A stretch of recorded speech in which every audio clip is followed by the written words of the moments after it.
Hey guys, welcome to my channel, and today we're going to take a look at another horrible case with you. On January 24, 1991, at 4:45 p.m., 13-year-old Paula Hilera came home from school in East Harlem, New York. As she stepped into the elevator of her apartment building and made her way to her family's 30th floor apartment, her mother buzzed her in. But on that little trip, she unexpectedly disappeared. Paula's lifeless body was found half a mile from her home 3 hours later, at 7:30 p.m. by a man walking his dog. The community was left with unanswered questions as the sun set on that terrible day. What happened to Paula, and who might be responsible for her death and disappearance? East Harlem, sometimes referred to as El Barrio, is a neighborhood in the center of Manhattan, New York City, where Paula and her family lived.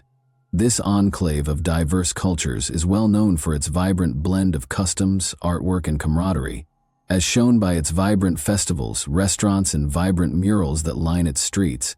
East Harlem is home to a varied population with a strong Hispanic and Latino background. The renowned Museum of the City of New York, which displays the history of the city, is located in the area.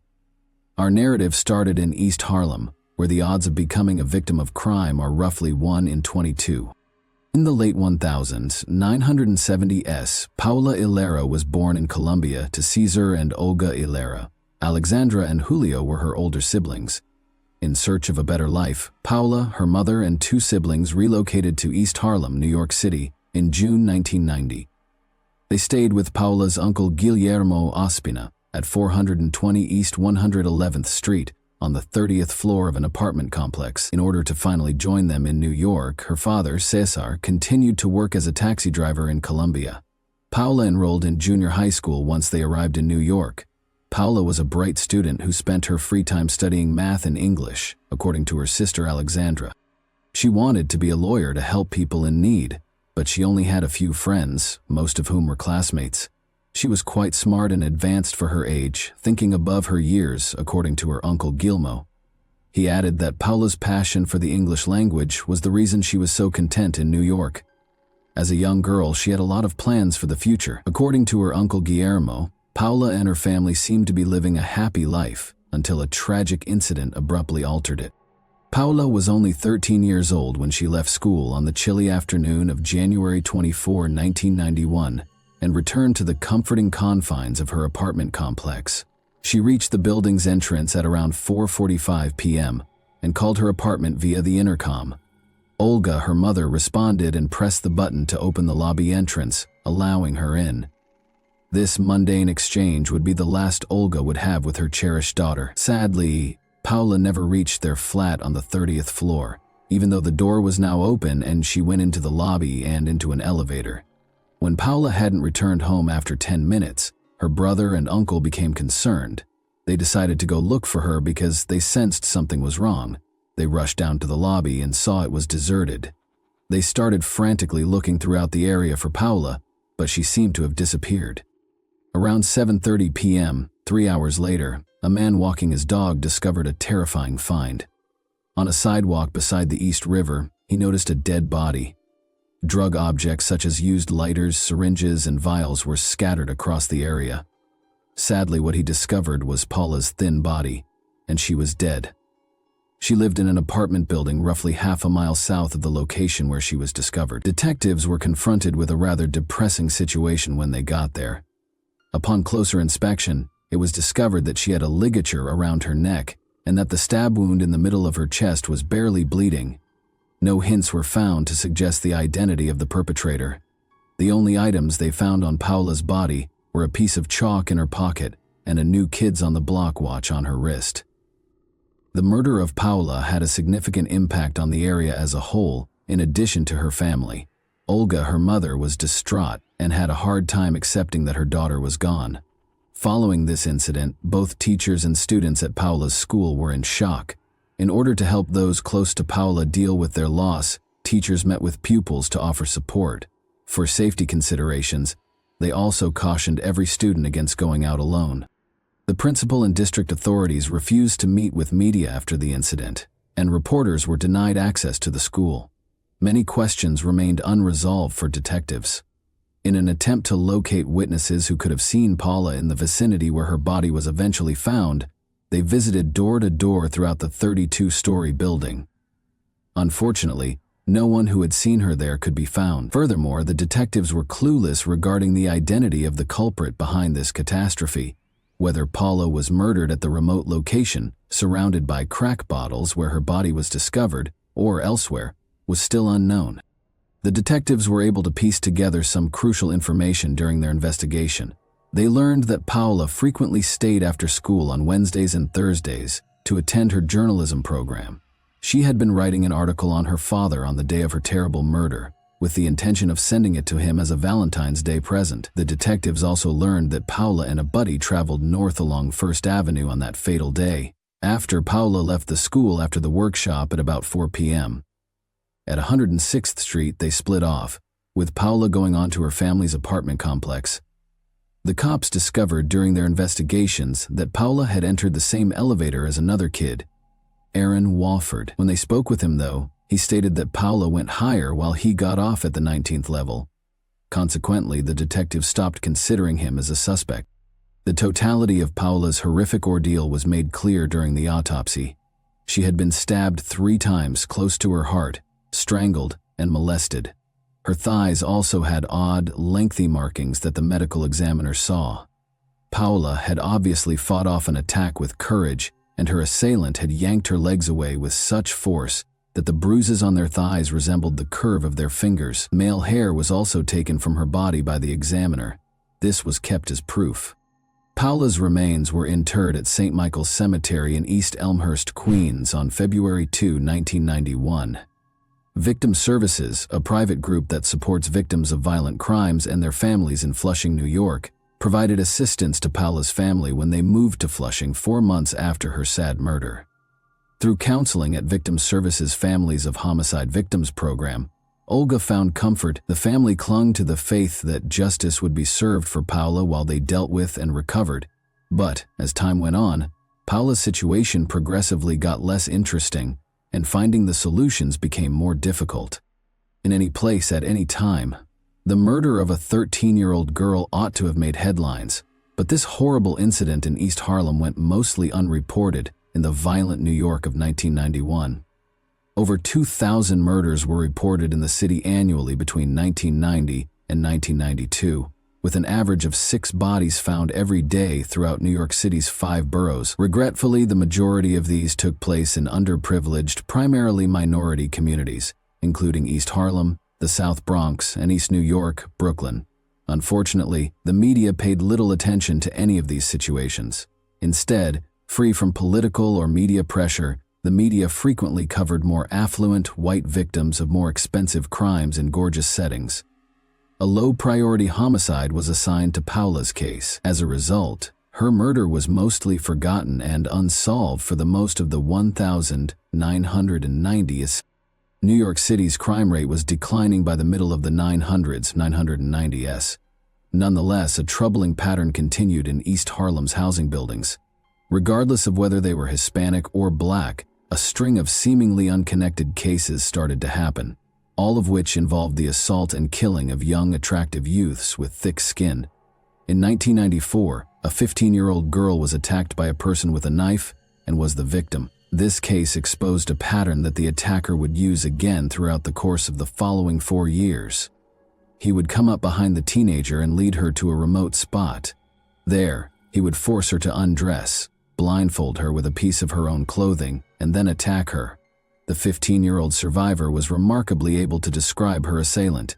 He was a muscular, well-groomed young man who exuded an overabundance of self-importance. Incredibly, he even informed the woman that she was lucky to have been attacked by someone as attractive as him. Firefighters responded to a rooftop fire at the George Washington houses on East 104th Street on September 10, 1997, a few years later. Following this, they found the dead corpse of a woman who had been severely abused, hit by a blunt weapon, and severely burned, rendering her unrecognizable. Johalis Castro, a 19-year-old who had relocated to New York from the Dominican Republic with her family, was subsequently identified as the victim. Jo Hollis, a young woman with a daughter, had been attending a Bronx community college to study computer science. The second victim in the same neighborhood was a 13-year-old girl in April 1998, 7 months later. Fortunately, the little victim was able to flee unharmed. Rashida Washington, 17, died tragically 2 months later on June 2, 1998. She had been robbed, beaten, and strangled when she was discovered in a stairway on the 15th floor of a housing project on East 112th Street. Like the previous victims, her dead body, with its bare chest hidden by a shirt, had been placed in a sat position against the wall. Rashida, a 100-pound fashion student who worked at a clothes boutique, was small in stature. Unfortunately, 3 days after celebrating her 18th birthday, she was slain. 2 further young teenagers were assaulted in the same region in the fall of that year. On September 21, 1998, a 15-year-old was attacked, and on November 16, a 14-year-old. Fortunately, these 2 teenagers made it out alive, probably because they were blinded before they had a chance to see the assailant. The likelihood that a serial killer was targeting teenage females in East Harlem was not openly acknowledged by the authorities, despite the growing number of similar incidents. However, the police ultimately made the decision to move quickly in response to the victims' parents' concerns. Since widespread testing of convicted felons had not yet started, the database of DNA samples on file in the 1990s was very tiny. But in the fall of 1998, there had been a major development about the East Harlem cases. Experts in forensics from the New York Police Department reviewed bodily fluid evidence from the murder of Rashida Washington, with evidence from 2 other nearby instances that were comparable. The same offender was unmistakably connected to all 3 crimes by these tests. One rape victim was first thought to be a part of a distinct pattern. However, it turned out that the homicide victim, Rashida Washington, and this rape case had produced a new pattern instead of being part of the previous rape pattern. At last, investigators had concrete proof that a serial killer was preying on kids in Harlem. Police authorities responded by forming a specialist task force of investigators whose only goal was to capture the suspect. In response, the authorities distributed a wanted poster with a sketch of the serial killer. The victim's description served as the basis for this sketch. A tipster who called in shortly after the flyer was posted in East Harlem recommended that the investigators look into a 25-year-old man named Ace, who lived on the 19th floor of the same building Paula had occupied. Ace was promptly recognized by the cops. His true name, Aaron Key, evoked a recollection. In the course of investigating Paula's murder, the name Aaron had first come to light. Aaron Walford, a youngster who had been spotted getting into the elevator with Paula and claiming to have gotten out on the 19th level, was remembered by detectives. In the 1997 murder inquiry of Johalis Castro, the unusual first name Aaron had also resurfaced. According to phone records, Johalis had called a man named Aaron Key multiple times in the days before her death. Police interrogation revealed that Aaron's girlfriend, Jacqueline, had been friends with Joe. He explained his repeated phone calls by saying that on the day of Johalis's death, the 2 women had been organizing a shopping excursion. Jacqueline, who was also questioned by the police, corroborated Aaron's account. The authorities didn't discover that Aaron Key and Aaron Wofford were the same individual until much later. His mother's surname was Key, while his father's was Wofford. 2 of the 3 victims in the alleged serial killer case were linked to Aaron Key as a result of this finding. He had a lengthy history of phone conversations with Johalis in the days preceding Paula's passing, and he was the last person known to have seen her alive. These links couldn't have happened by accident. Investigators made the decision to learn more about Aaron's past. They discovered that he was a reasonably well-spoken and intellectual person. He was raised primarily in East Harlem and was born on September 18, 1973. He was sharing the same building as Paula, with family members when she vanished in 1991. Aaron was seen as a gregarious individual with a talent for computers. Despite the lack of evidence, he claimed to be involved in the production of rap music. He was only 5 feet 8 inches tall and rather attractive. He had only been arrested once for robbery in 1990, according to his criminal record, and he had served little to no time in prison. But neighbors saw Aaron in a different light. He has a troubling side, they said. He frequently roamed around with a portable video camera, trying to get improper footage, and he had a habit of looking through the peepholes of women in his building. Despite the lack of strong evidence against Aaron at this point, The police recognized the value of a comprehensive investigation. They concentrated on the attacker, who had left behind a gray hoodie and a black boo-boo cap in the September 1998 incident. In search of leads, the investigators made the decision to examine these articles of clothing more closely. When they discovered a laundry tag on one of the clothes, their efforts were fruitful. The cops soon found a dry cleaner close to Aaron's building thanks to this tag. The fact that Aaron's mother, Cynthia, was on the dry cleaner's client list added even more significance to this revelation. Law authorities grew more certain that testing Aaron's DNA would prove his involvement in the crimes, since all the evidence seemed to point to him as a major suspect. There was a major obstacle, though. Since DNA testing for convicted felons in New York would not be required until 2000, Aaron's DNA was not on file. It wasn't as simple as bringing a suspect in and requesting a swab to get a DNA sample in the 1990s. The acquisition of a sample required judicial authority based on reasonable suspicion, and DNA tests were still seen as intrusive procedures. Detectives knew that even while there was a lot of circumstantial evidence suggesting Roan was involved, the laundry tag, phone calls, and elevator ride wouldn't be enough to convince a judge to require Roan to give a DNA sample. As a result, the cops had to come up with another strategy. Their first strategy was to follow Roan Key in the hopes that he might inadvertently leave a sample of his saliva behind, such as when he spit or disposed of chewing gum, but this strategy soon looked like a failure. Detectives finally got a break on February 8, 1999, when Roan was taken into custody for his role in stealing a computer hard disk. In order to get a DNA sample, the police had to use some deceit, because there were no regulations in New York at the time requiring DNA testing for anyone who were arrested.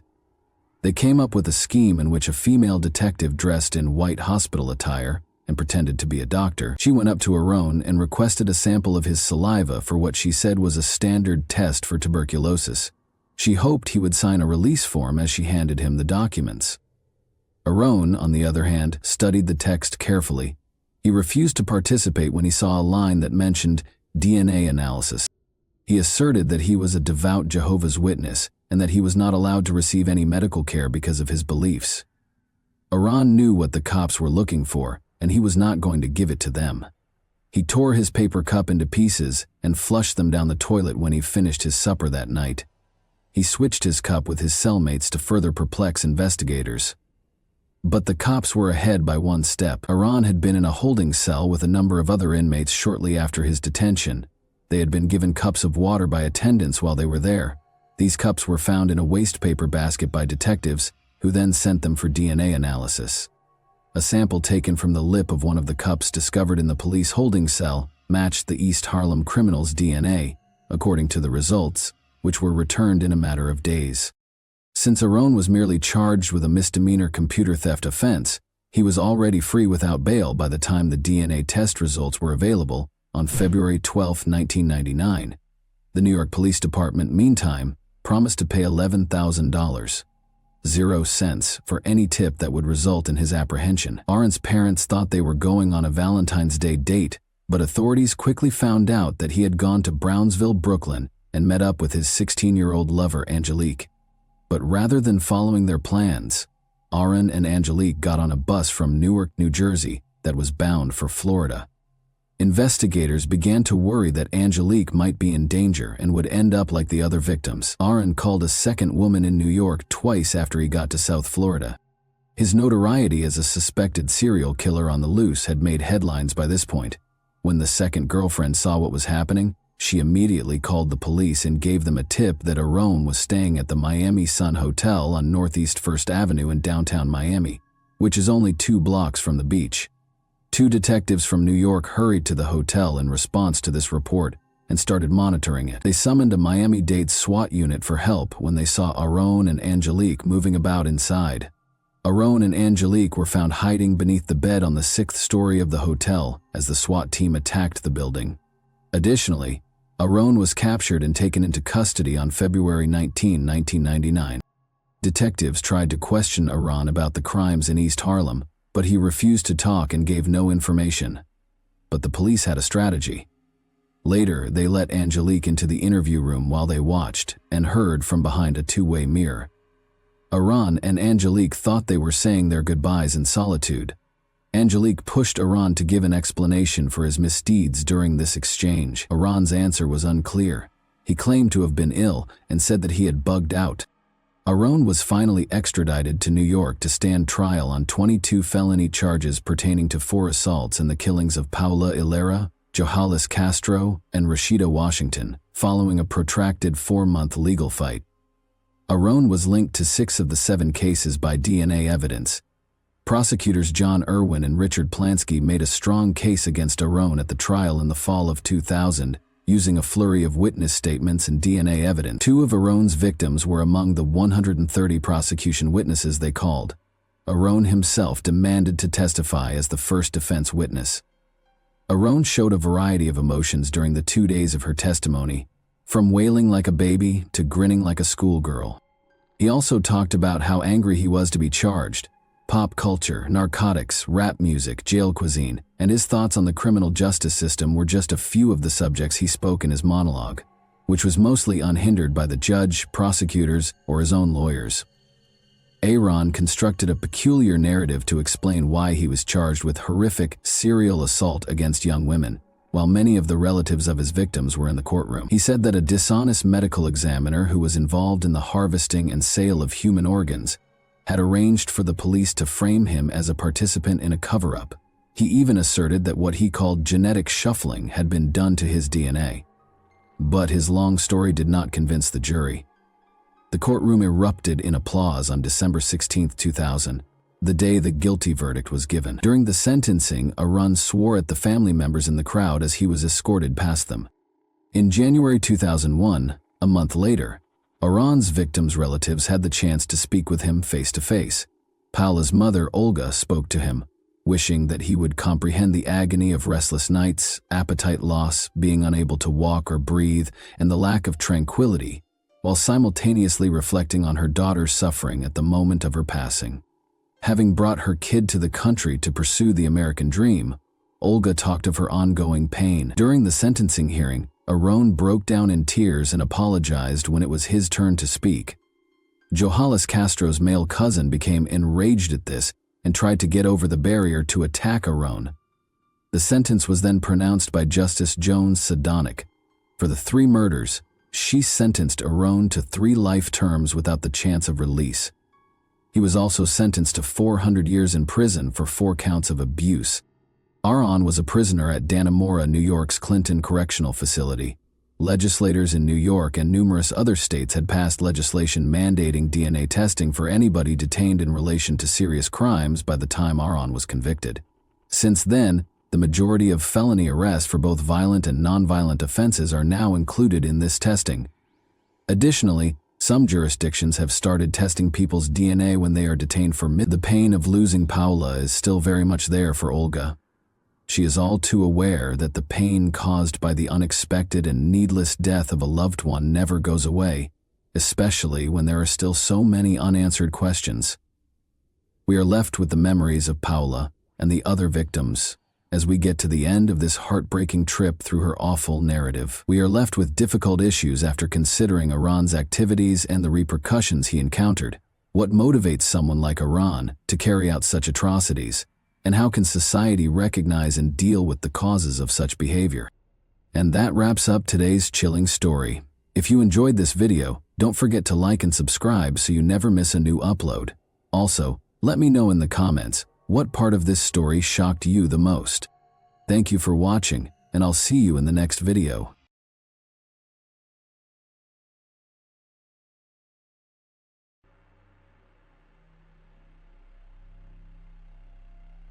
On November 16, 2012, the dispatch center in Lake County, Ohio, received a distressing 911 call. The caller, a highly agitated adolescent girl, struggled to communicate due to her distress. It soon became clear that she was reporting that her older sister was attacking their mother. Law enforcement officers quickly arrived at the residence, where they encountered the frantic caller. She explained that her older sister, Sabrina Zunich, 18, had stabbed their mother. When they arrived, Sabrina emerged from the house, clutching a bloodied knife. The police demanded that she drop the weapon, and she complied. They were met with a gruesome scene inside the house. Lisa Marie McIntosh was born on May 20, 1971. Lisa, the daughter of William and Rita McIntosh, was a single mother who had a daughter from a previous relationship. She married Kevin Noefel in 2006, and he has a son from a previous relationship. The couple had their daughter in 2009. Lisa, a social worker with the Department of Children and Family Services who specialized in child abuse cases, had a strong desire to help others. Demonstrating their dedication to assisting children, Kevin and Lisa have decided to become foster parents. Lisa's friend commented that when she had foster children, she treated them as if they were her own. She made a point of going above and beyond as a parent. Sabrina Zunick, 16, moved into their home in the summer of 2011. Sabrina Zunick was born on October 27, 1994, somewhere near Cleveland, Ohio. Her upbringing was difficult, as both of her parents struggled with alcohol and substance abuse, resulting in a highly unstable home environment. Sabrina's early experiences were marred by her parents' criminal troubles, and even as a baby she was exposed to substances like vodka in her bottle to induce sleep. These circumstances aided Sabrina's development of behavioral and mental health issues such as ADHD, oppositional defiance disorder, bipolar disorder, anxiety, and depression. Sabrina went to live with her grandmother after being removed from her parents' custody. Unfortunately, her grandmother's declining health coincided with Sabrina's adolescence, and her rebellious behavior became difficult for her grandmother to deal with. Sabrina entered the foster care system at the age of 14, living in a variety of homes and group settings before being placed with Lisa and Kevin Noefel. Sabrina made significant progress in changing her life in 2011, thanks to Kevin and Lisa's care. She began attending school on a regular basis, excelled academically, and aspired to be a massage therapist. Sabrina has seamlessly integrated into the family, making positive connections with the two girls and actively participating in school. Sabrina chose to stay with Lisa and Kevin to complete her education after turning 18 and becoming eligible to leave foster care, expressing her happiness in their home.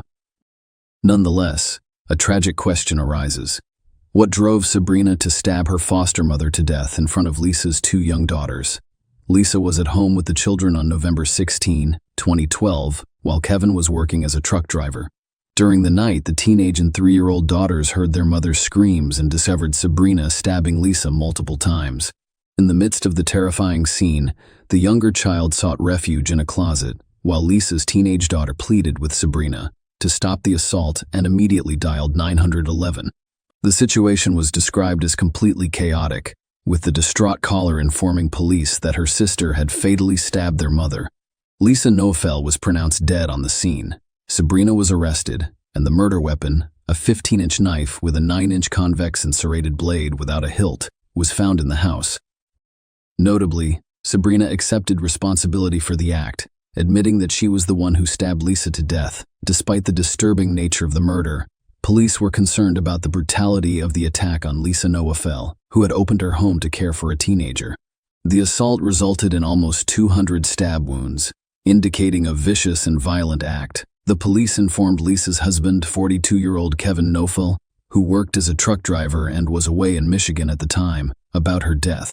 Kevin called 911 to inquire about the girls' well-being and was advised to pick them up from the police station. Kevin got them at 5 a.m. that morning. Over the next 10 months, law enforcement worked hard to piece together the puzzle surrounding the crime. The investigation's findings indicated a shift in the Noefel household dynamics around December of 2011. Sabrina Zunick, who was initially content in the home, began to have conflicts with Lisa. Jealousy emerged as a significant factor, with Sabrina expressing resentment toward Lisa and accusing her of favoring Haley and Megan, the family's two younger girls. The inquiry loomed. Could these tensions have pushed Sabrina to commit the heinous act of murdering Lisa? Several months after her arrest, Sabrina offered to cooperate with police in exchange for a 30-year parole possibility rather than a life sentence without parole. Sabrina made a shocking disclosure in her statements. She claimed to have had sex with her foster father, Kevin. Sabrina stated that this relationship began in the spring of 2012. Following Sabrina's arrest, she claimed that it was Kevin's idea to plan and carry out Lisa's murder.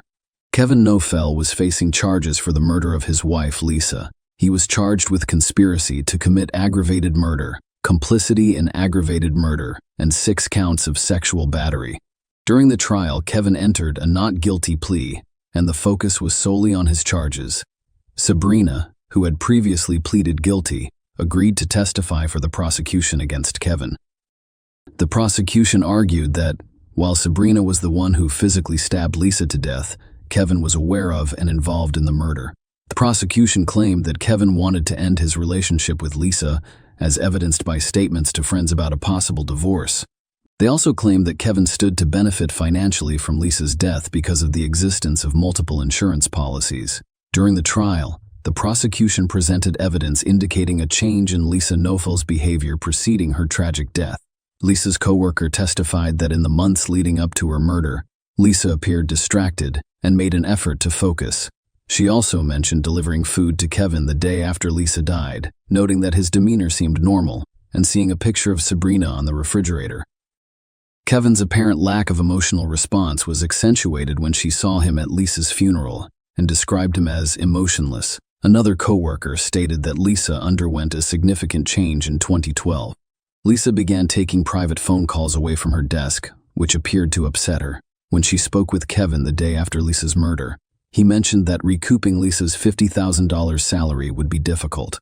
The prosecution called witnesses to testify about Kevin's behavior after learning of Lisa's death. Kevin was described as calm by the police officers involved in the case. Patrolman who met Kevin in the police station lobby a few hours after Lisa's death reported that he appeared relatively calm during the encounter. Detective Brian Jackson of the Willoughby Hills Police Department testified during the trial, recounting an interaction with Kevin the day after Lisa's murder. Kevin expressed a desire to enter the house, but Detective Jackson advised against it, explaining that the scene had not been cleaned. Despite the gruesome circumstances, Kevin showed no emotion and insisted on seeing the scene for himself, claiming that he had been in similar situations before. The prosecution presented evidence about the insurance money, revealing that Kevin had collected insurance funds following Lisa's death. Testimonies focused on Kevin Swift's actions on the morning of Lisa's murder. Kevin called Lisa's workplace to inquire about the paperwork required to file a claim on Lisa's life insurance policy with the union. Jill Reynolds, a benefits specialist at Gordon Food Services where Kevin worked as a transit driver, testified that on the day Lisa was killed, Kevin contacted her to report Lisa's death and stated that he planned to file an insurance claim. This information was critical in establishing a timeline of Kevin's actions and decisions in the immediate aftermath of the tragedy, which helped to shape the prosecution's narrative about the financial implications of Lisa's death. The prosecution informed the court that Kevin filed several insurance claims on November 16, including a $250,000 life policy for Lisa No. This policy, which was issued on May 16, 2012, provided coverage for her life. According to Christopher Eddy, a team leader at Guardian Life Insurance Company, which provides insurance for Cuyahoga children and family services, Kevin received a $250,000 check as payment for the claim. Farmers Insurance paid Kevin $150,000 for his term life insurance policy purchased in 2009. This is for Lisa. After Lisa died, Kevin changed the property's insurance policy from renters to homeowners and added a swimming pool. Kevin also purchased auto insurance for a 2013 Cruze, a 2011 Malibu, and 2 campers using the funds not only to pay off his mortgage, but also to buy new cars and a home in Florida, as well as funding flying lessons. Lisa owned nearly $800,000. The prosecution called Sabrina as a witness in life insurance policies, which Kevin collected throughout the trial, and she testified that her relationship with her foster father Kevin began in the spring of 2012. Sabrina testified in court that Kevin typically drove her to Willoughby South High School, and that they engaged in sexual activities during these rides. She claimed that Kevin explained that he couldn't divorce Lisa because of concerns about sharing custody of Haley. According to Sabrina, the idea of killing Lisa started as a small thought. Kevin would occasionally text her, expressing his dislike for Lisa and suggesting that once Lisa was gone, they could buy their own home and live together, and Sabrina could attend college while acting as the children's mother. Sabrina told the court that she approached her friend Autumn Pavlik in early October to find someone to kill her foster mother. Autumn testified, asking me if I could get her a hitman. She declared that they were getting a divorce and that she was worth more dead than alive. However, Sabrina eventually decided to handle the situation herself. She testified that on November 15, 2012, Kevin drove her to school but started crying after parking.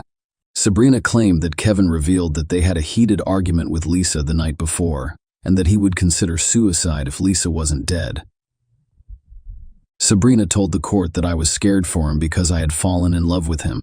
Sabrina responded by assuring Kevin that she would take responsibility for killing Lisa, and Lisa died less than 24 hours later.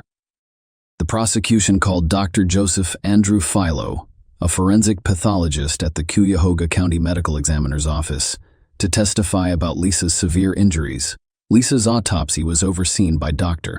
Philo. According to Dr. Philo's testimony, Lisa died as a result of a mandible jaw injury that penetrated deeply enough to sever the carotid artery connecting the brain. Another lethal wound was discovered in her breast, which penetrated and collapsed the underlying lung. Dr. Philo described several cuts on Lisa's body as intricate and complex, implying that either the knife was twisted upon entry or the body was in a twisting motion. One of Lisa's fingers and one thumb were almost severed. Lisa's body also showed signs of defensive wounds. Dr. Philo concluded that the death was caused by at least 178 stab and incised wounds to the head, neck, torso, and extremities, along with musculoskeletal, vascular, and visceral injuries. The brutality of the assault was highlighted by the fact that the knife used had bent as a result of the extreme violence inflicted during the attack. The defense argued that Kevin was not guilty and that Sabrina bore sole responsibility for Lisa's death. They emphasized the lack of physical evidence supporting Kevin and Sabrina's sexual relationship, as well as the prosecution's reliance on Sabrina's testimony, which they argued was untrustworthy given her agreement to a plea deal in exchange for a reduced sentence. The defense claimed Sabrina's motive for killing Lisa stemmed from a conversation 2 weeks before the tragedy. According to their case, Lisa informed Sabrina that she had to vacate by January 1, 2013.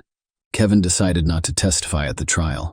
The court was informed that, despite the inability to recover text messages or phone call records between Sabrina and Kevin, official records revealed a significant amount of communication.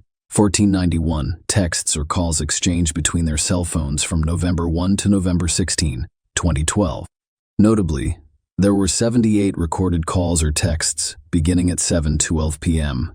from November 15 to 12:48 a.m. on November 16, half an hour before Lisa's tragic death.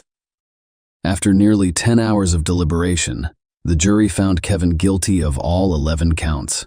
The charges included 6 counts of sexual battery, 3 counts of complicity in aggravated murder, and 2 counts of conspiracy in aggravated murder.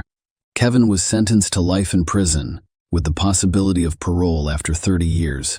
Sabrina, who pleaded guilty to aggravated murder, was sentenced to life in prison, with the possibility of parole after 30 years. The legal proceedings concluded with both individuals facing substantial penalties for their roles in the tragic events. As a result, Kevin's currently incarcerated at the Lake Erie Correctional Institution in Conneaut, Ohio, with a parole date of 2043. Sabrina is currently incarcerated at the Dayton Correctional Institution in Dayton, Ohio, with a parole date of 2042. Share your opinion with us in the comments and subscribe to the channel for more.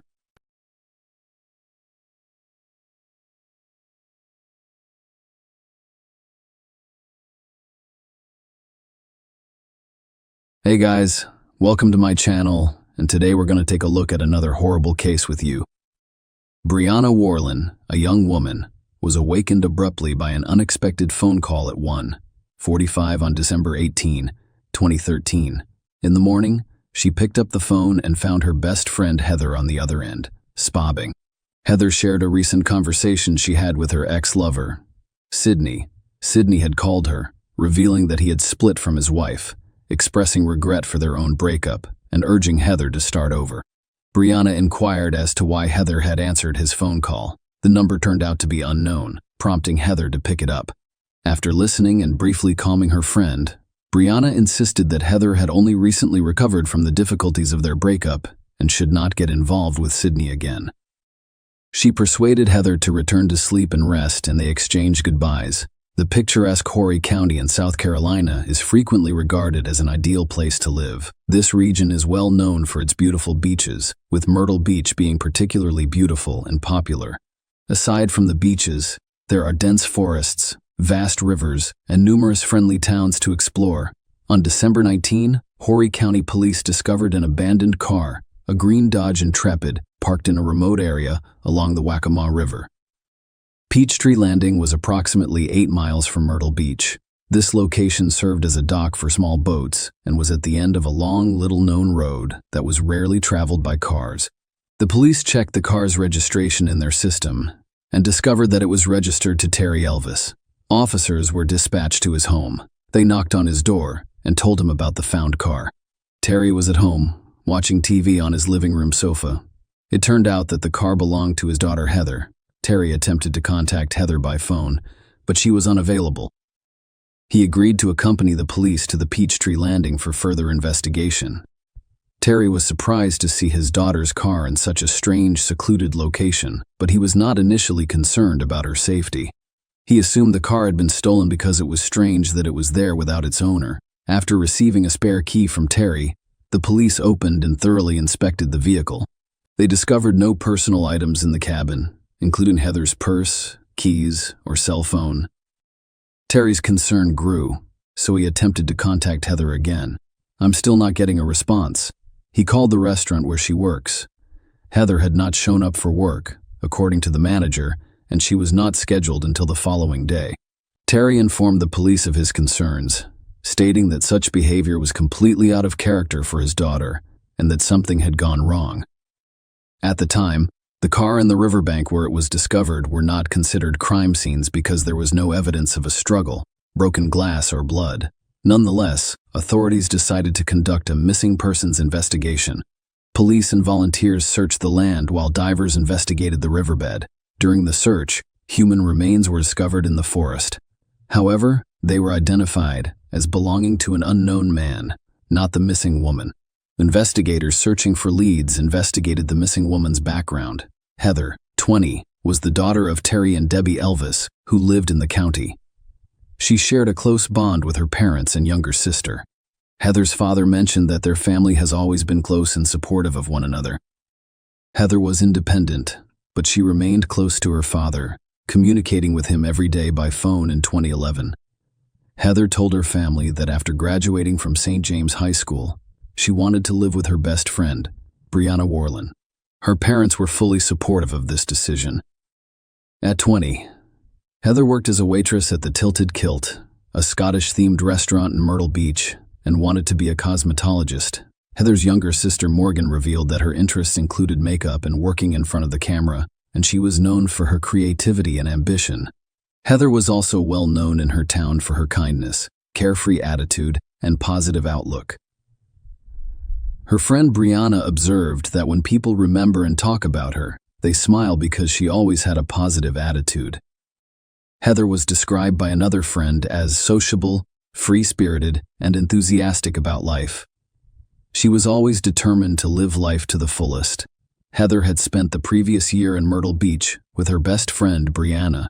She was doing well in her studies, and everything seemed perfect. However, everything changed when Heather had a chance encounter at the Tilted Kilt, which set her on the path to tragedy. Heather was working the day shift at a busy restaurant one warm June afternoon, while chatting with customers, taking orders, and transporting trays to the kitchen. She ran into Sidney Moore, a 37-year-old father of 3 and handyman. Sidney owned a small kitchen appliance repair business in Myrtle Beach and had received an order from the restaurant that day. They struck up a conversation, and Heather was instantly drawn to the man. Their interactions increased after that day. They discovered that they had many of the same interests and hobbies. Heather even hinted at her feelings on Twitter, saying she was drawn to older men. By the end of July, Heather had begun sending intimate messages to Sidney, who was renovating her restaurant. She also told her friends and co-workers about Sidney, revealing that he was the same person she'd mentioned on Twitter. Sidney liked Heather's attention and began visiting the restaurant on a regular basis. They frequently entertained in the kitchen while Sidney worked on appliance repair. By July, their relationship had most likely progressed from innocent flirting to something more serious, as evidenced by Heather's 2 tweets sent within a minute of each other. In one tweet, she mentioned that she had done something, while in the other, she stated that she was too deep to stop. Heather's co-workers were aware of her feelings for 37-year-old Sydney, and they began gossiping about their relationship. One co-worker later admitted that everyone was aware of their relationship and disapproved because Sydney was married. Furthermore, they frequently addressed Heather by different names, and once decided to play a joke on her. Two colleagues called the restaurant and pretended to be Tammy Sydney's wife. In August, the rumors were finally confirmed. Sydney began to appear more frequently at the restaurant. She was constantly bringing Heather coffee and sweets, sitting in the dining area, and waiting for her at the back door after her shift so they could leave together. The couple frequently discussed their relationship with friends, and Sydney even told acquaintances about his plans to hire Heather as a full-time nanny when he and his wife relocated to Florida. Heather also told her friends about Sydney's plans, and they all thought it was strange. The lovers were constantly on the phone and frequently drove to remote and secluded locations in their cars for intimate calls. Heather knew this was a toxic relationship. Sydney repeatedly told her that he was tired, dissatisfied with his wife, and wanted to leave. However, it appears that these were empty promises. Heather's friends warned her that Sydney was only using her. By mid-September, Heather appeared to be aware of her situation.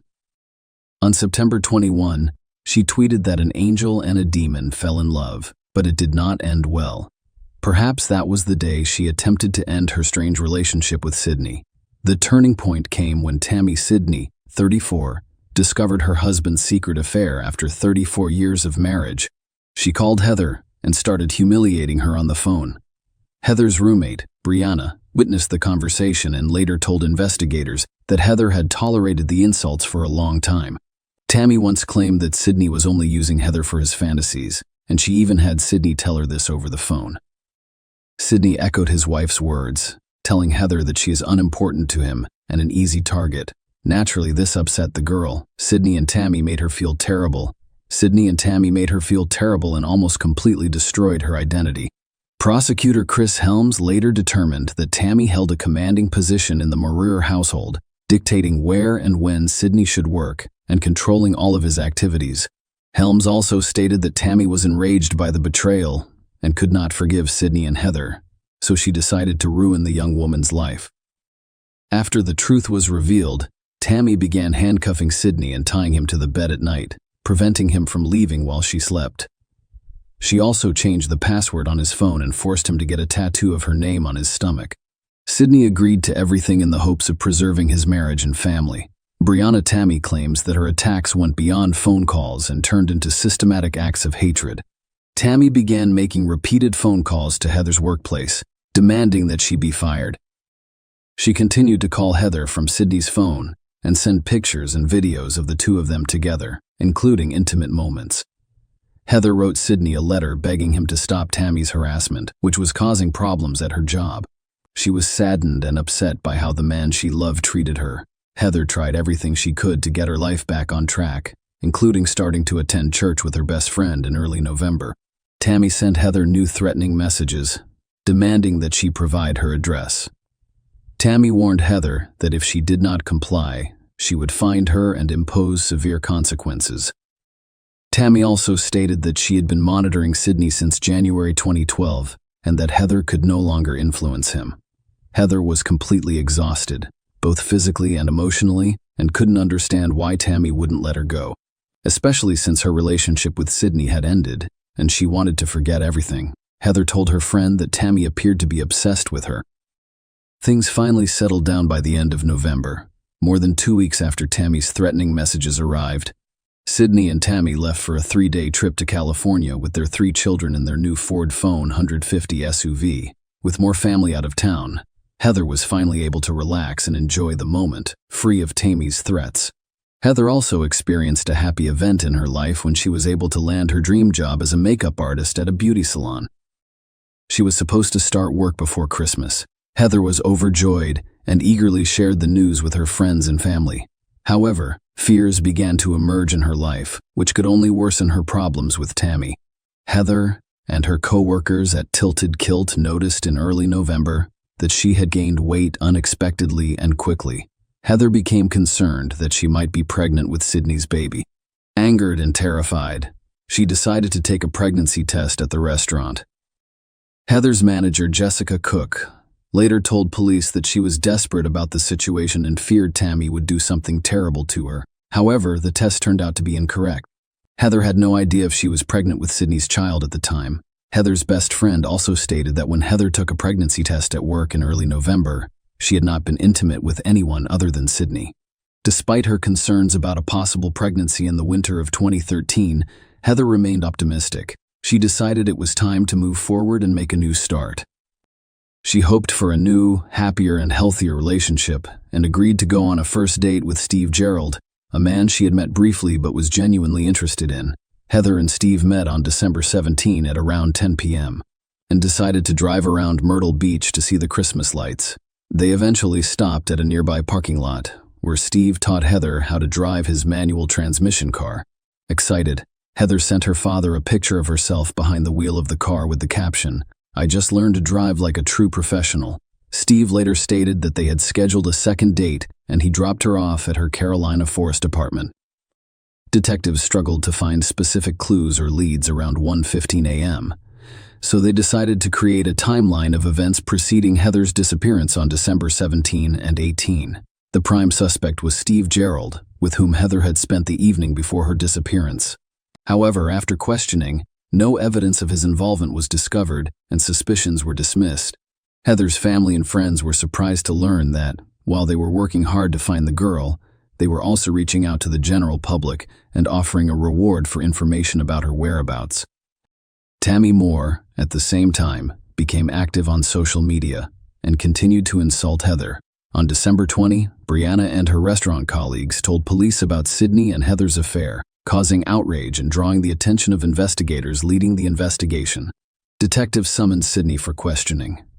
Sydney was evasive and reserved throughout the interrogation, claiming that he was not near the Peachtree Landing on the night of December 17-18. He also claimed that he had no contact with Heather and was traveling with his wife Tammy at the time. Detectives suspected he was lying but needed proof. That's when investigators looked into Heather's call history and phone records, and they discovered the first clues. By reconstructing Heather's movements on the day she vanished, they attempted to establish Sydney's connection to these events. According to Brianna, Heather received a call from an unknown number on December 18 for only 5 minutes. Heather then repeatedly attempted to call the number back. Starting at 1:35 a.m., she dialed the number 9 times, indicating her desire to speak with someone she knew. The police were able to determine the exact location where the call was made. There was a payphone near a gas station in Myrtle Beach. Surveillance footage revealed that an unknown male was entering the phone booth at the time Heather received the call. All of this evidence was presented to Sydney, who initially denied making the call before admitting that he called Heather to request that she leave him alone. Tammy Moore was also called in for questioning, where she discussed her marriage and the situation but denied any involvement in Heather's disappearance. She also stated that Heather led an inappropriate lifestyle and that her behavior was abnormal. Tammy contended that the issue was not only Heather's infidelity, but also her overall behavior. Based on their suspicions, detectives decided to check all of the neighborhood's security cameras, which quickly yielded evidence. Shortly before Heather's call, Sydney was caught on video purchasing a pregnancy test at a local supermarket. When asked if the test was for him, the man responded that it was for his wife. Even more compelling evidence was discovered later. Footage from cameras installed along a remote stretch of road leading to the Peachtree Landing. These tapes featured a Ford Phone 150. It's very similar to Sydney's vehicle approaching the location where Heather's car was discovered at 3:36 a.m. After about 10 minutes, they leave the area.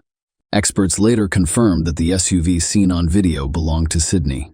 He was the last person Heather spoke with, and investigators believe he was the last person to see her at the Peachtree Landing. Using Heather's phone records, investigators were able to create a timeline of her recent movements. At 2:30 a.m., Heather's phone called the payphone number Sydney was using, but there was no answer. She then went to Longbeard's Bar and Grill in Carolina Forest, which is not far from her apartment. She stayed there for about 15 minutes before heading towards Augusta Plantation Drive. She then returned to her Longbeard and remained there for an additional 15 minutes.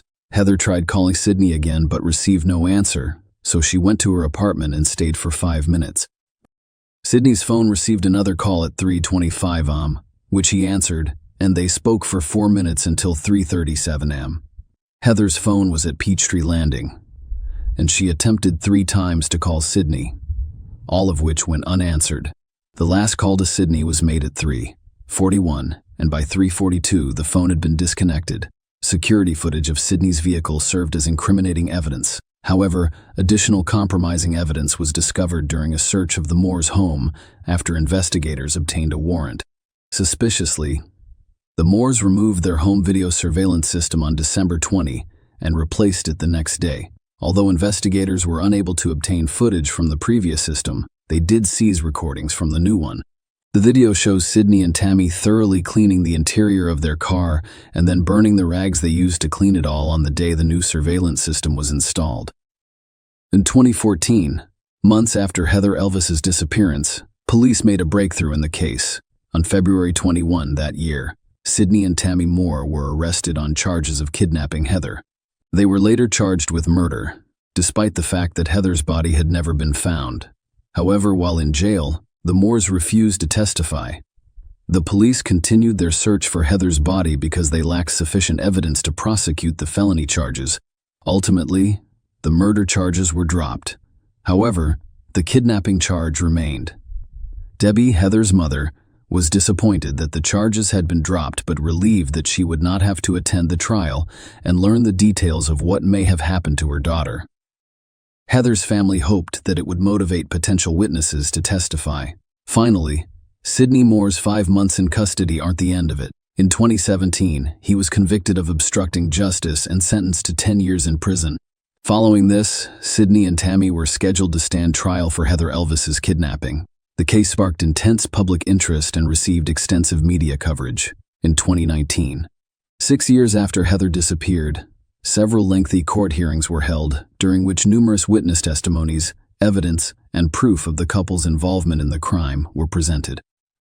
After 2 hours of deliberation, the jury reached its decision, and justice was served. Sidney and Tammy Moore were convicted of kidnapping Heather Elvis. The Moores were sentenced to 30 years in prison, each for their crimes and the associated conspiracy. The husband and wife will serve their terms concurrently. Following the verdict, Sidney requested to speak in court. Despite the conviction, he remained adamant about his innocence. He addressed Heather's parents with understanding and sympathy, saying that their daughter was a wonderful girl and that as a father, he regretted the tragedy that had befallen her. He admitted that he could not undo what had happened between him and Heather. But nothing could change now. Heather's parents gave an interview following the trial, which was extremely difficult for them. They expressed hope that this was not the end, and that Sidney and Tammy would eventually reveal the truth about the crime. They described their daughter as a bright and sincere young lady who suffered at the hands of deceitful and cruel men. Heather's loved ones organized a campaign on her birthday in the public park where her car was discovered. Residents in the area brought flowers and donations to the memorial site. The funds raised were donated to a center for missing persons as a tribute to Heather and to assist her family in their search for their daughter and discovering the truth. Heather Elvis' body has yet to be found. Every year on her birthday, her family posts missing person announcements in the hopes of attracting attention and keeping her and other missing people's memories alive. Debbie, Heather's mother, stated that she could not find peace until she knew what had happened to her daughter. She remains hopeful that her persistence will help uncover the truth and that someone will eventually tell them what happened to Heather. Share your opinion with us in the comments and subscribe to the channel for more.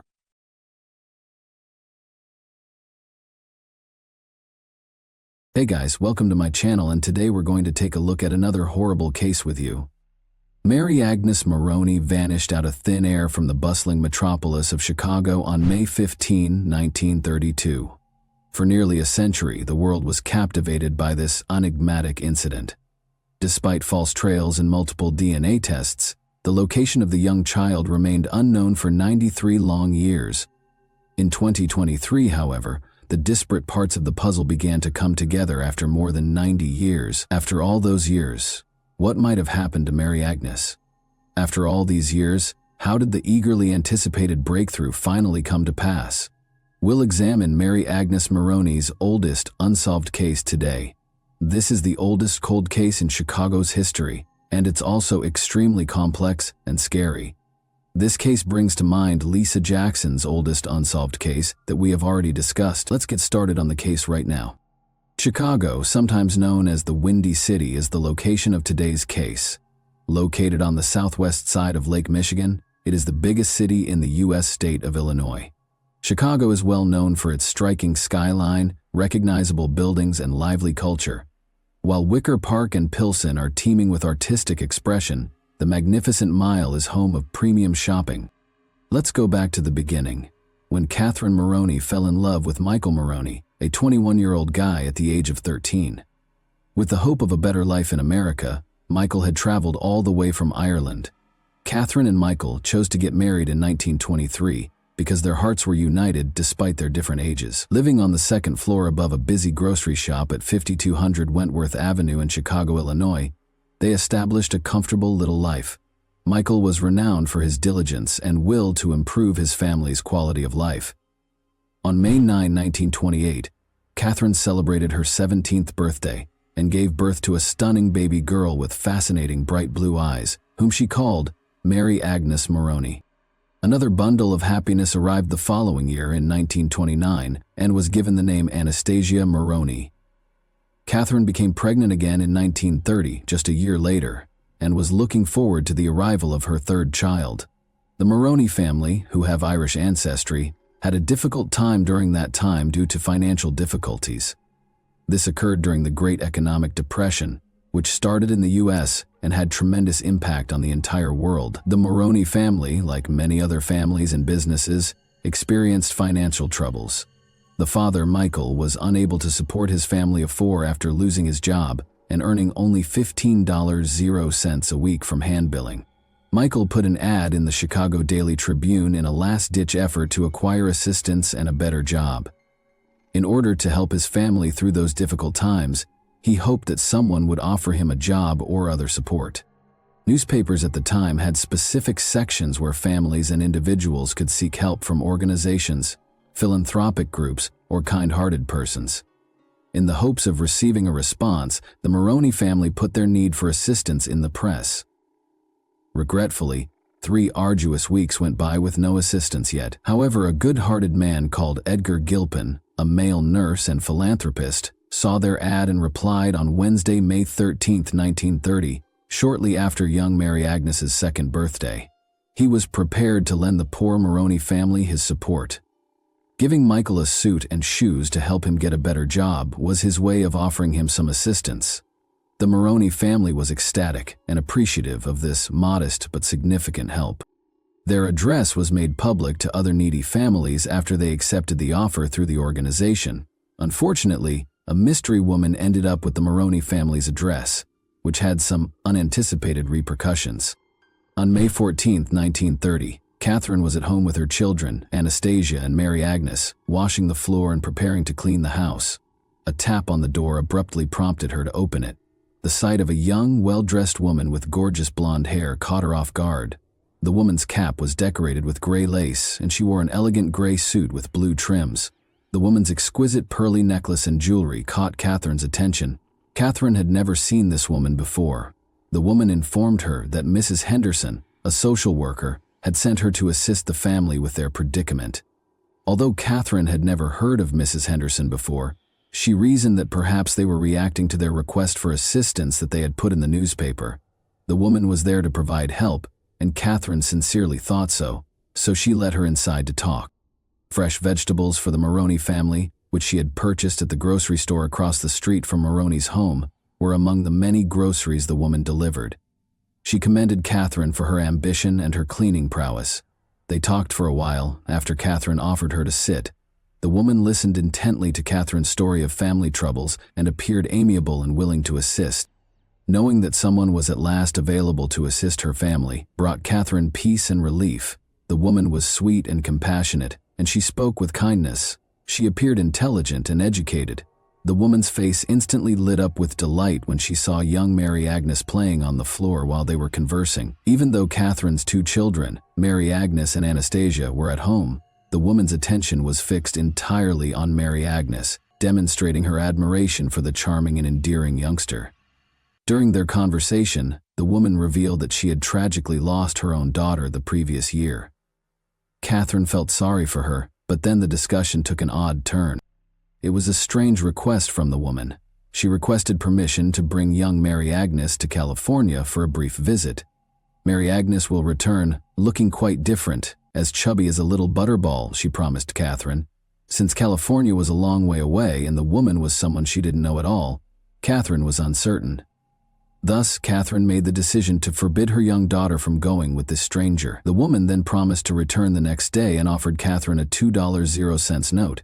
Despite her confusion, Catherine was persuaded by the woman's demeanor and finally permitted Mary Agnes to accompany her.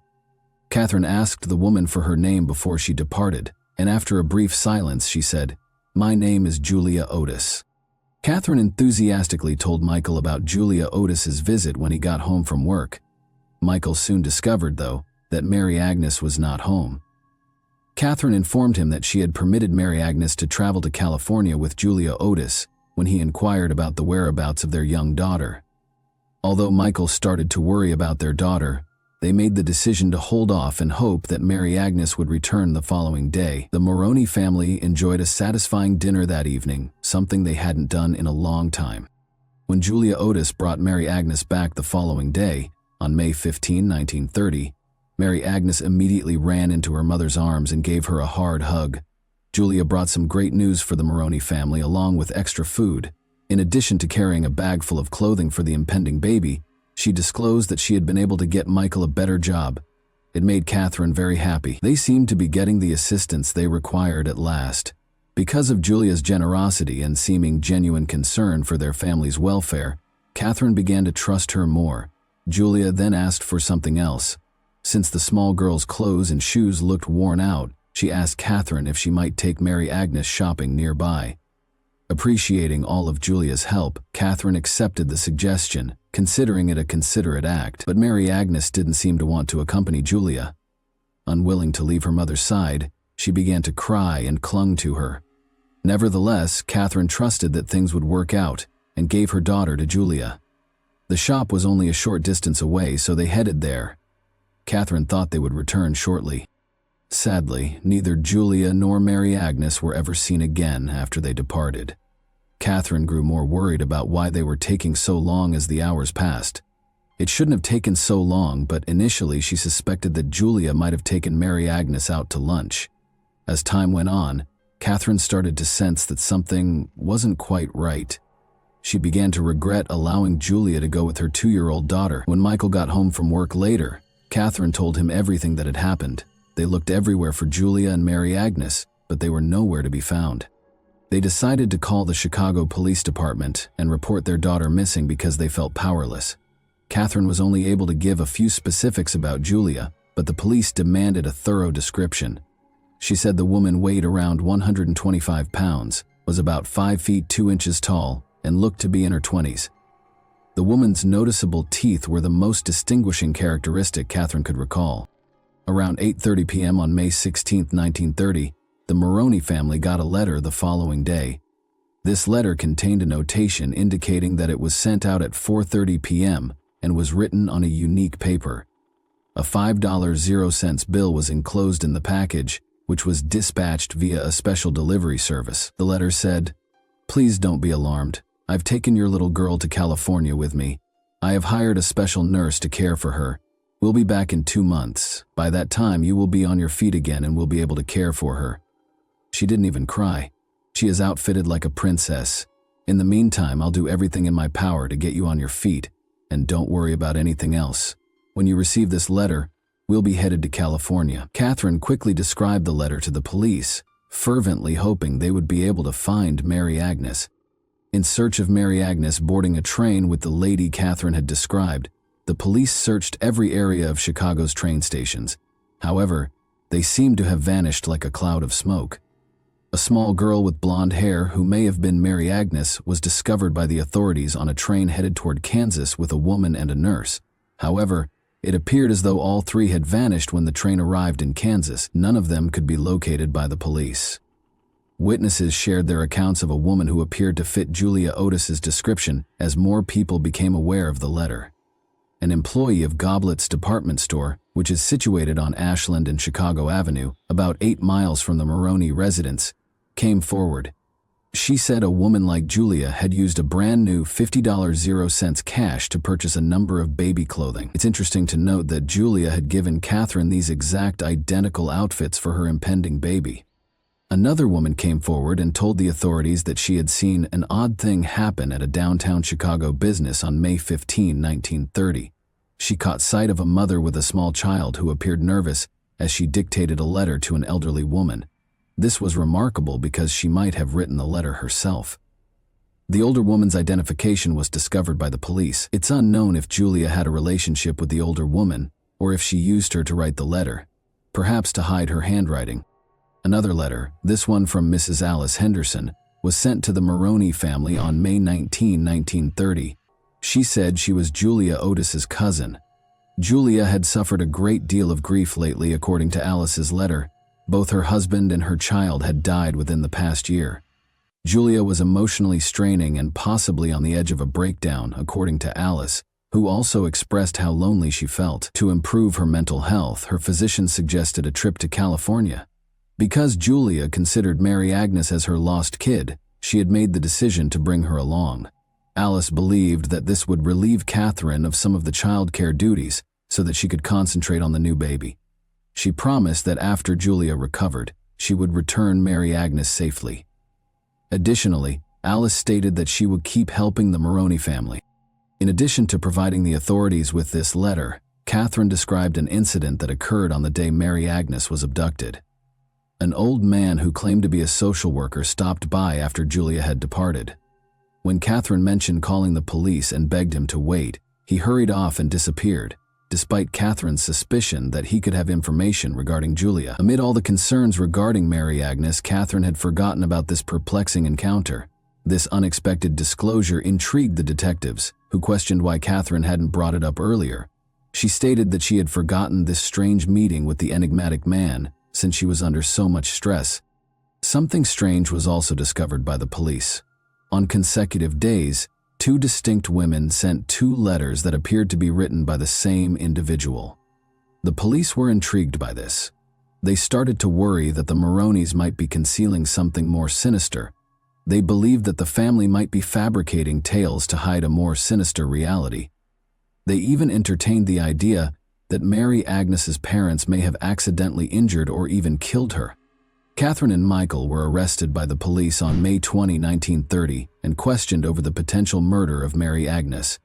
But the pair never wavered from their account of their daughter's abduction. They were questioned for an hour before being permitted to return home.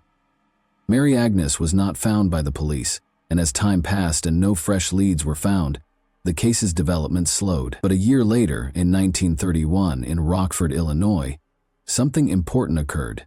Just when the town could have begun to forget about Mary Agnes, the case was seen from a new angle after this finding.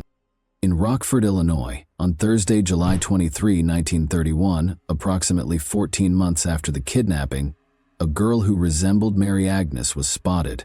An elderly Native American woman called Martha Thompson was seen wheeling a cart. A 3-year-old white child was in the cart and they were both traveling west. For this reason, the police chose to question Martha. She clarified that she intended to become a member of a circus. The young child appeared content and plump, and she didn't appear to mind the attention. Like Mary Agnes, she had blue eyes, blonde hair, and a tan skin.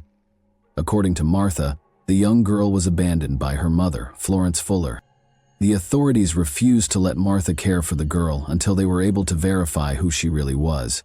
To find out if the baby was their lost Mary Agnes, the authorities contacted the Maroney family. In the hopes that the young girl would become their cherished daughter, Michael and Catherine traveled 89 miles to Rockford to meet her. However, Catherine started to have her thoughts after seeing the young girl. Something didn't stack up when Chief looked closely at the girl's body and teeth. Something seemed lacking to her. Catherine gave it some thought and decided that this girl was not their daughter. The fact that Mary Agnes had a red mark on her arm, while the girl they met in Rockford did not, was one of the identifying characteristics. She was obviously not their daughter because of this disparity. Michael and Catherine were devastated by this news once more. The police searched extensively but were unable to locate Mary Agnes. Numerous newspapers carried articles about the case over the years in the hopes of finding fresh leads, but regrettably, as time passed with no fresh information, the investigation stalled and the case cooled. Mary Agnes had been missing for 22 years. Michael and Catherine had grown a large family during this period, with 5 boys named Michael Jr., Patrick, George Harold, and William. Additionally, they had 2 daughters, Catherine and Anastasia. To preserve Mary Agnes's name in the public eye, the media would periodically report on her, particularly when other kids vanished. Edna Wright, a writer for the Chicago Daily News, was working on a routine piece about missing persons in the city in 1952. She discovered the case file pertaining to Mary Agnes's disappearance while conducting her investigation. Edna chose to visit with the Maroney family to obtain a recent photo of their kids after reviewing the paperwork. She saw something significant as she glanced at the pictures. Every member of the family looked alike. She was drawn to this resemblance. In an attempt to locate a woman who looked like the Maroney children, Edna then forwarded copies of the family photos to a California newspaper. At this point, the woman would be about 24. Edna thought that this woman might be Mary Agnes, who had gone missing. On February 24, 1952, the story appeared in the Oakland Tribune in California. Everett McClelland, a teenage auto mechanic in San Pablo, California, read the narrative and noticed something in the 7 children's photos. His attention was constantly drawn to Anastasia. He started to question how much he looked like Mary Beck McClelland, his own wife. It was interesting to note that Mary Beck, who was likewise 24 years old, had been raised in Martinez, California since she was 16. Following her marriage, a family acquaintance unexpectedly revealed to Mary Beck McClelland that she was adopted.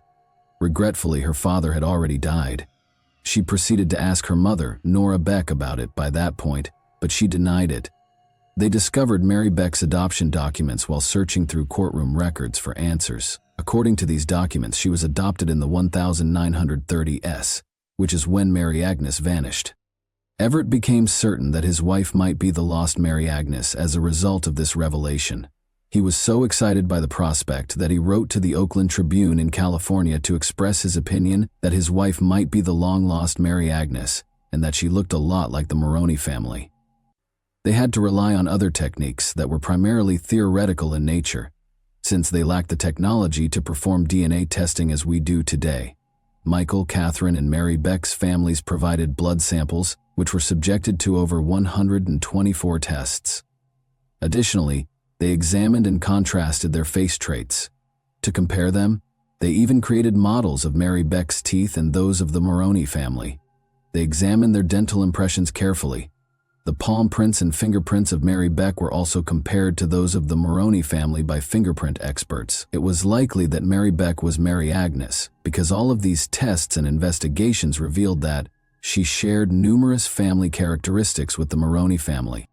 Mary Beck visited the family she had been estranged from for a long time, in Chicago on September 4, 1952. Catherine, at 40, had hoped that Mary Agnes, her eldest daughter, would return home. Mary Beth and Catherine's eyes welled with emotions when they met, and a photo was snapped of them giving each other a close embrace. After waiting for 22 years, it appeared that the enigma had finally been solved, but Mary Beck's adoptive mother Nora was adamant that Mary Beck was adopted rather than abducted. Nora clarified that she had known Mary Beck for a long time prior to their formal adoption, having served as a foster mother. Through a Californian physician, another individual, Dr. E.W. Mary, asserted that he had given birth to Mary Beck on November 17, 1927, and that she was adopted after spending the first 2 years in an institution.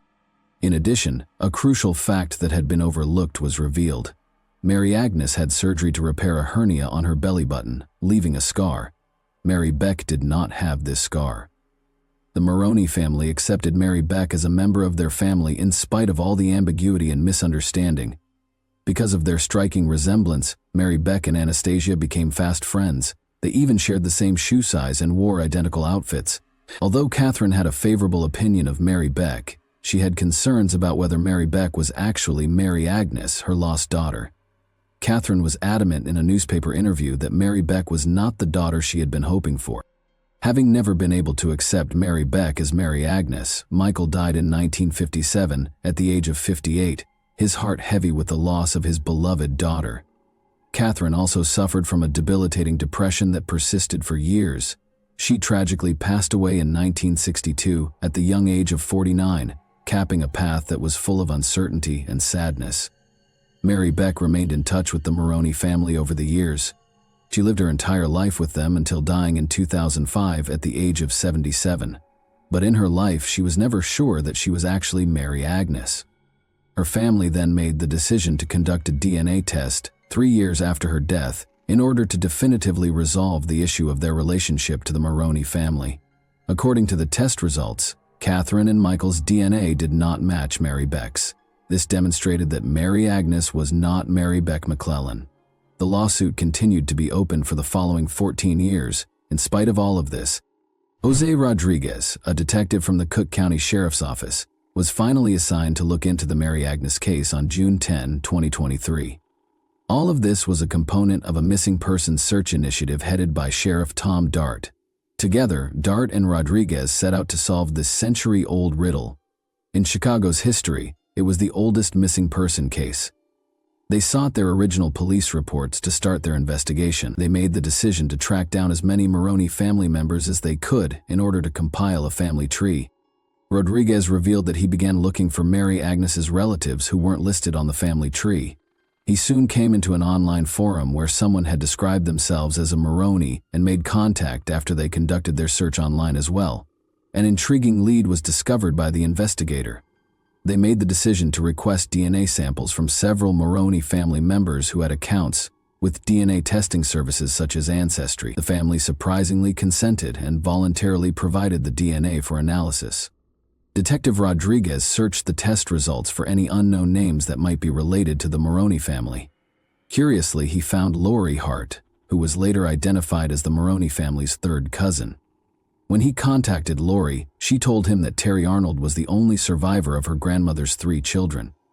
Detective Rodriguez presented Terry with the DNA findings and all of the information he had collected that demonstrated her ties to the Maroney family when they first met. Terry was incredulous. She had always believed that her grandmother's family was Polish.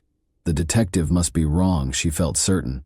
But after giving it some thought, she consented to have a DNA test to learn the truth. Terry was genuinely shocked to receive the DNA findings. It was surprising to learn that she was primarily Irish. The results were even more surprising since they revealed substantial genetic ties between Terry and many of the Maroney cousins Rodriguez had found, indicating that Terry was, in fact, a Maroney family cousin. According to Terry, her mother's name was Jeanette Burchard, born on April 14, 1928, when Detective Rodriguez asked her who might be the true Mary Agnes. There were some unexpected changes in Jeanette Burchard's life. She was raised with strong Catholic principles by her stepfather, Frank Darris, and mother, Jeanette Solar Darris Anderson. After receiving a good education, Jeanette worked as a committed nurse for more than 50 years. In the 1940s, Jeanette wed Edward Jennings, and the two of them had 3 kids. After going through the highs and lows of life for decades, she fell in love again and wed Earl Bouchard. Since then, her daughter Terry Arnold and both of her husbands have died. Another terrible element to Jeanette's life is the fact that she was the mother of Edward Clifton Jennings Jr. and Barbara Joan Jennings, both of whom tragically died. Because she occasionally traveled to Chicago, where her life's puzzle was half hidden in an intriguing twist, Jeanette always had a special connection to the city. There was a persistent question that was never fully addressed when Jeanette's stepfather, Frank Darris, made a suggestion that the lady who reared her wasn't her original mother. Throughout her life, Jeanette was puzzled by this enigmatic remark. She tragically passed away in 2003 at the age of 73, never getting the opportunity to reunite with her departed family. The Cold Case Unit finally declared that Mary Agnes Maroney's oldest case was closed after 93 years of waiting. There were several conversations between the Maroney family and Arnold, Mary Agnes's daughter. They both emphasized how much they enjoyed getting to know one another. Arnold even showed her new cousins photos of her mother. She is adamant that her mother would have welcomed the opportunity to be a member of this large family, and enjoyed the feeling of inclusion. Arnold is certain that her mother would have jumped at the chance to join the Maronis and experience the happiness that comes with this new relationship if she had been living today. How do you feel about this case? What was the true identity and motivation of Julia Otis, the person who abducted Mary Agnes Maroney? And that wraps up today's chilling story. If you enjoyed this video, don't forget to like and subscribe so you never miss a new upload. Also, let me know in the comments what part of this story shocked you the most. Thank you for watching, and I'll see you in the next video.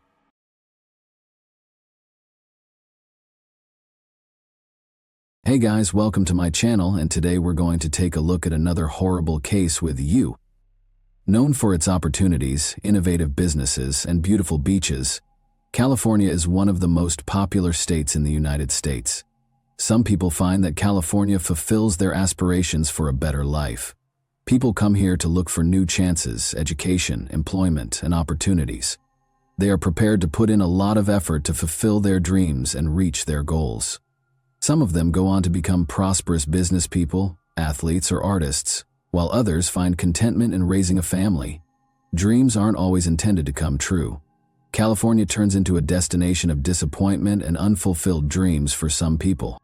After graduating from high school, Maribel Ramos worked in security at a department store with the long-term objective of becoming a police officer. But in order to pay for the college education she would require, she enlisted in the Army. Maribel was on the verge of earning a criminal justice degree from Cal State Fullerton after serving 2 combat deployments in Iraq. When Maribel Ramos failed to show up for planned events on May 3, 2013, friends filed a missing persons report in the spring of 2013. She was last captured on camera delivering her rent check. Maribel and her roommate, Kwang Choi Casey Joy, lived in an Orange, California apartment. The fact that Maribel had called 911 a week and a half prior to her disappearance added an unsettling element of mystery. In the taped call, she expressed her fear and threatened to take drastic actions to protect herself. After 8 years of service, Maribel Ramos, a 36-year-old veteran of the U.S. Army, wanted to return to civilian life. She had the will and perseverance to accomplish her goals, since she knew what she wanted to do. Maribel quickly turned her attention to other areas of life when her military career was over. Her decision to attend university was one of her major choices. Before her mother passed away in 2009, she and her mother moved into an apartment in Orange, California. Maribel asked her sister Lucy Gonzalez if she would move in, since she had the place to herself. Regretfully, Lucy declined, stating that she and her daughter were content with their current residence, and that they would move in if Maribel was unable to find a roommate. Maribel made the decision to post a Craigslist ad looking for a new roommate, and she quickly got a few responses. However, one in particular caught Maribel's attention. A man named Kwang Choi Joy contacted her to ask about the apartment. Kwang wrote in his message that he was a laid-back man seeking lodging in Huntington Beach while he looked for work. Maribel Gonzalez and Lucy Gonzalez met Kwang and found him to be a modest, polite man. In addition, he disclosed to the sisters that he was childless and had never been married. The prospect of having a calm, isolated roommate sounded too tempting to resist for Maribel, who was almost done with her degree. It became evident that Kwang had no one in his life in the weeks following his move-in with Maribel Ramos. Kwang rarely left the apartment and was always alone at home. Maribel soon began inviting Kwang to family gatherings. He became acquainted with the majority of Maribel's family as he accompanied her to various meals, games, and gatherings. Maribel Ramos and Kwang's relationship gradually developed into a friendship. The two frequently went grocery shopping together and took their dogs for walks. Maribel Ramos did not show up for a weekly softball game on May 3, 2013, which was unusual for her. Maribel's friends and relatives made multiple fruitless attempts to get in touch with her. She wasn't in her apartment when the family checked. Since they couldn't locate her, they filed a missing persons report, and the police started looking into it right away. Maribel's residence was visited by the police. Her car was parked next to the home when they got there, but no one answered the door when they knocked. According to the neighbors who were interrogated, nothing unusual had been heard or seen. From the outside, everything appeared to be completely normal. No shattered windows or other indications of a break-in were observed by the officers. They made the decision to enter and check on Maribel. Everything in the house appeared to be in its proper place. Nothing at all suggested that a crime had been committed there. But there was light in Maribel's bedroom. One of the pillows had no pillowcase, and the bed was not made. It was kind of weird. Lucy said her sister would never leave a mess like this. Upon examining the room, it became evident that Maribel had no plans to travel. She had all of her clothes on. Her wallet, ID, and cell phone were the only items gone. The investigators had specific tasks because Maribel's car was parked close to the residence. Maribel Ramos had been trained extensively in the military. She had good discipline. Everyone assumed Maribel was in trouble because she was not the kind to simply vanish without a trace. When the investigators got to the residence, Kwang Choi Joy, Maribel's neighbor, showed up out of the blue. He stated that he had not seen Maribel since approximately 10 p.m. the day before. An hour later, he had returned from his walk, but Maribel had already left. Surveillance video recorded at 8:15 p.m. Maribel was seen dropping off her rent payment the night before she vanished. That was her final public appearance. She left after dropping off the envelope.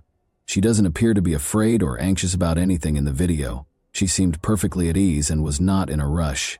Maribel's family chose to use social media to solicit assistance while the detectives went through all of the accessible camera evidence. They encouraged anyone with information regarding Maribel's whereabouts to get in touch with them after sharing a photo of her online. Involving as many people as possible in the hunt was their goal. When the investigators attempted to track down Maribel's cell phone, it was unreachable.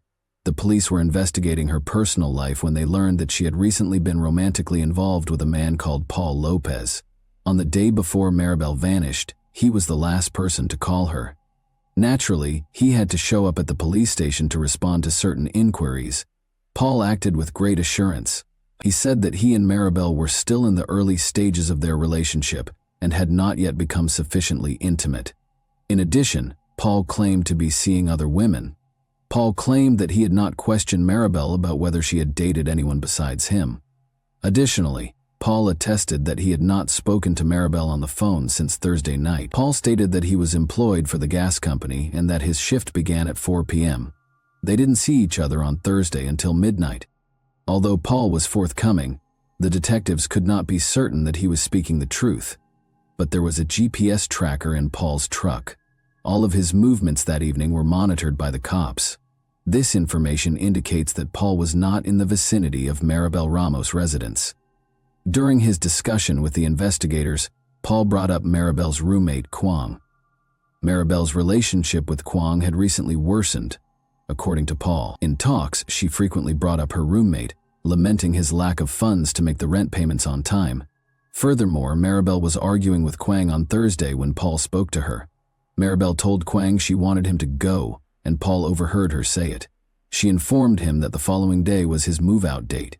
Paul threatened to evict Kwang and his belongings if he didn't move out the following day while he was on loudspeaker. Maribel said that there was no need for that and that she was going to bed when Paul offered to help and that he would drop by if needed. They didn't talk again after that. The investigators turned their whole attention to Kwang after they heard about the arguments between him and Maribel. Kwang was 54. As a teenager, he traveled from South Korea to the United States. There was nothing to suggest that he had a criminal history, and his record showed no serious transgressions. But as they dug deeper, they found a history tainted by rage. His sister claimed that Kwang was so violently angry that she had to file for a restraining order against him. An examination of his social media profiles revealed a close relationship between him and Maribel Ramos. But after talking to Maribel's relatives, the investigators discovered that her relationship with Kwang was not as ideal as it appeared in many social media pictures. Kwang and Maribel Ramos appeared to be the ideal roommates, until Kwang made the decision he wanted more. Kwang called Lucy Gonzalez during the summer of 2012. He told her that he wanted to marry Maribel and start a family with her because he was in love with her. Although Kwang deserved what he sought, Lucy Gonzalez informed him that Maribel had no interest in him in that sense. Later, Lucy informed Maribel about the phone conversation and suggested that she reject Kwang right away to avoid a heated argument. According to reports, Maribel told Kwang that she had no romantic interest in him. Kwang first appeared to have handled the rejection well, but as time went on, he began taking extreme steps in what appeared to be an effort to persuade Maribel Ramos to reconsider. He reportedly spent over $10,000, 0 cents on plastic surgery to look younger, purchased an entirely new wardrobe, got a tattoo, and paid to take Maribel on a cruise. It quickly became evident that Maribel Ramos and Kwang Choi-joy's connection had changed, from friendly to compulsive. A desperate phone call Maribel made to 9011 just 12 days prior to her disappearance was eventually discovered by the authorities as a graphic piece of evidence. In the call, which was recorded 12 days prior to Maribel Ramos' disappearance, Maribel stated that she felt unsafe around her roommate, saying, "I'm just calling to let you guys know that if something happens that I did it because I was trying to defend myself." Given her strong physical training, it was clear that there were reasons why Maribel was afraid of Kwang. Maribel served 2 combat tours in Iraq, as was previously mentioned. This might have contributed to her psychological issues. Military members deal with a lot of challenges, which frequently impacts their civilian lives later on. The detectives called Kwang in to question him in order to determine what transpired between Maribel and him. He appeared affable and at ease. Kwang claimed that he was deeply concerned about Maribel's disappearance because she was a close friend. Kwang claims that he had a wonderful time living with Maribel for around a year and a half. They enjoyed parties, danced in clubs, and on a trip together, the investigators requested Kwang to explain Maribel's 911 call because they knew that things were not as great as he claimed. According to Kwang, they got into a fight when they went to karaoke together that evening. According to him, Maribel was typically either very amiable or hostile when she was intoxicated. Kwang claims that she began screaming at him and claiming that she didn't like and wasn't attracted to him at some point that night. Since they were enjoying themselves, he said that he did not see the crux of the issue. And then she dialed 911. Kwang responded that he and Maribel got into a dispute on Thursday night over the rent. When asked when they had last argued or quarreled, Kwang believed the investigators ought to examine Paul more closely. Kwang claims that he last saw Maribel at approximately 9 o'clock in the evening, when, following a disagreement, he took a vehicle excursion to decompress. Maribel was gone when he got home, and since her car was still there, he assumed that Paul or someone else had taken her up. Although Kwang's account appeared credible, the investigators were concerned about one aspect of his look. The detectives noticed large scratches on his arms, which were covered by a t-shirt. They appeared pretty new. In response to a question about where the scratches came from, Kwang said he scratched himself on some bushes while strolling through the park. Even though this raised suspicions, Kwang was freed since, at this point in the investigation, there was no proof linking him to Maribel's disappearance. A few days after it started, the inquiry into Maribel Ramos' disappearance came to a standstill. The likelihood of discovering her alive was dwindling over time. The investigators decided to bring in forensic specialists to conduct a thorough examination of Maribel's home in an effort to find any new hints. They believed that with the aid of contemporary technology, they would be able to see things that the human eye could not. Kwang was actively assisting the police at this time. For a more thorough inspection, he gave them permission to search his rental automobile without a warrant. A police dog trained to look for human remains was also employed by the authorities. However, neither Maribel's car nor Kwang's car had any scent that the dog could identify. In the meantime, Kwang was spending a lot of time online in the days following Maribel Ramos's disappearance, posting comments on forums pertaining to her case to express how much he missed his friend. However, in spite of his efforts to portray himself as the distraught roommate on the internet, Kwang had oddly begun to distance himself from Maribel's relatives. Kwang claimed to be collaborating with the authorities in a number of interviews. When the detectives noticed this habit, they started to monitor him around the clock in the hopes that he would make a mistake and lead them to Maribel. After handing over his laptop and phone to the police to investigate his presence, Kwang went to the public library to access the internet. The investigators want to see CCTV footage. His actions didn't seem out of the ordinary at first. Like other guests, he took a laptop and used it. He returned the laptop and departed after spending almost 2 hours there. His laptop's internet history was something the police were eager to examine. In order to protect their privacy, visitors' browser histories were deleted after they returned their laptops. The police, who were trying their hardest to locate Maribel, were disappointed once more. Everybody has times in their lives when everything seems to fall apart. When Maribel Ramos abruptly vanished, her family experienced precisely this. Nobody was aware of her whereabouts or potential fate. Her family was in dire straits. In the hopes that someone had seen her or knew where she was, they posted posters across the town. But this was insufficient.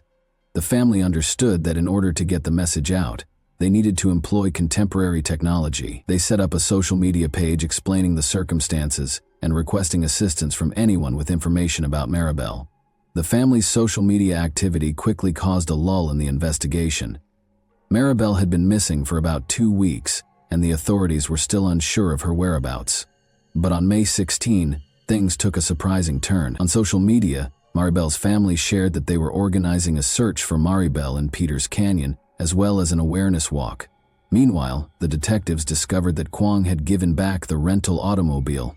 They had previously inspected the car, but this seemed odd, so they decided to do it again. Recall that a dog trained to detect human remains did not detect any scent in Kwang's vehicle during the first search. However, a dog responded swiftly to the trunk's odor this time. The detectives realized they were on the right track, even though this was insufficient to apprehend Kwang.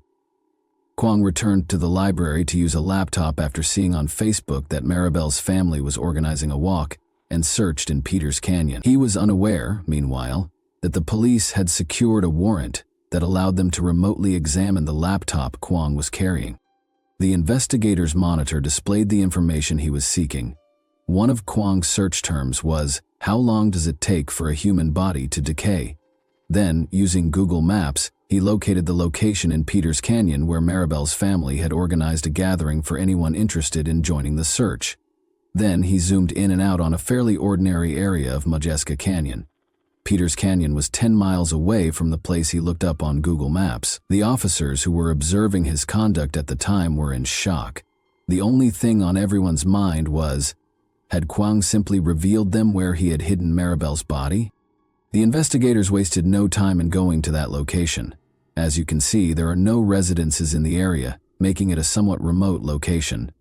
The cops searched for 30 minutes before finding a shallow grave.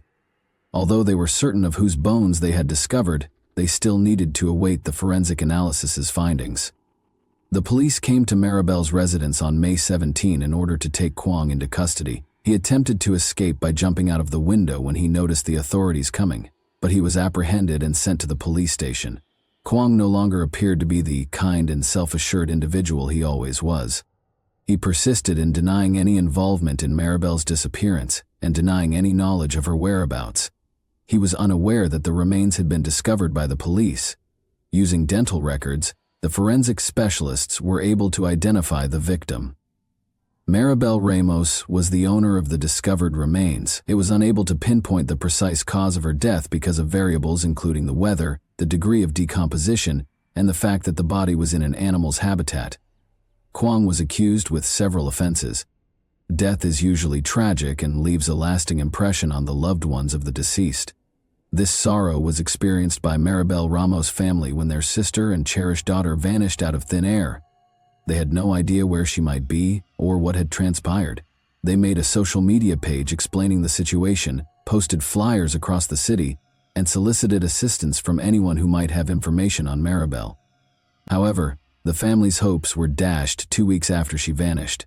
Despite experiencing sorrow, suffering, and hopelessness, they managed to find the fortitude to go on. They love Maribel and remember her. The trial was held in 2014. The authorities could only conjecture as to how Kwang might have killed Maribel Ramos because her remains were too decayed to establish her cause of death. Joy, according to the authorities, was in love with Maribel Ramos, who had other feelings for him.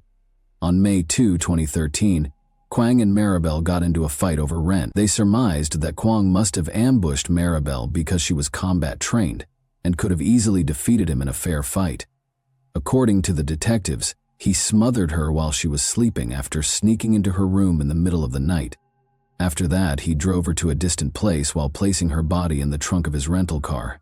He had to navigate through stretches of barbed wire there, which caused his hands to get scratches. There was a chance that Kwang had moved Maribel's body more than once because the police dog did not pick up the scent during the first check of his vehicle. But there was no proof to support this notion. Forensic evidence linking Kwong to the crime was scant.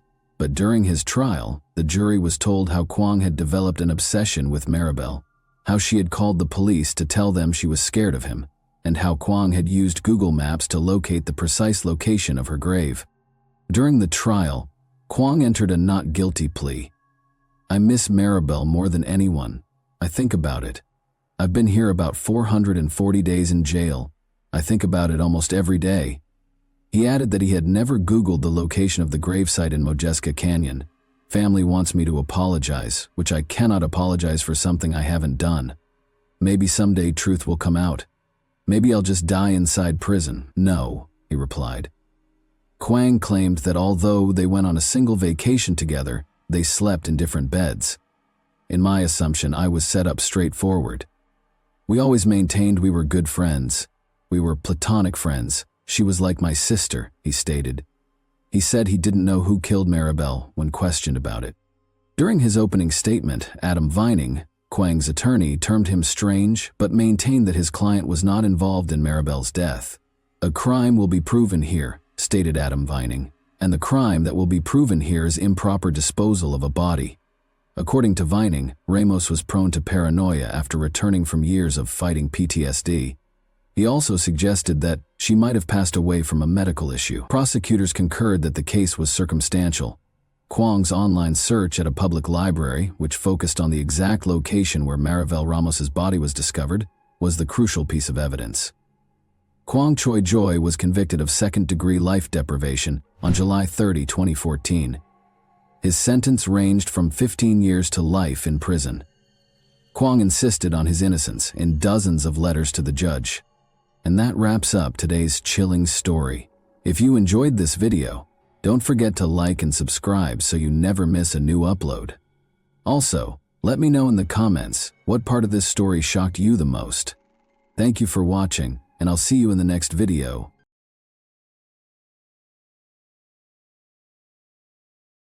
Hey guys, welcome to my channel, and today we're going to take a look at another horrible case with you. On January 24, 1991, at 4:45 p.m., 13-year-old Paula Hilera came home from school in East Harlem, New York.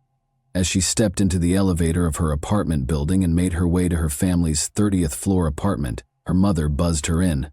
But on that little trip, she unexpectedly disappeared. Paula's lifeless body was found half a mile from her home 3 hours later, at 7:30 p.m. by a man walking his dog. The community was left with unanswered questions as the sun set on that terrible day.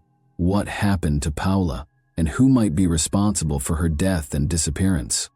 East Harlem, sometimes referred to as El Barrio, is a neighborhood in the center of Manhattan, New York City, where Paula and her family lived. This enclave of diverse cultures is well known for its vibrant blend of customs, artwork, and camaraderie, as shown by its vibrant festivals, restaurants, and vibrant murals that line its streets. East Harlem is home to a varied population with a strong Hispanic and Latino background. The renowned Museum of the City of New York, which displays the history of the city, is located in the area. Our narrative started in East Harlem, where the odds of becoming a victim of crime are roughly 1 in 22. In the late 1000s, 970s, Paula Hilera was born in Colombia to Cesar and Olga Hilera. Alexandra and Julio were her older siblings. In search of a better life, Paula, her mother, and 2 siblings relocated to East Harlem, New York City, in June 1990.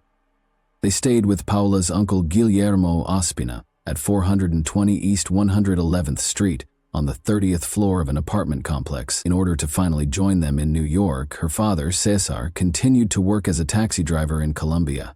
Paula enrolled in junior high school once they arrived in New York. Paula was a bright student who spent her free time studying math and English, according to her sister Alexandra. She wanted to be a lawyer to help people in need, but she only had a few friends, most of whom were classmates. She was quite smart and advanced for her age, thinking above her years, according to her uncle Gilmo. He added that Paula's passion for the English language was the reason she was so content in New York. As a young girl, she had a lot of plans for the future. According to her uncle Guillermo, Paula and her family seemed to be living a happy life until a tragic incident abruptly altered it. Paula was only 13 years old when she left school on the chilly afternoon of January 24, 1991, and returned to the comforting confines of her apartment complex. She reached the building's entrance at around 4:45 p.m. and called her apartment via the intercom. Olga, her mother, responded and pressed the button to open the lobby entrance, allowing her in. This mundane exchange would be the last Olga would have with her cherished daughter. Sadly, Paula never reached their flat on the 30th floor, even though the door was now open and she went into the lobby and into an elevator. When Paula hadn't returned home after 10 minutes, her brother and uncle became concerned. They decided to go look for her because they sensed something was wrong. They rushed down to the lobby and saw it was deserted. They started frantically looking throughout the area for Paula, but she seemed to have disappeared. Around 7:30 p.m., 3 hours later, a man walking his dog discovered a terrifying find. On a sidewalk beside the East River, he noticed a dead body.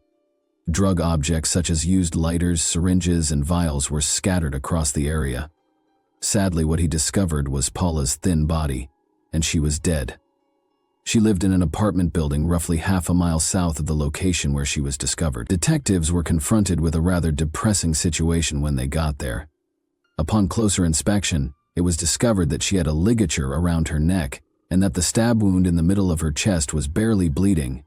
No hints were found to suggest the identity of the perpetrator.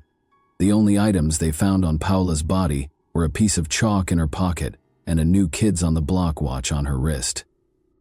The murder of Paula had a significant impact on the area as a whole, in addition to her family. Olga, her mother, was distraught and had a hard time accepting that her daughter was gone. Following this incident, both teachers and students at Paula's school were in shock. In order to help those close to Paula deal with their loss, teachers met with pupils to offer support. For safety considerations, they also cautioned every student against going out alone. The principal and district authorities refused to meet with media after the incident, and reporters were denied access to the school. Many questions remained unresolved for detectives. In an attempt to locate witnesses who could have seen Paula in the vicinity where her body was eventually found, they visited door to door throughout the 32-story building. Unfortunately, no one who had seen her there could be found. Furthermore, the detectives were clueless regarding the identity of the culprit behind this catastrophe.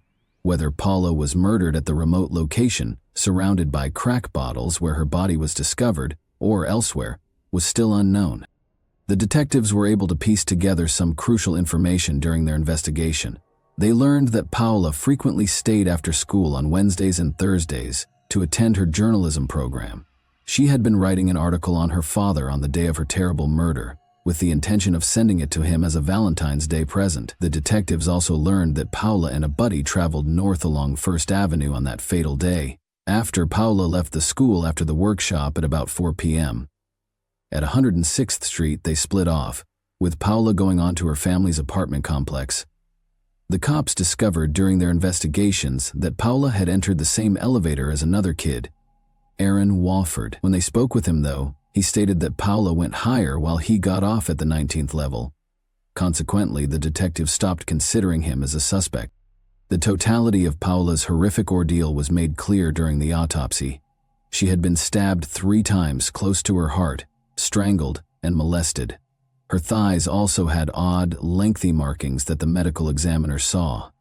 Paula had obviously fought off an attack with courage, and her assailant had yanked her legs away with such force that the bruises on their thighs resembled the curve of their fingers. Male hair was also taken from her body by the examiner. This was kept as proof. Paula's remains were interred at St. Michael's Cemetery in East Elmhurst, Queens on February 2, 1991. Victim Services, a private group that supports victims of violent crimes and their families in Flushing, New York, provided assistance to Paula's family when they moved to Flushing 4 months after her sad murder. Through counseling at Victim Services Families of Homicide Victims program, Olga found comfort. The family clung to the faith that justice would be served for Paula while they dealt with and recovered. But, as time went on, Paula's situation progressively got less interesting, and finding the solutions became more difficult. In any place at any time, the murder of a 13-year-old girl ought to have made headlines, but this horrible incident in East Harlem went mostly unreported in the violent New York of 1991. Over 2,000 murders were reported in the city annually between 1990 and 1992, with an average of 6 bodies found every day throughout New York City's 5 boroughs. Regretfully, the majority of these took place in underprivileged, primarily minority communities, including East Harlem, the South Bronx, and East New York, Brooklyn. Unfortunately, the media paid little attention to any of these situations. Instead, free from political or media pressure, the media frequently covered more affluent, white victims of more expensive crimes in gorgeous settings. A low-priority homicide was assigned to Paula's case. As a result, her murder was mostly forgotten and unsolved for the most of the 1,990s. New York City's crime rate was declining by the middle of the 990s. Nonetheless, a troubling pattern continued in East Harlem's housing buildings. Regardless of whether they were Hispanic or Black, a string of seemingly unconnected cases started to happen, all of which involved the assault and killing of young, attractive youths with thick skin. In 1994, a 15-year-old girl was attacked by a person with a knife and was the victim. This case exposed a pattern that the attacker would use again throughout the course of the following 4 years. He would come up behind the teenager and lead her to a remote spot. There, he would force her to undress, blindfold her with a piece of her own clothing, and then attack her. The 15-year-old survivor was remarkably able to describe her assailant. He was a muscular, well-groomed young man who exuded an overabundance of self-importance. Incredibly, he even informed the woman that she was lucky to have been attacked by someone as attractive as him. Firefighters responded to a rooftop fire at the George Washington houses on East 104th Street on September 10, 1997, a few years later. Following this, they found the dead corpse of a woman who had been severely abused, hit by a blunt weapon, and severely burned, rendering her unrecognizable. Johalis Castro, a 19-year-old who had relocated to New York from the Dominican Republic with her family, was subsequently identified as the victim. Johalis, a young woman with a daughter, had been attending a Bronx community college to study computer science. The second victim in the same neighborhood was a 13-year-old girl in April 1998, 7 months later. Fortunately, the little victim was able to flee unharmed. Rashida Washington, 17, died tragically 2 months later on June 2, 1998. She had been robbed, beaten, and strangled when she was discovered in a stairway on the 15th floor of a housing project on East 112th Street. Like the previous victims, her dead body, with its bare chest hidden by a shirt, had been placed in a sat position against the wall. Rashida, a 100-pound fashion student who worked at a clothes boutique, was small in stature. Unfortunately, 3 days after celebrating her 18th birthday, she was slain. 2 further young teenagers were assaulted in the same region in the fall of that year. On September 21, 1998, a 15-year-old was attacked, and on November 16, a 14-year-old.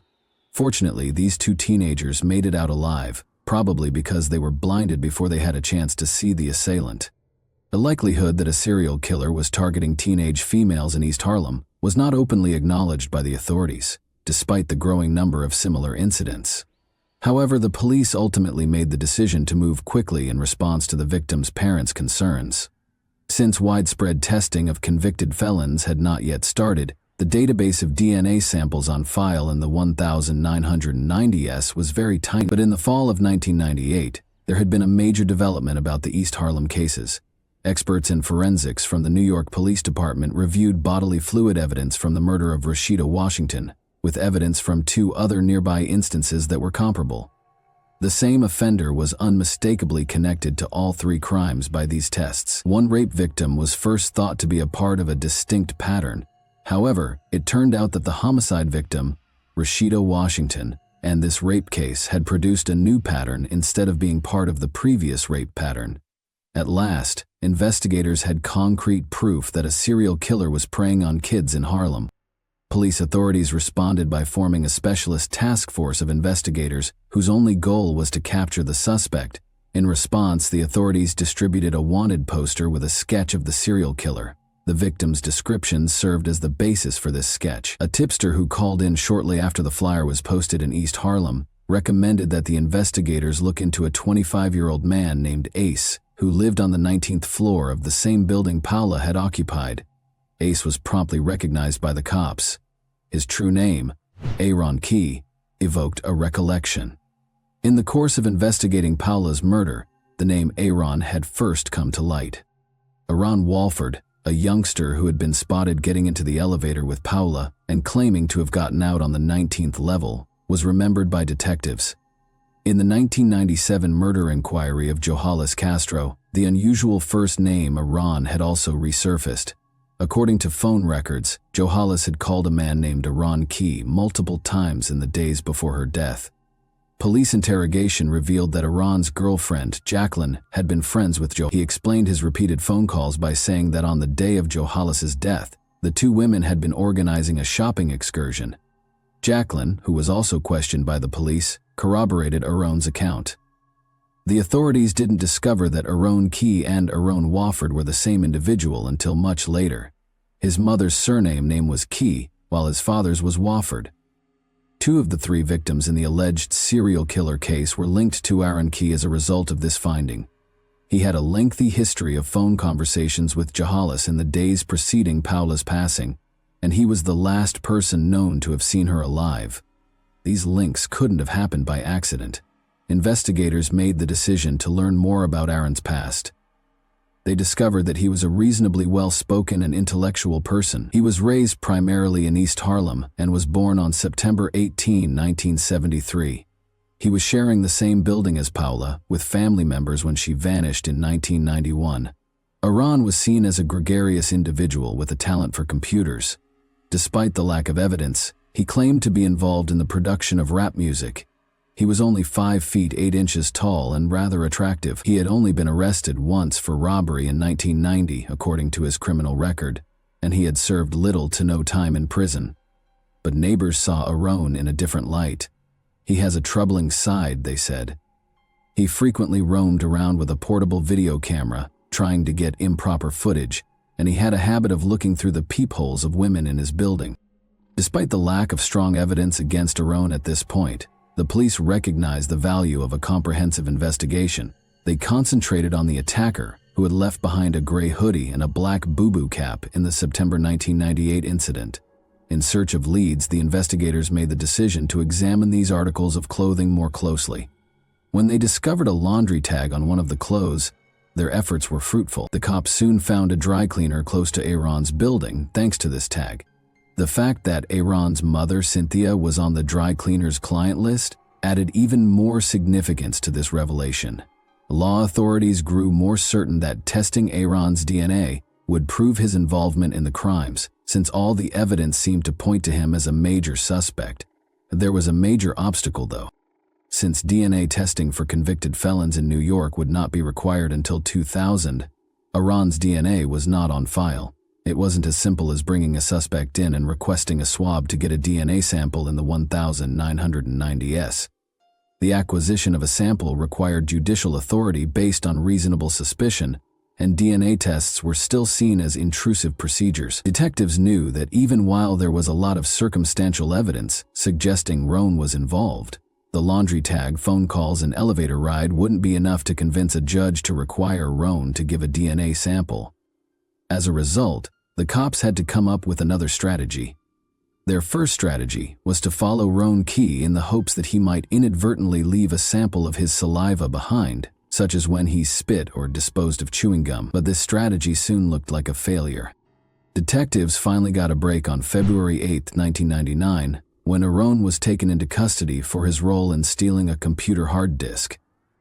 In order to get a DNA sample, the police had to use some deceit, because there were no regulations in New York at the time requiring DNA testing for anyone who were arrested. They came up with a scheme in which a female detective dressed in white hospital attire and pretended to be a doctor. She went up to Aaron and requested a sample of his saliva for what she said was a standard test for tuberculosis.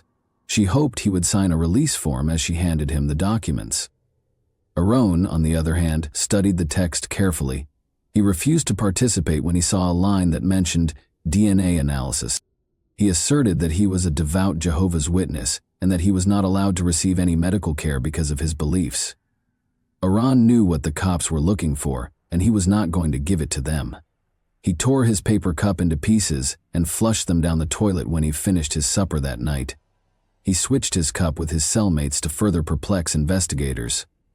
But the cops were ahead by one step. Aron had been in a holding cell with a number of other inmates shortly after his detention. They had been given cups of water by attendants while they were there. These cups were found in a waste paper basket by detectives, who then sent them for DNA analysis.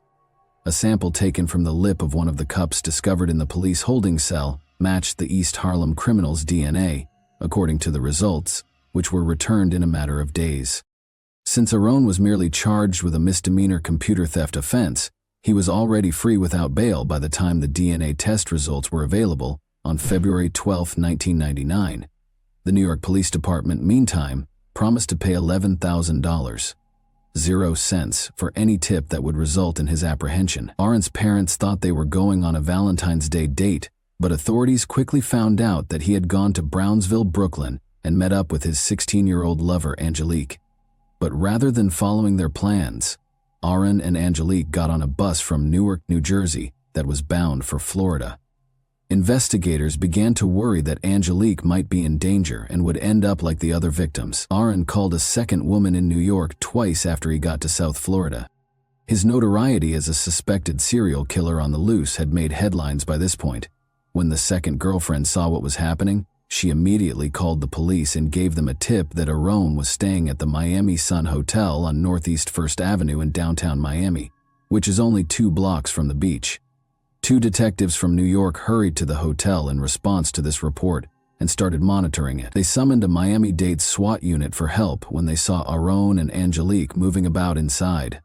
Aron and Angelique were found hiding beneath the bed on the 6th story of the hotel as the SWAT team attacked the building. Additionally, Aron was captured and taken into custody on February 19, 1999. Detectives tried to question Aron about the crimes in East Harlem, but he refused to talk and gave no information. But the police had a strategy. Later, they let Angelique into the interview room while they watched and heard from behind a 2-way mirror. Aron and Angelique thought they were saying their goodbyes in solitude. Angelique pushed Aron to give an explanation for his misdeeds during this exchange. Aron's answer was unclear. He claimed to have been ill and said that he had bugged out. Aron was finally extradited to New York to stand trial on 22 felony charges pertaining to 4 assaults and the killings of Paula Hilera, Johalis Castro, and Rashida Washington, following a protracted 4-month legal fight. Aron was linked to 6 of the 7 cases by DNA evidence.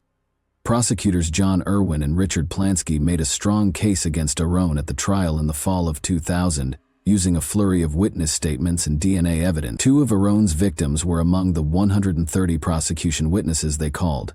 Aron himself demanded to testify as the first defense witness. Aron showed a variety of emotions during the 2 days of her testimony, from wailing like a baby to grinning like a schoolgirl. He also talked about how angry he was to be charged, pop culture, narcotics, rap music, jail cuisine, and his thoughts on the criminal justice system were just a few of the subjects he spoke in his monologue, which was mostly unhindered by the judge, prosecutors, or his own lawyers. Aron constructed a peculiar narrative to explain why he was charged with horrific serial assault against young women, while many of the relatives of his victims were in the courtroom. He said that a dishonest medical examiner who was involved in the harvesting and sale of human organs had arranged for the police to frame him as a participant in a cover-up. He even asserted that what he called genetic shuffling had been done to his DNA. But his long story did not convince the jury. The courtroom erupted in applause on December 16, 2000, the day the guilty verdict was given. During the sentencing, Aron swore at the family members in the crowd as he was escorted past them. In January 2001, a month later, Aron's victims' relatives had the chance to speak with him face-to-face. Paula's mother, Olga, spoke to him, wishing that he would comprehend the agony of restless nights, appetite loss, being unable to walk or breathe, and the lack of tranquility, while simultaneously reflecting on her daughter's suffering at the moment of her passing. Having brought her kid to the country to pursue the American dream, Olga talked of her ongoing pain. During the sentencing hearing, Aron broke down in tears and apologized when it was his turn to speak. Johalis Castro's male cousin became enraged at this and tried to get over the barrier to attack Aron. The sentence was then pronounced by Justice Jones Sadonic. For the 3 murders, she sentenced Aron to 3 life terms without the chance of release. He was also sentenced to 400 years in prison for 4 counts of abuse. Aron was a prisoner at Dannemora, New York's Clinton Correctional Facility. Legislators in New York and numerous other states had passed legislation mandating DNA testing for anybody detained in relation to serious crimes by the time Aron was convicted. Since then, the majority of felony arrests for both violent and nonviolent offenses are now included in this testing. Additionally, some jurisdictions have started testing people's DNA when they are detained for the pain of losing Paula is still very much there for Olga. She is all too aware that the pain caused by the unexpected and needless death of a loved one never goes away, especially when there are still so many unanswered questions. We are left with the memories of Paula and the other victims. As we get to the end of this heartbreaking trip through her awful narrative, we are left with difficult issues after considering Aron's activities and the repercussions he encountered. What motivates someone like Aron to carry out such atrocities?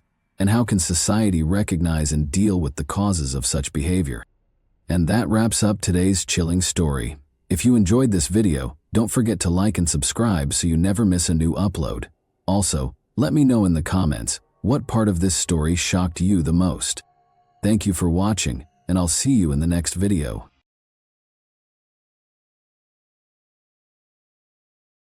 Hey guys, welcome to my channel, and today we're going to take a look at another horrible case with you.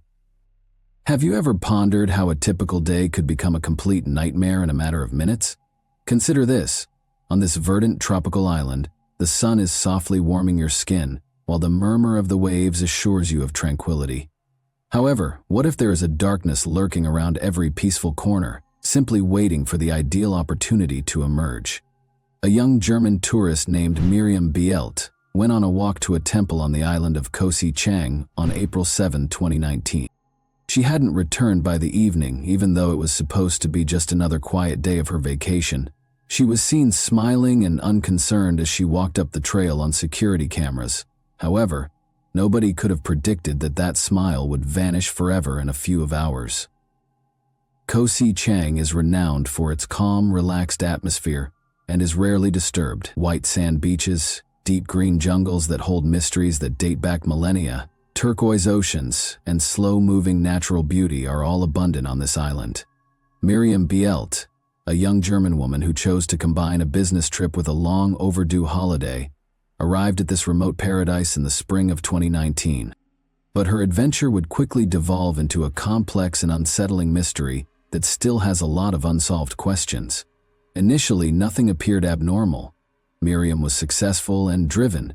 Her career as a design engineer with a big corporation had actually been advancing quickly since she graduated from the University of Hanover. Even though she was accustomed to lengthy workdays and frequent travel, this one felt unusual. Miriam finally got to witness the white dunes and pristine waters she had heard so much about when she decided to spend a few days on the remote island of Koh Si Chang after finishing her business commitments. However, when Miriam failed to appear for breakfast on the morning she was scheduled to depart, everything changed. Hotel employees were worried and attempted to call her, but her phone was inaccessible. It took hours before local officials were notified of her absence, but nobody had yet recognized how serious the situation was. Official documents indicate that Miriam had traveled to Thailand for business purposes, and her encounters with suppliers had gone well. According to her co-workers, she frequently enjoyed combining professional travel with some downtime, even if it meant traveling alone. She might have stayed on the island while the rest of her team went home because of her curiosity. Miriam enjoyed exploring the locations she went to. However, her acquaintances claimed that she had never planned on making impulsive relationships or going on dangerous trips. Nevertheless, other residents recalled that Miriam had demonstrated a strong interest in the island's less visited areas. She inquired about secluded coves and secret beaches, where one may feel completely cut off from the outside world, according to tour guides. To many who knew her, her interests seemed a bit out of the ordinary. Usually she liked to stick to a set strategy, making sure that every little aspect was well considered. Miriam had a well-planned itinerary and was no stranger to travel. She organized a day excursion to Pattaya after concluding her work in Bangkok, and then she traveled to Koh Si Chang. Similar quick trips are taken by many tourists to take in the sights and beaches. It was different for Miriam, though. She looked for locations where she could be alone herself, with nature and her thoughts, locations that weren't listed in the typical travel guides. She started her journey by traveling to the island via ferry in the morning. In keeping with her meticulous disposition, Miriam immediately leased a motorcycle and embarked on a pre-arranged journey. One of her planned destinations was an old stone temple on a hill that only the most tenacious and resilient tourists could access. Locals regarded this shrine as a remote location for introspection, tucked away behind thick vegetation. Quietly, the day began. She saw the traditional indicators of a peaceful island morning as she drew closer to the temple. A vendor was setting up fresh bouquets of calendula and jasmine at a little flower booth nearby, and she had left her rented motorcycle parked at the foot of the slope. After greeting him and purchasing a few flowers, Miriam ascended the stone stairway. She was seen on surveillance cameras carrying a little rucksack and a bottle of water as she boldly ascended the stairs. She had a slight smile on her face, as though she was looking forward to something lovely and significant. However, time went by and she never came back. Her motorcycle remained parked next to the now closed flower stall in the evening, a silent reminder of her disappearance. The fact that no one had witnessed her return down the stairs immediately alarmed the townspeople. The first person to realize something was wrong was the flower salesman, Miriam's motorcycle. She hadn't been seen all day and was still there, unaltered. He told the police about it the following day, and what had begun as a straightforward case of a missing individual quickly turned into something far more sinister. Investigators soon discovered that Miriam would never have remained on the island for very long when they started tracking her path. She had only one day in mind: lunch, a quick excursion, a few pictures, and then a trip back to the mainland. Miriam was well organized, cautious, and always did everything according to her own rules. She kept her valuables close to hand, stayed away from strangers, and checked in with her family on a regular basis. For her loved ones, the first warning sign was when she stopped sending messages. She stopped answering by noon on April 7, and by nighttime it appeared like she had just disappeared. Miriam was traveling to a temple on a mountaintop, which isn't your average tourist attraction. Even locals seldom go there, and no official trips do. The trail is lengthy and challenging, and it is encircled by dense jungle. The climb is made more difficult by the moss-covered wet stone steps. Security footage shows that no one else was around when she was hiking alone. The police repeatedly watched the camera footage in the hopes of finding some clue, but all they saw was Miriam climbing toward the temple with a steady gait, a composed countenance, and a faint smile. This little movie, the final recorded account of her existence on the island, seemed to freeze time. Police discovered a new lead as they started questioning residents. She had been spotted with an unknown male at a cafe by the dock a few days before. Although it was impossible to identify him, he appeared to know her well enough to sit with her over coffee. No one else said they saw them together, but they might have met at her hotel or on the ferry. Following that interaction, a number of unanswered issues were raised by Miriam's disappearance. What transpired on her way to the temple? Who was the stranger she was spotted speaking to? And why did she never descend again? Koh Si Chang Island woke up to a terrifying discovery on the morning of April 8, 2019. A Thai visitor was on the verge of a nightmare while hiking to the temple in the early morning in the hopes of taking in the refreshing air and peaceful surroundings. He was enjoying the silence of the jungle as he ascended the steep, stone-covered trail when he observed something strange, close to the edge of a tiny ravine, just off the path through the dense vegetation. A whitish form attracted his attention, a sight remarkably out of place amid the deep green. It became evident to him as he approached that he had discovered a young woman's body, as though someone had attempted to hide her. She was stuck between two enormous rocks that were covered in leaves and branches. There were visible bloodstains close by, and the woman's body showed evidence of physical violence. The tourist was so shocked by what he had discovered that he alerted the local emergency services right away. Concerns swiftly spread like wildfire throughout the island, as police on Koh Si Chang attempted to comprehend the situation, and within an hour cops were navigating the convoluted route to the location. Back in Germany, Miriam Bielta's loved ones were becoming increasingly anxious. She was known to be responsible and cautious, therefore it was very unusual for her to stop answering on the evening of April 7. Miriam was always in contact, particularly when she was traveling alone abroad. When they realized they hadn't heard from her the following morning, her parents, who were accustomed to her frequent calls and texts, started to worry. They reported a missing person to the local government. Investigators on the island were beginning to piece together the specifics of this concerning case in the meanwhile. Miriam Bielti, a 20-year-old German tourist, was identified as the body discovered in the ravine. Hotel staff stated that she was expected to return from the island on the evening of April 7. However, her rented motorcycle was still parked at the foot of the hill, where she had left it before heading to the temple. Authorities first thought that Miriam might have had a terrible accident, slipped, or lost her balance on the slippery path, but they soon ruled that notion out.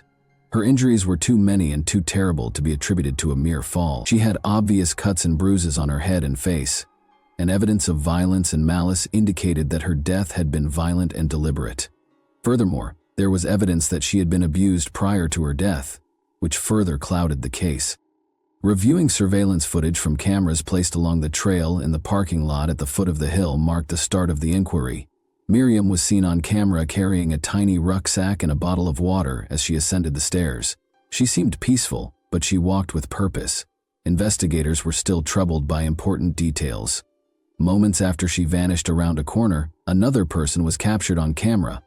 A man in black clothes was pursuing her from a distance. When he finally came back, his clothing were wet and filthy, with obvious light-colored stains. The day's events were further investigated. The vendor at the flower stall at the trail's base recalled seeing this individual. He had seen him pull up on a motorcycle, buy a bunch of marigolds, and then follow Miriam up the route. Aside from the strange conduct of the man on his way back, it appeared to be harmless enough. According to the merchant, he appeared anxious, constantly looking around, and dismissed the question of whether everything was all right by saying he had simply slipped. His manner struck the merchant as odd, so he made the decision to write down the motorcycle's license plate as a precaution. This enigmatic man swiftly rose to the position of top suspect once the police found Miriam's body and the first hints appeared. The authorities were able to identify the bike thanks to the recorded license plate, the vendor's description, and surveillance footage. Ranakorn was the registered owner. Ramruin, a 24-year-old local, lived alone in an old house on the island's fringes and worked as a beach cleaner, cleaning the waters along the coast. Officers went to his house right away, but he was not there. They started looking in the hopes of discovering something that would reveal his possible relationship to Miriam. Underlying conflicts that had not been identified before then started to surface. Though few knew of his darker impulses, Ranakorn was regarded by the villagers as a reclusive and perhaps eccentric man. His neighbors characterized him as reserved yet inhospitable. He rarely confided in anyone and kept to himself. However, those who knew him well had noticed hints of odd, nervous conduct and unpredictable anger. Some even said that they had seen him pacing the island as if he was looking for something or was waiting for someone. What motivated him to follow Miriam that day? And who was this man who seemed to have materialized out of thin air to ruin a young traveler's vision of a tropical paradise? When Ranakorn Run woke up in his tiny house on the edge of Koh Si Chang early on April 7, 2019, the island was still shrouded in quiet. There had been little respite from the night. His mind was still whirling from visions and lingering thoughts that had been enhanced by a haze of illegal drugs. Empty bottles littered the table, and the smell of cheap alcohol filled his home. Ranakorn was aware that he needed a way out of this state, something to divert his attention, even for a brief period of time, in order to prevent him from going any deeper. He made it a habit to have a few beers and several shots of heavier alcohol, which helped him temporarily block out his thoughts, if only for a few hours. However, his typical procedure wasn't sufficient that day. He immediately entered an altered state after taking another dose of a different substance, since he was desiring something more. Once the effects of the controlled substances took effect, his mind started racing, incoherent, and a feeling of eagerness and restlessness swirled inside him. In need of a release, he made the decision to ride his motorcycle anyplace in order to get away from his inner turmoil. Following the road, he finally arrived at the hill's base, where a trail led to a temple on the island. He had first seen her there, a young European tourist, well-dressed, walking up the stone steps with a light, carefree gait and a laid-back look, totally oblivious to the eyes on her. Ranakorn was roused from his daze by the sight of this elegant, carefree young lady. He was unable to turn away and, giving in to his hazy emotions, chose to follow her. Ronicorn entered a neighboring stall at that time and bought a bouquet of marigolds in the hopes that this would make him seem pleasant and enable him to speak to the young lady. The man's peculiar behavior caught the vendor's attention. His eyes were vacant, yet they were filled with an odd intensity. The vendor became uncomfortable, but Ronicorn left quickly. Miriam vanished around the turn, and he soon started up the trail. Miriam, meantime, climbed slowly toward the shrine, oblivious to the shadow that followed her. She was taking in the scenery from the route and the refreshing morning air. She saw it as just another day of her eagerly anticipated vacation, a short reprieve following many days of toil. Even though she was an experienced traveler and understood how to protect herself, she was unable to predict what would happen next. Ronicorn's capture was caught on surveillance footage. Up until the bouquet was in her hand, he initially made an effort to talk to her, acting friendly. Miriam was courteous yet wary. To her, the act of presenting flowers appeared more perplexing than hospitable. He kept after her after she thanked him and went on her way. The following events were not captured on camera, but they were later revealed by witness accounts and Ronicorn's own admission when under the influence of alcohol and other drugs. He was unable to control his urges. He offered frankly that Miriam join him at a remote location nearby, but she responded right away. She declined, and with a hint of panic in her voice, she tried to get away, accelerating, but Ronicorn insisted on keeping up with her swift steps, eventually bursting into a run.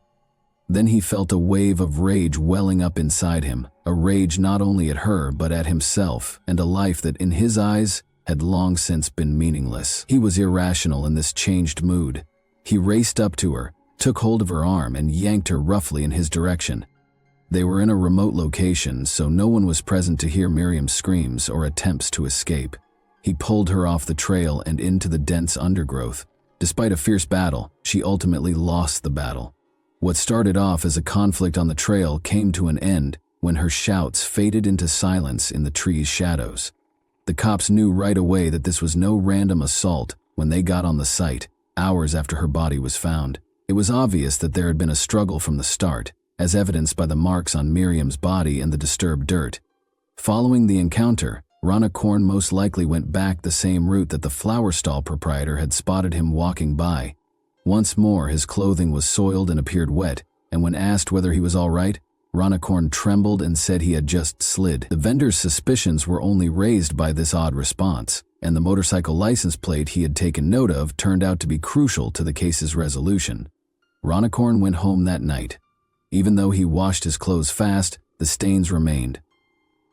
As if nothing had happened, he turned on the TV while lying on his couch. Maybe he believed he could move past it all by behaving normally. However, that was untrue. He didn't try to hide when the police arrived at his home. He seemed to realize that this was it and was just waiting to be discovered. He made an effort to be composed during his arrest, but it quickly became apparent that this composedness was only a front for anxiety and perplexity. The cops were not surprised by his final confession during questioning, but it did expose a degree of startling cruelty that nobody had anticipated discovering during the interview on this tranquil island. Ronicorn lost it.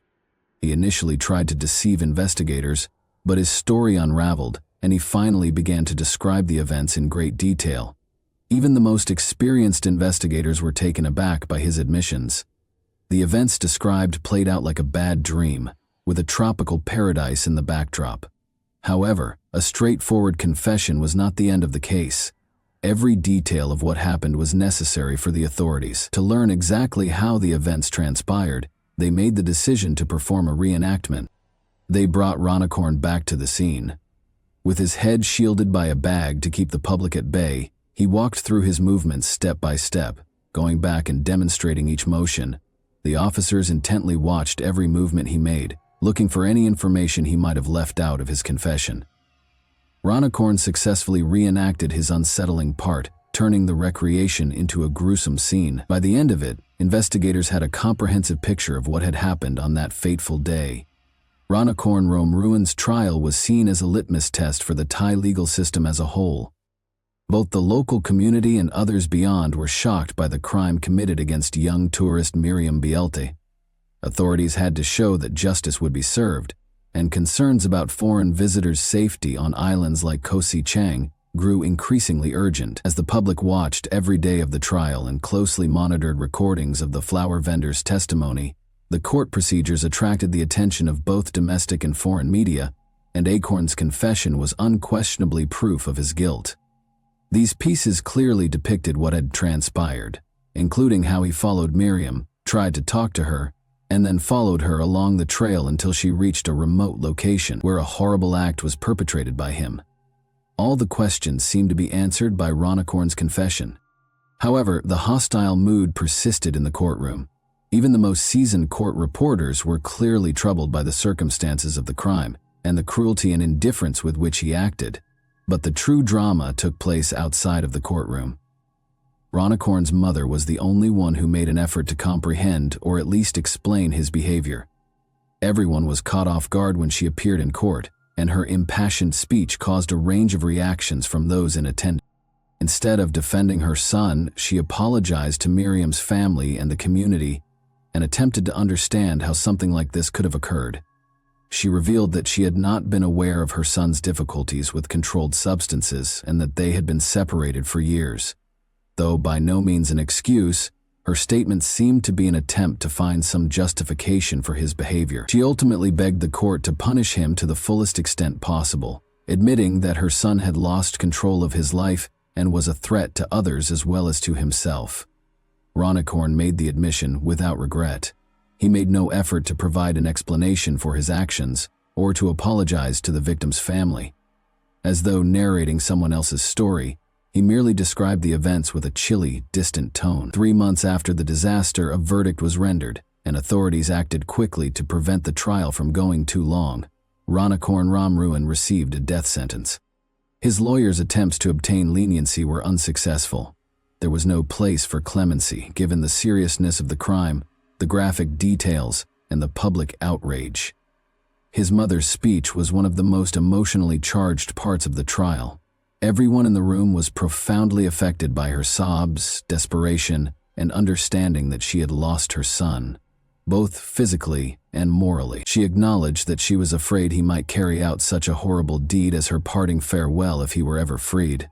Perhaps the most devastating moment of the trial was witnessing her kid being taken into prison. The hardest shock of all following the verdict was realizing that he had lost his humanity forever. Koh Si Chang had a hard time getting over the shock.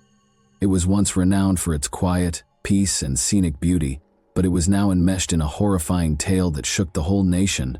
The residents, who took great pride in their hospitality and culture, were severely affected by this catastrophe. It damaged the island's reputation as a whole, and they thought that this would be a one-off event rather than a reflection of their cherished homeland.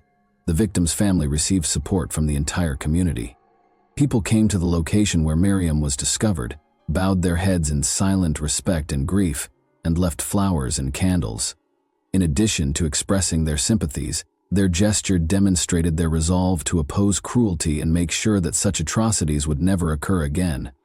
However, the incident revealed more serious problems. This article highlighted issues that many people would rather not talk about: visitor safety and the negative aspects of island life, where easy access to illegal drugs and a feeling of impunity might result in such consequences. Recognizing this, authorities acted swiftly to resolve the matter and reassure inhabitants and visitors that the islands were safe, but not everyone was persuaded. Police issued a statement after the trial, reaffirming that Koh Si Chang would continue to be a safe and friendly place to visit and that such incidents would not occur again. But could anyone really forget that this site had once been the scene of something so horrible? One of the most significant and memorable events to have happened on our island will always be the tale of Miriam Bielt. Although Hanover University created a fund for aspiring engineers in her honor, guaranteeing that her name and enthusiasm for education would go on in spite of the tragedy, Miriam's loved ones will always feel the anguish of her passing, and those who knew and cared for her will never be able to forget her. So, here's something to think about. What, or who, can ensure that a catastrophe like this won't occur again? Even paradise can conceal its evil side. So, how can we be sure that our next trip won't become a nightmare? The next time you arrange a trip to a far-off destination, keep this in mind. because occasionally there are things that are best kept unseen behind the curtain of beauty. And that wraps up today's chilling story. If you enjoyed this video, don't forget to like and subscribe so you never miss a new upload. Also, let me know in the comments, what part of this story shocked you the most? Thank you for watching, and I'll see you in the next video.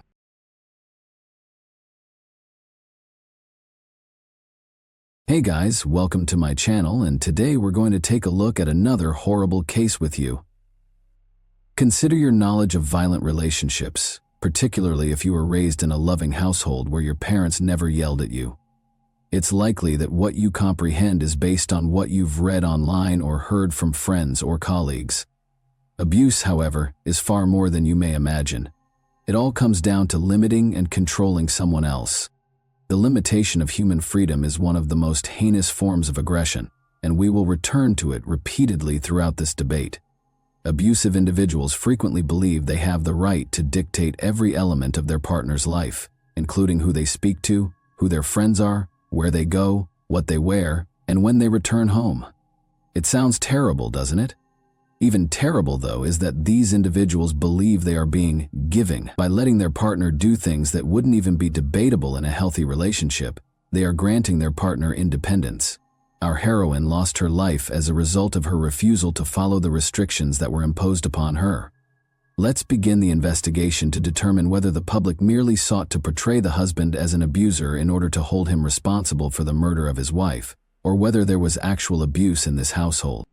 For a peaceful family life, Cary, North Carolina is the ideal town. People quit securing their cars, or even their front doors, after years of living there since it's so safe. Great schools, open highways, amiable, smiling neighbors, and little racial friction or crime are all present. The Coopers decided to establish a happy life and create a family in this town. Outside of their house, Brad and Nancy Cooper appeared to lead the ideal life. Brad was a successful and intelligent IT engineer. Nancy was the best mother to their two young kids and was athletic, attractive, and entertaining. They lived in peace and quiet. Nancy looked after the girls in the house while Brad worked. As a former competitive runner, Nancy took good care of herself and made sure she kept in condition. July 12, 2008 began as any other day would. Nancy never returned after going for her morning run. The events that followed are complex and unsettling, leaving you to question what actually transpired. The narrative is so heartbreaking that the only things left for Nancy and Brad's family were doubts and a glimmer of hope for justice. Jessica Adam reported her close friend Nancy Cooper missing to emergency services that afternoon. Jessica told the dispatcher, her voice trembling, that Nancy had left for a run at 7 a.m. but had not come home. Nancy never showed up for the planned meeting between the two pals. Even worse, Nancy's house phone and mobile phone did not answer when Jessica tried to call her for hours. Brad didn't give his wife's disappearance much thought because he was at work. Even in the evening, Nancy had not returned, so he figured she had simply gone for a longer walk than usual and would be back shortly. To determine Nancy's possible whereabouts, perhaps some answers will come to light on their own if we examine the Cooper family's past more closely. Harry Renz and Donna Audrey, both graduates of the University of British Columbia, made the decision to formally enter into marriage in the 1960s. They had 3 girls, Krista, Jill, and Nancy, who all lived in Edmonton, and a son, Jeff, during the course of the following few years. They provided a warm and nurturing environment for their kids. Harry and Donna founded an employment firm in 1988 that provided employment assistance, job training, and life management to persons in Alberta, Canada. On October 25, 1973, Nancy Renz was born as her sister's identical twin. In 1998, Nancy was only 24 years old when she met Brad Cooper in Calgary.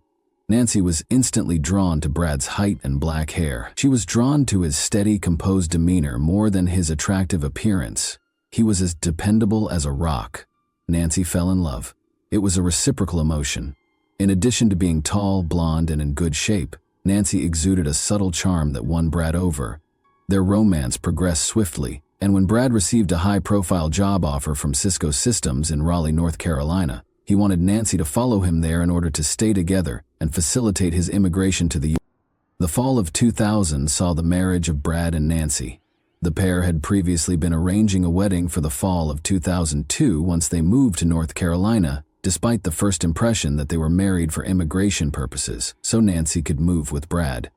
Nancy was compelled to become a stay-at-home mother, while Brad began establishing his career at one of the biggest corporations. Brad's career at Cisco Systems took off. As a VoIP engineer and architect, he specialized in fusing phones with internet technology. Brad was one of only 152 networking technology professionals. The family had a comfortable home. Nancy became a prisoner in her own house, even though each of them had a BMW in the driveway, to be in the United States. You can travel as a Canadian citizen, but you need a permission to work. The couple produced 2 lovely kids over the following several years, Bella in 2004 and Katie in 2006. Nancy, according to her neighbors, was a devoted and active mother who enjoyed spending time at the playground with her children. However, she was unable to work since she lacked a work visa in the United States. Nancy aspired to have a profession and be more than just a wife and mother, even though she was still a Canadian citizen and might have found some illegal work to supplement her income. Let's now discuss Brad Bradley. Graham Cooper was born in Medicine Hat, Alberta, around the beginning of the 1970s. Following high school, he graduated from the University of Calgary with a Bachelor of Science in Computer Science. He was hired as a network engineer at TransCanada Pipelines after graduating. He met Nancy Rands in 1998, and they clicked right away. He became close to Nancy's family over time, especially her parents, and impressed them with his technological prowess by participating in all of their family gatherings and lending a hand with their computers. He soon received a job offer from Cisco Systems in Raleigh, North Carolina, thanks to his skill and knowledge. Brad started pursuing an MBA at the College of Management at North Carolina State University in 2005. After that, he finished the degree with a focus on product innovation. Nancy became Brad's shadow as his career took off and he continued to expand his skill set. She was forced to sacrifice both her work and her goals. Nancy used to be a runner who dreamed of going to the Olympics. She continued to run marathons and other races, despite having a damaged knee, which irritated the more reserved Brad, because she brought new people into the running group and made new acquaintances. Their relationship quickly began to disintegrate.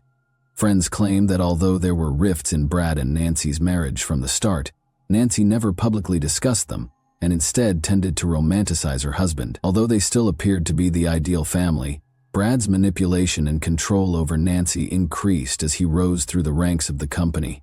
She appeared to him to be a dull housewife who had lost her spark, spending her days taking care of the children and cleaning.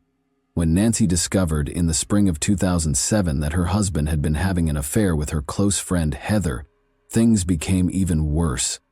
After months of denial, Brad finally came clean on New Year's Eve, acknowledging the affair but claiming it had only occurred once, as if that somehow made it okay. So it's not a one-time thing? In order to improve their marriage, the pair began attending couples therapy, where Brad acknowledged lying to Nancy about his long-term affair with Heather. Following the revelation of that fact, they made the decision to divorce and sell the house. In retaliation, Brad canceled Nancy's credit cards and ensured she was unable to follow forward with her plans to return to Canada with the children. Brad refused to relinquish custody of the girls or allow them to move there.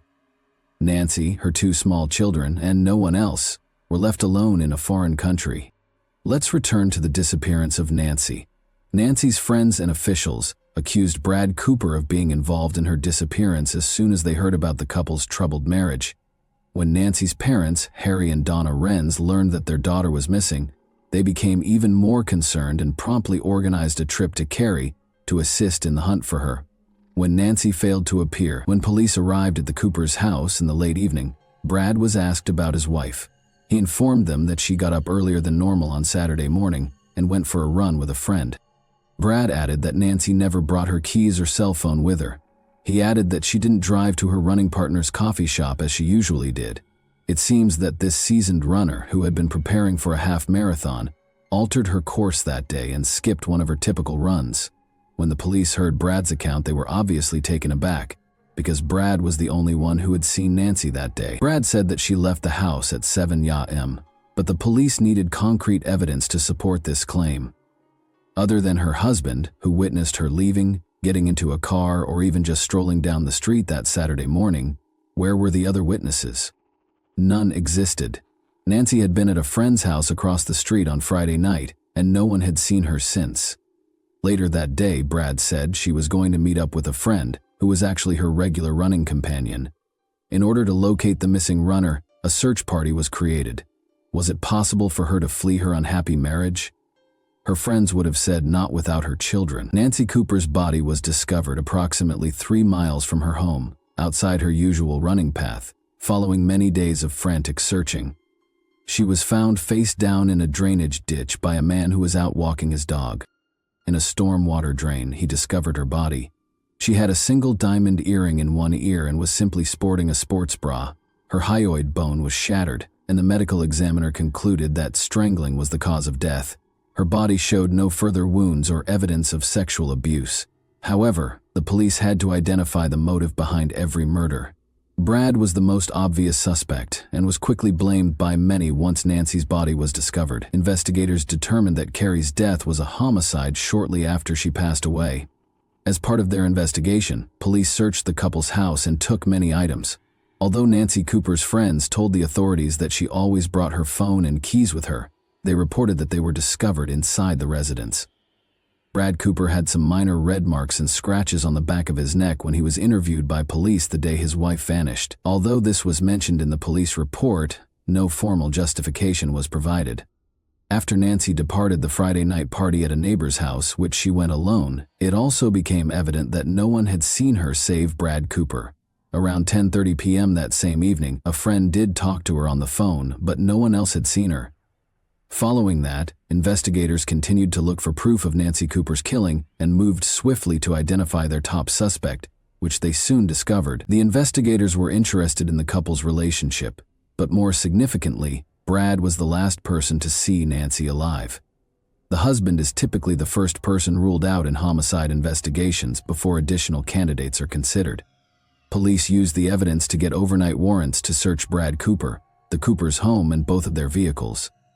The police were obviously eager to treat the automobiles in the family home as possible crime sites. They looked for additional evidence in the house or one of the cars and used luminol to examine for bloodstains. Brad's hair, fingerprints, and DNA were also gathered so they could compare them to whatever evidence they might uncover at the crime scene or the body's whereabouts. Additionally, they intended to examine Brad's hands and torso for any cuts, scratches, or other markings and take pictures of them.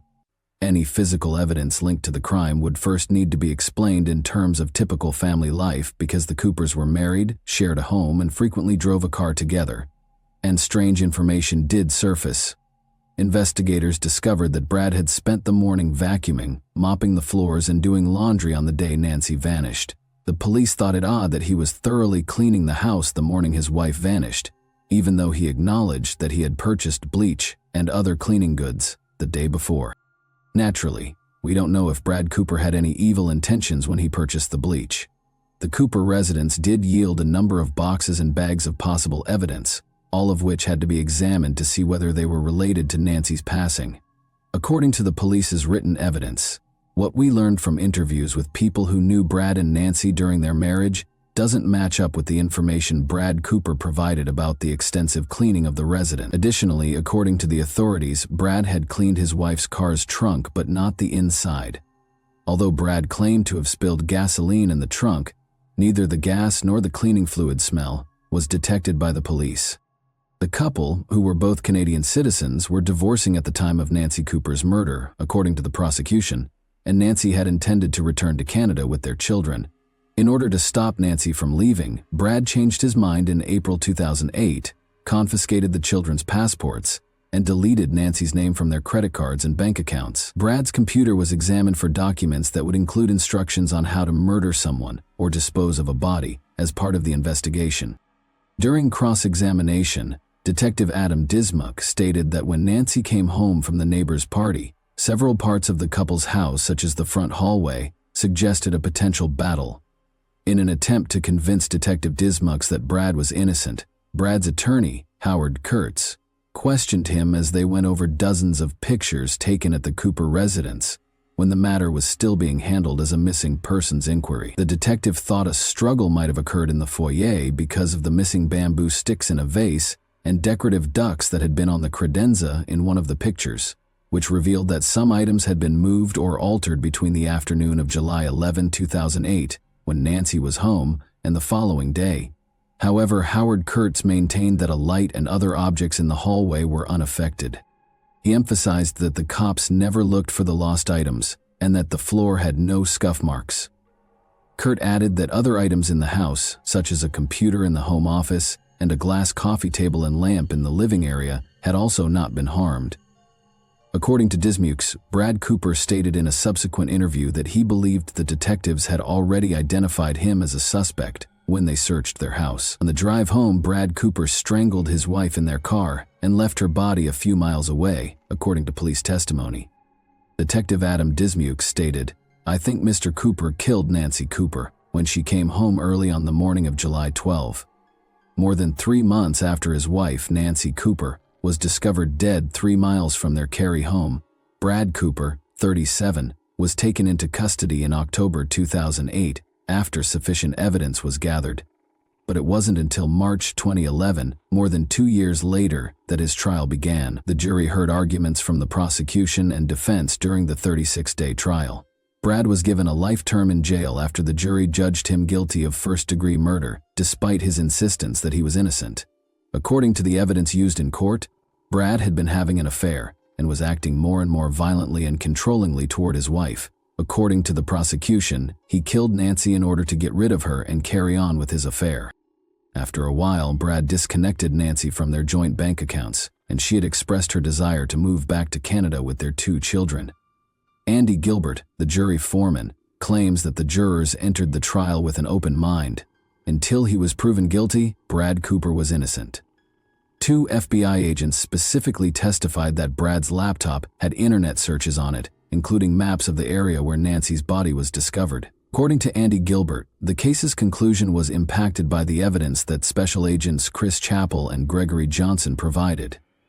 It gave much of the other circumstantial evidence greater weight and legitimacy. Brad first consented to the divorce and the division of their assets, but he later had second thoughts after learning how costly it would be. The defense attorneys contended that the prosecutors had bribed the couple to keep the couple from going bankrupt because they were having financial difficulties. They also said he had reconsidered his decision to go to Canada after realizing he wouldn't be able to spend as much time with his children as he would have liked. Brad entered a not guilty plea in 2011, but when the jury considered the evidence, he was found guilty. On May 5, the jury, which consisted of 2 males and 10 women, took almost 10 hours over 3 days to render a decision.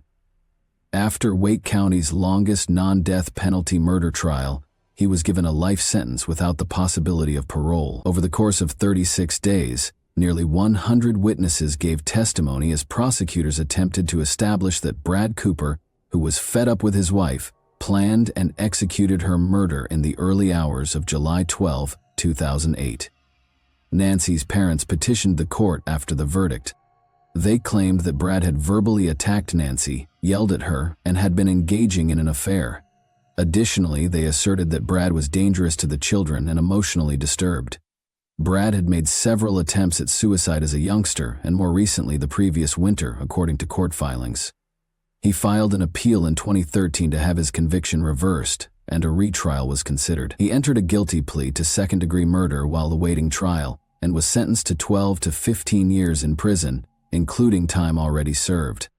Brad, meanwhile, persisted in battling Nancy's family for custody of their 2 daughters. Nevertheless, his guilty plea resulted in the forfeiture of his rights, so granting custody to Nancy's twin sister. Since the jury was never given access to the evidence indicating Brad's laptop had been tampered with, defense attorneys think they have a good chance of appealing the conviction. Additionally, they said that the police only looked into their assumption that Brad was the murderer of Nancy, ignoring evidence that would have pointed to the real murderer or murderers. Theory: who is Brad Cooper then? A ruthless despot or a victim of the circumstances? Although Brad Cooper's youthful suicide attempt and winter 2008 threat are well known, suicidal thoughts and behaviors frequently indicate manipulative motivations, a means of proving something to someone when disagreements and the will to fight are gone. Throughout the trial, Bradley insisted he was innocent, but in 2015 he admitted to killing Nancy, saying he strangled her during a fight and disposed of her body in a drainage ditch. In Wake County Superior Court, Brad Cooper, then 40, entered a guilty plea to the murder of his wife, Nancy. He was first found guilty of first-degree murder in 2008, but the North Carolina Court of Appeals reversed that decision in 2011. Cooper was subsequently given credit for the 5 years he had already spent when Judge Paul Gessner sentenced him to 12 years in jail. After successfully appealing the first-degree murder conviction in 2011, Brad Cooper pled guilty to second-degree murder and stayed in the Wake County Justice Center under an agreement that reduced his life term without parole. He was given a minimum 12-year sentence instead. Only a few years after disposing of his wife's body in a drainage ditch while only wearing a bra and reported her missing following a run, did the unfaithful husband admit to killing her. When the judge questioned Brad about whether he had murdered Nancy, the mother of their 2 children, and concealed her body at a building site in Cary, North Carolina in 2008, Brad replied in the affirmative. He has never before confessed to the crime in court. As part of the agreement, Brad, who is now in his 50s, had affairs with other women including a neighbor, while his wife attempted to dissolve the marriage and return to Canada, according to the prosecution. Cooper also relinquished his parental rights to their children, Bella, now 10, and Katie, now 8, so that Nancy's twin sister, Krista Lister, may adopt them. When we started this process many years ago, I said I wanted the person responsible for this crime to come forward, admit guilt, and acknowledge their actions. Harry Renz, Nancy's father, said following the hearing. That has finally occurred. Nancy was a 34-year-old mother of 2 little kids and an athlete. She had begged her husband to move out and allow her to leave their home because she was in a bad marriage, but he refused and handled the situation his own way. On November 23, 2020, Bradley Graham Cooper was released from the Mountain View Correctional Institution in Spruce Pine, North Carolina, following the completion of his 12-year term. U.S. Immigration and Customs Enforcement detained him as soon as he was released in order to start the deportation process back to Canada. According to reports, he currently resides in Canada but is not authorized to speak with either of his daughters. It appears that he would rather remain anonymous and out of the spotlight these days. Individuals in Brad Cooper's shoes must discover how to satisfy their wants in interpersonal connections. To be honest, kids need to learn how to listen, communicate, and compromise, as well as how to create relationships where they feel heard and understood. Although it's more difficult than using manipulation to acquire what you want, it's much more fruitful and presents a genuine opportunity for intimacy, self-awareness, and release from the crippling burden of loneliness. I strongly advise anyone in a challenging relationship at the moment to take the appropriate precautions to protect themselves, as Nancy's murder is an example of domestic abuse at its worst. And that wraps up today's chilling story. If you enjoyed this video, don't forget to like and subscribe so you never miss a new upload. Also, let me know in the comments what part of this story shocked you the most. Thank you for watching, and I'll see you in the next video.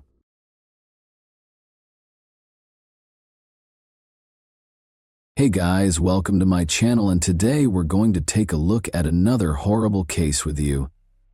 Parents teach their children from a young age not to trust strangers, not to get into unfamiliar automobiles, and never to go anyplace with someone they don't know, regardless of what they may say, because the world is big and full of hidden hazards. Regrettably, people with bad intentions frequently exploit both the trust of the innocent and the precarious circumstances that some adults find themselves in. Young medical student Mia Steven went to a party with her pals. She thoroughly enjoyed the evening and the companionship of those around her. Nothing seemed out of the ordinary, and nobody could have foreseen what was about to happen. Sadly, Mia never made it back home. When she vanished, the entire community rallied in the hopes of discovering her uninjured and alive. But when a sobering discovery was discovered in a neighboring woodland, something so startling that even the most experienced investigators found it difficult to comprehend, those hopes were dashed. On January 15, 2000, Mia Steven was born in Aalborg, a sizable harbor city in northwest Denmark. She came from a loving, close-knit family as the youngest. She grew up her adolescence in this small town, which is well known for its low crime rate and feeling of security. Mia did exceptionally well in school, demonstrating a natural aptitude for subjects like biology and chemistry. Her teachers believed she was a talented student and had high expectations for her. Mia knew she wanted to become a doctor even as a teenager. She always wanted to assist everyone around her and was incredibly kind and perceptive. Mia was well liked by her peers because of her gregarious and intelligent nature. She was loved for her warmth and approachability and had a wide network of acquaintances. Attention was also drawn to her elegant manner and remarkable looks. While still in school, she started modeling, participating in several campaigns, and winning people over wherever she went. Because of her uniqueness, Mia frequently had admirers fighting for her attention. Mia achieved her dream of enrolling at Aalborg University's Medical program, one of Denmark's most esteemed universities. After graduating, she kept modeling while attending school, doing fashion publications and commercials. Mia maintained a close relationship with her family by continuing to live at home with her parents in spite of her achievements and increasing independence. Mia was in her second year of college when the COVID-19 epidemic struck. The limitations and lockdowns drastically altered her life. Social media, phone conversations, and video chats took the role of her face-to-face connections with pals when classes shifted to online. A vibrant, gregarious, and outgoing young woman found the lockdown period to be rather difficult. Because of this, Mia Steven anxiously got ready for her first party in years when all restrictions were finally relaxed in early February 2022. Unfortunately, that night would be her last on February 5, 2022. For the first time in almost 2 years, there were no social restrictions due to the pandemic on Saturdays in Denmark. College students in particular were ecstatic to be able to enjoy the nightlife they had sorely missed.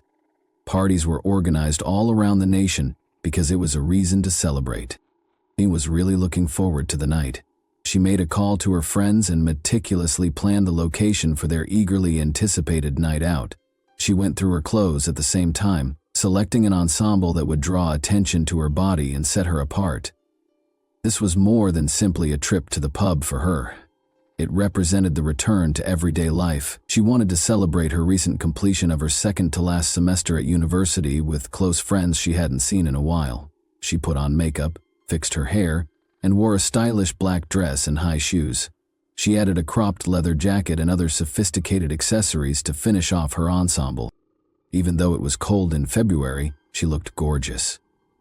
Mia thought her friends would drive her home after the event, but as the evening wore on, plans changed. Young people anxious to make up for missed time crowded the bars and clubs throughout the city's central streets that evening, but it was so chilly that the streets themselves were almost deserted. After spending several hours catching up and having a good time, Mia and her pals began the evening in a bustling pub. They later relocated to a local tavern, and an hour later they changed locations once more. The group evolved as they went from bar to pub. A few friends went home, others encountered pals and joined other groups, and they were replaced by new acquaintances. The evening was of course full with dancing, laughter, and copious amounts of alcohol. Witnesses claim that although Mia drank wine, she wasn't too drunk. She talked to everyone around her, laughed and danced. The companions she had first arrived with made the decision to depart by 3 in the morning. But Mia decided to stay, telling them she would find her way home eventually. She was spotted conversing with an unknown man who seemed interested in her at the moment. The club ended for the evening around 6 a.m. Only one of Mia's friends remained after that. The two went out into the chilly, overcast morning. The frigid temperature was made even worse by a chilly breeze that blasted across the deserted streets. The two made the decision to take the bus home, but they had to go in different directions. They split up and went to their own bus stops. Mia never came home that night, and no one ever saw her alive again. Her parents initially assumed she might have gone to stay with one of her many friends and were not alarmed. But when they noticed that her phone was going directly to voicemail, something that was completely out of character for her, their worries intensified. Unable to wait any longer, Mia's mother called her daughter's best friends and classmates at midday on February 6. One by one, they all responded with the same response. They couldn't get in touch with Mia, and they hadn't seen or heard from her since the previous evening. Her parents were so alarmed that they rushed to the local police station and reported her missing. They were concerned that law authorities may postpone their search by waiting the customary 24 hours, because Mia was an adult and had attended a party.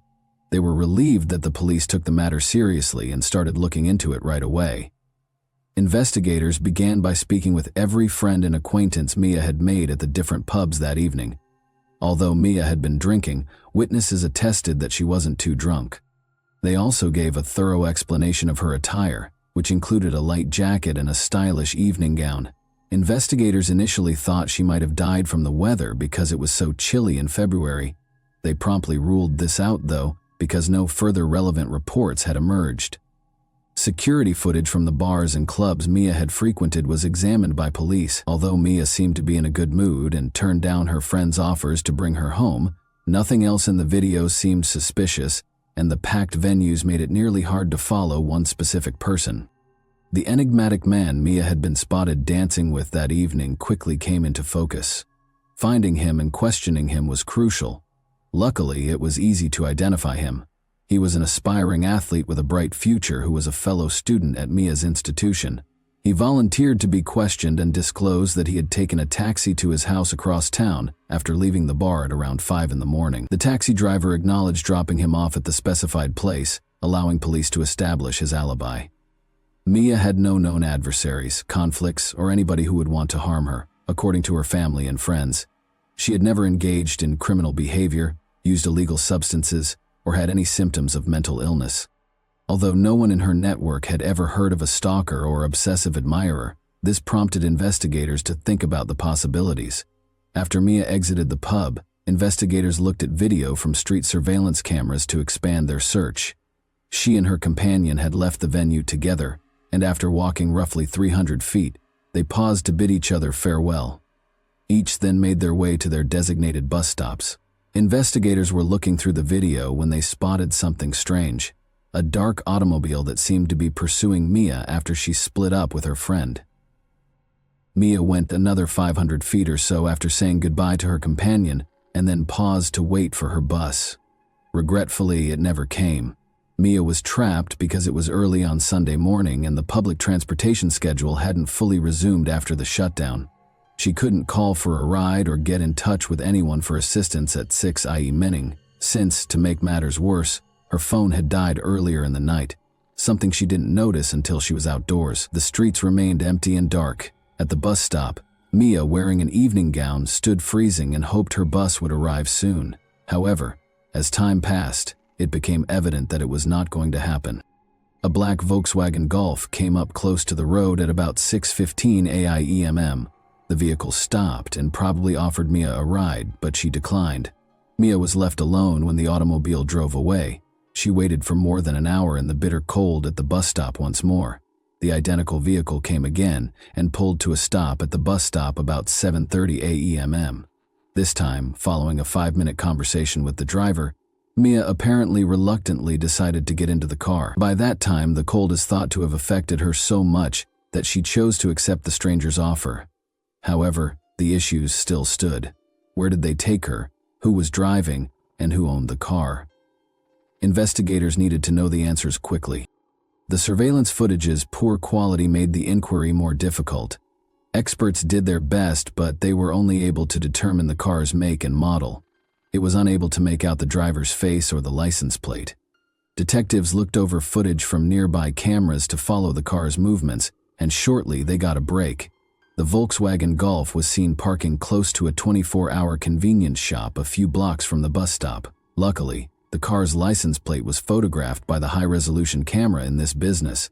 Investigators quickly identified the owner, a 37-year-old man named Thomas Thompson, by searching the license plate through the vehicle registration database.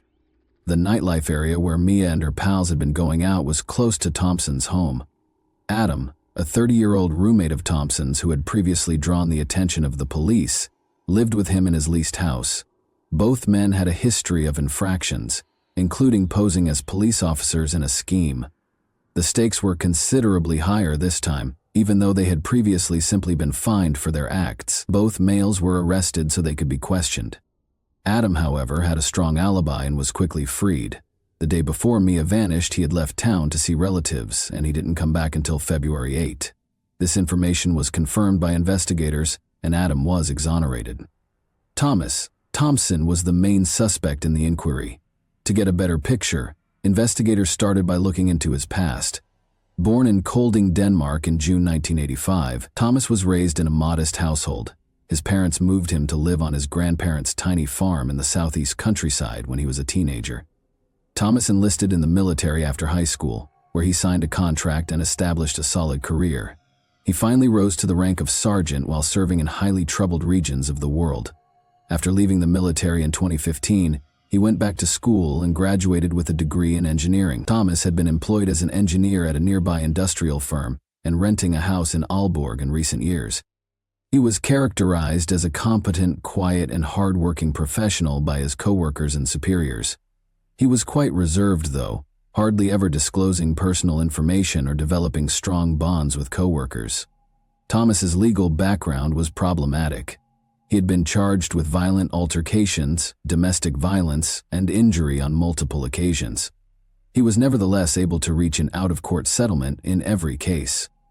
According to his ex-partners, he was irritable, hostile, and dangerously violent. Thomas appeared to lose control during angry outbursts, acting in a way that worried others around him. Some even thought he could be able to commit a major offense. Thomas obviously had a darker side that he found difficult to control. However, did that imply that he may have singled out Mia, hurt her, and perhaps even committed a crime against her? More importantly, where was Mia? In his car, Thomas, for his part, said nothing. An integrated GPS system was discovered by investigators. They looked at the data, hoping to track his movements that evening. They found that Thomas had attempted to turn off the GPS tracking on February 6 at around 2 in the morning. The attempt, however, resulted in a glitch, and the machine started to record position data every 30 seconds rather than shutting off. According to the GPS, Thomas left his house at 2:45 a.m. and drove about the city for several hours, apparently searching for a target. This mistake made it possible for detectives to piece together his actions in great detail. He stopped close to the bus stop where Mia was waiting at around 6 in the morning and had a quick conversation with her. For the next hour and a half, he drove away after she turned down his offer of a ride. Before heading back to the bus station, Thomas kept driving in a directionless manner through the streets.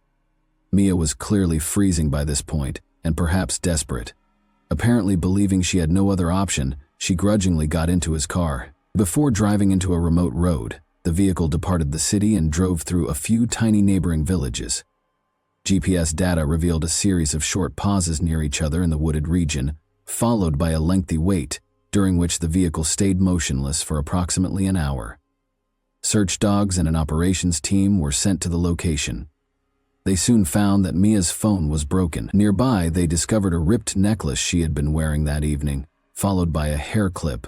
Additionally, pieces of her clothing and strands of her long hair were discovered tangled on the branches of trees in the area. The scene presented a bleak image. As someone harried after her, Mia appeared to have attempted to flee into the woods, tripping, losing objects, and hooking herself on branches. But hundreds of feet farther into the jungle, the most terrible discovery was still to come. Areas of disturbed dirt were pointed out by the search dogs, indicating that something had just been buried. Investigators found human bones after excavating beneath roughly 3 feet of loose dirt. 231 pieces of the remains were broken apart, some of which were left on the surrounding land. To the dismay of her loved ones, the victim could only be identified by DNA testing. It was established that Mia was the owner of the remains. Law enforcement was forced to issue a public statement as news of the gory discovery swiftly spread to the media. The community was reassured that the dangerous criminal had been caught. Terrifying details were uncovered via forensic analysis. Bone marks indicated that a power saw-like instrument had been used to dismember the body. Given the condition of the remains, pieces of tissue displayed signs of having been bathed in a chemical solution, perhaps in an effort to destroy them or get rid of any DNA traces. It was challenging to pinpoint the precise cause of death. Medical examiners, however, thought mechanical asphyxiation was the most likely cause. Most likely a rope or tiny strap, rather than bare hands, had been used to strangle Mia. Although Thomas Thompson's car had been partially cleaned, blood traces were discovered. Mia's blood was identified through DNA analysis. Her body looked to have been dismembered, and more blood traces were found throughout his house, especially in the toilet. Thompson first attempted to defend his actions when presented with the evidence, saying he had no malicious intent and had no plans to hurt anyone.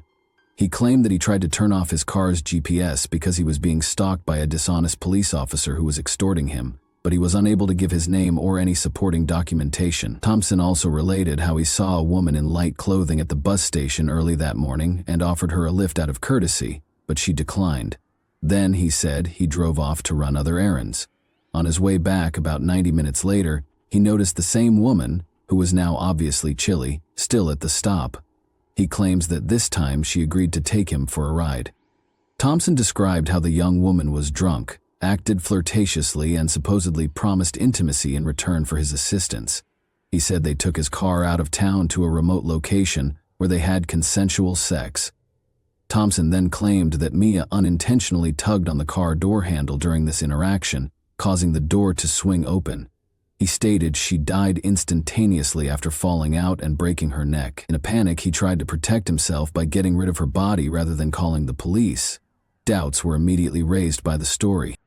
The strewn personal belongings and strands of Mia's hair discovered in the woodland were among the many discrepancies that detectives pointed out.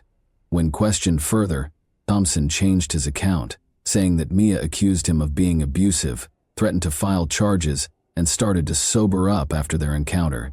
He claimed that despite his attempts to soothe her, she went into a frenzied state, escaped the automobile, and dashed into the woods. According to Thompson, he followed her out of concern that she may freeze to death and planned to take her back to the car so he could drive her home. He claimed that she stumbled during the pursuit, struck her head, and instantly passed away. After he took her body home, Thompson confessed to dismembering it in his bathroom and soaking the remnants in chemicals in the hopes that they would completely dissolve. But after a few hours, the procedure had little impact. The remnants, which were still whole, now smelled bad. He drove the corpses to the wilderness, buried them, and packed them into bags out of desperation. He maintained that the death was an accident and that his sole transgression was trying to hide the evidence because he was afraid no one would take him seriously. He insisted that his actions were motivated by panic rather than malice. Further investigations at Thompson's property turned up incriminating evidence behind his house, despite his contradictory claims. Investigators discovered a temporary solution, burn hole, with some dirt and rubble covering it. He had tried to destroy Mia's pocketbook, personal things, car floor mats, and blood-stained clothes there. The majority of the goods were severely destroyed, but her purse was largely undamaged, including the thin strap that still contained remnants of Mia's skin cells and blood. This strap was the tool used to strangle her, according to forensic authorities. The prosecution's claim that Thompson had acted maliciously and with premeditation was successful. He planned his actions ahead of time, as evidenced by the fact that he had made a conscious effort to turn off his car's GPS system. According to the prosecution, he was a predator who went hunting that evening and eventually targeted a young woman who was alone and in danger. His perfect victim was Mia, who was cold and alone. The second time he contacted her, she accepted his offer of a ride, since she was so desperate. Thompson's claims of innocence were further weakened by his conflicting explanations and attempt to remove evidence. The jury found that, in spite of the evidence, he had taken steps to hide his activities after purposefully luring Mia into his automobile with malicious intent, but the court's surprisingly light penalty caused a great deal of indignation. Many wondered how someone who had done such horrible things could be punished less severely than the law permitted. Thompson probably took Mia to the remote woodland after threatening her with a firearm once she was inside the vehicle. She tried to flee there, but he caught up to her. There is evidence that he assaulted her and then strangled her with the strap of her purse. He dismembered her body and tried to dissolve the remains in chemicals after bringing it to his house. Thompson's conduct demonstrated that his crime was planned and executed without regret. For example, he ordered pizza to be delivered to his house twice on the same day that he committed these heinous deeds, and he even went to a neighboring store to buy candies. Witnesses from the area said he seemed perfectly at ease, grinning and talking to people, while the young woman's body floated in his bathroom. Unfortunately, because the chemical solution destroyed DNA, the court was unable to verify proof of an intentional assault. During questioning, Thompson himself asserted that their interaction had been voluntary. Thompson's disturbing history of voyeurism was also discovered throughout the examination. He had been seen taking pictures, watching ladies undress, and peering through windows of other women's houses. Nevertheless, the victim's concerns were unanswered, and he was never charged. Thompson was convicted in June 2023 of premeditated murder and defilement of a body by dissection. He received a life sentence in prison. He will, however, be eligible for parole after only 10 years, and history indicates that there is a good possibility he will be released. And that wraps up today's chilling story. If you enjoyed this video, don't forget to like and subscribe so you never miss a new upload. Also, let me know in the comments, what part of this story shocked you the most? Thank you for watching, and I'll see you in the next video.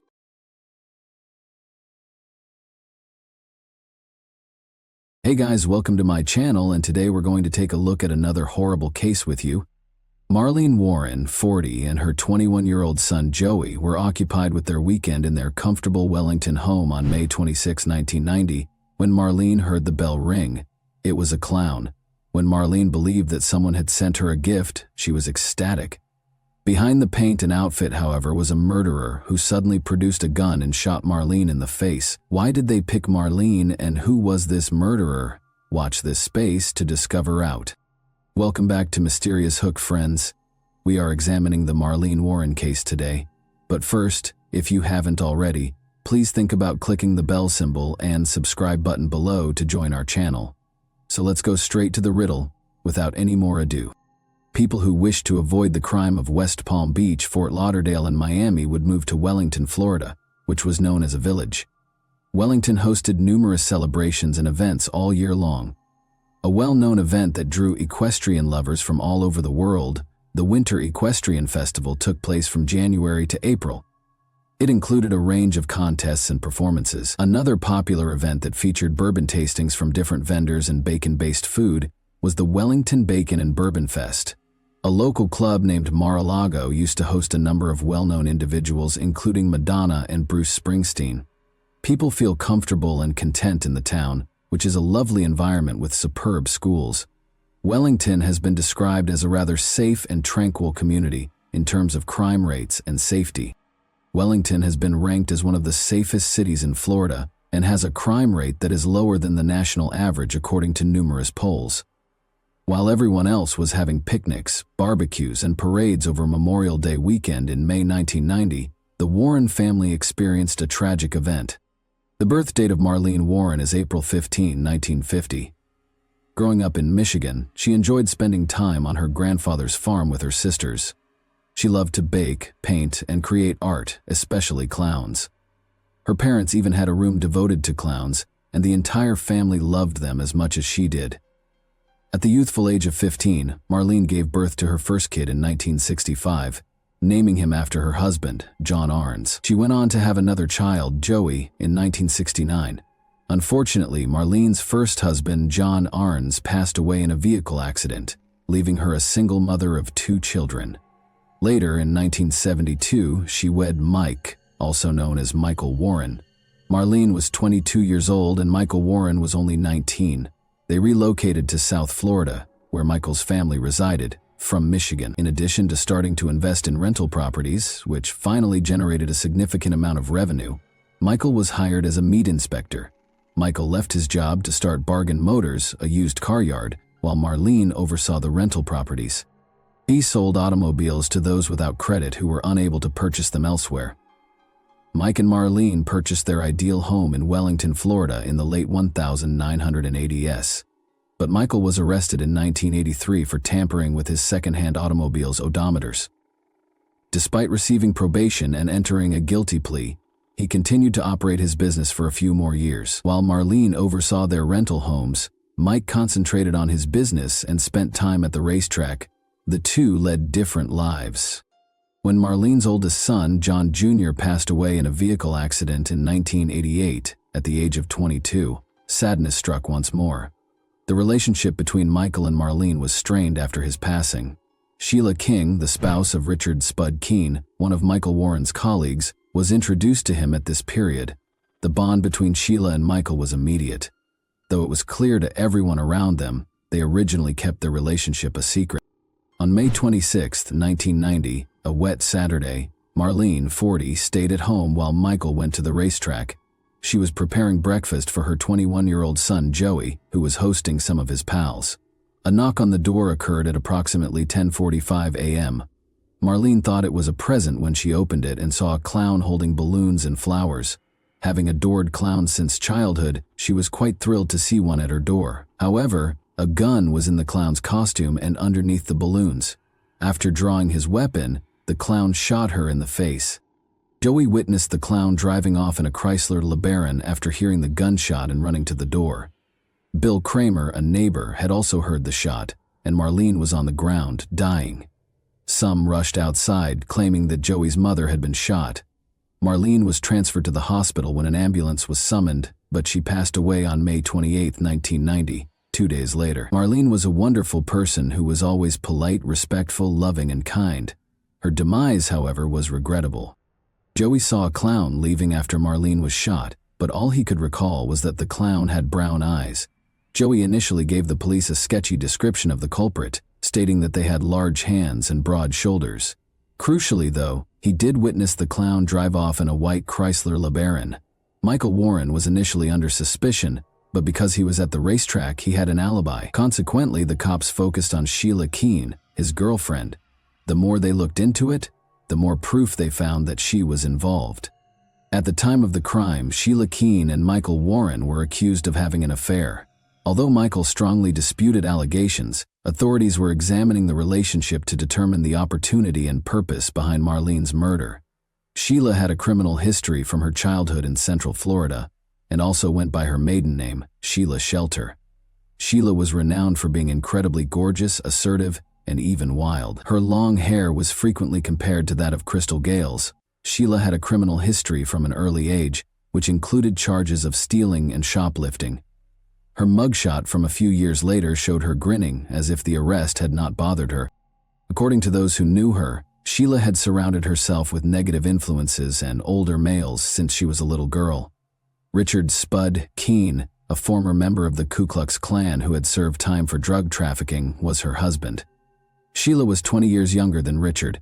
In order to be near him when he was incarcerated, Sheila even relocated to Georgia. Richard began working with Michael Warren after Sheila's husband was released from Georgia prison and they returned to Florida. The three ex-offenders soon started hanging out and doing shady things together. In one such instance, Sheila pretended to be a sex worker in order to meet a person in a motel room who had bought a car. The automobile was repossessed by armed Richard and Michael while she was inside. The buyer was also seen being held at gunpoint by Sheila, and the three of them escaped. Richard gradually slipped into the background as Michael and Sheila became closer. Sheila rented an apartment in Pine Ridge, and because Michael spent so much time there, the locals thought she was married to him. Investigators were informed by Michael and Sheila's co-workers that they thought the two were having an affair. They were immensely fond of one another and would go out for long meals. They were in fact having an affair, according to a lot of evidence. According to police documents, Michael's mother recalled an instance in which she went with him to a racetrack. She asked Sheila if she loved Michael after sensing a connection between them. Michael said that he loved himself, but Sheila affirmed that she did. At this time, Michael and Marlene's marriage was failing. Michael would come in angry after a battle with Marlene, according to a car dealership employee, and offer $10,000, 0 cents, to anyone who killed her. Michael is also reported to have stated that if someone were to get rid of his wife and never have to work again, he would make them wealthy. Michael and Sheila were both named as suspects in the case following Marlene's murder. Investigators began to wonder if Michael's girlfriend could have perpetrated the crime, even though he was the clear suspect. Since most males would shoot their victims in the heart rather than the face, the murder's character sparked suspicions. As the investigation progressed, the evidence began to implicate Sheila rather than Michael, which made detectives think that she might have had a reason for committing the murder. The police's primary objective during the inquiry was to locate the white Chrysler LeBaron that Joey had seen. They discovered that the vehicle had been rented by a couple from Payless Cars, a local car dealership. They became confused and called the incorrect number from a phone book ad when it came time to return the vehicle. The number on the advertisement was Michael Warren's, and it was for his vehicle dealership, Bargain Motors. However, Michael's advertisement bore a striking resemblance to one for the Payless car lot. Someone at Michael's car lot told the couple to leave the car outside the gate with the keys in the windshield wipers after they called the number, assuming it was for Payless Cars. But soon after, the vehicle was taken. Investigators found a Chrysler LeBaron in a Winn-Dixie parking lot about 5 miles from the crime scene on the day of Marlene's funeral. Inside the automobile, many hairs were found, some of which seemed to be from an orange and yellow fibered acrylic wig. But at the time, DNA technology was not yet advanced enough to accurately identify the fibers or the hair samples. Investigators discovered the location where the suspect purchased the clown suit, balloons and flowers in addition to the vehicle. A few days prior to the murder, a woman walked in and asked for a clown costume, especially Ruby's clown costume, an afro clown wig, Bob Kelly clown makeup, and a sponge nose, according to 2 women who worked at the Spotlight Capazio costume shop, who told police. The woman insisted on buying the outfit that night, even though the store employees first encouraged her to come back the following day because they were closed. According to reports, she was about 5'8", had long chocolate hair, brown eyes, and was dressed in trousers and a men's work shirt. Sheila was identified by the police as the woman who visited the business at closing time a few days before to the murder, after the employees recognized her from a photo lineup. As the investigation into Sheila's possible involvement in Marlene's murder progressed, more evidence began to mount against her. One piece of evidence came from a public grocery in the area that offered the particular kind of mylar balloons the clown was using. An employee there recognized Sheila from pictures and recognized a long-haired woman with brown hair who purchased those balloons only an hour and a half before to the murder. The fact that Sheila had previously dressed up as a clown when married to Richard Keene only served to heighten suspicion. The pair resided in a Pahokee trailer park near Lake Okeechobee. Sheila had made friends with a number of locals, including some workers at a store that sold car parts. She had even entertained them by dressing up as a clown on one occasion. Prosecutors felt they lacked sufficient evidence to make an arrest, in spite of this growing body of evidence. About a year later, in 1991, Michael and Sheila emerged as the main suspects, intensifying the inquiry. Michael and Joey appeared on a radio show in an effort to clear his name. Michael denied any involvement in the murder during the questioning. "Was it your suspicion that you were a suspect from the start, Michael?" He certainly never expected to. "In reality, I like to discuss that in detail." Joey, who was shocked to learn that Sheila was even a suspect, stood up for her. "Would it surprise you that she would be a prime suspect if you had heard, been told, or been asked that the police were suspicious? She is even named as a prime suspect in all of this." It was, indeed. Because of the clown's stature, Joey initially thought it was a guy, but the evidence was starting to suggest that it was a lady. Sheila was the main suspect, because Michael had an alibi to prove he was at the racetracks when the murder occurred. However, a twist that went back in time appeared just when it appeared that the case was going nowhere. Joey was accused with attempted murder in 1987, when he was about 18 years old. Christopher DeSantis became the attorney for the Warren family. DeSantis and Michael Warren were celebrating Joey's trial victory as they left the courthouse following a favorable hearing. Michael then jokingly inquired as to whether a person might still inherit their estate if they had hired a hitman to murder their wife. The lawyer was surprised, but he said that unless there was manslaughter or the murderer was someone else, the law forbade a murderer from inheriting. Sadly, DeSantis provided yet another example, which he eventually came to regret. According to him, it would be challenging to obtain a conviction if someone donned a clown suit because their identity would be concealed. It wasn't meant to suggest that he should wear a clown outfit or something similar, for instance, if you were wearing one. However, the point was that you cannot be found guilty if you are unable to provide identification of the offender. He didn't mean to suggest that Michael should dress like a clown, but the idea was that there couldn't be a conviction if identity couldn't be established. DeSantis had essentially handed him a murderous recipe. The authorities suspected that the clown figure was retaliating against Joey and his pals, so they also examined DeSantis as the inquiry into Marlene's death developed, and suspicions were placed on Michael and Sheila. However, this exchange between Michael and DeSantis later turned into a crucial piece of proof. It sparked speculation about whether Michael had heeded the lawyer's counsel and disguised himself as a clown to carry out the crime. It became evident during the course of the investigation that Marlene had previously indicated dread of her husband before she was murdered. She had expressed her desire to divorce Mike to others, but she was afraid he would murder her. When combined with DeSantis's assertion, This implied that Mike was aware of his right to inherit property following his wife's murder. In spite of this, no one was arrested in the weeks that followed these disclosures, because investigators need hard proof to move forward. The months passed with no resolution to the case.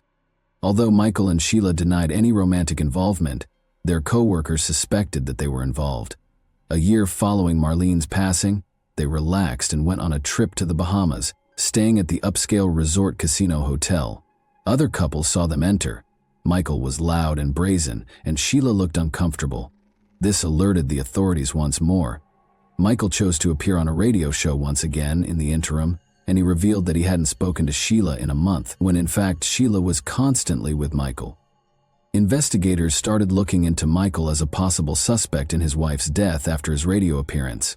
They conducted a search of his company and secured a warrant to examine his documents. Investigators discovered that Michael, who had a history of fiddling with the odometer, had been repeating the behavior at his vehicle dealership. They accused him of theft, fraud, odometer tampering, and racketeering, among other offenses. Michael was given a 9-year prison term, but there was still no hard proof that he or Sheila were responsible for Marlene's death. In 1997, fresh evidence surfaced that would revive the case when it appeared that the inquiry had reached a standstill. A guy gave police a tip in 1997 that connected Michael Warren to the murder of his wife. According to the informant, who was the son of a recently deceased Bargain Motors employee, his father made a startling admission to him as he was near death. The informant claims that his father informed him that if he pulled up a car that was immersed in water, all the solutions to the case would be revealed. In addition to claiming to know who plotted the murder and where the clown suit and pistol were stored, he even provided the precise position of the car.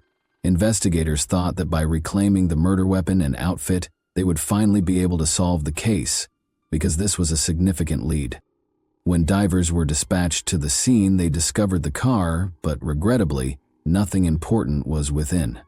Due to this setback, the investigation had to start over, and the case once more remained unsolved for a while. Sheila Keene and Michael Warren made the decision to wed in Las Vegas in 2002. Although the case was still open and the investigation into Marlene Warren's death had stopped, Marlene's parents were certain that Sheila was the murderous clown. Sheila was once again a top suspect when the investigation was reopened in 2013, especially because of her marriage to Michael. The Wellington clown murder is one of the cold cases that the Palm Beach County Sheriff's Office is looking into thanks to a grant. To examine the evidence and speak with witnesses, they assembled a task team comprising representatives from the FBI and the state attorney's office. The indictment was obtained thanks to the task force's submission of fresh evidence for DNA analysis. This contained DNA samples from Sheila and Michael as well as other suspects in the case. The potential DNA samples discovered in the clown wig and additional hair strands within the Chrysler LeBaron were also added. Investigators were able to approach the case from a new angle thanks to the data gleaned via analysis and interviews. Mike and Sheila had made a fresh start in the little Virginian town of Abingdon, where they had completely changed who they were. Their neighbors described them as amicable and in love, and Sheila had even changed her name to Debbie. They appeared to be leading a nice life. Just across the line in Tennessee, they had even opened a well-known fast food restaurant named the Purple Cow. Michael and Sheila were eventually located at the restaurant by investigators. Even though they were primary suspects, they were still working and leading normal lives. They were neither fleeing nor attempting to hide. They appeared to be doing well and to have finally moved on from their past. Despite the fact that Michael Warren was typically seen as a joyful and easygoing person, not everyone had a positive opinion of him, particularly following an incident with one of his neighbors that revealed a different side of him. When questioned about his decision to steal some rocks from his neighbor's property without permission, Michael reportedly said that they ought to be considerate of one another. Asking for permission beforehand would have been the neighborly thing to do, the neighbor retorted. Then Michael insulted the neighbor, using a nasty phrase and labeling him skinny. The neighbor refused to back down and referred to Michael as a bully. A sinister mystery lurked in the background of Michael and Sheila's ostensibly perfect lives in Abingdon, Virginia. Sheila, who her co-workers called Debbie, told a terrifying story about how she had escaped punishment for murder in Florida while intoxicated one evening at a party. In the meantime, investigators in Florida worked tirelessly to solve the case. using the most recent DNA technology to identify a possible suspect in Marlene Warren's murder. The evidence suggested that Debbie, also known as Sheila Keene Warren, was the one who had carelessly revealed her lethal secret to her gullible co-workers. Mike and Sheila were stopped by the police on December 26, 2017, while they were returning from Vermont to their hometown of Abingdon in their Cadillac SUV. Sheila was taken into custody without question. Rather, she inquired as to if her spouse was also being taken into custody. Sheila was detained because she was charged with first-degree murder with a firearm, a crime that had gone unresolved for 27 years. Sheila had avoided arrest until that day, even though she had been a main suspect from the start of the investigation. She could now be sentenced to life in jail. A mugshot was taken when a video of Sheila being taken into the police station was caught. She is shown grinning in the mugshot, which is similar to the one from when she was initially detained as a teenager. It was disturbing to see the disparity between the seriousness of the act she was being charged with and her casual demeanor. Sheila Keene Warren vehemently denied any involvement in the crime, according to her attorney. She believed in her own innocence, as evidenced by the many letters she penned while there. Even though the murder weapon was still missing and 27 years had passed, and the clown's first description was that of a man, the state of Florida was certain they would get a conviction. Following her arrest in 2017, Sheila had been detained pending trial while detectives worked to strengthen their case against her. Ultimately, on April 25, 2023, Sheila, 59, entered a guilty plea to the charge of shooting Marlene Warren while disguised as a clown. Her attorney insisted she was innocent, but he thought her guilty plea strengthened her case. She might have received a minimum sentence of 25 years in prison if the jury had found her guilty. But because she entered a guilty plea, her term was lowered to just 12 years. Interestingly, Sheila's attorney even proposed that because of her outstanding behavior while inside, she might be released as early as 2024. The investigators were able to solve the case after Sheila confessed. However, do you believe Sheila meant what she said, or was she merely trying to find a way to get her sentence reduced? And that wraps up today's chilling story. If you enjoyed this video, don't forget to like and subscribe so you never miss a new upload. Also, let me know in the comments, what part of this story shocked you the most? Thank you for watching, and I'll see you in the next video.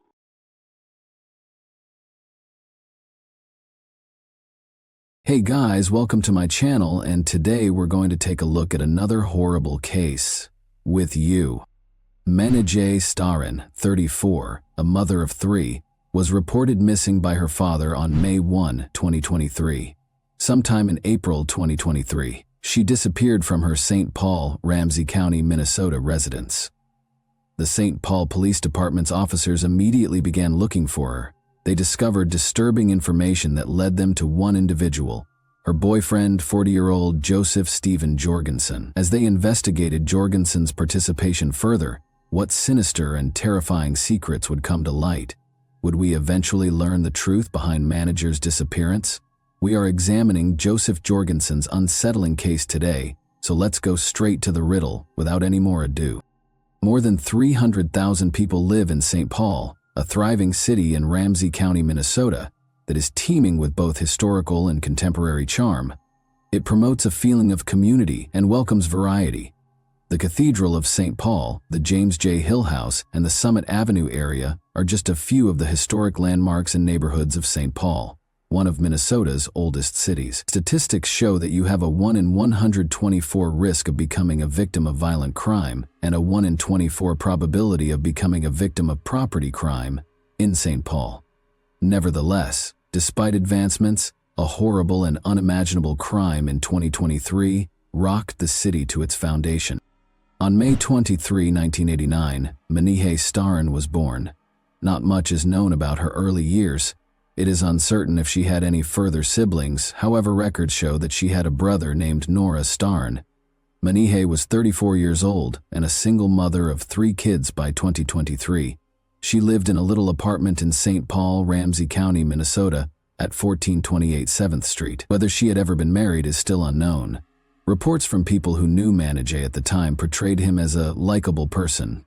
People who knew her talked about how she was kind, patient, and positive with everyone she met, no matter what their background. Nevertheless, despite these admirable traits, Manijay battled personal issues. She struggled with mental health problems and drug addiction. Her family was aware of these difficulties, which contributed to her children not living with her, since she was having difficulty overcoming her own challenges. Manijay was undoubtedly unable to give her kids a secure upbringing because of the circumstances surrounding her addiction and mental health issues. For Manijay, life went on in spite of the difficulties. Then an unforeseen event occurred. Manijay's father called the St. Paul police in panic on May 1, 2023. He disclosed concerning information regarding Manijay's battles with drug addiction and mental health concerns throughout the call. He said that she had intended to check herself into a drug rehab facility but never did. His last communication with Manijay took place on April 18, 2023. She had looked scared and suspicious. It worried her father that she was afraid of a boyfriend. As soon as the call was over, the police got to work. They went to Manijay's place to find her. Regretfully, she could not be located. The investigators were looking for answers when they came across and spoke with a man who was only recognized as the father of one of Manijay's children. The man broke with her typical pattern by admitting that he had not heard from Manijay either. Because they shared responsibility for their son, she would typically check in on him on a frequent basis. He expressed his worry, pointing out that it was quite uncommon for Manijay to neglect to check on their child's welfare for over 8 hours. The man also revealed that Manijay had previously contacted him using a variety of different phone numbers. However, April 21, 2023 was the last time they spoke. During their discussions, the detectives also located Manijay's neighbor. An unsettling observation was relayed by the neighbor. The neighbor claims that she once saw Manijay with red marks on her neck and a black eye. It's unclear exactly when this occurred, but the neighbor questioned Manijay after becoming frightened by the upsetting scene. "Have you been assaulted?" she asked Manijay. Manijay had verified the neighbor's assumptions, much to her dismay. Manijay begged against calling the police, even though the neighbor's first reaction was to do so, believing that doing so would only make matters worse. The inquiry became more complicated as a result of this discovery, and the cops were left to deal with the unsettling truth that had pervaded Manijay's life. The detectives continued their inquiry by talking to the residential complex manager of Maniji. He gave them some insightful information. They discovered that, although not mentioned in the lease, Maniji had a lover named Joe who frequently visited her residence. The manager then gave a phone number linked to Joe to the detectives. After obtaining the phone number, the investigators carried out their investigations and verified that it belonged to Joseph Steve Jorgensen, a 40-year-old man. They showed the manager Jorgensen's photo to get confirmation, and the manager recognized him as the person he knew to be Maniji's lover. The investigation underwent a sea change after this discovery, which paved the way for a disturbing and strange chain of events. One of the most important pieces of evidence was now an apartment security camera that was located close to Manijay's home. The apartment manager notified investigators on May 24, 2023, that the security footage had been discovered to document a concerning event that occurred on April 21, 2023. The video showed Manijay running out of her residence in obvious distress, with her lover Jorgensen chasing after her. He swung her around violently and led her back into the flat. There was no accompanying evidence of Manijay leaving her apartment, but the video claimed that this was the last time she was seen entering it between 5:55 and 6 p.m. on that fatal day.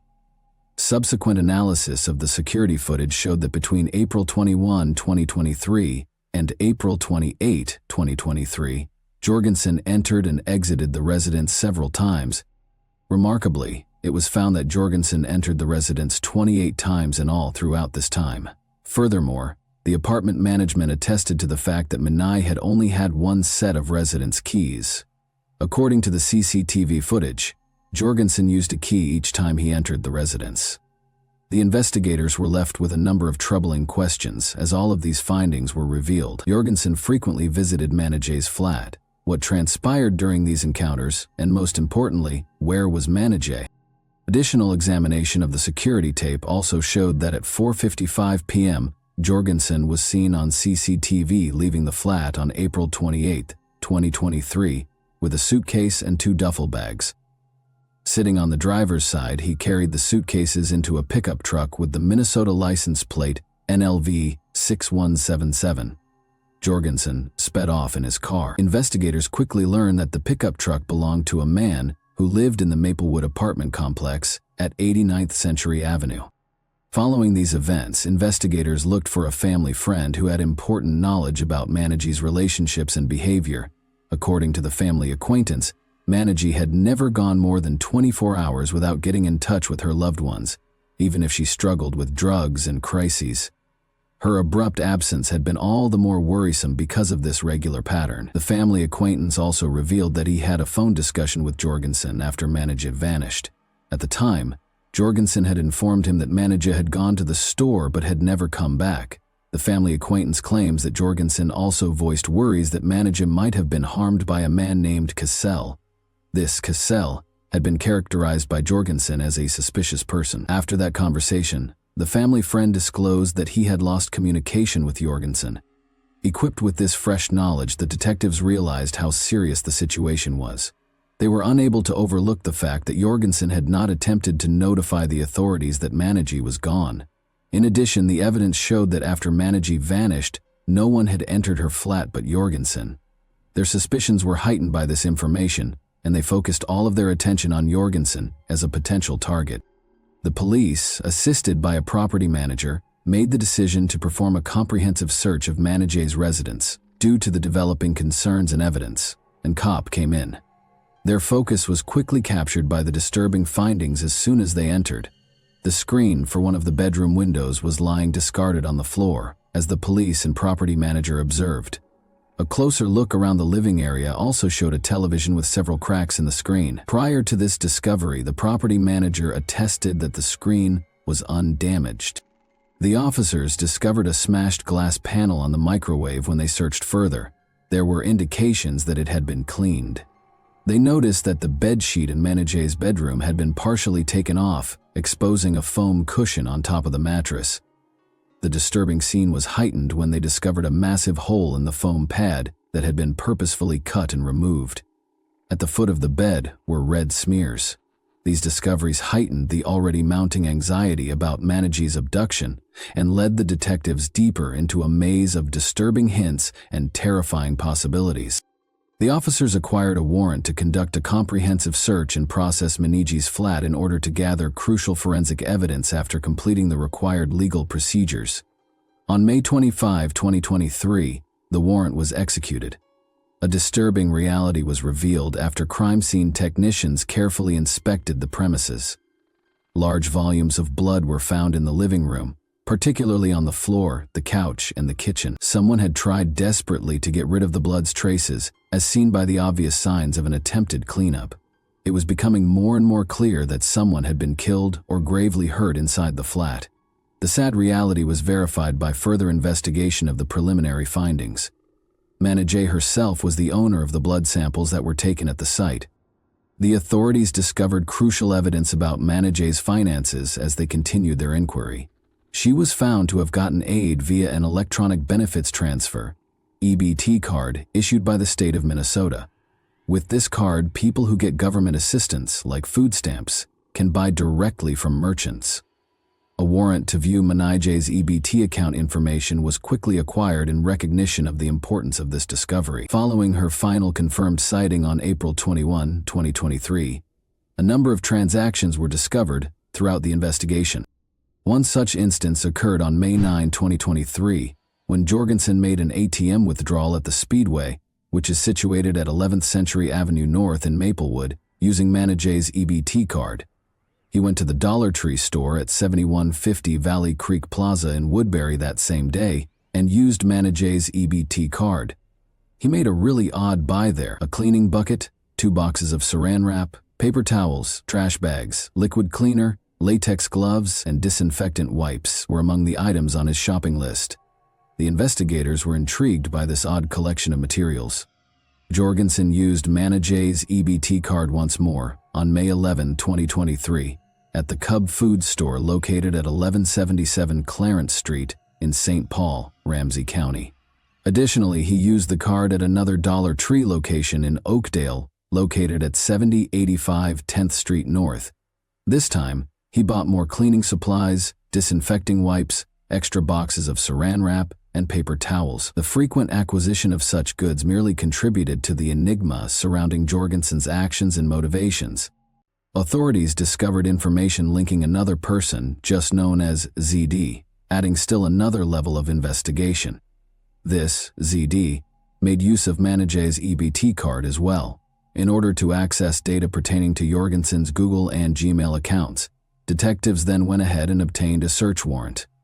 The investigators' worries were heightened when they discovered a string of significant Google searches Jorgensen had conducted after analyzing the data they had collected. Jorgensen had looked up the term jugular on April 21, 2023, what do police do with a missing persons report on May 1, 2023, and how to clear cookies from an Android phone on May 3, 2023. On May 27, 2023, he searched for how to remove GPS from a Lime scooter. On June 4, 2023, he searched for lime for soil. At this point, it's important to note that lime, the material Jorgensen had asked about, can be used to hasten a body's decomposition process and the smells that go along with it. This fact, which the police were well aware of, made them even more concerned about Jorgensen's possible role in Manej's disappearance. The police took decisive action in light of the strong evidence against Jorgensen. On June 26, 2023, the apartment investigators targeted Jorgensen's apartment and secured a warrant to search it. In anticipation of a potentially explosive situation, a SWAT unit stepped in to execute the warrants. Jorgensen reacted to the police confrontation at his apartment by locking himself in his bedroom. The situation became much more dangerous and urgent when Jorgensen, to the horror of everyone around him, lit a fire. The SWAT unit moved with extreme caution. In the ensuing battle, Jorgensen resisted the officers with great vigor and even tried to take a SWAT officer's gun. The officer eventually managed to capture Jorgensen. He was immediately sent to the local hospital for assessment as a precaution. This was done in order to protect his health and deal with any possible mental health issues that might have influenced his behavior. 2 other people were in the residence with Jorgensen when he was taken into custody. One of them, a girl who wished to remain anonymous, had visible signs of injury. She had a red neck, several bruises and scratches. Jorgensen threatened to harm her, saying things like, "The neighbors won't hear you scream." Later, the woman would tell the authorities that Jorgensen had strangled her. Jorgensen's roommate was the second person in the residence. The roommate had sought shelter in his own bedroom during the police-Jorgensen confrontation. Without any opposition, the roommate was likewise hauled into custody. The roommate later gave a statement in an interview at the St. Paul Police Department. He revealed that his sense of smell had been lost as a result of a catastrophic brain injury. He also disclosed a long-standing relationship with Jorgensen. Interestingly, the roommate explained, he didn't spend much time with Jorgensen or the women Jorgensen brought to the flat because he worked Monday through Friday. Officers spoke with Jorgensen's friend, ZD, after these incidents. The other man who had been seen using Manej's EBT card was this one. It's still unknown when the interview with ZD will take place.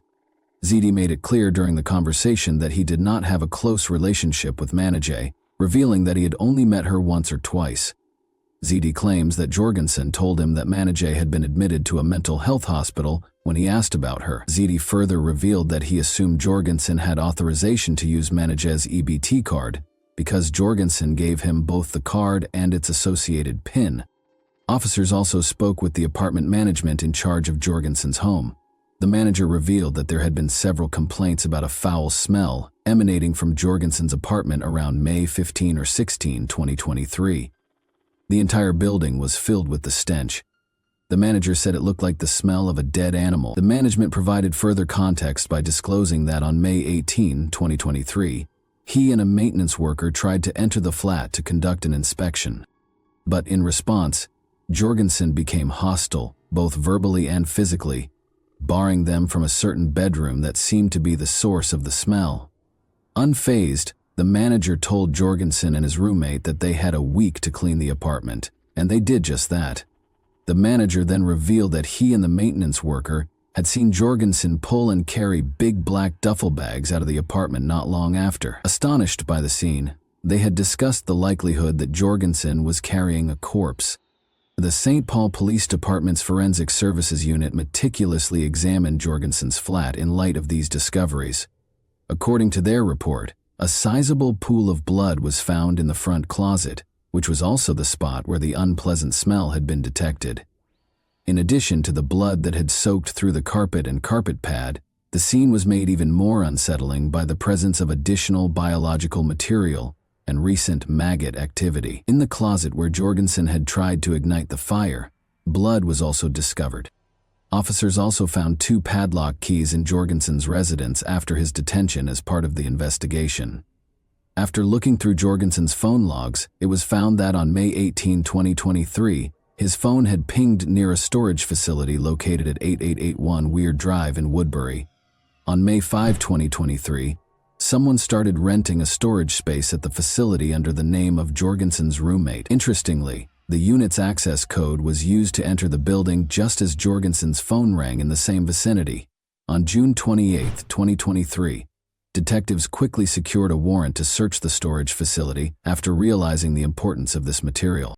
Investigators visited the assigned storage container 2 days after Jorgensen was taken into custody. They were welcomed by a strong and awful smell that was typical of decaying flesh as they got closer to the area. One of the padlocks seemed to suit one of the keys that were taken from Jorgensen's flat, but in order to get in, the investigators finally had to cut both padlocks. They found a number of things inside, including a small carry-on luggage, a blue duffel bag, and a huge cooler that was carefully wrapped in plastic. It is noteworthy that one of these bags was the same one Jorgensen was seen taking out of Managey's flat in the video. Furthermore, a green tote with cleaning materials similar to those Jorgensen had previously bought was discovered on top of the cooler. 2 coolers and a duffel bag were cautiously taken out of the unit while being supervised by the Forensic Services Unit. From these receptacles came a clear and overwhelming smell of rotting meat.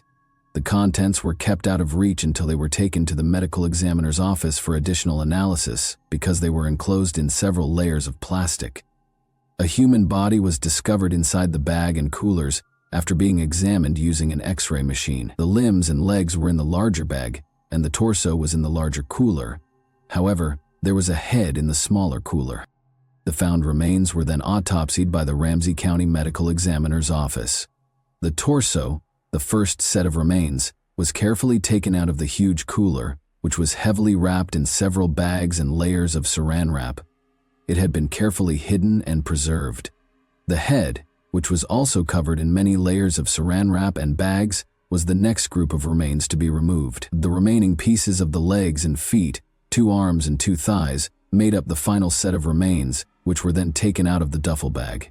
Additionally, a significant amount of saran wrap had been meticulously wrapped around these bones. The medical examiner had to spend a lot of time unwrapping the corpses. The remains identified as belonging to Managey was satisfactorily established by the medical examiner after extensive investigations and analysis were completed. The Ramsey County Medical Examiner did identify the remains as those of Managey Staran of St. Paul yesterday, Thursday, June 29. Dental records and identifiable tattoos were used to prove identity.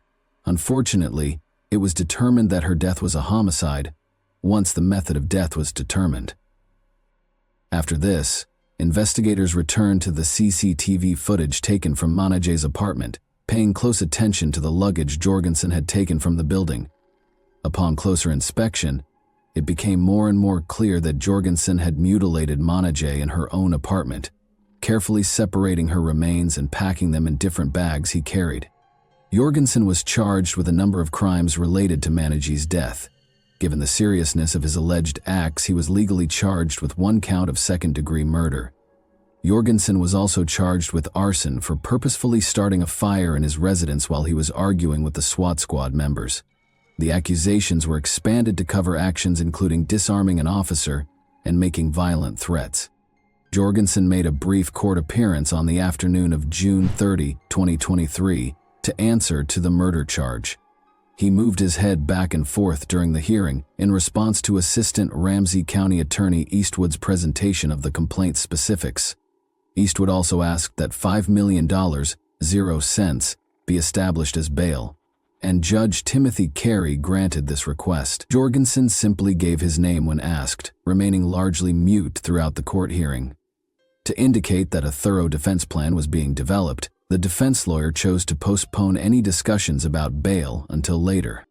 On the same day that Jorgensen appeared in court, St. Paul Police Sergeant Mike Ernster announced a major revelation that came to light during their ongoing investigation at a press conference. Fanta Giovan, a 33-year-old woman who was Jorgensen's previous girlfriend, was also reported missing. The last recorded sighting of Giovan was in July 2021, and Jorgensen was the only person present. Interestingly, no one had previously reported her absence, thus the police recently opened a missing person investigation. Tragically, police said at a press conference on July 7 that they had located the remains of 33-year-old Fanta Giovan in a different storage facility in Coon Rapids, which is 30 miles from the property where Steran's body was recovered and north of Minneapolis. Although more information about this second victim has not yet been made public, it is generally assumed that Jorgensen is also accountable for her murder. In light of these continuing events, Meneghe's family thanked the police for following up on every lead in their unrelenting pursuit of the truth. Jorgensen faces a potential sentence of 40 years in jail on the charge of second-degree murder should he be proved guilty. August 21, 2023 is when Jorgensen is expected to appear in court again. Justice is currently being sought in the wake of this horrific tragedy, which has revealed the truth about Meneghe's premature death. We now have a better grasp of the unfortunate events that transpired thanks to the work of law enforcement. A disturbing thought emerges as we consider the horrifying specifics of Jorgensen's actions. Are we about to discover a possible serial killer? And that wraps up today's chilling story. If you enjoyed this video, don't forget to like and subscribe so you never miss a new upload. Also, let me know in the comments, what part of this story shocked you the most? Thank you for watching, and I'll see you in the next video.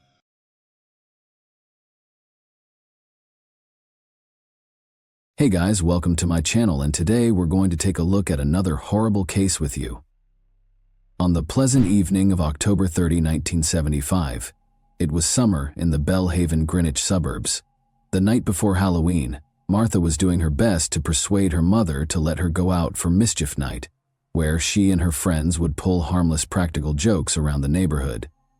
Dorothy, Martha's mother, eventually listened to her cries and allowed her to leave after some tenacious persuasion. As the hours passed, Dorothy called some of her acquaintances out of concern for her missing child, only to discover that nobody had seen Martha. It didn't take long to begin looking for her. Martha would be discovered bludgeoned to death with a golf club over 200 feet from her home beneath a pine tree. What took place on the evening of October 30th? What secrets lie behind the walls of exclusive Belhaven? And who could have done something so horrible to such a young soul? Rich in culture and history, Greenwich is one of Connecticut's oldest communities. This seaside town offers you both the lively and thrilling city life and the quaint New England ambiance. And it's only a 50-minute train ride to New York City. No one would have imagined that such a wealthy society would have its hands defiled behind the bar golden doors, and the residents of Belhaven were well known for their wealth and status. Martha Elizabeth Moxley, a social butterfly, was well known for being outgoing and having a good time. Along with her older brother John, Martha was the youngest of Dorothy and John David Moxley's children, born on August 16, 1960. In 1974, the family moved to a large new estate in Connecticut after Martha's father was transferred from his job in Piedmont. It may have been a significant adjustment for everyone when Martha moved to the affluent neighborhood of Belhaven, 3,000 miles from her home, but she was incredibly flexible. She quickly gained a large number of friends, and her lively demeanor and self-assurance frequently attracted peers. She was chosen as Western Junior High School's most popular girl in just 9 months of living there. Martha became well known among the males as a result of her quick rise to fame. One lady who had everything going for her was Martha. She was well known for being gregarious, athletic, and artistically gifted. Martha looked to have an easy time of it. In an interview, her brother John recalled that she was a pleasant, cheerful, and easy to get along with child who was pleasant to be around. Martha was characterized as a family-oriented individual despite her enormous popularity. She would frequently spend her free time playing with her cat Tiger or drawing about the house. She did, however, have a wilder side. Like any other adolescent child, Martha would spend most of her days at the Belhaven Club in the summer of 1975, either swimming or playing tennis. She would frequently mingle with other kids from upscale clubs beside the pool. It was said that the children of these groups were of a distinct breed. They attended prestigious academies and boarding schools and were wealthy, even by Greenwich standards, in contrast to her other pals. One family in particular stood out among these children, the Skakels, who were the notorious Kennedy's cousins. It was well known that Martha had a close relationship with Thomas and Michael Skakel. The Moxleys lived next door to the Skakels. Ethel Skakel and her husband Robert F. Kennedy had two nephews, Michael and Thomas Skakel. Additionally, the families were related, and Robert was the late President John F. Kennedy's brother. Rushton, Ethel Skakel's brother, and his wife Anne had 7 kids. These included Michael Skakel and Thomas Skakel, who were 15 and 17 years old respectively when Martha was murdered in 1975. The Skakels were not a contented family. Later, Michael Skakel would point to a repressive Catholic morale and sexual attitude, chronic illness, and drunkenness as recurring reasons for domestic strife. After Anne Skakel died of brain cancer in 1973, her alcoholic husband Rushton Skakel continued to deteriorate. He frequently left the kids unattended at home, with unrestricted money and little supervision. According to Michael Skakel, his mother's passing caused an even greater degree of disorder to take over our home. They were only 150 yards away from the Moxleys. Because there was no parental supervision, the Skakels frequently had a steady stream of teenagers at their house. In the privacy of Belle Haven's gated enclave, Martha was enjoying her best summer days. She smoked, had a few beers, and occasionally sneaked out throughout her adolescent years.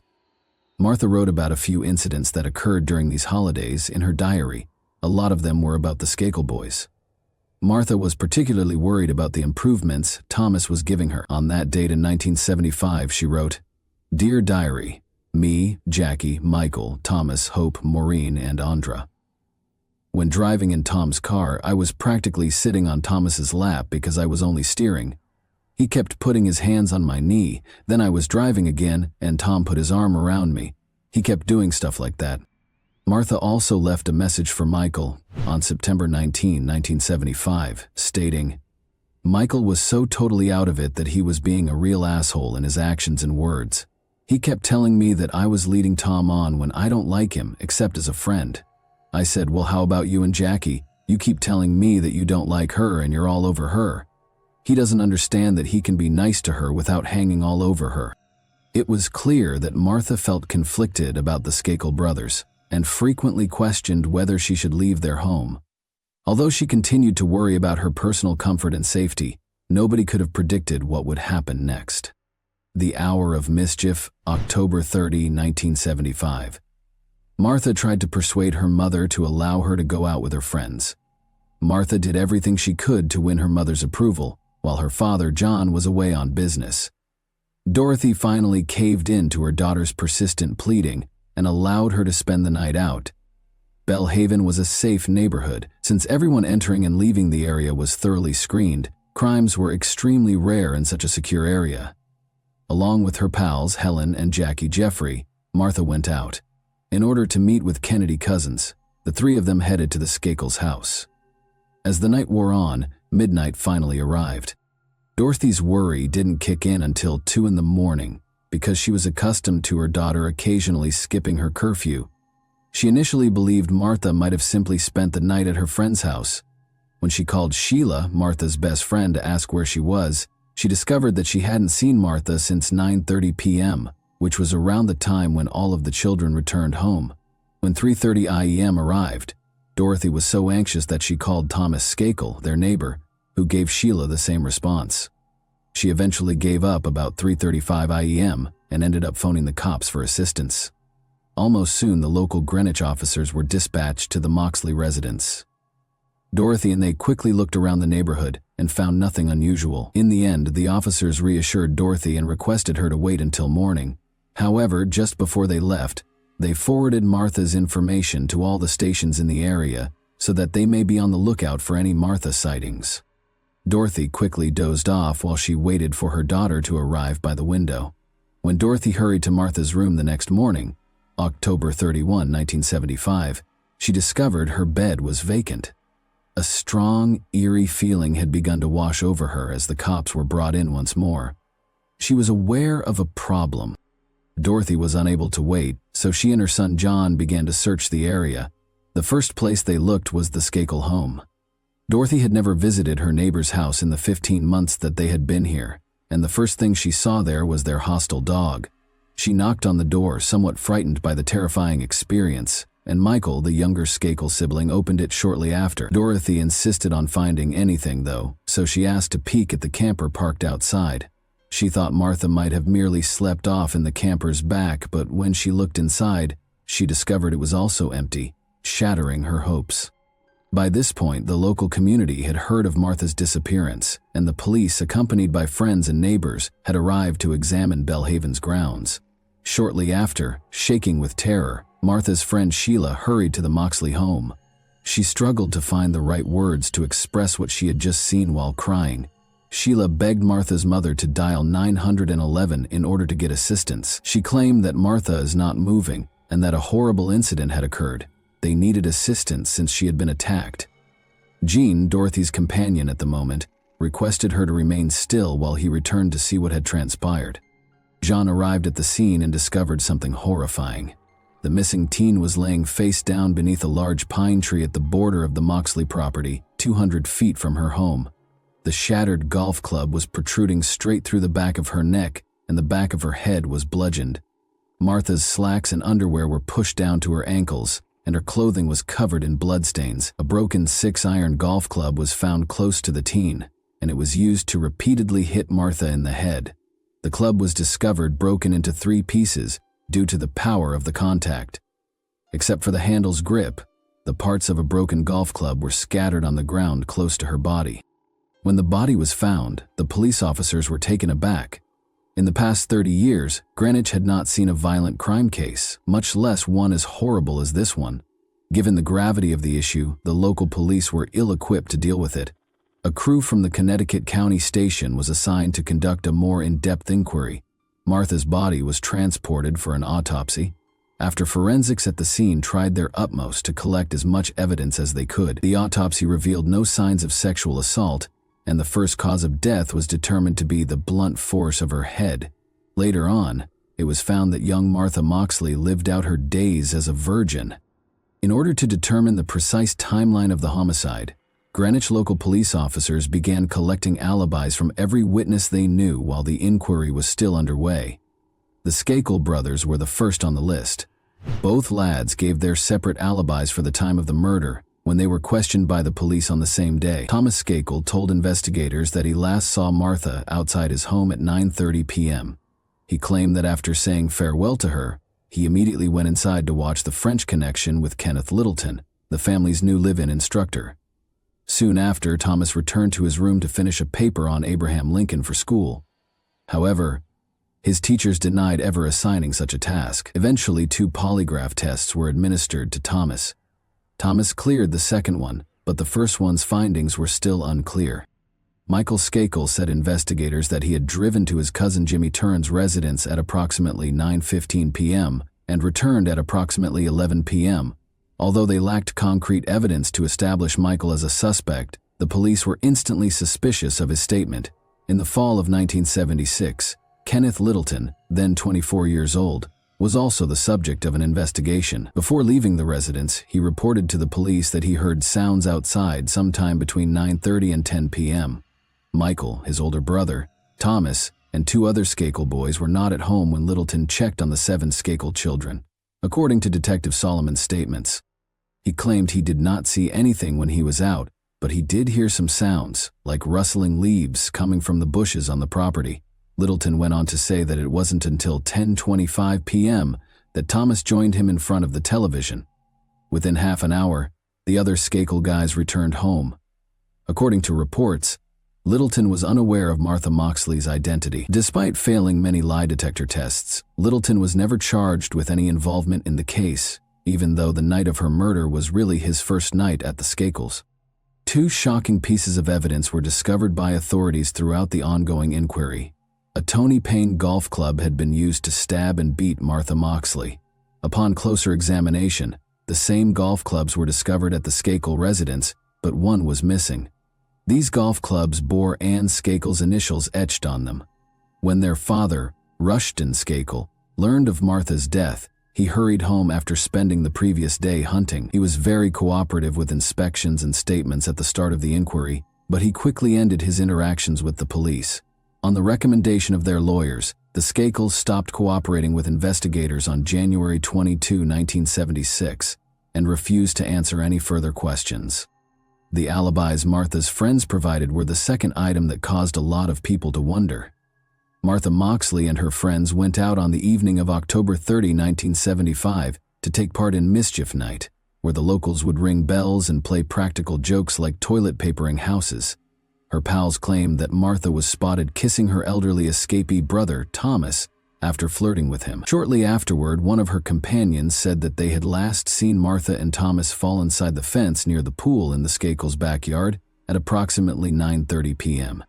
Over the next few months, police are planning to conduct more than 200 interviews. To finish the process, each of them takes many polygraph tests. No one has an obligation to cooperate with the police, but in most instances, individuals who have some knowledge that may lead to the identification of an individual who has committed a violent crime are more than pleased to contribute that information to the police. So it's most unusual when an individual possessing information decides that he does not want to give information to investigators, stated Donald Brown, the state's attorney for Fairfield County at the time of Martha's murder.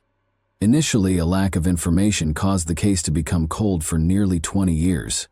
Following a suggestion that William Smith Kennedy, another member of the Kennedy family, might have been involved in the murder, Martha Moxley's case was revived in 1991. Although his ties to the Martha Moxley case were eventually severed, William was on trial for assault charges, and the entire incident ultimately resulted in the case being reopened with fresh leads. Dr. Henry Lee, a famous forensic pathologist, was brought in by the police the same year.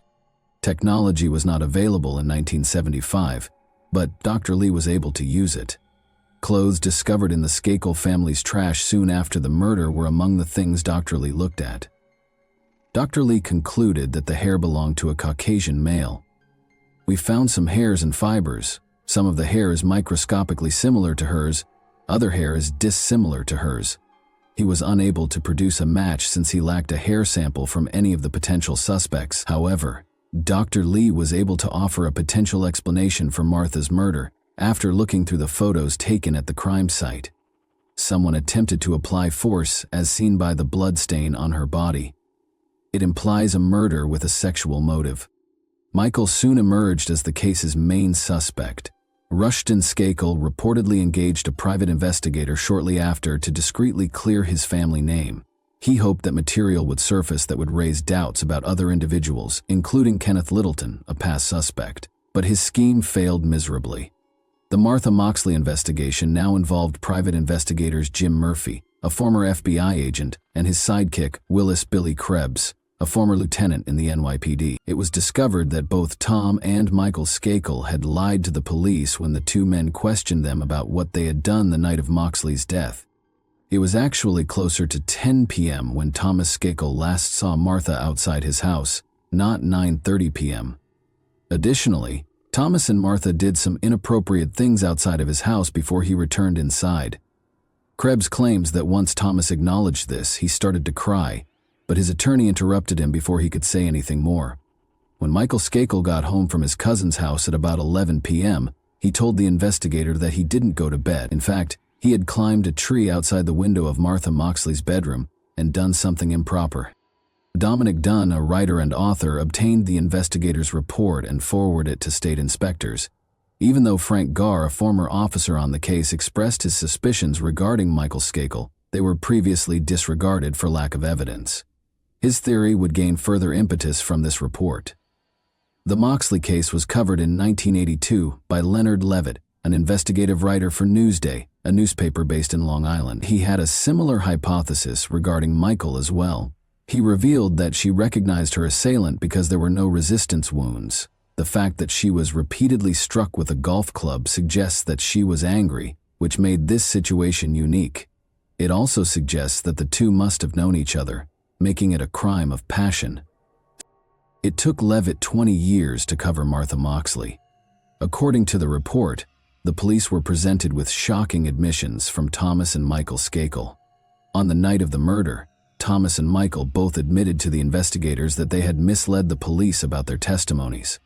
Thomas informed them that he went inside his home after 9:30 and then out again to spend an additional 20 minutes with Martha. He now says that, at around 10 or 10 o'clock, he left Martha after they had a sexual encounter. The story he told doesn't make sense if you go back and look at it today. An investigator and a one-person grand jury were tasked with reviewing the Martha Moxley case in 1998. Judge George N. Thim determined after reviewing the evidence that Michael Skakel should be charged with her murder. In his late 30s, Michael was charged with Martha's murder. The court took nearly 20 years to provide justice. After a 3-week trial that mostly relied on circumstantial evidence, he was finally found guilty. Part of the golf club, a 6-iron, had been found by investigators from a set that had belonged to Michael's mother. Regretfully, though, authorities lacked tangible proof linking Michael to the murder inquiry. He said he was watching Monty Python's Flying Circus at a cousin's house, miles away from the murder site. Nevertheless, jurors subsequently stated that his inconsistent behavior and the incriminating remarks he had made had persuaded them. Skakel's old classmates later provided testimony throughout the trial. It seems that Michael had even admitted to them that he had killed Martha while he was a student at a lawn institution, a specialty institution designed to help problematic teenagers get back on their feet. Gregory Coleman, a former classmate, testified during the June 2000 pre-trial hearing that Skakel told him, "I am going to get away with murder. I am a Kennedy." Coleman also claimed that Michael had mentioned that he was attempting to make advances on the girl, but she was not complying, so he drove her skull in. However, Coleman passed away from a heroin overdose in August 2001, therefore he did not return to testify in Michael's murder trial in 2002. Although the Skakel secrets were kept carefully guarded, Michael in particular was known to have a troubled history. There was quite a stir when rumors circulated that Michael had stayed inside a lawn school. It was during a group session at his reform school that Michael confessed to killing Martha on the evening of October 30. Joe Reese, the proprietor of the school, denied that any such claims had ever been made. Nevertheless, during the Skakel trial, numerous witness statements supported the story. 2 of Michael's old Elan school classmates came forward to testify. John D. Higgins was one of them. Michael claimed he only remembered bits and pieces of the crime, and Higgins characterized the experience as a weeping, dazed, and bewildered confession. However, Michael boldly declared that he was certain he would get away with killing Martha because of his family name, according to Gregory Coleman, the other witness. Robert Kennedy Jr., Michael Skakel's cousin, became a fervent supporter when Skakel was sentenced to prison in August 2002. He only thought that his relative was being falsely accused by political propaganda and had never committed the murder, Kennedy stated. "I know Michael Skakel and I know he didn't commit this crime," during a 1997 interview with CBS 48 Hours. With the help of ghostwriter Richard Hoffman, Michael Skakel recorded his autobiography, Dead Man Talking, A Kennedy Cousin Comes Clean. One particular audio that was played during the trial was especially damaging. Michael claimed to have been intoxicated, smoked marijuana, and had abnormal cravings on the night of Martha's death. Skakel was terrified when Dorothy Moxley knocked on his home that morning. On the tape, he stated, "I was still high from the night before, a little drunk."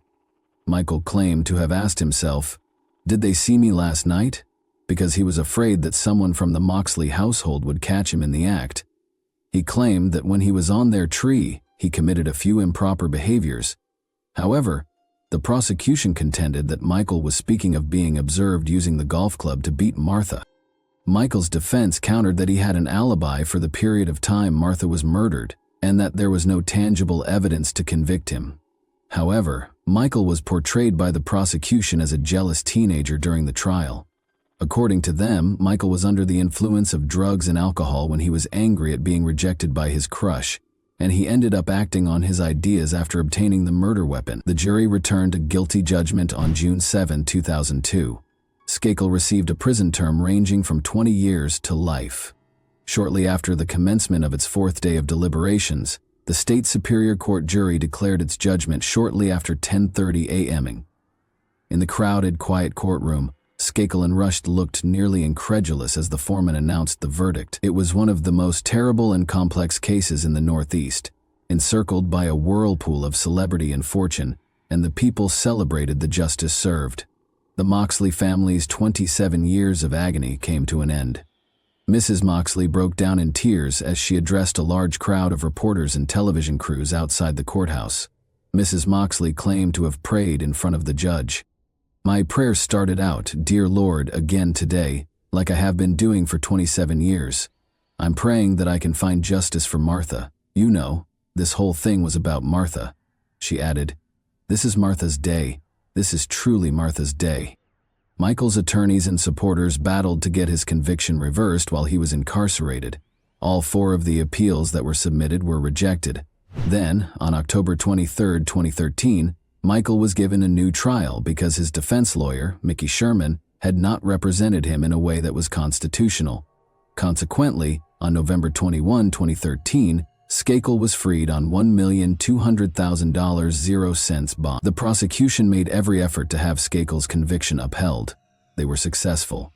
The Connecticut Supreme Court ultimately decided by a vote of 4-3 in December 2016 that his representation was, in fact, legitimate. But the dispute didn't end there. In a subsequent 4-3 verdict in May 2018, the court overturned its earlier result, finding that Mickey Sherman, Michael's attorney, had not presented any proof of Michael's alibi at the initial trial. Retrying Michael is still an option for the prosecution, although it will undoubtedly be challenging given the deceased witnesses and other issues. In a statement released, Michael's legal team commended the court's ruling, stating that it had made the correct choice. Michael, who insists he is innocent, has been wrongfully imprisoned, according to the attorney. But the Moxleys are still convinced that Michael is guilty, Dorothy declared. "I have no doubt that he did it." After hearing the evidence against Michael Skakel, the jury in the 2002 trial returned a verdict that John Moxley, her 59-year-old son, claimed still gave him comfort. "There's a comfort level on our part that we know what happened," he stated. Now 55, Michael Skakel resides in Westchester County, New York, with his aunt. In addition to trying to get over the trauma of his previous conviction and incarceration, he spends his day caring for his 15-year-old son, George. Legally, he must request permission from the court before leaving Connecticut or New York. "I'd like to put this nightmare behind me so I can begin to have some semblance of a life with George, without all of this hanging over my head," he wrote in his email. "I lost 11.5 years of my life. I miss George's childhood altogether. I know I will never get those years back. But I feel lucky to spend time with George now." For more than 40 long years, Martha Moxley's death was a constant source of anxiety for the Greenwich neighborhood, as well as her family and friends. Although many still maintain that the verdict against Michael was contrived, the state of Connecticut did not receive fair justice for Martha's death, and a mother lost her daughter as a result.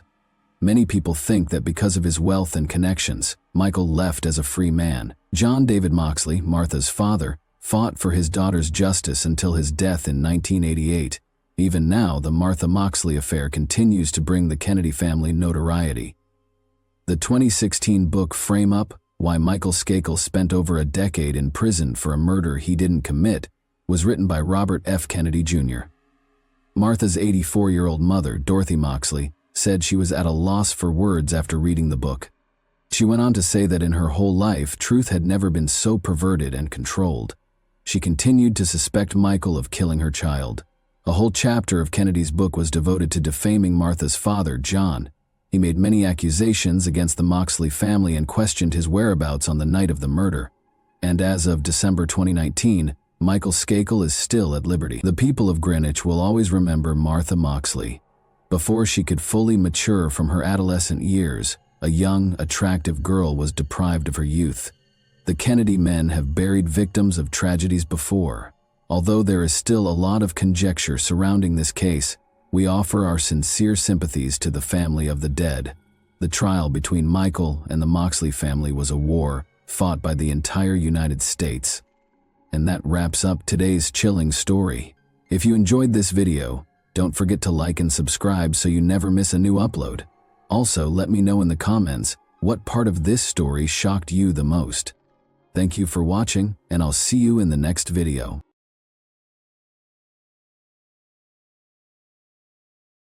Hey guys, welcome to my channel, and today we're going to take a look at another horrible case with you.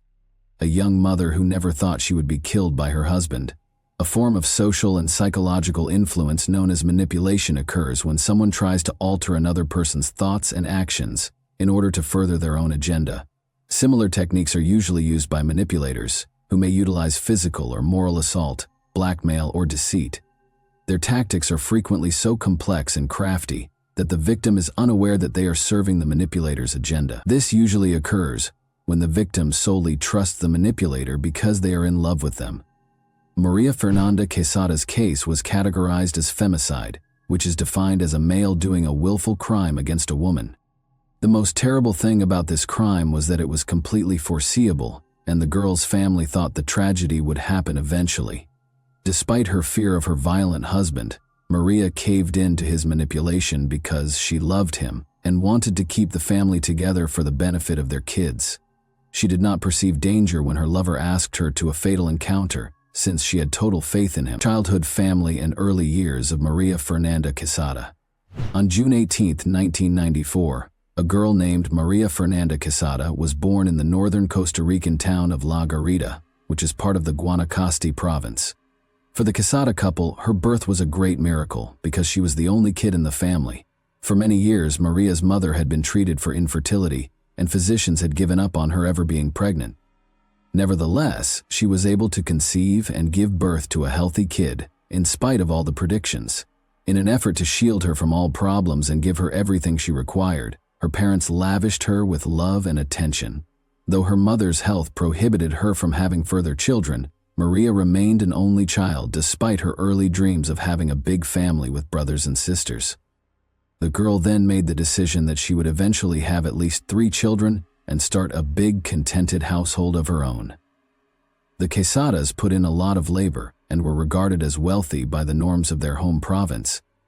They encouraged the growth of their only daughter's skills and abilities in every manner and sought to provide her with the greatest education possible. Maria got the chance to go to art school and study music at the family's large, comfortable home. All of Maria's family members were kind and trustworthy, but she was particularly close to her maternal aunt. Since Maria was only 6 years older than her mother's younger sister, they were close friends from an early age, sharing secrets and becoming practically inseparable. Quesada had a creative personality, was a gifted student, and loved painting and sculpture. She was described by those around her as a nice, intelligent, sympathetic, compassionate person who was always willing to help. She was quite gorgeous, always had lots of friends, and connected with people easily. At the age of 18, Maria, a single mother, began dating a boy she had known in school. Their bond grew rapidly. When Maria told the young man she was pregnant, everything fell apart. Even though he had looked dependable and affectionate, at her age the young man was utterly unprepared for the demands of family life and child-rearing. He urged that she end the pregnancy right away, and when she refused, he announced the end of their relationship.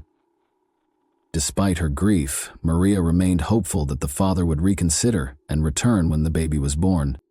But at that time, her ex-boyfriend had moved on to someone else and had no intention of interacting with the son he had fathered. Maria's parents and aunt provided her and her son with the majority of their assistance and financial support. The young mother understood that she would have to support her son independently, as she couldn't rely on her family indefinitely.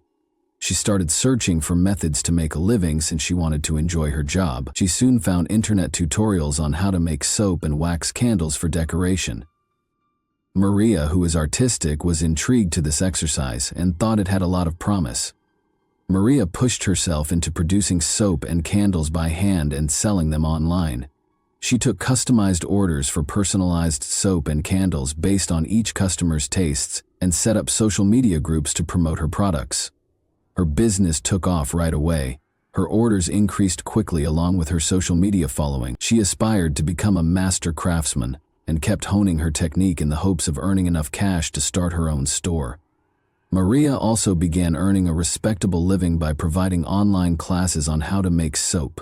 She kept living with her parents and kid, accumulating money for a house of her own and dreaming of a scary suitor and an education. Despite her hard work, Maria never gave up on her dream of finding a deserving guy who would adore her growing baby as if he were his own, and with whom she could have a happy, stable family. This dream was shared by her loved ones, but they were terrified for her future when she brought her new partner into the house. Quesada traveled to the city in the fall of 2017 to purchase materials for producing candles and soap. A charming young man called Esteban Rovira Vargas came up to her while she was shopping. He complimented her and said he couldn't help but come over and introduce himself since he was so taken by her beauty. Maria consented to go for a stroll with Esteban and have coffee with him because he came off as courteous and sincere, soon gaining her trust. Their surprising affair began when Maria handed him her phone number after a quick talk. Even though Maria was 12 years older than Esteban, she didn't think that would stop them from having a happy future. Although it was unclear to many around her what had captured her heart, she fell in love with him the moment they met. Maria was completely different from Vargas. Despite his harshness, rudeness, frequent use of profanity, and several negative habits, he never discussed his history. Although he had significant savings that many believed were acquired through unethical means, he did not officially hold a job. In the glove box of his vintage pickup truck, Esteban stored his handgun. He seldom gave up the pistol, but he never gave an explanation. Maria had a suspicion that her partner might have ties to the criminal underworld, but she was too scared to confront him about it. Nor was she aware of his previous relationships. Maria made the decision to present Esteban to her family approximately 4 months into their relationship. It turned out that she had every reason to be extremely anxious about her parents' response. Esteban was impolite, confrontational, and used profanity. Any inquiries or comments sparked rage and unexpected outbursts. Because he publicly scared Maria's parents, they started pressuring their daughter to end the connection as soon as he left their house, out of concern for her safety. But Maria wasn't merely in love. She refused to hear any arguments, since she was so overcome by her emotions. Her lover would eventually calm down, settle down, and become a good husband to her and a caring father to her son, as well as to the children they would have together, a family like his. Because she naively thought that her love, care, and support would help him manage his outbursts. After getting to know Quesada's parents for a few weeks, Esteban made the decision to present his family to Maria. His invitation to his mother's place for a family dinner became a nightmare for Maria. Like Esteban, the Vargas family members were irritable, violent, and conceited. They spoke loudly, shouted profanity, and any disagreement might quickly turn into a brawl. They were contemptuous of their son's new romantic interest, calling her names and even drawing comparisons to his former partners. That didn't sit well with them. They didn't try to hide their love, and Maria already had a child from a past relationship. Maria did her best to contain her cries of humiliation and pain. The situation was exacerbated by the fact that Esteban's relatives enjoyed drinking strong liquor, which made them even more hostile and erratic. Maria openly expressed to her parents that she thought they were nefarious and nasty. Her mother and father made another attempt to persuade their daughter to distance herself from Esteban and his family. Maria, however, persisted in her belief that things will work themselves out in due time, particularly since Esteban made an effort to act appropriately while her presence in a miserable marriage. Maria announced her pregnancy to her partner in December 2018. Although he wasn't particularly excited about the news, Esteban concurred that it was time for them to formally announce their love. The bride was 4 months pregnant when the couple tied the knot on April 6, 2019. Their wedding was stunning, featuring a seashore ceremony and a white dress. After the wedding, the couple moved into a modest home that belonged to Esteban, but he started acting strangely from the first few days of their marriage. He hurled tantrums over nothing, used his fists without hesitation, and no longer suppressed his angry outbursts. Maria's 5-year-old son witnessed the frequent humiliations, beatings, and insults that became the norm in their family. Maria not only put up with all of this for several months, but she also kept it a secret from everyone. To keep her family from seeing the bruises on her face and body, she avoided going to see them. To avoid drawing attention from her neighbors, she wore long sleeves despite the heat and applied makeup meticulously to hide the bruises around her eyes. But she became more and more terrified for the life of her unborn child and concerned about the impact this would have on her older son. Maria thought Esteban would soften and benefit from fatherhood after the kid was born. Esteban deftly placed the burden on her, reminding her that he had embraced her with a child that no one else desired, while she suffered daily abuse, accusations, and humiliation. Knowing that the woman in love wouldn't leave, he skillfully played on her emotions, knowing how to intimidate her and get her to cooperate. Esteban's main tool of control was Quesada's fear of being left alone once more, this time with 2 kids. But just before the baby was born, Maria hurriedly packed her belongings, grabbed her boy, and ran away to her parents. Following yet another severe beating, they urged her to go to the police since they were horrified by her appearance. There wasn't a single unmarked location on her body, but she steadfastly refused, taking care of her father instead. Maria resided in her parents' house in the last weeks before giving birth, since she was not in a rush to file for divorce and still hoped that the birth of her kid would make things better. She refused to heed to her family's less hopeful advice to dissolve the marriage as soon as feasible. When Maria gave birth to a son on August 11, 2019, she called her husband right away to let him know. Within 15 minutes, Esteban, appearing both happy and confused, hurried to the hospital. He knelt down and begged his wife to forgive him, to come back to him, and to promise that everything would be different. After being released, Maria went home with the kids since she now trusted him. It goes without saying that Quesada's parents were taken aback by their daughter's choice. Maria would not listen, even though they knew this was their son-in-law's ruse and manipulation. After a heated dispute, Maria declared that she would pick Esteban if she had to choose. Her parents didn't want to lose the opportunity to see their grandchildren, or damage their relationship with their only daughter. For the first few months, they had to respect her choice. The new father did spend almost all of his time with his wife and infant boy. He took care of them and even helped out around the house. But he was coolly detached in his treatment of his stepson. Although he made an effort to hide it, it was clear that the stepfather felt uneasy around the boy, even if he did not abuse him. In addition, Esteban formally obtained employment, and it appeared that he was making every effort to ensure his family's welfare. Maria was ecstatic since everything was now coming to pass just as she had imagined. But her joy was brief. However, this little reprieve even caused Maria's family members to reconsider their perception of Esteban and conclude that he had in fact improved. The ideal family lived under one roof with a monster for exactly 1 year, but soon after their son's first birthday, Esteban appeared to lose it. All the cruelty, hate, and anger he had been holding inside erupted, transforming their house into a veritable torture chamber. He nearly robbed his wife of her eye, fractured several of her ribs, and beat her viciously. Maria ran to her parents in fear, and they pleaded with her to call the police again, but she refused. Esteban arrived a few days later, apologized, and requested her to go back to her house. To everyone's surprise, Maria said she still had faith in her husband and hoped they could resume their happy life together. In order to avoid calling the police, Maria kept blaming everything on absurd home mishaps, even though she kept getting seriously hurt and landed up in the hospital over the course of the following few months. The couple's home was frequently the source of screaming and shouts, which the neighbors heard and even saw. A man assaulting his spouse. But Maria continually pleaded with them not to call the police. Because they didn't know what to anticipate from Esteban and thought he might attack at any time, the locals were terrified of him.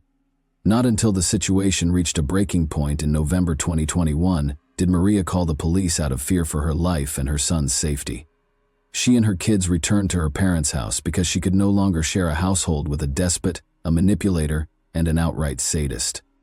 She also succeeded in getting Esteban to sign a restraining order that forbade him from approaching her and the boys. Doctors noted multiple bruises, contusions, and abrasions of various healing stages on her body, which showed systematic and severe beatings, and Quesada documented the injuries. Vargas frequently abused his wife and threatened to hurt her, according to her family and neighbors. The court thus prohibited him from approaching his wife and making contact with their child without her permission. Esteban, meanwhile, continued to visit Quesada's home despite the restraining order. Every time he waited for Maria to go outside and insist on speaking, she would quickly return inside to avoid him. She eventually only left the house with family members because she was afraid of her husband attacking her, being brutally attacked, and having her children taken away. Almost immediately after Maria filed for divorce, the couple had to deal with the difficult task of allocating their assets and determining who would get custody of their kid. She filed a domestic abuse case, which was backed up by witness accounts from family members and neighbors, as well as medical papers detailing her injuries. By doing this, she wanted to be granted sole custody of the child. Esteban obviously had his own agenda, and on March 3, 2022, he visited his still lawfully married wife's parents' home in defiance of the court order. He asked to talk to Maria, appeared totally composed, and acted courteously. He persisted despite her parents' attempts to reject him. Maria herself showed up at the door a few minutes later and consented to speak with him in private. Although it's unclear exactly what Esteban said to her, he was quite persuasive, and Maria consented to accompany him to their shared house in order to resolve some matters. Furthermore, Esteban persuaded her that he missed the child and desired to spend time with him, so she brought their son along. Maria reassured her parents that nothing negative would happen, despite their strong opposition to their daughter and grandson traveling anyplace with this dangerous man. The last time her parents saw their only daughter alive, she took the child and climbed into Esteban's car. In the car, the couple began to argue. By the time they arrived at their home, the neighbors could hear and see Esteban shouting and screaming profanity at Maria. When the couple and their little boy entered the house, the situation worsened. The shouting continued, and soon there were loud noises that sounded like dishes and furniture being shattered. Then Maria's frantic appeal for assistance was heard, followed by the sound of a sobbing kid. A man across the street hurried over to assist after neighbors alerted emergency services. The front door swung open as he got closer, and Esteban, covered in blood, emerged on the threshold. He had a blood-stained knife in one hand and the sobbing toddler in the other. His face was contorted in anger, and his eyes were wild. Vargas got into the car and drove off, while the neighbor retreated, terrified for the boy's life. Upon arrival, the cops discovered a young woman's disfigured body with no indications of life. Maria was lying in the kitchen, many stab wounds visible, in a pool of her own blood. There were bloodstains all over the walls, furniture, and even the ceiling, which demonstrated how viciously the victim had been attacked. The dead had 11 stab wounds on her body, according to forensic experts, the majority of which were located on her wrists and upper chest, which she had used to cover her face. Esteban appeared to have ambushed her from behind, taking her by surprise. The 3 injuries to the shoulder and neck region made this clear. Maria probably attempted to flee from behind, but her husband caught up with her and proceeded to stab her in the hands, head, and chest.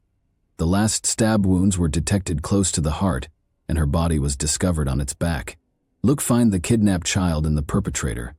Who had dealt with the poor widow was obvious, but where was the culprit, and where had he taken the child?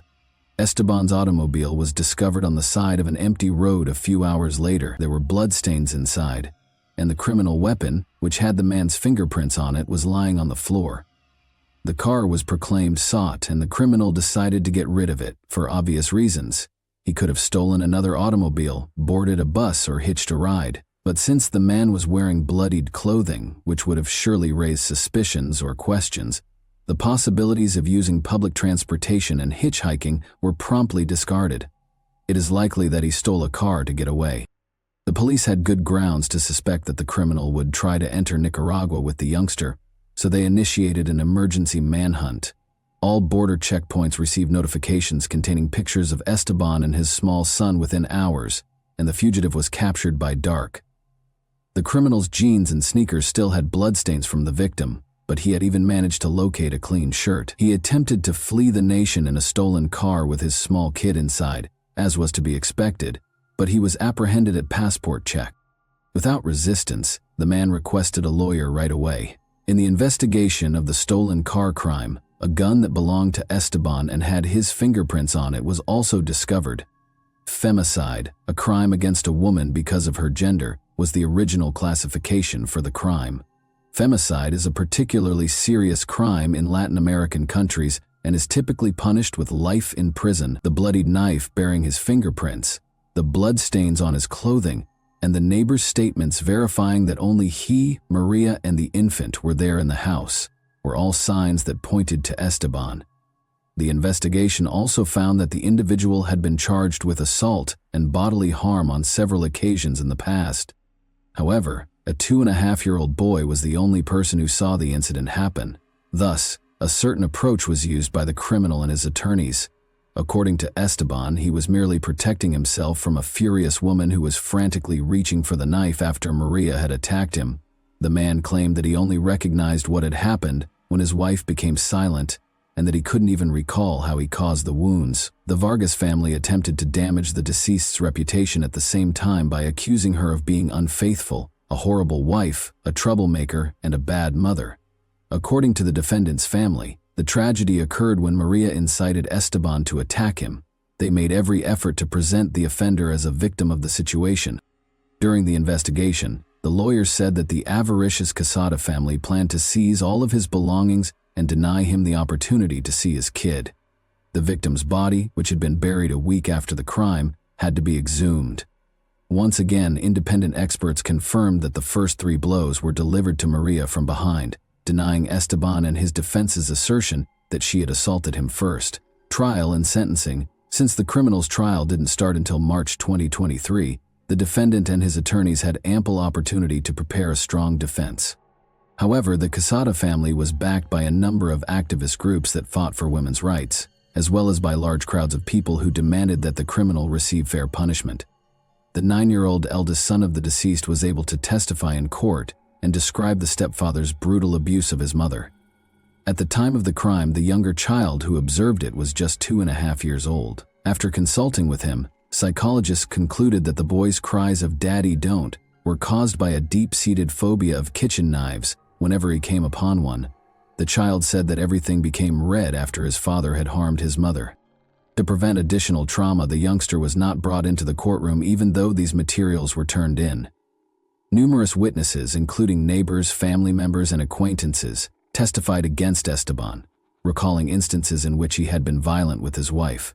Dozens of witnesses also frequently observed bruises and contusions on the young woman's body, and the police had recorded evidence of beatings just prior to the divorce proceedings commencing. Esteban Rovira Vargas was convicted of the premeditated crime against his wife on May 15, 2023, and given a 36-year sentence in a maximum security jail. The deceased woman's relatives were given custody of her 2 children. And that wraps up today's chilling story. If you enjoyed this video, don't forget to like and subscribe so you never miss a new upload. Also, let me know in the comments, what part of this story shocked you the most? Thank you for watching, and I'll see you in the next video.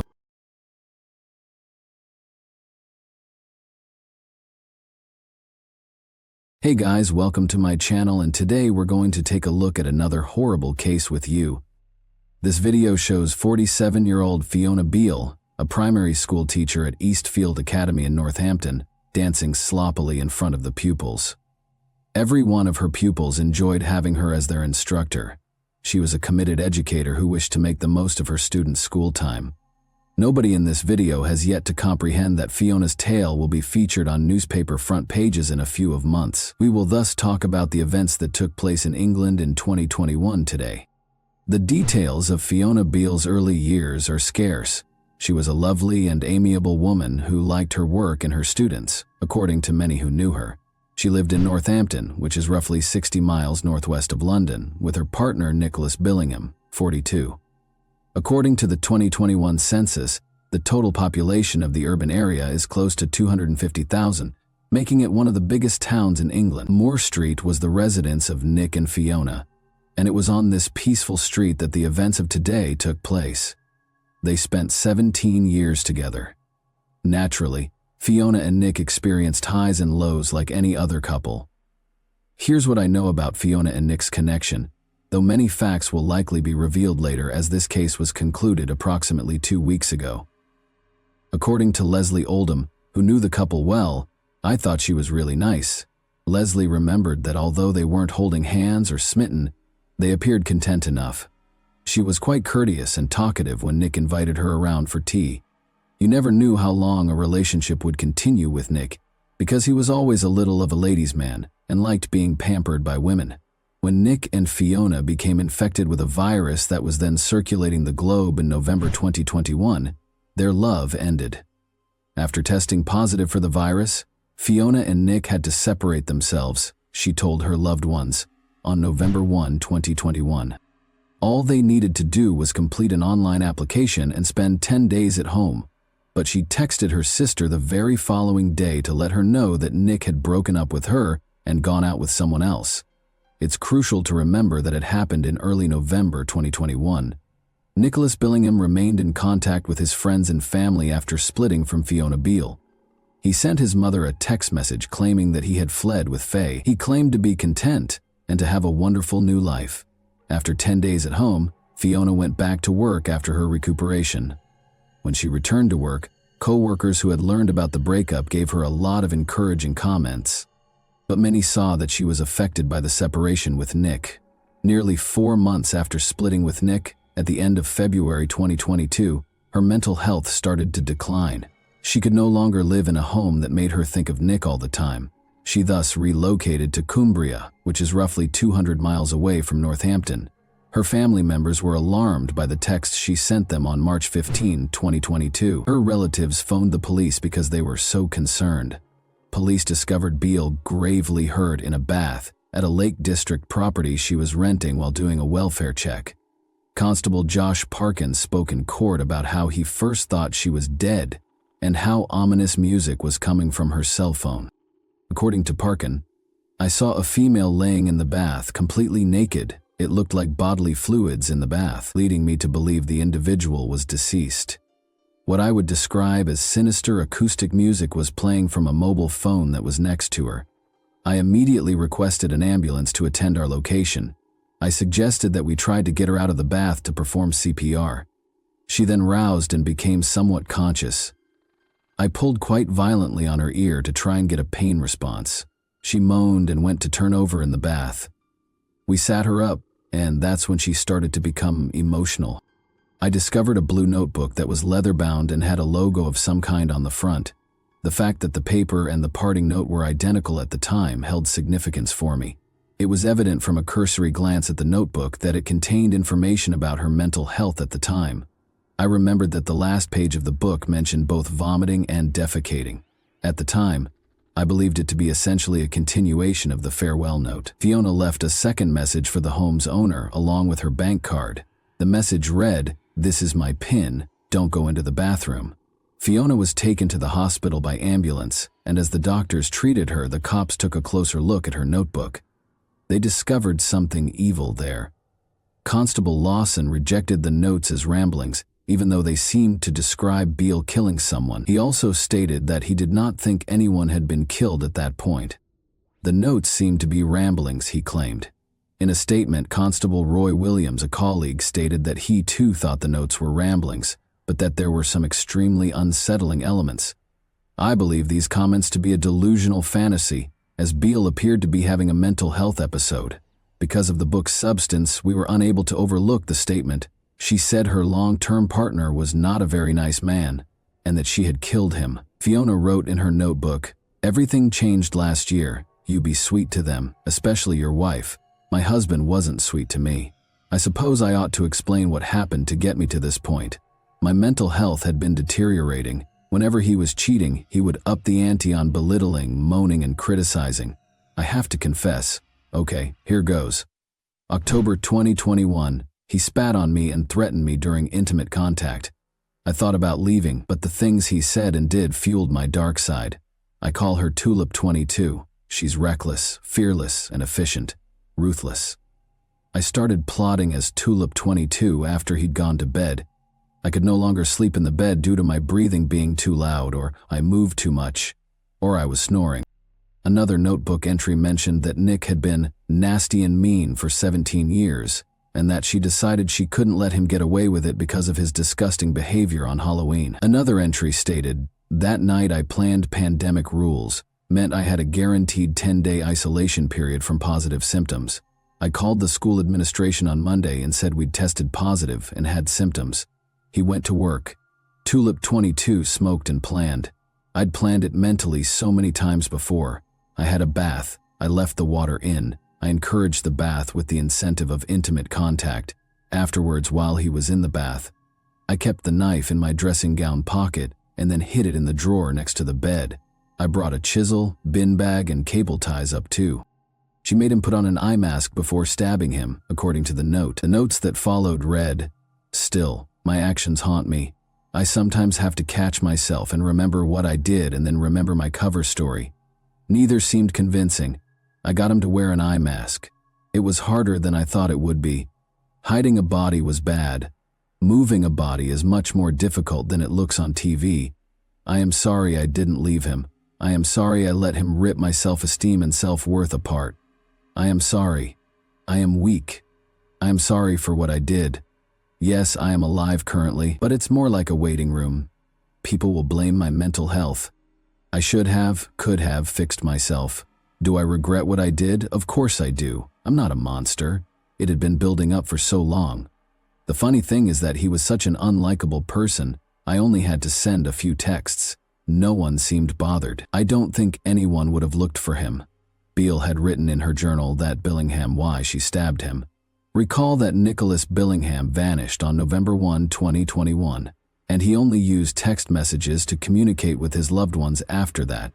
The police visited Fiona Beale's residence on Moore Street, where she and Nick resided, the day after they finished reading her notebook.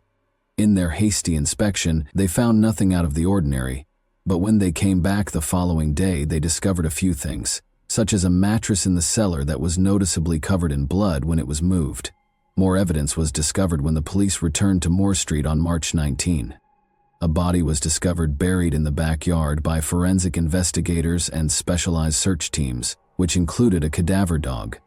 Buried beneath bark, chippings, soil, wooden sheeting, concrete building blocks, bricks and planks, plastic bags, rubble, mortar, polystyrene, laminate flooring, and pieces of fabric and vinyl recovered from a constructed structure concealing the body, Billingham's remains were discovered wrapped in carpet. The eyes were covered with a sleep mask. On the inside, the words, "This is my morning after face," were printed. According to the police spokesperson, he was not given any dignity or opportunity to die because of the way he was wrapped in cables, hose pipes, plastic bags, and construction debris. It displays complete disdain. One day after the body was found, a post-mortem was performed. It has been determined that he was killed by a single stab wound to the right side of his neck, which cut the esophagus and trachea and crossed the right jugular vein. Moderate force would have been needed for this. It is impossible to rule out severe force. Fiona Beale was taken into custody by the authorities on March 22, 2022, and accused with killing Nicholas Billingham. When Nick's family learned of his passing, they were crushed. Fiona's use of Nick's phone to text them and his buddies startled them. One of these texts was shown to reporters by Nick's mother, Yvonne Valentine. "Nick has been taken from us far too early and will always be in our hearts," said Nick's family in a statement. "We've been overwhelmed with offers of kind support and words of comfort from so many beautiful people, and know that he will be sadly missed by all his friends, family, and loved ones. Our heart aches for Nick. He was a gorgeous little boy, and we have so many cherished memories of him growing up, and we're so proud of the man he became." Fiona Beale's co-workers and her students' parents were shocked to hear that the adored teacher had a darker side. "We are particularly mindful of the impact this news will have on the children, and we'll be doing everything we can to support both pupils and staff as we work through this difficult time together. This is an appalling tragedy that will shake our school community to its roots, and it's at times like this that we must rally around each other, support each other, and be kind to each other." The administration of the school where Fiona worked issued a statement saying, "We were shocked and saddened to hear that one of our teaching staff has been charged with a very serious offense and is now remanded in custody." Nick passed away on November 20, 2021, after the police began their investigation. In the days that followed, Fiona made every effort to conceal any evidence of the crime she had orchestrated. Fiona understood that by informing everyone that she had the virus, she would have 10 days to avoid being bothered. She allegedly falsified the test results in order to complete an online application form. Fiona never took the test, according to the evidence. She claimed to be suffering from the crippling effects of the virus following the murder, yet her conduct during those 10 days were incongruous with those symptoms. Using her deceased partner's and subsequently her own Amazon account, she purchased a number of cleaning supplies, including for Venetian blinds, a new mop and bucket, ultra-heavy-duty bin bags, a new mattress, bedding, clothes, wall art, and mirrors. The cleanup began as early as 1:07 a.m. on November 2.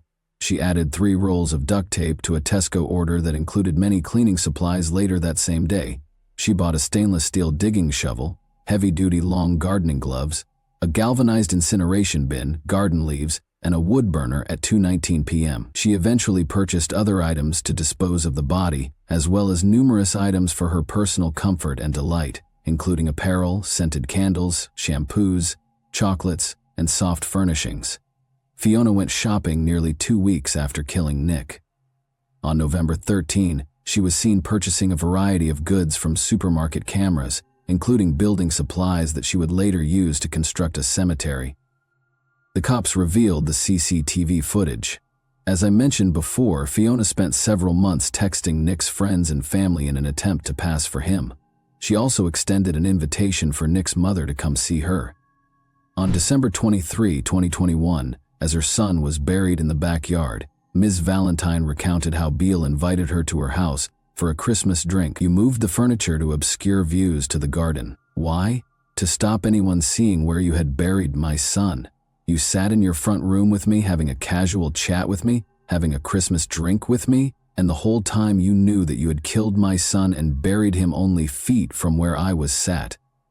Ms. Valentine said in her victim impact statement that Beale continued to go about her personal life and work as usual, showing no signs of depression or trauma. There was evidence to the contrary. She was enjoying what she referred to as a new life in one of her erased files, after killing a partner she no longer liked and likely suspected of having an affair. Fiona Beale first protested her culpability during the trial, but she eventually acknowledged that she killed Nick, saying it was an involuntary crime. The prosecutor, however, thought otherwise. He said during the trial that during their 17-year romance, Nicholas Billingham had cheated on Beale with other women. Despite leaving the defendant a few times, Nicholas Billingham always came back to her, and she welcomed him. He stated, "One of the women he slept with became pregnant and gave birth to his child.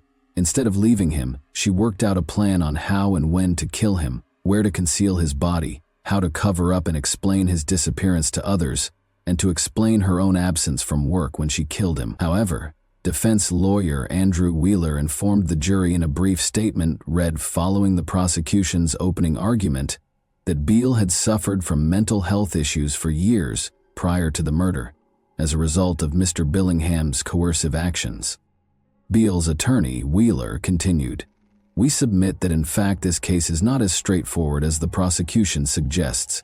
Miss Beale is 49 years of age. She is a lady of good character, a partner to Nicholas Billingham for some 17 years, a hard-working and thoroughly liked schoolteacher. In essence, a lady about whom you will hear many good things as you listen to the evidence." Wheeler next asked the jury, "How does that person go on to kill? There is no dispute in this case that she unlawfully killed Nicholas Billingham. What this case is really about is her state of mind. You will hear that she has, over the years, struggled with her mental health. As you will hear, the defense lawyer described Nicholas Billingham as psychologically controlling and wearing her down over time. She was worn down till she was practically broken over the years. We surrender to you." Many of the specifics of the actual act itself are difficult for Fiona Beale to remember. The teacher continued to work as usual, even traveling to London with the class, according to the court. However, Beale started messaging the head teacher frequently to claim she was sick a few weeks after her capital visit. When the worried head teacher called Beale's mother after receiving the texts in March, she disclosed that Beale had informed her that she was leaving on a school residential trip. After that, the head teacher reported her missing to the police. She was located by Cumbrian police at a rental address close to Kendal.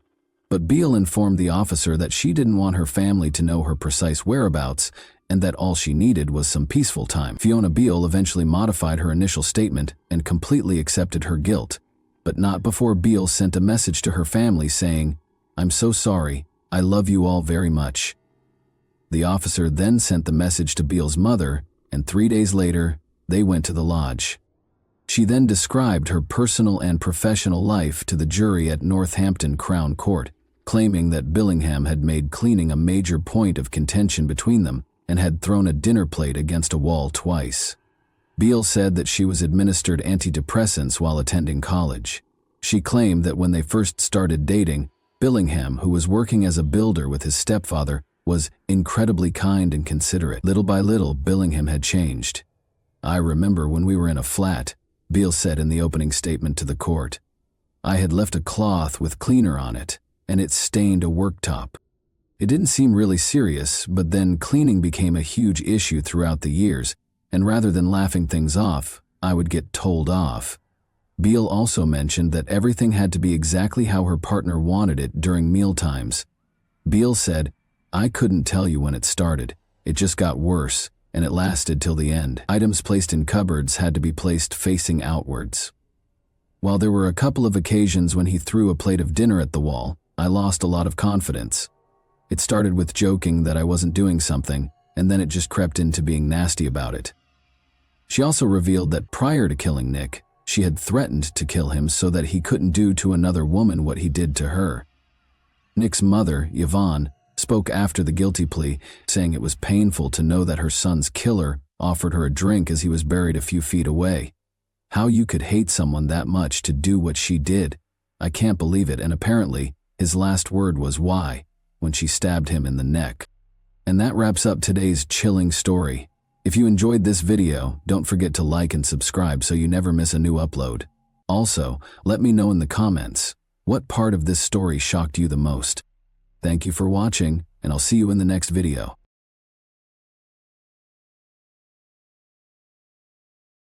Hey guys, welcome to my channel, and today we're going to take a look at another horrible case with you. Faith Hedgepeth, then 19 years old, was discovered dead in her Chapel Hill apartment in 2012. When authorities started their investigation, they soon encountered a wall of uncertainty and dead ends.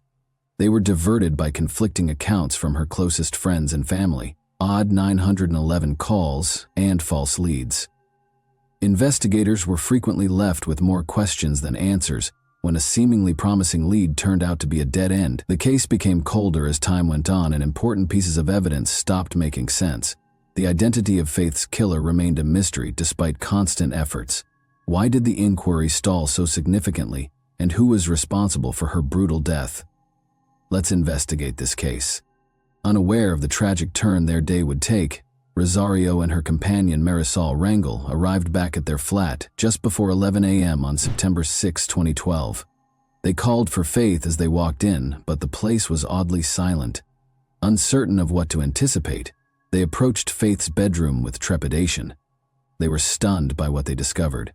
Faith's corpse was on the ground, partially wrapped in a blanket and covered in blood. 3 years after Faith was brutally killed in an apartment she shared with a friend by a killer who is still at large, there are still many unanswered questions and speculations surrounding this case. Shocked, Rosario called 911, her voice shaking as she described what she had found.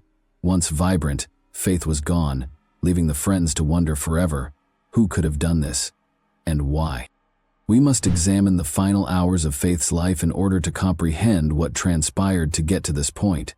Around 5:45 p.m. on the evening of September 5, 2012, Faith went to a rush event for Alpha Pi Omega, a Native American sorority at the University of North Carolina. She met Rosario after departing at 7:15 p.m., and the two of them studied at the library until almost 9 p.m. Around this same period, Faith texted her father about her plans for the future. He still has the final voicemail he ever got from her saved. After returning to the flat at around 11:30 p.m., they went out once more, landing at The Thrill, a nightclub, at 12:40 a.m. They danced and socialized for around an hour and a half. Their departure was captured by security cameras. Since Rosario wasn't feeling well, they made the decision to return to the flat, arriving just as Faith's Facebook account was accessed. Faith's phone sent a text message to Rosario's ex-boyfriend Brandon Edwards at approximately 3:40 a.m. "Hey B, can you come over here please? Rosario needs you more." You know. Please let her know you care." 3 minutes later, the same phone sent another message that contained the word "than," which was thought to be a correction for a typo in the first message. The last known activity on Hedgepeth's phone was this text exchange. After that, Rosario attempted to get in touch with Edwards and then collegiate soccer player Jordan McCrary, but neither of them answered. Rosario thought Faith was asleep when she left the flat at 4:25 a.m. She stayed at a friend's place until the next morning. Rosario attempted to contact Faith once more at 10:30 a.m., but received no response. She contacted Marisol out of concern, and the two of them proceeded to the apartment where Faith's death was found. Who was in charge? Is Rosario Rangel or another person involved? Faith's cause of death is still unknown, but as the inquiry progresses, more information will become available. Faith Hedgepeth, a proud member of the Holly-Washapani Native American tribe, was born in 1992 in Warren County, North Carolina. After her parents divorced, Faith was raised by her mother, Connie, and she grew up in a difficult home. Connie, who had 3 children already, named her Faith because she thought it would give her the courage and optimism she needed to raise a 4th kid in a challenging situation. Faith was a good student in spite of these obstacles. As a cheerleader, honor student, and involved member of multiple clubs, she succeeded in high school. She attended the University of North Carolina at Chapel Hill, thanks to her diligence, which earned her a Gates Millennium Scholarship. Faith dreamed of becoming a teacher or a pediatrician and wanted to be the first member of her family to earn a college degree. Despite taking the spring 2012 semester off, she had a successful first 2 years at UNC Chach. She shared a Chapel Hill off-campus apartment with her friend Karina Rosario and Rosario's boyfriend Eric Taco Jones throughout that summer. But Karina and Eric had a violent relationship, and Faith assisted Karina in obtaining a protective order against Eric after he twice attempted to enter into their apartment. Eric lost his temper and even threatened to kill Faith if he couldn't reconcile with Karina. Faith's life had taken a dark turn, and even though she continued to have hope for the future, she found herself in a precarious situation. Faith's family was devastated by her passing. Faith's loss was unfathomable to her mother, who had already dealt with a lot of difficulties as a single mom raising her children. Having lost a sister who served as a support system and role model, Faith's siblings were also devastated. Her family was left to deal with her passing. She had been a bright, kind young woman with a bright future. In addition to being extremely personal, Faith's passing was a setback for the entire community, which had supported her aspirations and watched her develop. Her family was left feeling incredibly empty and unable to comprehend why someone so full of promise had been brutally ripped from them. The choice to start the investigation into Faith's death in secret sparked immediate criticism. In contrast to standard police practice, the Chapel Hill authorities took considerable care to conceal information. All records were sealed by a court order, and even the media's repeated requests for information were turned down. The police worked discreetly behind closed doors, gathering evidence from the incident without disclosing what they had discovered, while the community awaited answers. Semen and extracted DNA were the first important clues from the actual crime site. When the autopsy report stated that Faith had died from blunt force trauma to the head, most likely from a rum bottle, the question became even more complicated, even though it matched male DNA discovered elsewhere in the apartment. From the beginning, the police focused on one man, Karina Rosario's ex-boyfriend, Eric Taco Jones. He was a prime suspect because of his history of domestic abuse and his previous threats against Faith. "Forgive me for what I am about to do," Jones had even warned in a text message to a friend the night before the murder, and he later shared the same statement on Twitter. He altered his Facebook banner to a haunting precursor to what appeared to be an admission of guilt 3 days after Faith's death. "Dear Lord, forgive me for all my sins and the sins I may commit today." Police were unable to directly link Jones to the crime in spite of these warning signs. He provided a DNA sample, but it did not match the evidence gathered at the scene. No matches were found in additional DNA testing from other individuals, including those who had visited the local nightclub where Faith and Karina had spent time. After Jones was formally ruled out as a suspect, the inquiry appeared to come to a standstill. It appeared as though the puzzle pieces would be put together fast when the inquiry into Faith's death originally started, but as time passed, detectives discovered evidence that only made the mystery more complex. The disclosure of some anticipated and some surprising details suggested an incomprehensible level of intricacy. The 911 call, which would subsequently come under close examination, was a crucial piece of evidence in the case. After discovering her friends dead at their apartment, Karina Rosario called. Many found it strange that she only referred to Faith as her buddy during the call, never mentioning her by name. Reporter Tom Gasparovia questioned the legitimacy of the conversation, speculating that it might not have been Rosario but perhaps Marisol Rangel, whose voice sounded similar. Additionally, Rosario appeared abnormally hesitant during the conversation, despite the dispatcher's repeated requests for her to check Faith's respiration, Gasparovia noted. Was the individual who found the body truly as innocent as they appeared to be? Was the 911 call itself a hint? The people who were following the case started to have these types of questions. The odd information wasn't limited to the 911 call, either. Confusion was further exacerbated by another important piece of evidence discovered close to the crime scene: a mysterious letter written on a piece of ripped paper. Written in a sloppy hand with a ballpoint pen, the message said, "I'm not stupid, bitch, jealous." Its rambling, angry writing appeared to be the result of a fit of wrath, but it was unclear what it meant. Why would someone leave a letter at a murder site? The ripped piece of paper seems to have come from a takeaway bag from Time Out, where Faith and Karina had eaten at that evening.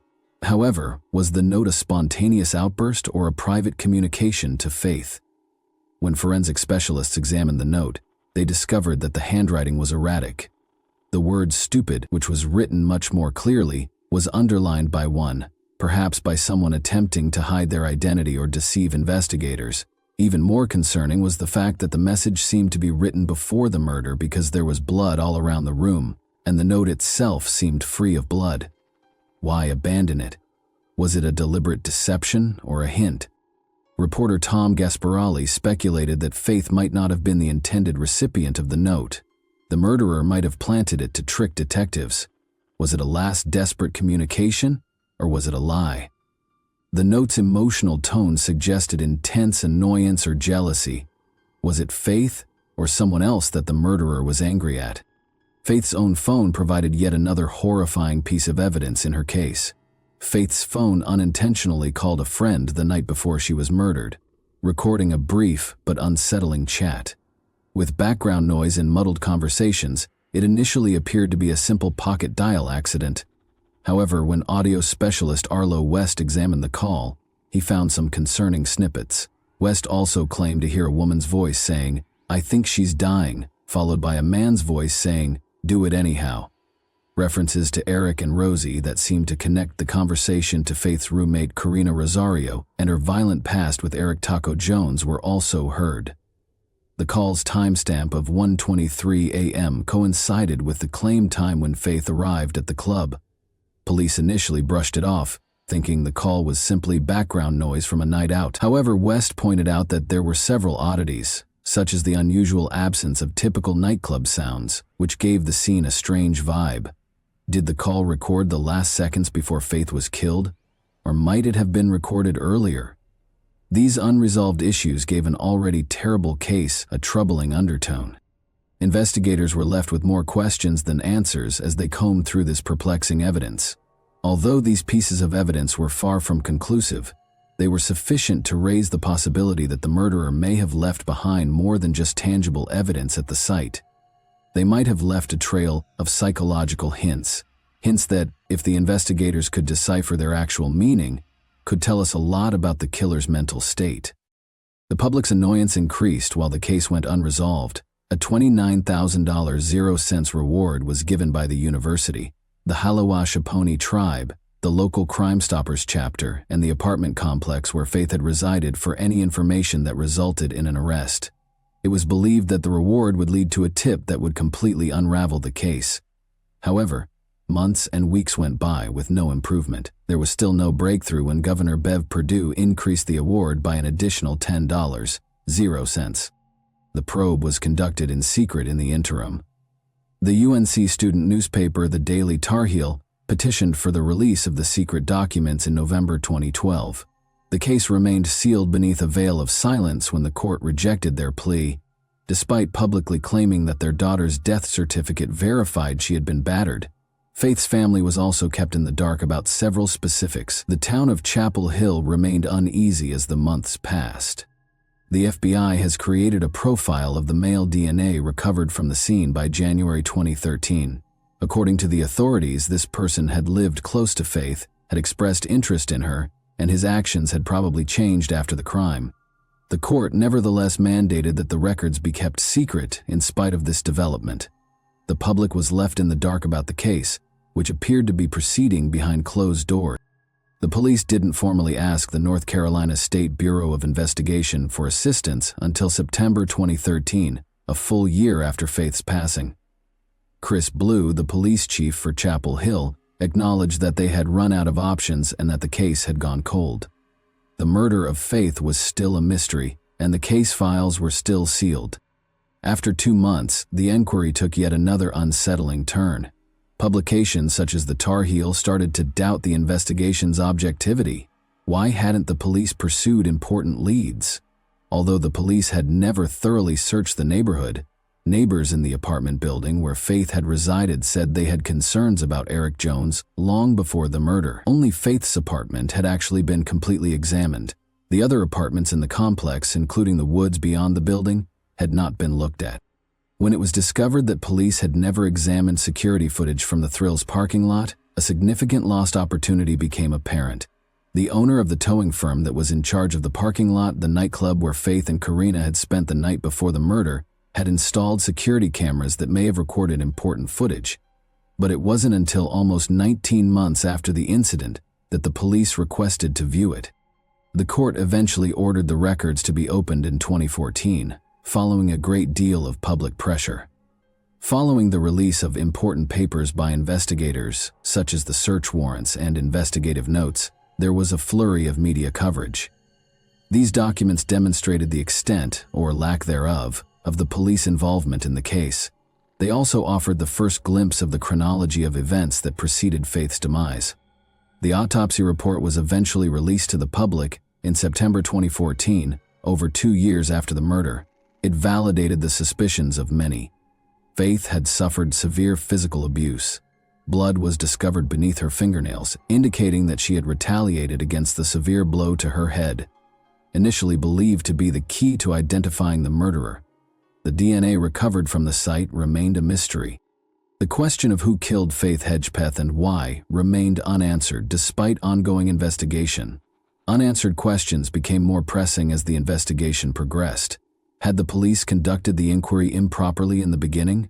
The most disturbing of all was the identity of the man whose DNA was discovered at the scene, and the reason behind Faith's murder. For years to come, these questions would still exist. Faith Hedgepeth's death remained a mystery for years, with many speculations but no conclusive solutions. One thing was certain: despite the speculation about suspects and motivations, Faith's killer was probably someone who knew her.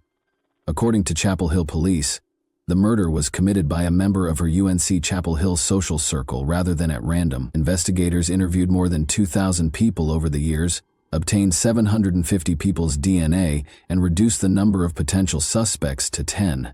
Chief Chris Blue stressed in 2016 that the case was still very much alive despite the lapse of time. In their quest for the truth, the police continued to concentrate on this core group. However, the issue still stood.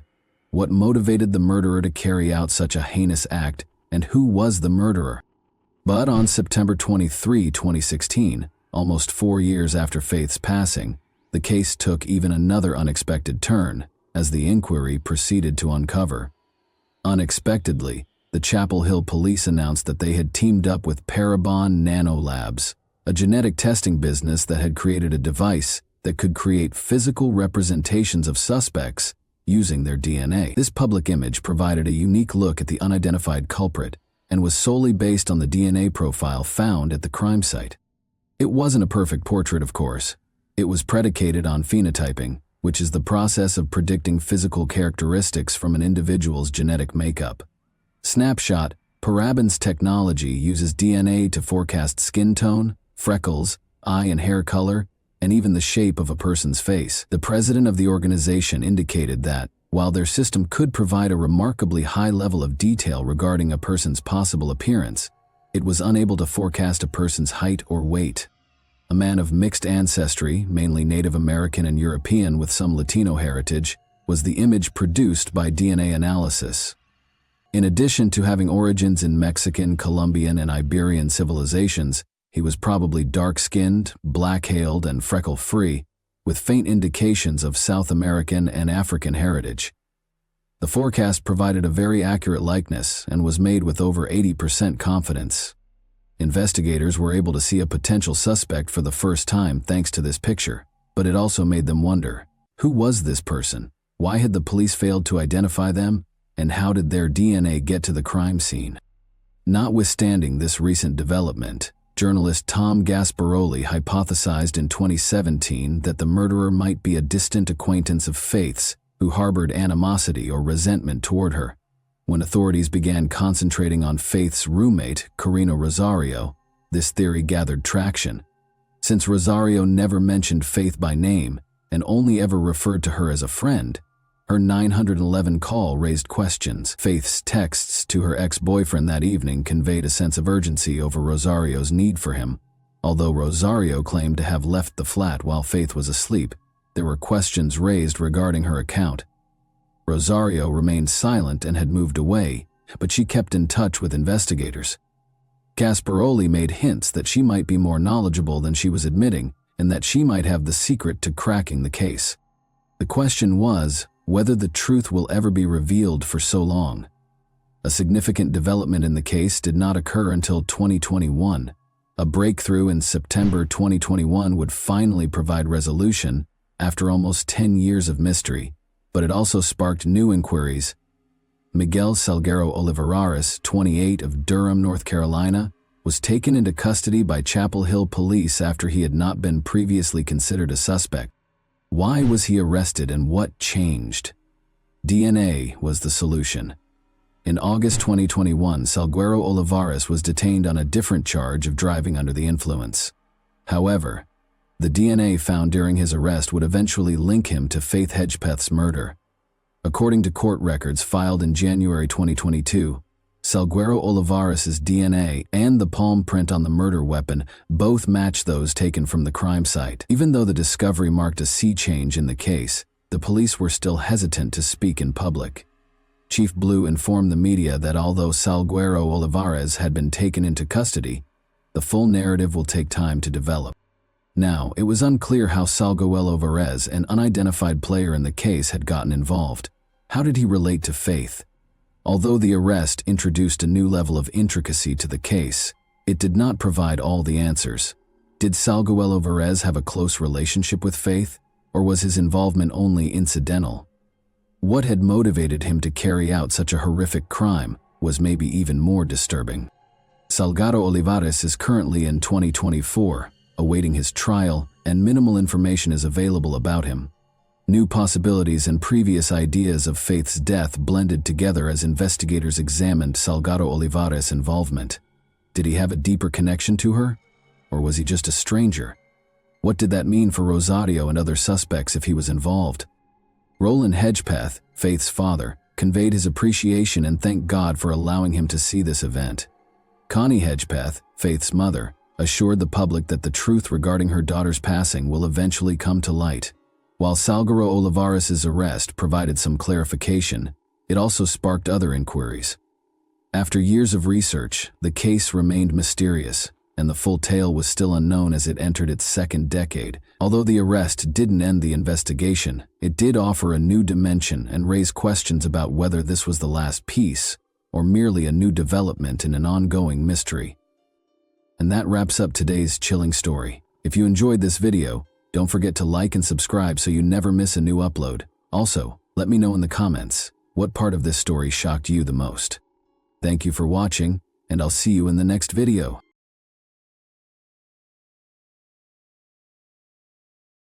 Hey guys, today we're diving into another truly horrifying case. If you want to support my channel, make sure to subscribe and stay active. It really helps me out. I'd be super grateful for that.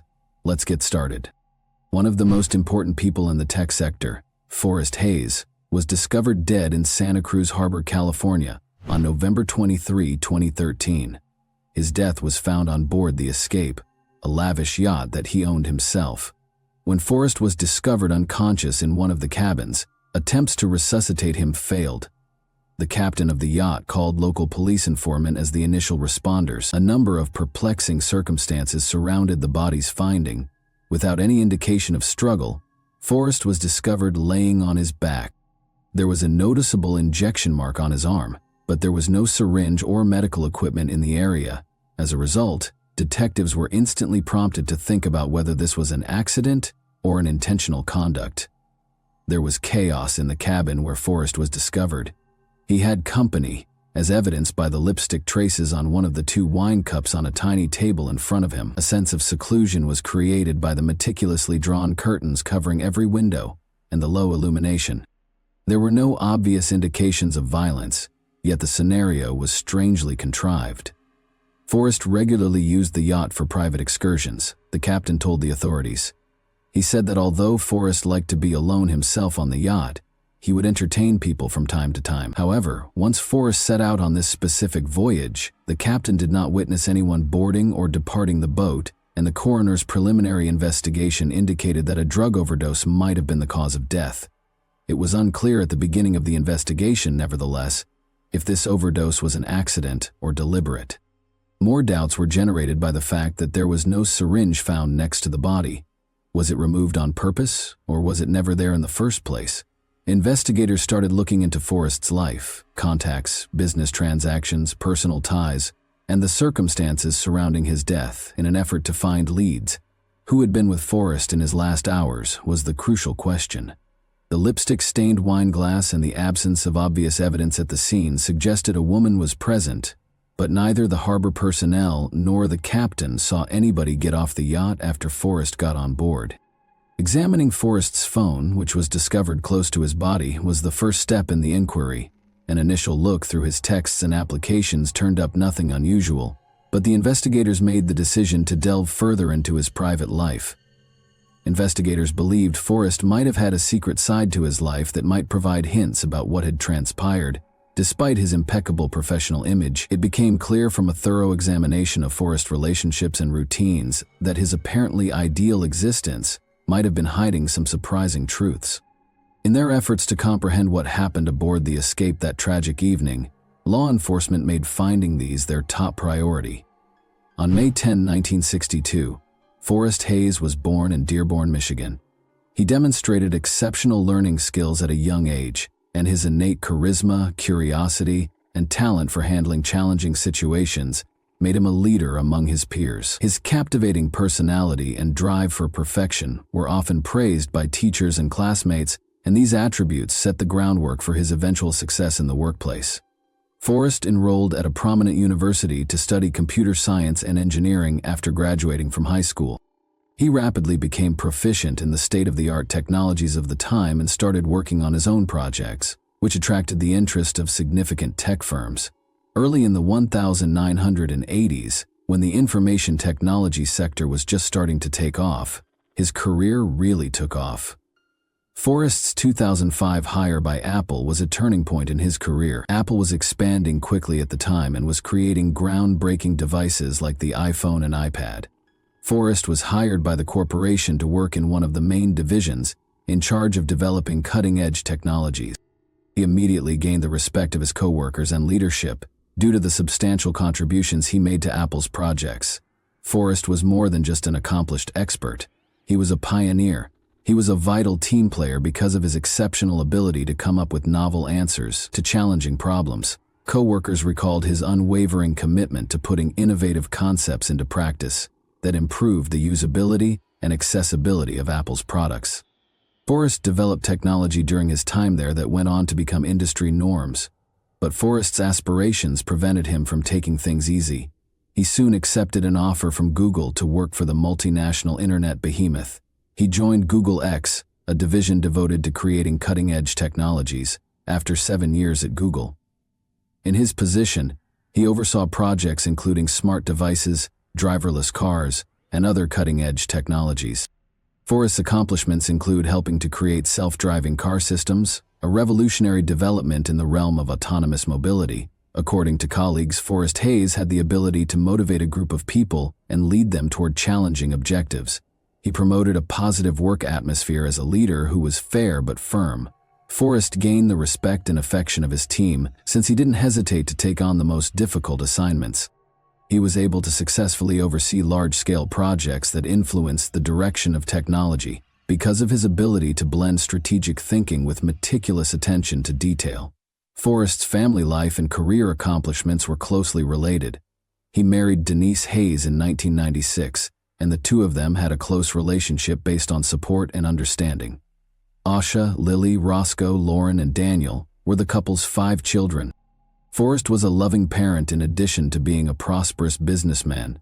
He always found time for his family in spite of his hectic job schedule.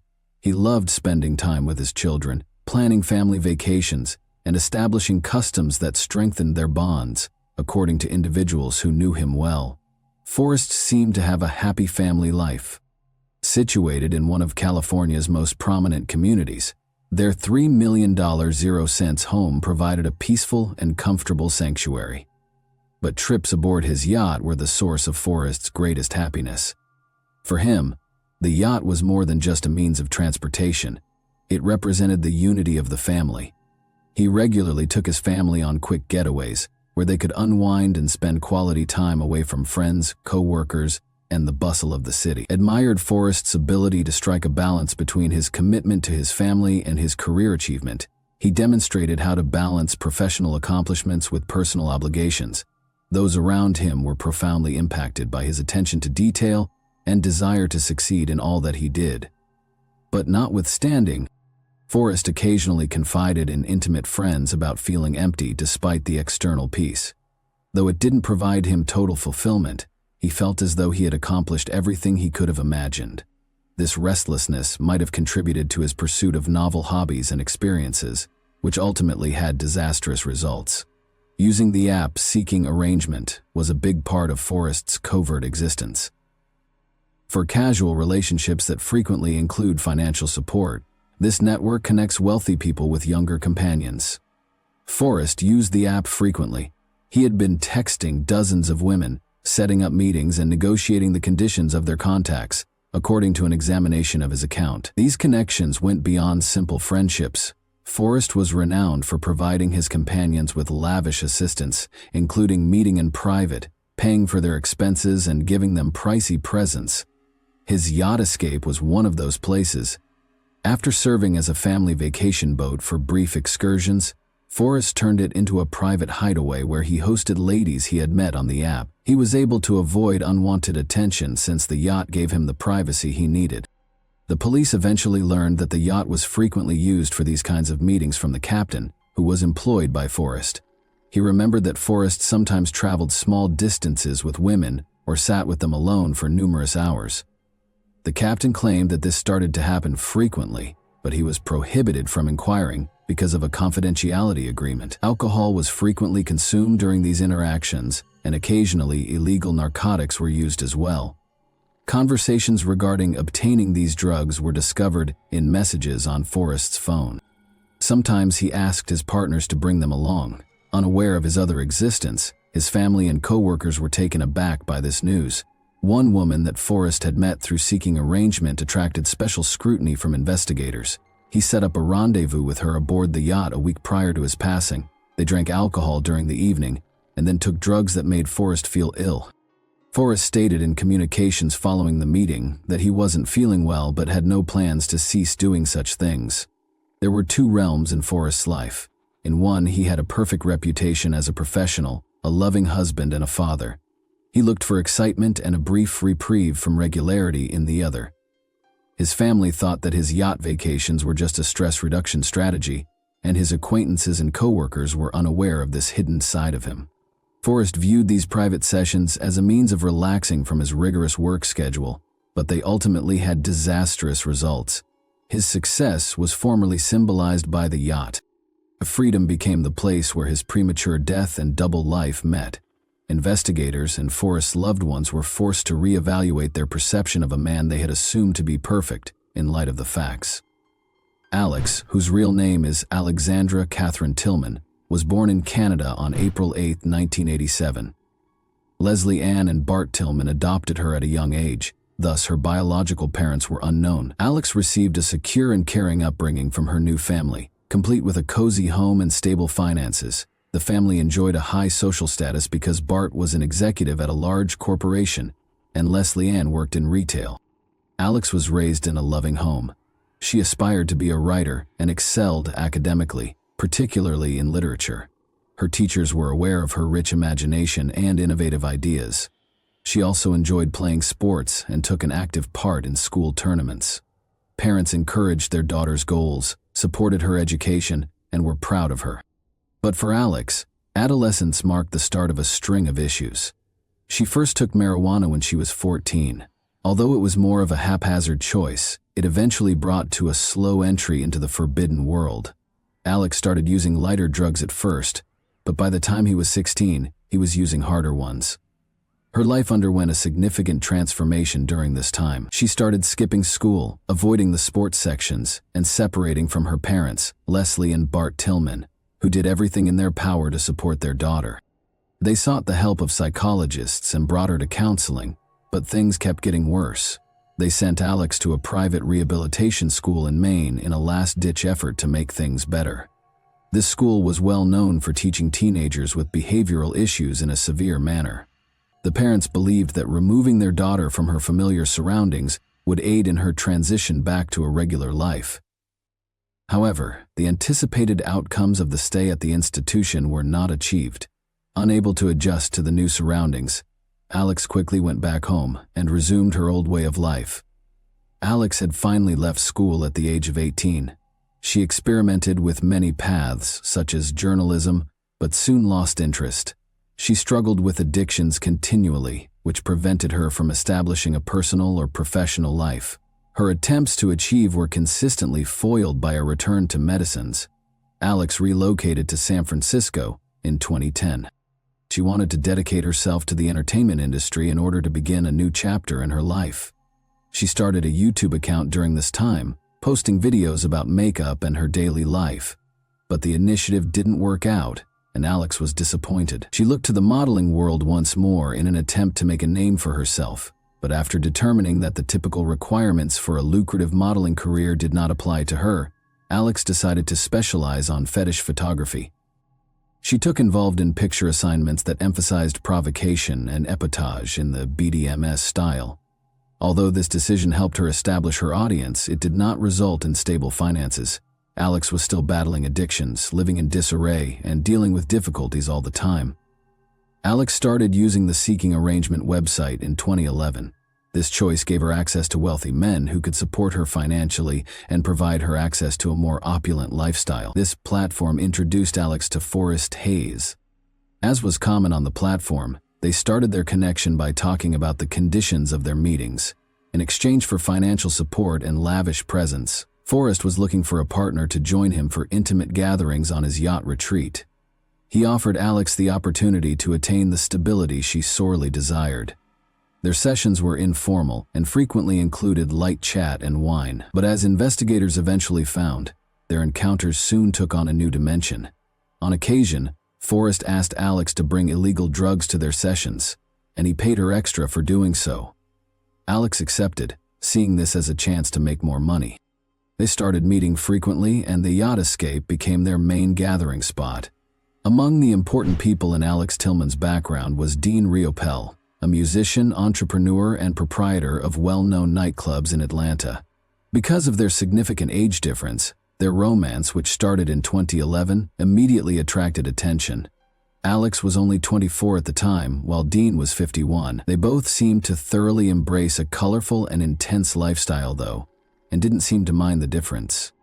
In addition to being a prosperous businessman, Dean had a strong interest in rock music.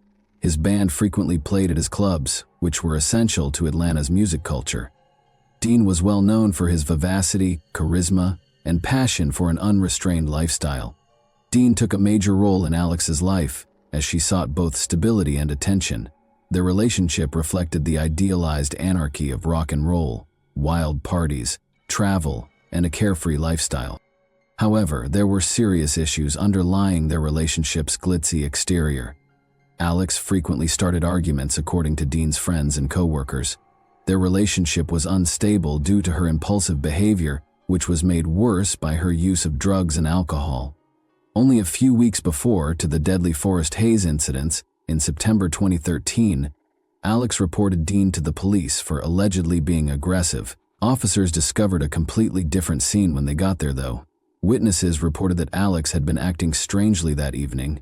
After drinking too much, She made a scene at one of the clubs and attacked Dean, biting his finger and leaving obvious scars. Alex was thus accused of assault and making a false report. This incident brought to light the persistent strain in their relationship, which was collapsing under the weight of constant disagreement, despite their shared affection. On September 24, 2013, a few weeks later, Dean Riapella was discovered at his house, unconscious. After a long night of partying, Alex called emergency services to report that he had passed out. She said she had gone into the restroom for a moment and came out to find him on the floor. When paramedics came, they declared him dead at the scene. An autopsy showed that a heart attack caused by an overdose of illegal drugs was the cause of death. But Dean's family and friends had some qualms about this judgment. They maintained that Dean avoided even simple painkillers and had a great dislike of utilizing medications. The official decision about his death seemed contradictory, given his strong position on the issue. Despite their worries, there was insufficient evidence to support foul play. Therefore, the matter was closed. Originally deemed an accident, Dean's death came to light again in 2014, when Alex was taken into custody in relation to the Forrest Hayes case. The police discovered parallels between the two incidents during the inquiry. The drugs that killed Forrest were the same ones that were discovered in Dean's system. The investigation into Dean's death was reopened as a result of this discovery. Suspicions were also heightened by Alex's enigmatic social media posts. She said, "Death is always near," in a post that was shared a few months after Dean's death. You might be surprised to learn how near it is. Although Alex never provided an explanation or clarification, these remarks generated a lot of conjecture. Dean's family backed the case's reopening, claiming that the first probe had been too cursory. They thought Alex might have been involved in his death because of his actions and relationship to illegal substances, but there was never any hard proof that connected her to the event. Investigators suspected that Alex's acts could not have been random events, but rather part of a wider pattern because of the similarities between Dean Riapell's and Forrest Hayes killings. Nevertheless, Alex's purported involvement has never been confirmed, and Dean's case is still formally closed, despite the increasing attention. This ambiguity keeps raising unanswered questions that might never be resolved. With the use of video records recovered from cameras on the yacht, witness statements, and other pieces of evidence, investigators were able to piece together what happened the night Forrest was discovered dead. As usual, Forrest arrived at the escape in the afternoon on November 23, 2013, and he boarded by himself. Alex Tillman joined him on the yacht shortly after.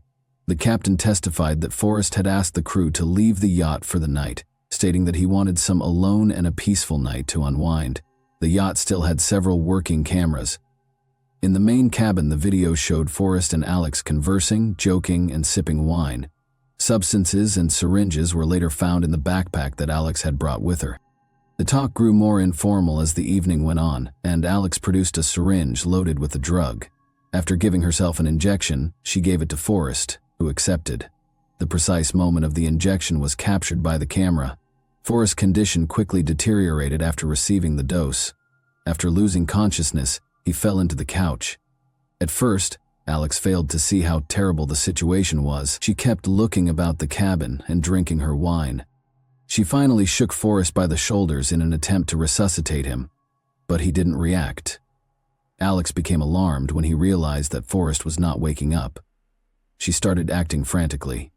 She then scrubbed the wine glass she had used, trying to get rid of lipstick stains, but missing some, while she started to gather her possessions, including the syringes and any leftover chemicals, in an effort to get rid of any possible evidence. She was also seen on camera quickly pulling the cabin's curtains, surveying the area, and making sure there was no obvious sign of her presence left. Alex then departed the yacht without telling anyone what had transpired. Forrest lay on the couch for several hours after she left him asleep, and no one bothered him. The skipper didn't return to the yacht and see Forrest dead until later, after his worried wife had called him. According to the inquiry, Alex attempted to evade notice following the incident by turning off her phone and leaving the marina. But police were able to piece together the events thanks to the yacht's camera recordings, fingerprints, and text messages between Forrest and Alex on his phone, as well as traces of lipstick on the wine glass. Alex played a significant role in the catastrophe, as evidenced by her actions during the escape. She was suspected of trying to avoid responsibility because of her frantic flight, and attempts to destroy evidence. One crucial question, though, was still unsolved. Was the injection planned, or was it a snap decision taken under pressure? Law enforcement launched a manhunt to find Alex Tillman when it was determined that she was a major contributor to Forrest Hayes' death. Suspicions that Alex was involved were further cemented when she went into hiding right after the incident. Her phone was off and her once accepted social media profiles were inactive, making it more difficult to find her. But investigators came up with a strategy. They concentrated on Alex's Seeking Arrangement profile, which was the site where she had first made contact with Forrest. The secret to finding her was this app. Investigators constructed the persona of an affluent man looking to make new friends, using a fictitious profile. Alex accepted to meet despite his best efforts to stay out of the spotlight because he couldn't resist the chance to make money. She set up a rendezvous at a remote spot in California after days of messaging. Alex was arrested by police enforcement when she showed up for the rendezvous. Everything went without a hitch. Despite not resisting, Alex's behavior throughout the arrest was described as calm and uninterested. She claimed not to grasp the charges against her. She was shortly formally charged with illegally distributing forbidden narcotics, tampering with evidence, and second-degree homicide. Her attractiveness and contentious past caused the trial to immediately become a media sensation. When it started in early 2014, Alex, known as the beauty-turned-criminal, became the focus of media and public attention. During court appearances, a lot of people talked about her previous appearances, interviews, and demeanor. Alex had a composed and self-assured demeanor, frequently wearing immaculate clothing, which elicited conflicting responses from the general population. According to the prosecution, Alex was completely aware of the dangers associated with her behavior. They played camera footage from the yacht that showed her giving Forrest an injection and then walking away without helping him. The prosecution asserted that this showed her lack of interest and willful efforts to hide her activities. Alex's defense team argued that she didn't mean to hurt anyone and that she only did what Forrest asked her to do. Her attorneys claimed that her hasty departure was motivated by panic and that his death was a terrible accident. They further underlined that Forrest had agreed to the injection and had asked for the drugs. There was a great division in public opinion. Some believed that Alex was a heartless criminal who killed a well-known and prosperous person. Others questioned the morality of Forrest's actions, such as his use of a dating site and involvement in dangerous pursuits, and saw her as a victim of circumstance. Alex and the prosecution agreed a plea deal in May 2015. She avoided a jury trial and received a reduced sentence by entering a guilty plea to involuntary manslaughter and possession of forbidden narcotics. She received credit for time already served and was given a 6-year jail sentence. Another round of debate was triggered by the ruling. Given the circumstances, some people thought the punishment was too light, while others thought it was appropriate because there was no concrete proof of intended injury. In 2017, Alex was deported to her native Canada after completing her term. Her name did, however, keep coming up in conversations and stories about well-known crimes. To the general public, Alex Tillman came to represent double lives, dangerous conduct, and the far-reaching effects of careless choices that resulted in a catastrophe that affected a great number of lives. After being freed, Alex tried to start over. She remained out of the spotlight for a while, avoiding social media and media interactions. But a year later, she had her first significant video call interview with a Canadian journalist. To many, Alex seemed collected, serene, and emotionally aloof. Her account of what happened rekindled controversy and sparked fresh discussions about her behavior and the fallout. Alex claimed in the interview that she had never meant to hurt Forrest Hayes and that she was shocked by his passing. She asserted that she was not aware of any prior medical conditions he might have had and that the injection had been given at his request. Alex said she thought Forrest knew his boundaries and had control over his behavior. Additionally, she denied intentionally attempting to conceal evidence, stating that her actions were motivated by panic and ill-advised decisions made in a moment of crisis. However, the evidence in the case contradicted her allegations. Video from the yacht showed Alex leaving the area without trying to contact for assistance, in addition to deleting any record of her presence. Her justifications were criticized harshly by the Forrest family, who saw them as an attempt to deflect blame and cast further doubt on her sincerity. Her comments regarding Dean Riopel were equally contentious. Alex revealed in the interview that his passing had hurt her and that their relationship was tumultuous but sincere. She did not, however, respond to inquiries regarding the circumstances of their last encounter or the reason behind Dean's overdose. Suspicions were only heightened by her silence. According to Dean's family, who had previously demanded that the case be reopened, Alex's remarks left more questions than they answered. It's still unknown how far along the Dean Rio Pell death investigation is.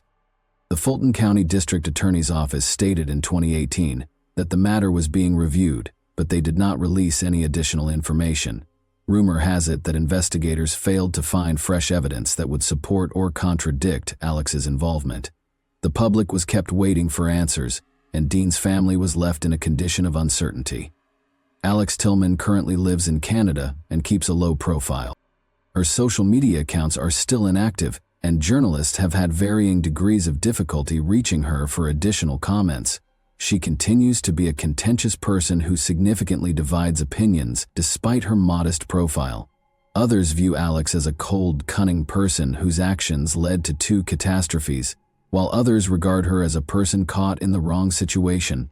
Many issues remain in the situations of Dean Rappel and Forrest Hayes. Dean, were their deaths really unintentional? What part did Alex really play in these sad incidents? Thanks for watching, everyone. Your support means a lot to me, and you can help my channel grow by hitting that like button, dropping a comment, and sharing this video. Your engagement really makes a difference. See you soon.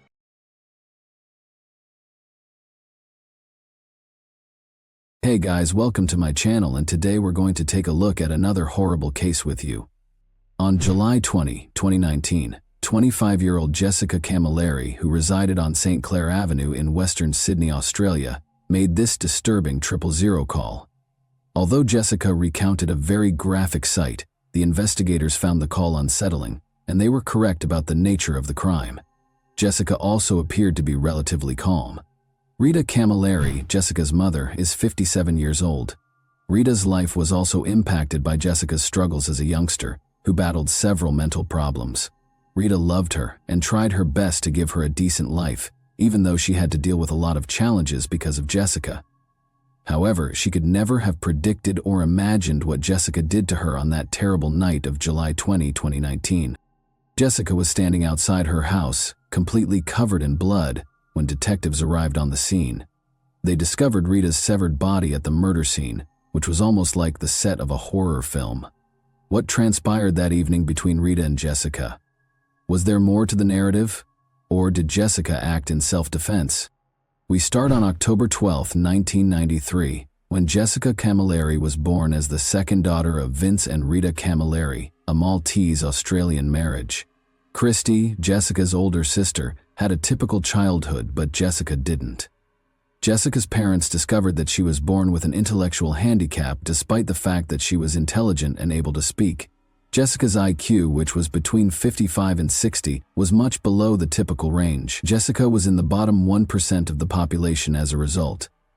As a child, Jessica displayed deficits in speech, walking, and coordination, among other developmental milestones.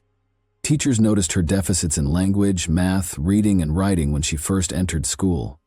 Jessica's parents eventually discovered that she was on the autistic spectrum, which had an impact on her empathy, judgment, and understanding of other people's feelings and thoughts. Jessica's social life and academic life were both hampered by her years of age group lag. Jessica began exhibiting severe outbursts of anger due to daily mental anguish, which gradually progressed into intermittent explosive disorder, IED. A deficiency of serotonin, the brain's mood hormone, was linked to her IED. It was a mental illness that often began at age 6 and worsened during puberty and the early years of adulthood. It was not just ordinary anger. Jessica only became uncontrollable in response to stressors or provocation of any type. She struggled as a child with complicated everyday tasks like grocery shopping, taking public transportation, banking, and taking care of the house. Jessica's autism caused her to become fixated on specific things. Jessica spent hours upon hours viewing horror films with graphic gore and carnage, like Texas Chainsaw Massacre and Jeepers Creepers. Her fixation with bloodshed only deepened as she watched more and more of these films. Jessica's parents divorced when she was a teenager. Because of the antagonistic atmosphere in the house, Jessica's father, Vince, no longer wanted to live with Jessica and Rita. He claimed that Rita was unable to discipline her own daughter and held her responsible for Jessica's deteriorating health. Even though Rita was at her lowest point at the moment, she was still able to maintain her composure and take care of Jessica after her father had departed. Jessica's frequent outbursts at school became more intense. Because she attacked other pupils and occasionally even teachers, she was suspended a lot. Although she primarily attacked women, she once bit a male student and would not take her fangs off him when someone attempted to remove her. It also didn't help that Jessica eventually had to drop out of school and be placed in supporting settings. Due to her inability to handle all of these situations and her frequent violent outbursts, Jessica was placed on a disability assistance pension starting in 2013. With no friends, Jessica was sitting at home. She would spend the entire day watching horror movies in her room. Jessica's outbursts required her to be admitted to psychiatric hospitals on several occasions in the next years. Rita took Jessica to Nepean Hospital in Western Sydney at the beginning of 2018. She experienced a severe episode of her mental condition and spent approximately 9 days there. They administered some antipsychotic medicine and lithium for what they believed to be bipolar illness. Unfortunately, Jessica would frequently lose control of her behavior when in psychiatric wards, resulting in her snapping at nurses and physicians. After she acted aggressively and paranoidly toward another female patient in the waiting area, this attitude resulted in her being barred from a doctor's clinic. Jessica stopped taking the medication that suppressed her IED by the end of 2018.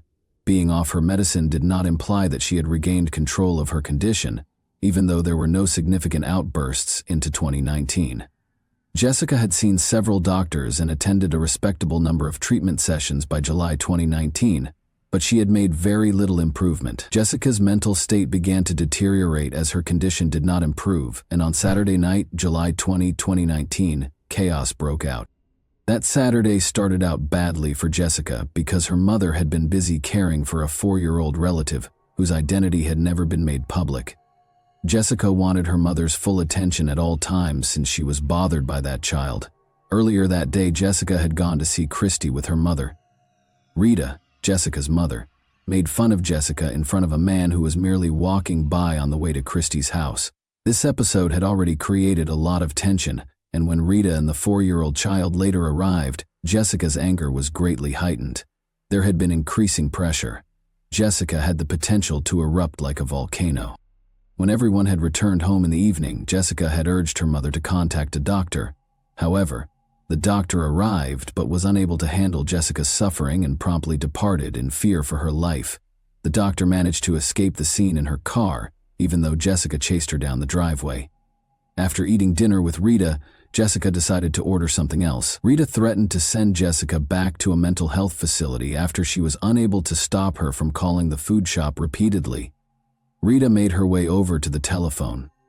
The attack started when she wanted to call an ambulance to send her back to a mental health facility because she had had enough of Jessica's outbursts for the day. Jessica became irrational in a matter of seconds. Taking her mother by the hair, she pulled her into the kitchen. Rita was wailing for assistance as she struggled to hold on to the wall to escape Jessica's hold. However, Rita was a small woman in comparison to Jessica, and all of her efforts were unsuccessful. When Jessica arrived in the kitchen, she threw her mother to the ground and began stabbing her with steak knives. The 4-year-old girl saw the horrific event from a corner. Amazingly, the child mustered the bravery to attempt to step in. Tragically, he suffered a knife wound to his cheek after he courageously leaped on Jessica in an attempt to stop her. He was later found in a vomit-covered room, obviously rattled by the terrifying experience. Jessica didn't stop until her mother's head fell off after she began making holes in her body. With Rita's head in one hand and 2 cell phones in the other, Jessica left the house at around 11:30 p.m. that same evening and went to her neighbor's. She asked the neighbor to contact the police after throwing the head outside and knocking on the door. She claimed to have brought the head as evidence. After that, Jessica found another neighbor who assisted her in using her mother's phone to call the police. Jessica handed the phone to her neighbor in the middle of the conversation. Jessica was whispering in the background while he talked to the operator on the phone for a few seconds. Jessica persisted in her assertion that she killed her mother in self-defense throughout the discussion. The first person to reach the crime site was Senior Constable Anthony D'Agostino. He noticed Jessica wearing a blue dress with flowers on it, standing outside her home. Her entire body was covered in blood, and she was carrying a bottle of water and a cell phone that were coated in blood. The detective recorded his talk with Jessica by pressing the record button on his body cam. She indicated to the investigator the location of her mother's head. She then began inquiring as to whether Rita may still be revived and whether the surgeons could stitch her head back on. Jessica didn't apologize. She questioned the detective if she would receive the death punishment because she was only thinking about herself. The investigator asked Jessica to tell him what had transpired in an attempt to calm her down.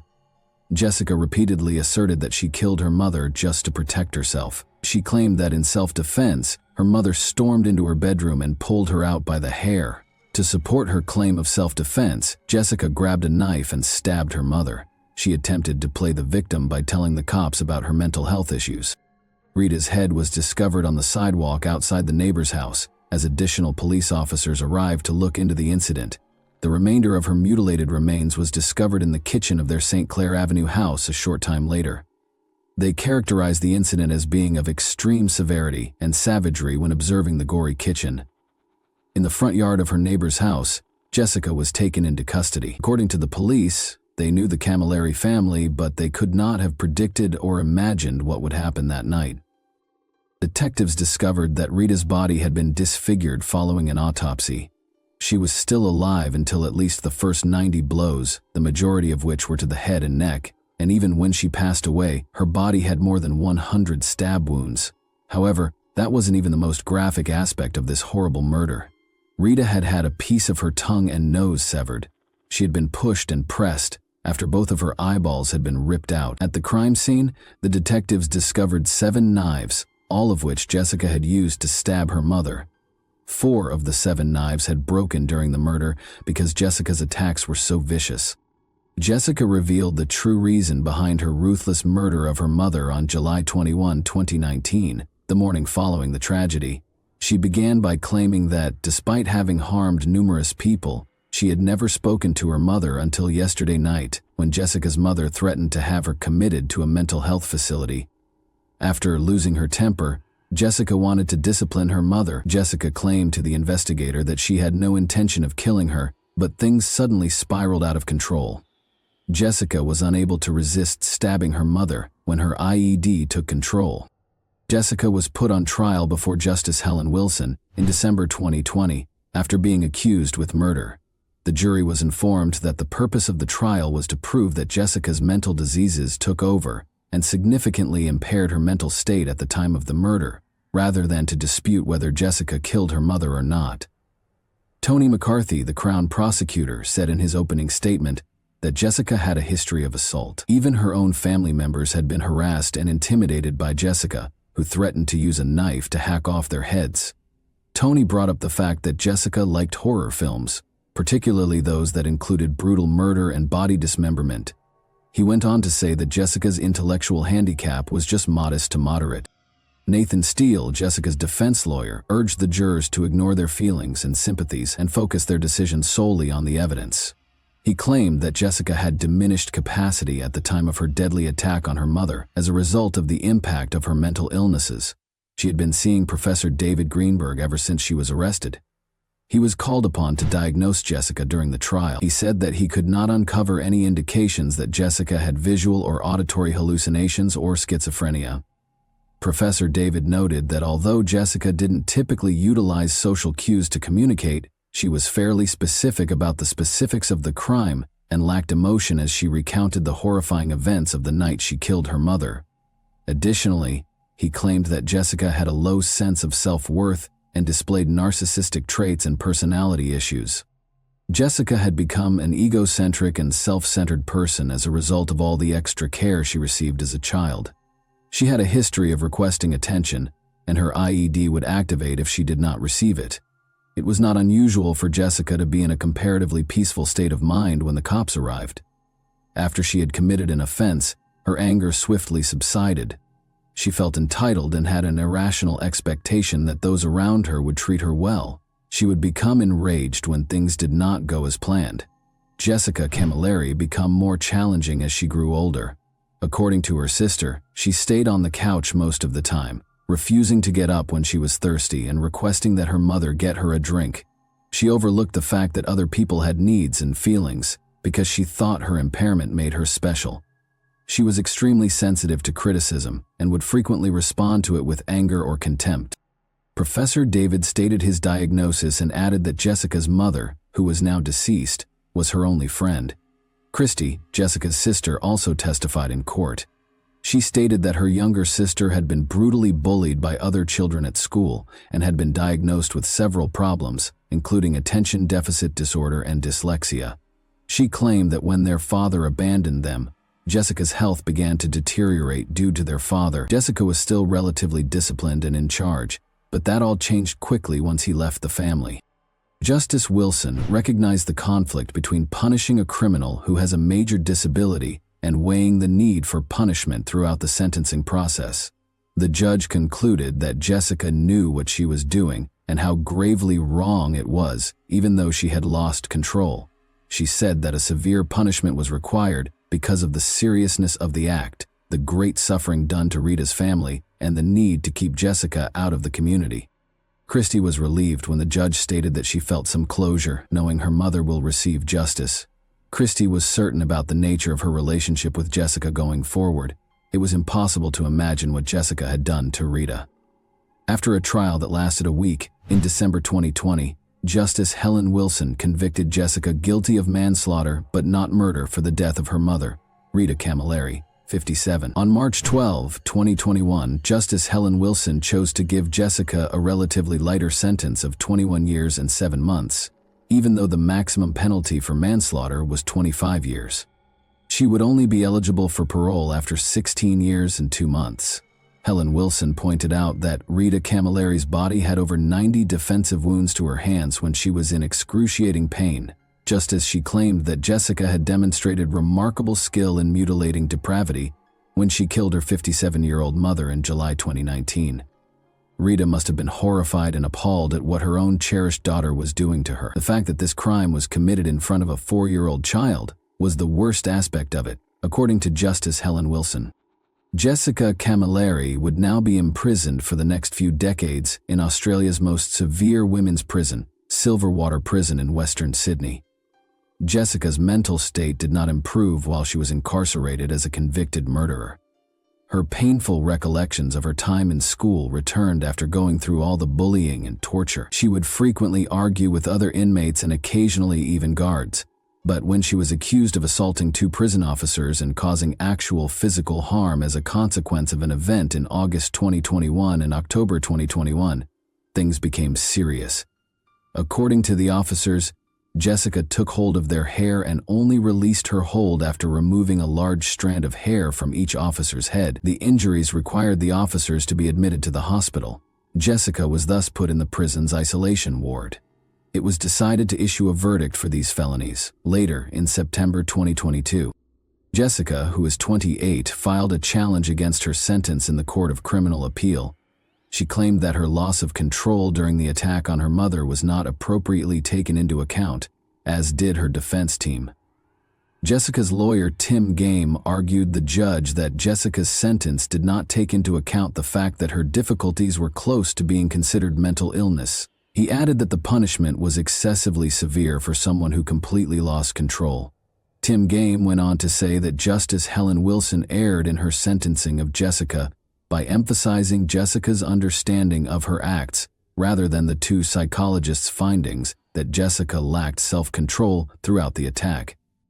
He emphasized his belief that Jessica's hefty sentence was a grave error on the part of Judge Helen Wilson.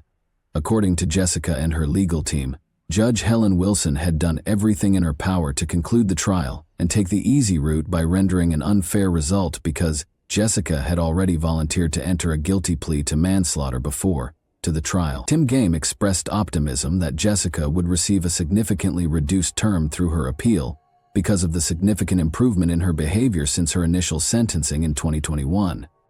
Justice Wilson was correct to impose a severe sentence for Jessica's serious crime, according to the Crown's argument against the appeal. They went on to say that the only reason Justice Wilson did not give Jessica the maximum penalty was because of her mental illness. Jessica and her team argued in the Sydney Supreme Court that Justice Wilson had misjudged the seriousness of the crime and that the term she received last year was disproportionate, but Justice Peter Hamill rejected their arguments.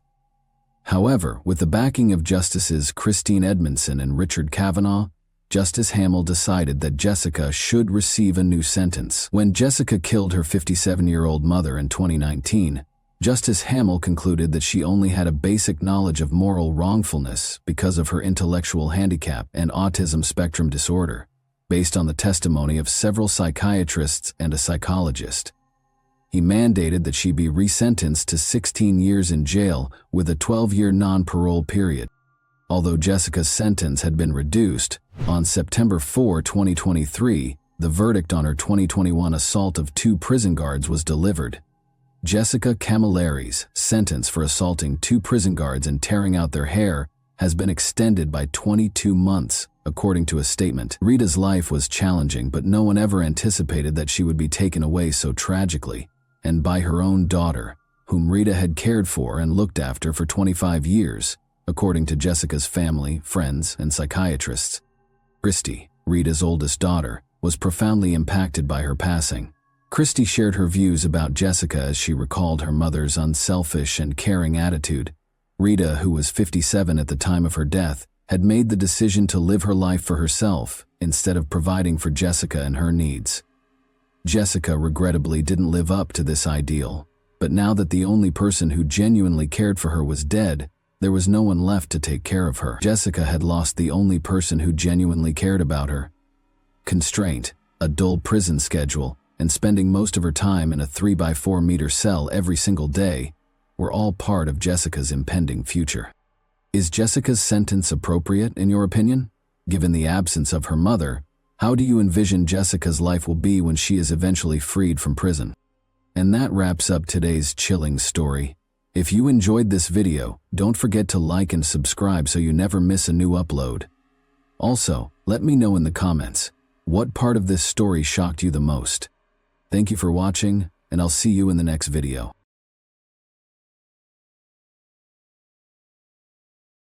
Hey guys, welcome to my channel, and today we're going to take a look at another horrible case with you.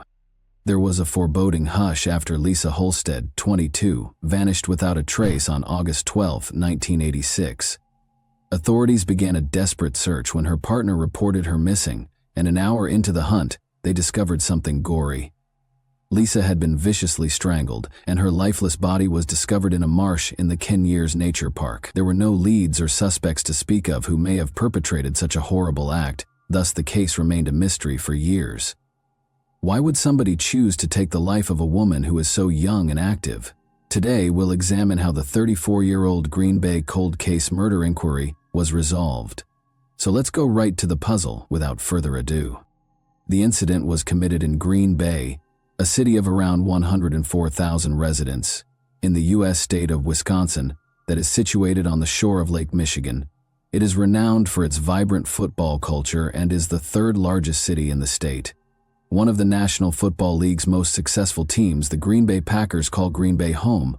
The city's economy is varied, encompassing sectors like as industry, tourism, healthcare, and education. The historic downtown area, Bay Beach Amusement Park, and the National Railroad Museum are among the attractions available to visitors to Green Bay. In 1986, a terrible murder occurred here in Green Bay. A daughter with sparkling eyes was born on April 18, 1964. Lisa Holstead was raised by Judith Karen Peral Thompson, a tough and courageous single mother. Lisa's early years weren't without difficulties. Despite the absence of her father, Frank Holstead, Lisa continued to shine brightly. She had a creative spirit and an inquisitive mind from a young age, which shaped her life. She was raised by 2 devoted elder sisters, Susan, who is 2 years Lisa's senior, and Deborah, who is 3 years Lisa's senior. They were always available to listen to her or to provide a shoulder to weep on. With them, Lisa experienced a warmth and security that was difficult to duplicate. She was protected by her elder brother, Stephen Halstead, who was 5 years older than her. He always made sure his younger sister felt loved and safe. Being raised by a single mother presented financial challenges, yet their love for one another remained constant. Judith loved her kids unconditionally and put in a lot of effort to support them. In addition to her love of horses, Lisa Holstead was artistic and enjoyed drawing in her own time. But when she became pregnant at the age of 17, her life took a surprising turn, and in 1981 she gave birth to her cherished son, Jeremy. Notwithstanding her difficulties, Lisa was a dedicated and affectionate mother who lavished her son with attention. She put in a lot of effort to make sure Jeremy had the greatest life possible. As she raised Jeremy alone, much as her own mother had raised her and her siblings, her compassionate, gregarious, and imaginative nature was evident. Lisa Holstead was a strong, independent woman. She bravely decided to relocate across the country to Los Angeles in order to follow her ambitions since, although living with her family was comfortable, she longed for something more. After a while in 1981, she came to the realization that she and her son Jeremy needed a stable, tranquil life. In 1982, she discovered that in the Wisconsin town of Green Bay, where they established a house, Lisa was keen to further her education, even though she never went to college. From 1983 to 1984, she enrolled in a goal-oriented non-credit adult learning course at the Northeastern Wisconsin Technical Institute. Lisa was only 22 when she returned to Green Bay in 1986, but she had already achieved a great deal with her now 5-year-old kid at her side. In this new phase of their lives, she was prepared to face any obstacles that could arise. She even fell in love again, this time with John Sott, with whom she lived in a comfortable house in Green Bay. The pair had an oddball array of pets, including an eel and a bird named Herbie, and they relished simple pleasures like fishing and darts. Lisa adored every time she spent with her loved ones, and her passion for life and love for her family were clear in everything she did. But on August 12, 1986, her promising future was sadly cut short by a cruel twist of fate. When Lisa and John set off on a late-night trip in Wisconsin, the moon was high in the sky. As they played darts game after game, Lisa and John appeared to be enjoying themselves immensely, and their competitive nature was evident. However, tension increased as the evening wore on, and it appeared that the booze had taken its toll. At 2:30 a.m., the automobile stopped at the corner of Mason and Taylor Street as they were returning home. She unlocked the door and stepped out into the chilly night air, where she and John had been fighting. She needed to get her thoughts straightened out, because the conversation with John had left her feeling angry and irritated. She informed John that he could go ahead and rest while she walked home. He wished that she would return quickly so that they could reconcile and move past this disagreement. John's concern turned into a bothersome feeling of dread as the hours went by and the sun rose above the sleepy town of Green Bay. He had the unshakable impression that something was seriously amiss, and Lisa had yet to return. Calling her name, he searched the streets and alleys but got no answer. Fear and uncertainty weighed heavily on his heart as he frantically went to the police station and reported her missing.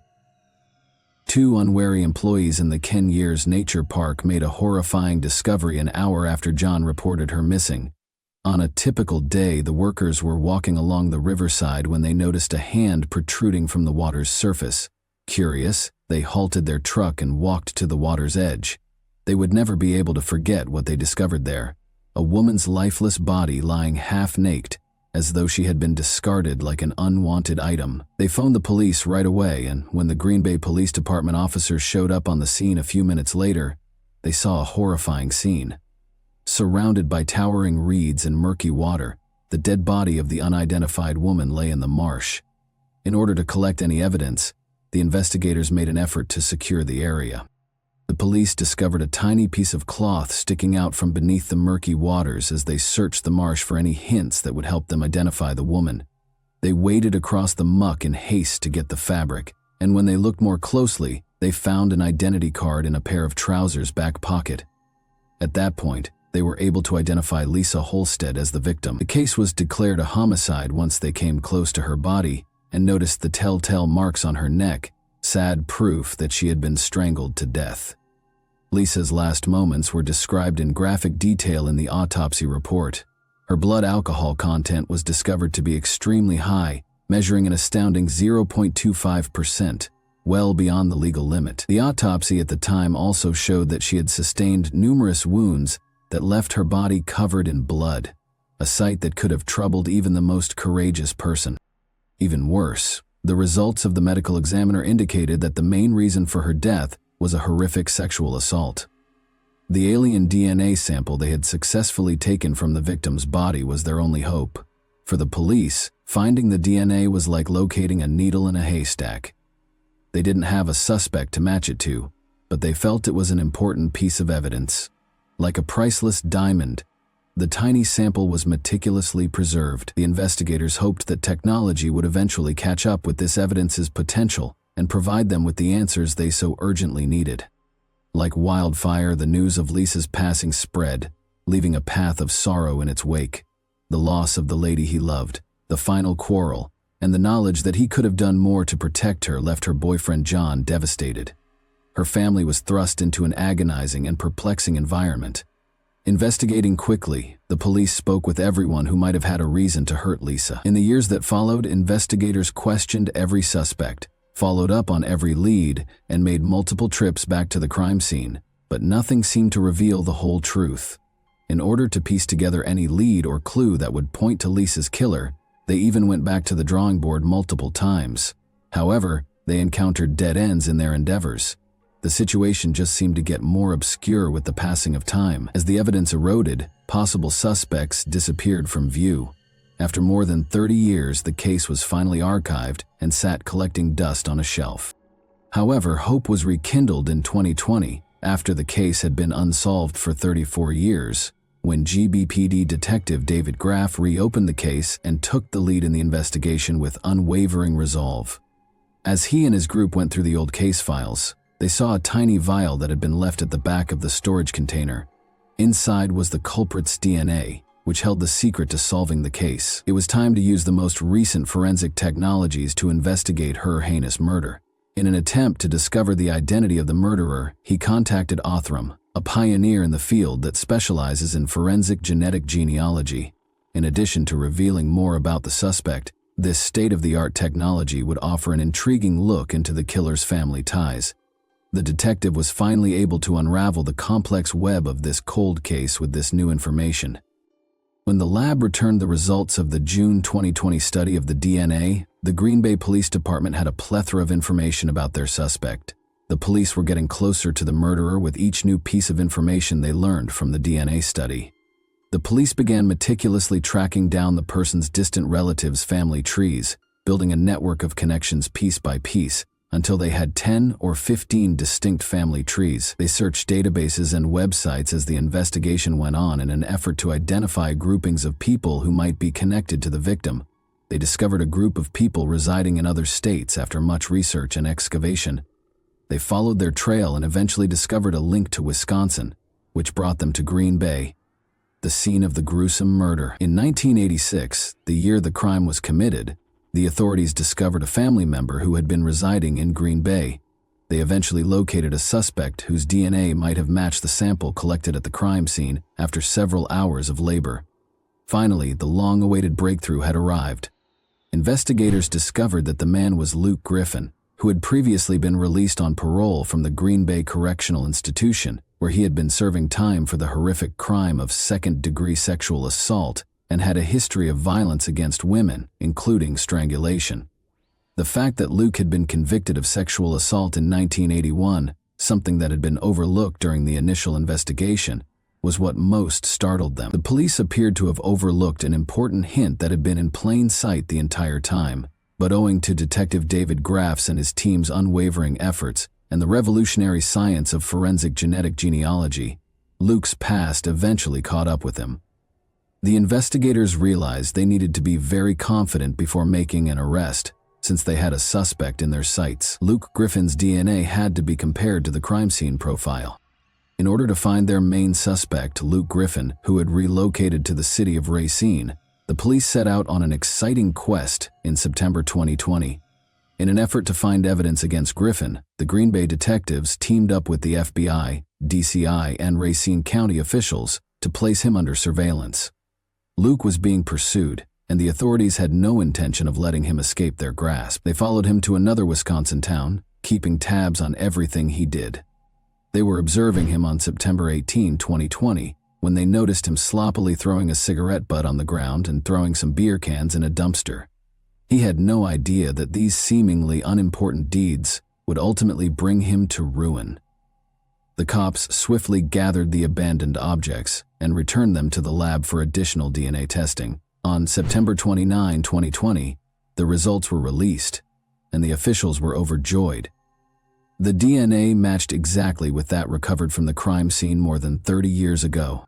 The sound of handcuffs snapping into place was heard as Luke was led from his house on October 28, 2020, at approximately 6 in the morning.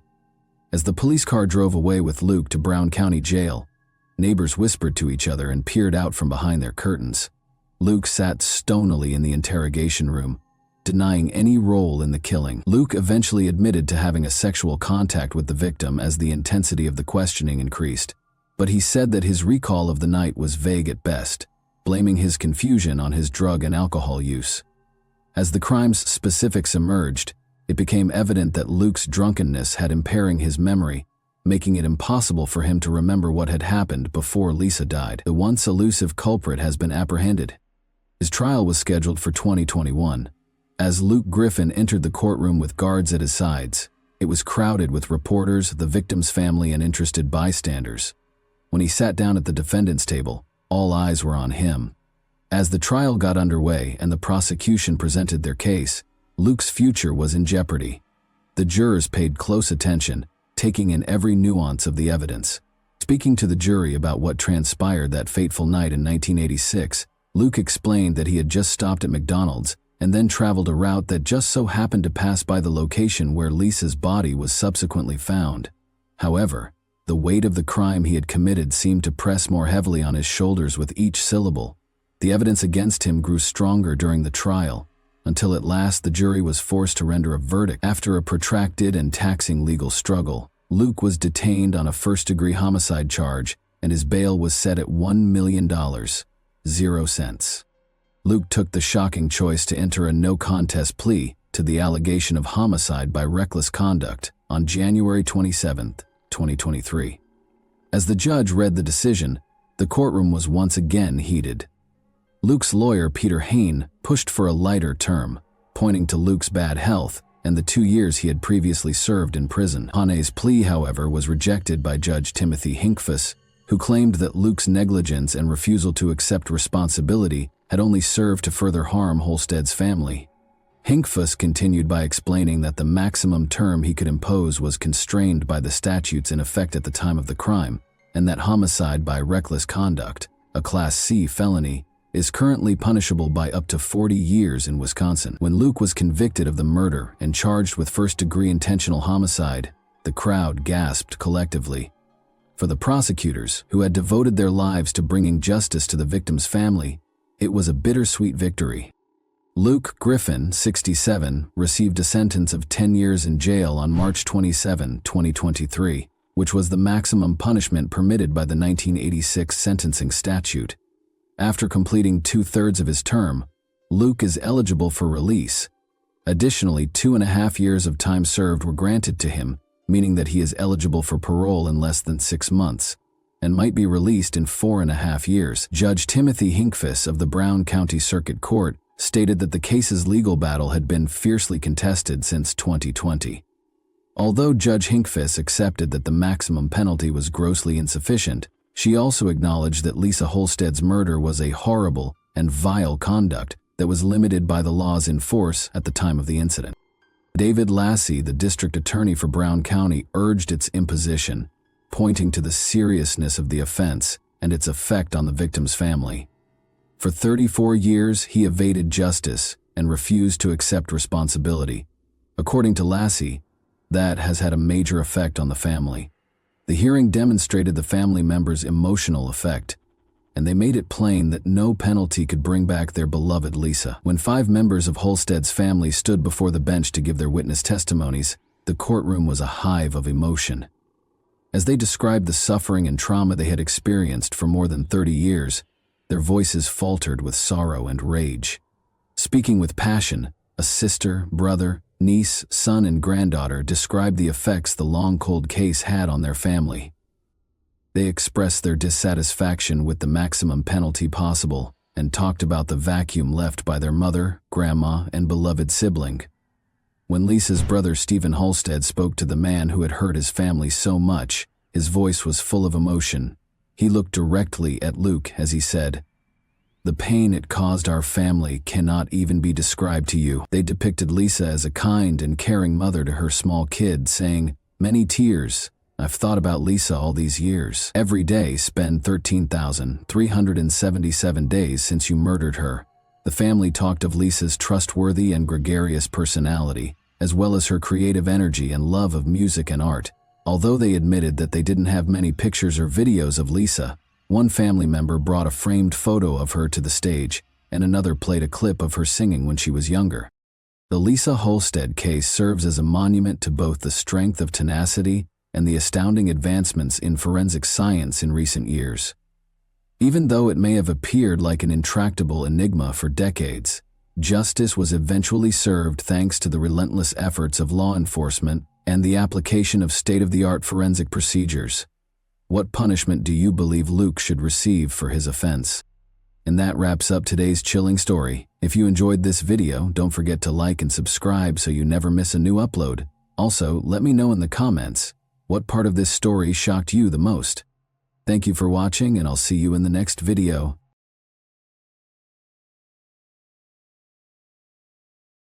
Hey guys, welcome to my channel, and today we're going to take a look at another horrible case with you. Two close women in his life were taken from him by criminals, and he will always be grieving for them. It's said that lightning never strikes the same spot twice, but our hero has had the opposite experience due to a horrible turn of events.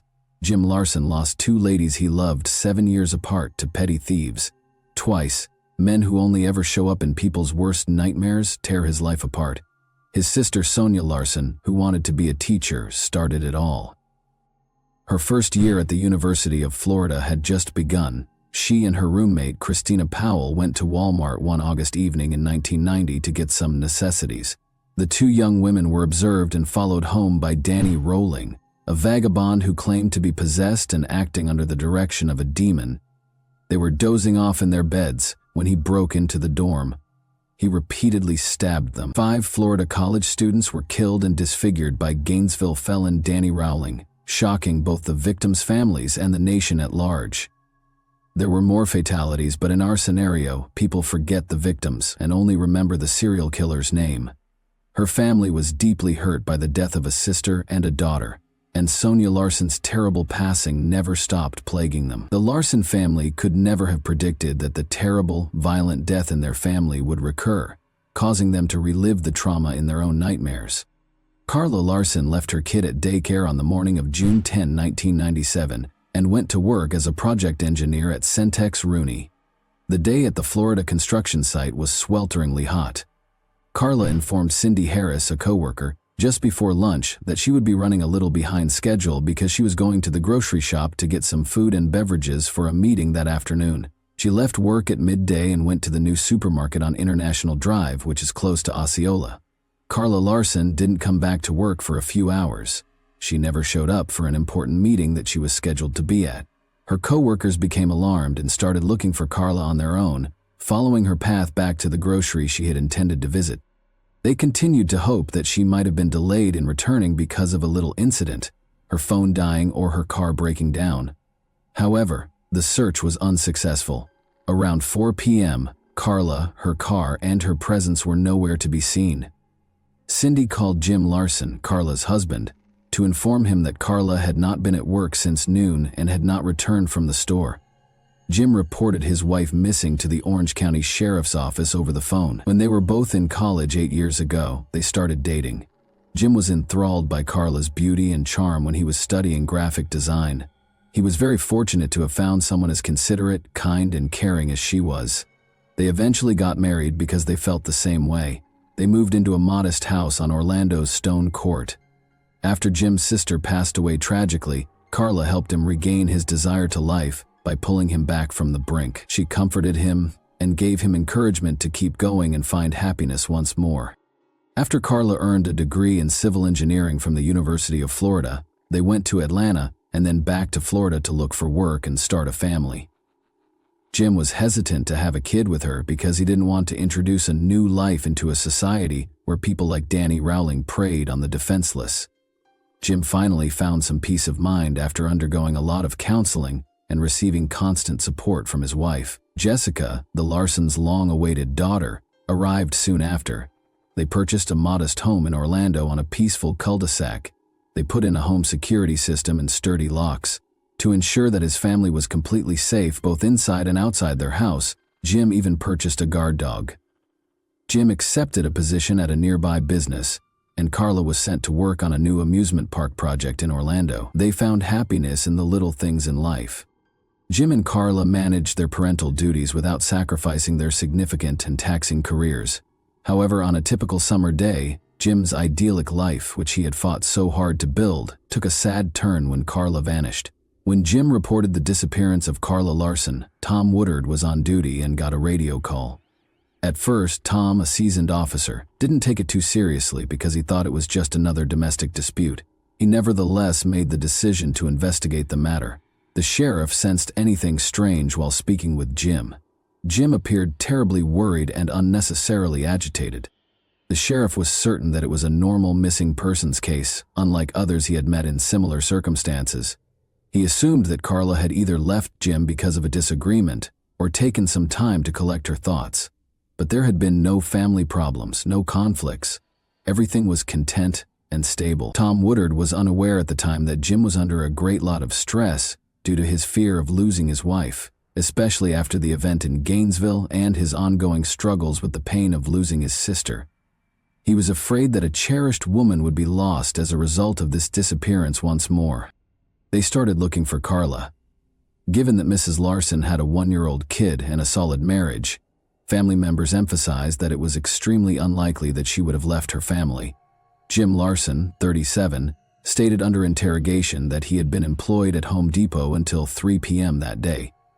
Someone at his wife's place of employment called him at around 4 p.m. to inform him that she hadn't been seen since midday. However, how could a young woman, like the lead character in Sandra Bullock's film The Vanishing, disappear from a supermarket parking lot in the middle of the day? The missing woman was last seen going toward a grocery store close to the construction site, according to eyewitness accounts.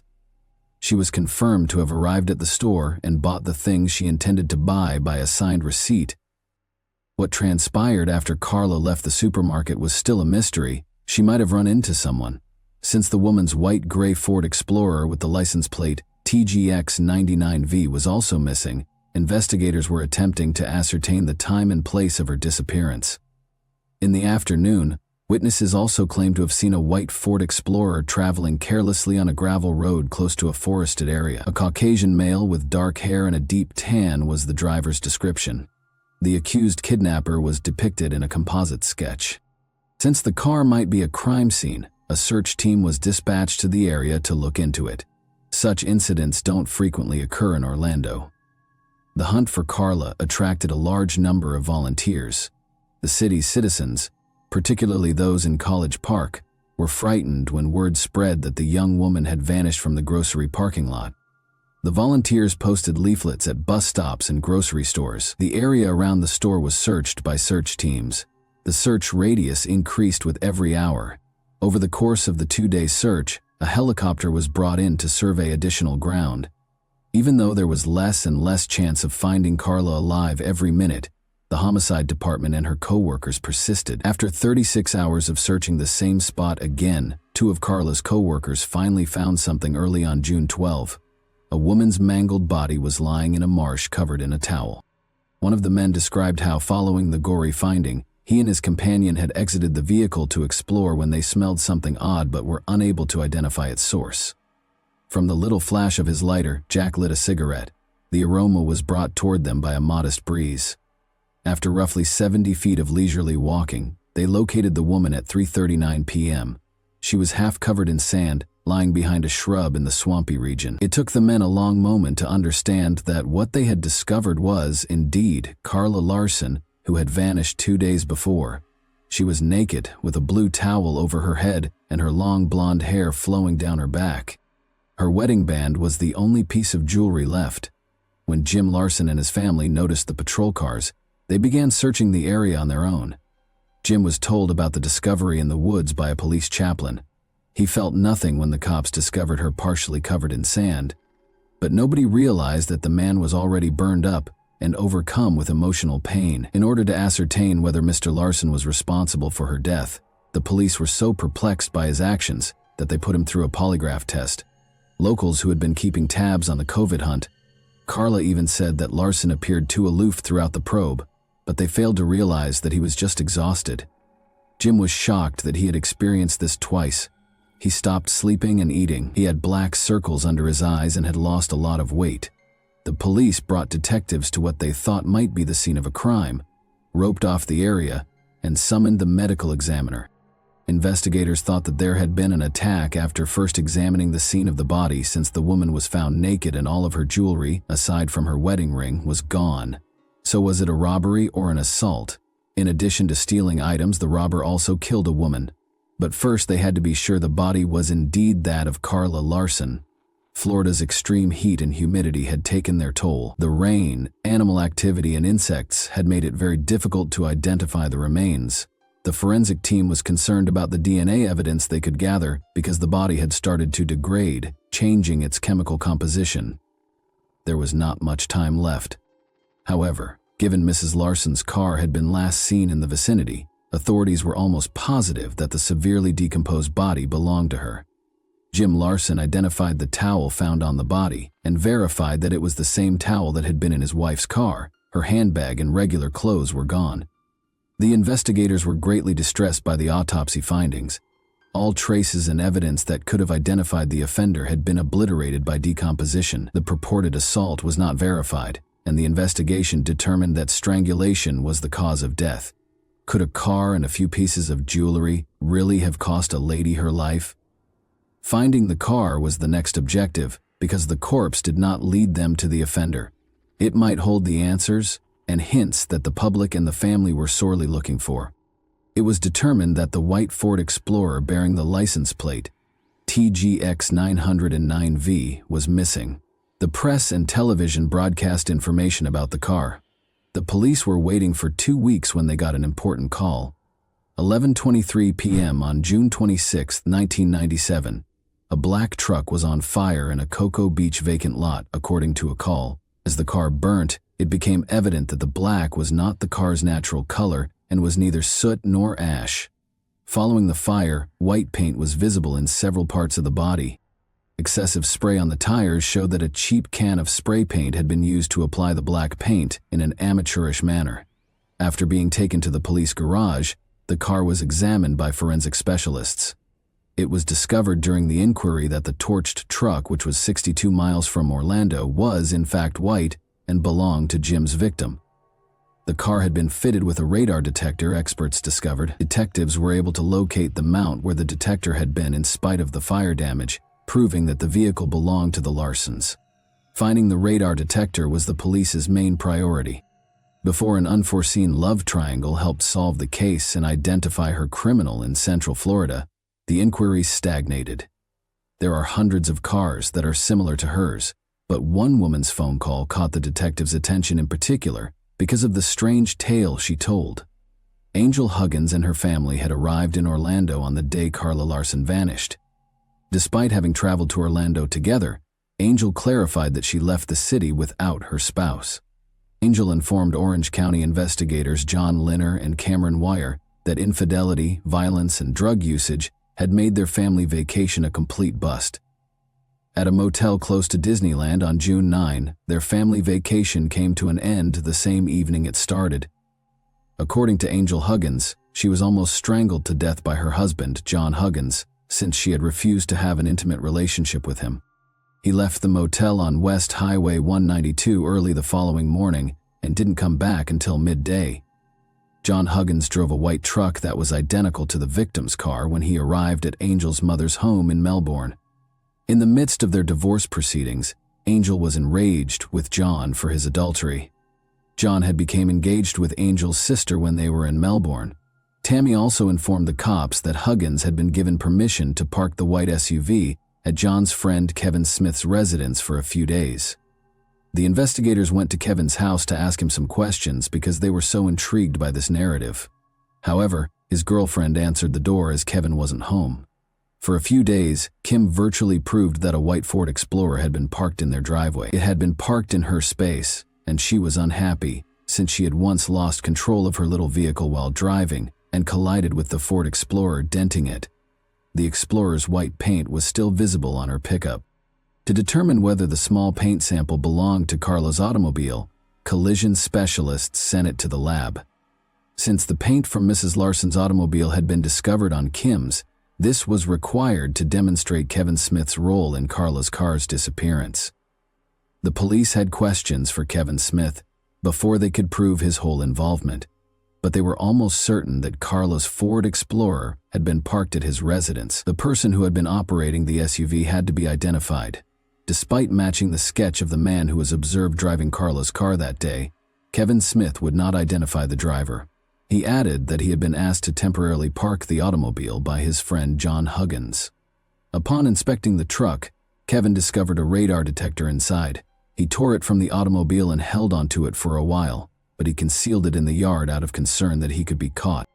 Smith said that his friend John Huggins had driven the automobile to the parking space and that he had nothing to do with it. Kevin didn't want to betray his friend, but he was afraid the automobile might have been stolen. He was keen to demonstrate that he was telling the truth and had nothing to do with the woman's disappearance. Kevin voluntarily turned over the radar detector after he had a conversation with the cops. After more questioning by the authorities, Kevin finally confessed to locating the radar detector, erasing all fingerprints, and tossing it into the bushes close to his home. By tracking down the serial number, the authorities were able to collect the detector and verify that it belonged to the victim. The first concrete evidence that Carla's automobile had been parked at Kevin's and that John Huggins had driven it there came when detectives verified that it had been fitted in her vehicle. Investigators now had the radar detector, a paint match, and the car, but the crucial question was still unsolved. John Huggins was the top suspect right away. John Huggins has a lengthy criminal background, according to a thorough investigation of his past. He was a noted bank thief with a history of armed robberies. As it turned out, John was known to carry guns and had outstanding arrest warrants for robberies in Florida. Because John Huggins had a lengthy criminal history, victims of his past offenses recognized him when his face aired on television. Although he had conducted armed attacks, robbed banks, and looted convenience stores, the police wanted to be sure they had enough evidence against him before making an arrest, particularly because Carla's jewelry was still missing. To summarize, the victim had been found in possession of a pendant, a chain, a garnet ring, and diamond earrings. But the hunt for the jewelry was about to linger on until detectives got another lucky break in a phone call. According to Angel Huggins, she had uncovered a startling finding that might terminate the inquiry and result in Carla's criminal being imprisoned. She clarified that she had located one of Carla's missing pieces of jewelry after she and her mother had investigated the house. The police searched Angel's mother's home and the shed on the property twice after Angel called, but they were unable to locate any evidence that would implicate Angel. But the woman saw a screwdriver on top of a box in the shed when she was searching for insect repellent. She impulsively opened a shed electrical box and discovered the victim's jewels concealed within. The jewelry, the electrical box, and its cover did not have any fingerprints on them. Looking at the last piece of the puzzle, we see John driving a stolen vehicle. The attempt to strangle his wife at the hotel was picked up by the radar detector.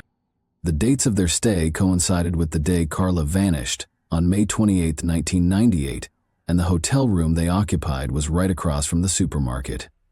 John Huggins was accused of robbery, kidnapping, and auto theft in addition to the murder of Carla Larson.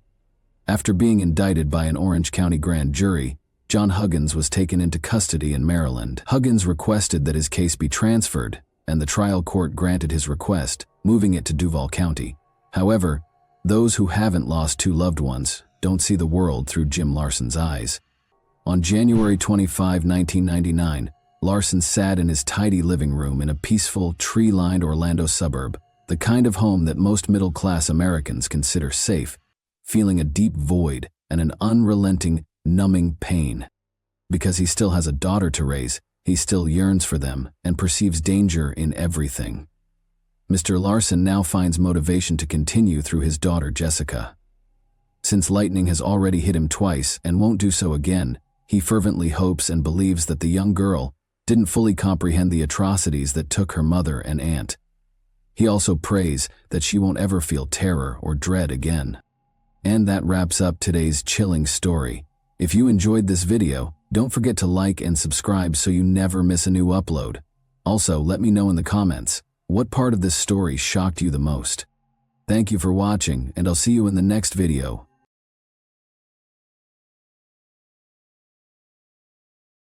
Hey guys, welcome to my channel, and today we're going to take a look at another horrible case with you.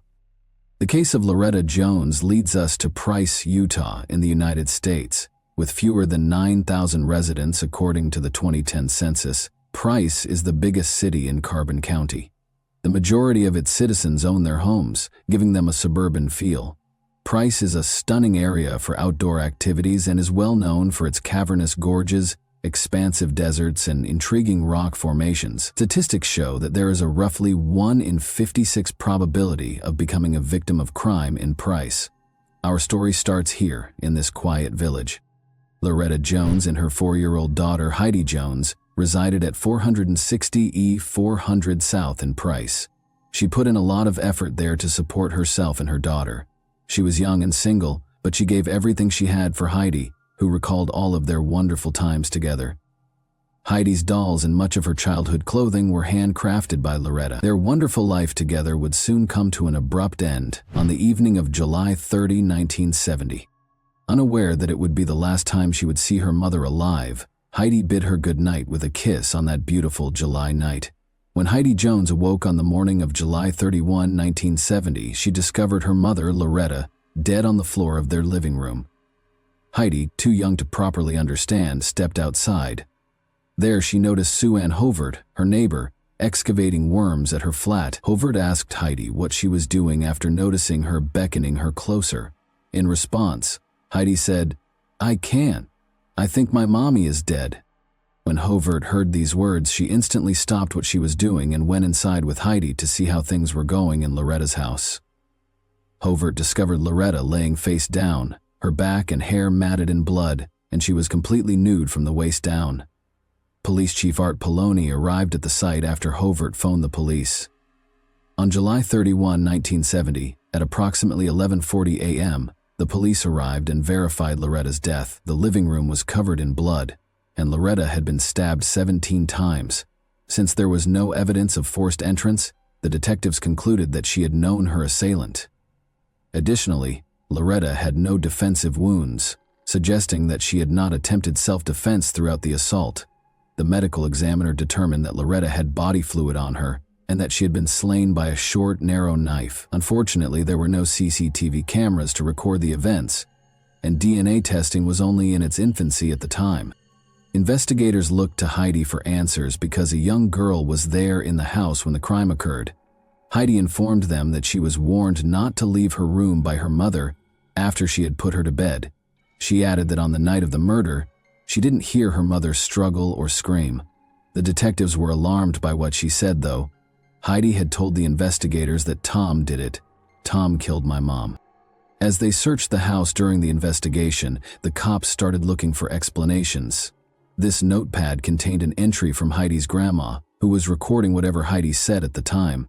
When the body was recovered, Heidi told her grandma, "It was Tom that killed my mom."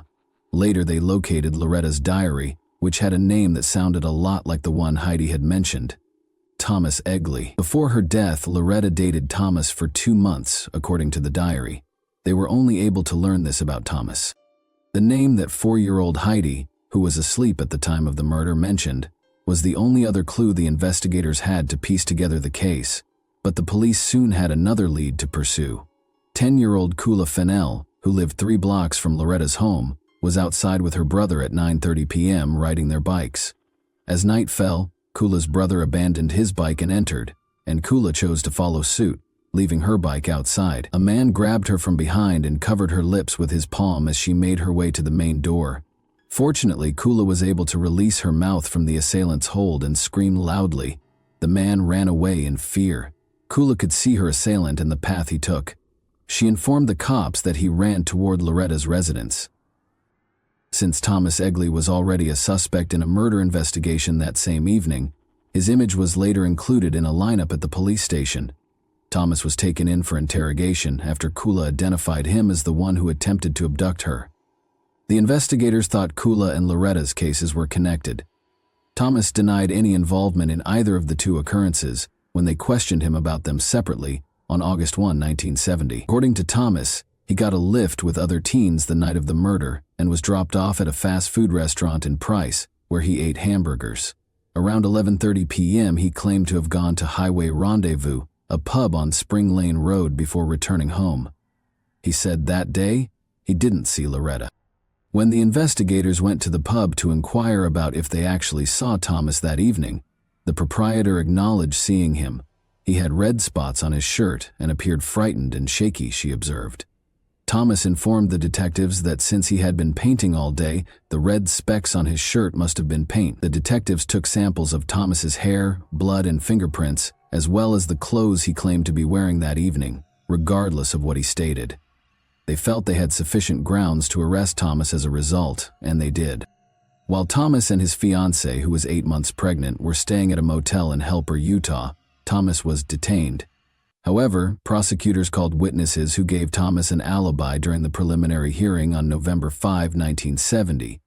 Since Thomas was known to have visited Loretta's house before to the occurrence, the prosecutors claimed that the fiber evidence resembled the rug she had at her house was insufficient. However, Thomas was charged with attempted kidnapping and jailed for 90 days after Kula Fennell named him as the man who attempted to kidnap her.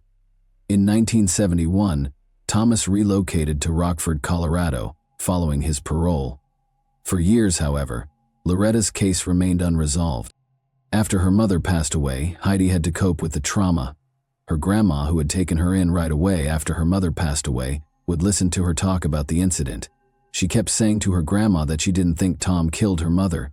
Her grandmother kept a journal in which she recorded everything Heidi said. Heidi added that Tom was cruel to Loretta and would frequently strike and slap her. The grown-ups in the family eventually sought to dissuade Heidi from talking about the incident and try to help her forget it. Heidi never forgot what had happened to her mother in 1970, even if she stopped talking about it. As Heidi got older, she realized that Loretta had to have suffered through the attack in order to keep her safe. Heidi decided that she owed her mother justice as a result, and she would obtain it for her. Heidi never forgot her mother's case, even if decades went by and she moved on with her life. Even though she still had a soft spot for her mother, she didn't advocate for the case to be reopened, until one day, after being inspired by the television program Unsolved Mysteries, she launched a large letter campaign, writing to the Carbon County Sheriff, Price City Police Department, and FBI. She wrote letter after letter, but none of them answered. David Brewer, a friend from high school, responded to a social media post made by 43-year-old Heidi in 2009.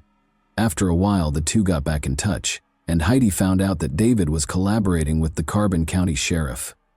Heidi saw this as a chance to revive her mother's case. In order to talk about her mother's cold case, she deliberately ran into David at a local arts festival. As David heard Heidi's story, he was struck by her tenacity and shocked that he had never heard of it throughout their high school years. Heidi told the story of how her mother kissed her goodnight, and then, when the door to her room opened, she told her not to leave, as though she knew something terrible was about to happen.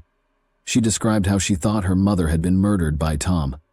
Despite her hazy recall, Heidi vaguely remembered what appeared to be Tom forcing her mother to have sex with him or stabbing her, but she missed her mother's cry. David chose to assist after hearing her story. At last, Loretta's case was reopened. The odds were stacked against David Brewer when he began working on the case. He attempted to use the crime files, but they were no longer there. He just had Heidi's hazy recollection and previous media attention. For additional interrogation, David located Thomas, who was residing in Rockford, Colorado. In response to his question concerning the evening of July 30, 1970, Thomas described his meals and activities for the day, but stated that he was unable to recall Loretta's name. Although David was certain that Thomas might be the murderer at that very moment, he was forced to depart without making an arrest, since there was insufficient evidence to indict him. In order to question her, David Brewer also located Thomas's ex-girlfriend, Marcia Hidalgo. When Thomas arrived home late on the night of the murder, Marcia informed David that he immediately showered while still clothed. When Thomas got home from the laundromat the following day, a number of his clothes were gone. Marcia claims that Thomas told her that he gave hamburgers to a woman and her daughter when she questioned him about his whereabouts. Despite his inability to understand the material, David grew increasingly certain that Thomas killed Loretta.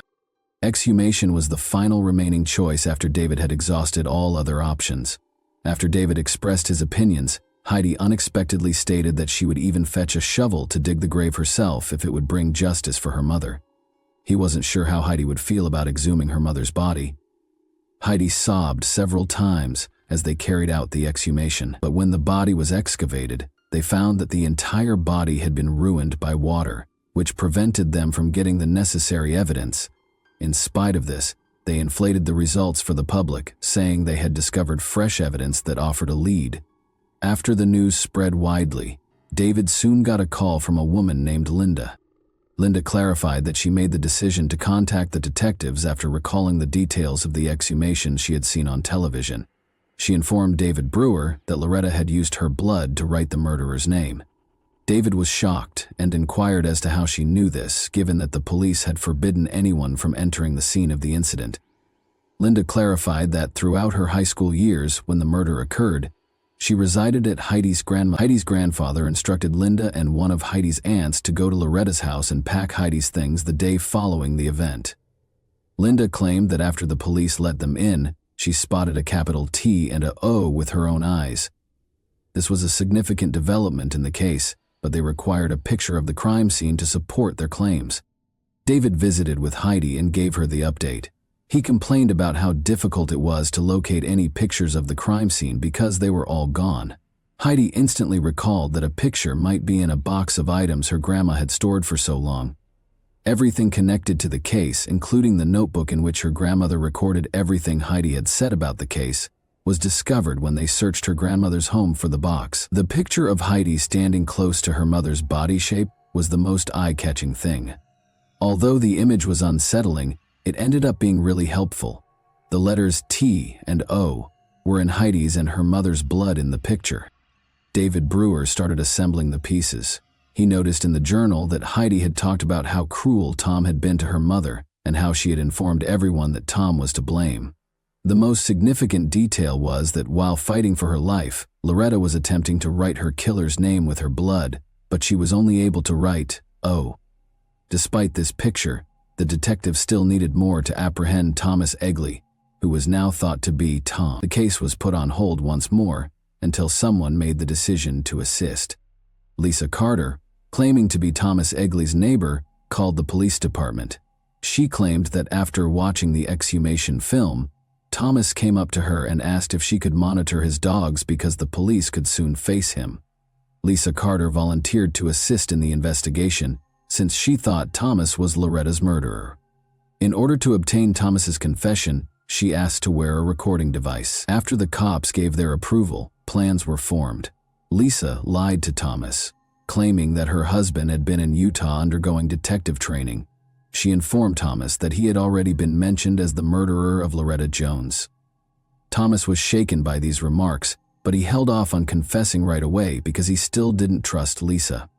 On July 26, 2016, 2 days after earning Thomas's trust, he started discussing the events of the evening of July 30, 1970, with Lisa. According to Thomas, Loretta opened the door when he knocked. He felt unworthy after Loretta rejected his assertion that he was in her home for intimacy. He claimed that after Loretta returned from leaving him in the living room to fetch something from the kitchen, he grabbed a little knife and stabbed her. Thomas proceeded to have sex with Loretta after stabbing her, saying it was consensual. After Loretta denied, a perplexed Lisa questioned how it was consensual. However, Thomas responded that Loretta never declined him during that period. When she questioned him what happened after, he replied that he slit Loretta's neck because he had lost it all after becoming intimate with her. Lisa claims that Thomas expressed all of this without expressing regret for his actions. He seemed to be concerned exclusively with his personal security. The investigators only needed the confession to take Thomas into custody. Thomas Egley is not well recognized. Caroline Kendall, Loretta's sister, claims that she was only aware of Loretta's one blind date with Thomas. Loretta informed Caroline that she didn't want to interact with Thomas since she didn't like him. That's why Loretta turned down Thomas's approaches that evening. Thomas Egley, 76, was a local vagrant who had lived in a variety of locations both before and after killing Loretta. His home life was never steady. He had been married 3 times and lived with numerous women. The majority of his time was spent alone, despite having 5 children. Thomas Egley was charged in August 2016 with both forced intimacy, a first-degree felony, and the legal equivalent of first-degree criminal murder in the 7th District Court. Criminal homicide or murder in the 2nd degree was Thomas's formal charge. At the time, Utah law considered murdering to be a statutory violation. On August 18, 2016, Thomas was apprehended without incident near Rocky Ford, Colorado, pursuant to a $1 million 0-cents warrant. Thomas's assault case was withdrawn after he entered a guilty plea to the murder. On November 22, 2016, he was subsequently given a sentence of 10 years to life. A written statement given by his lawyer, David Allred, stated that Thomas was sorry for what he had done, although it didn't seem to be genuine. Other than that, Thomas never expressed regret. Thomas stated in court that he couldn't understand why the deceased's family decided to restart a case from 46 years ago, even though he felt he should be released because he hadn't committed any crime since killing Loretta. Even after 46 years, Thomas didn't appear to regret what he had done. Thomas claims that when he killed Heidi's mother, he was unaware that she was present. Because Loretta was aware of this, she never resisted or yelled as he was stabbing her. If Thomas had known Heidi was present, he probably wouldn't have spared her. He protested to the judge after being sentenced that he didn't like his incarceration, which was Salt Lake County's state prison, since it didn't let him have visitors. He might appeal, the court informed him. Heidi, who suppressed her pain for more than 40 years, had the chance to express her entire thoughts to the person who killed her mother. She talked about how painful her mother's passing was, and how she hoped Thomas Egley would stay in prison and never have to see his loved ones again. Even if he were eligible for parole after 10 years, she also promised to ensure that he never walked free. Heidi referred to it as justice, even though others called it closure, claiming that nothing could provide her with the relief and closure she required. For her, it was crucial that justice was done. As this tragic tale of Loretta Jones's passing draws to a close, we are reminded that not all wounds, particularly those of the heart, can be healed with time. Additionally, we are reminded of the evil that exists inside our nature. We are left with the intriguing question of why Thomas Egley decided to orphan Heidi at such an early age, given his clean slate with the law. Before we leave, I would like to ask you a brief question. How did you feel about the way Loretta's case was initially handled? Considering everything that was accessible to them at the time, do you believe that law enforcement could have performed better? And that wraps up today's chilling story. If you enjoyed this video, don't forget to like and subscribe so you never miss a new upload. Also, let me know in the comments what part of this story shocked you the most. Thank you for watching, and I'll see you in the next video.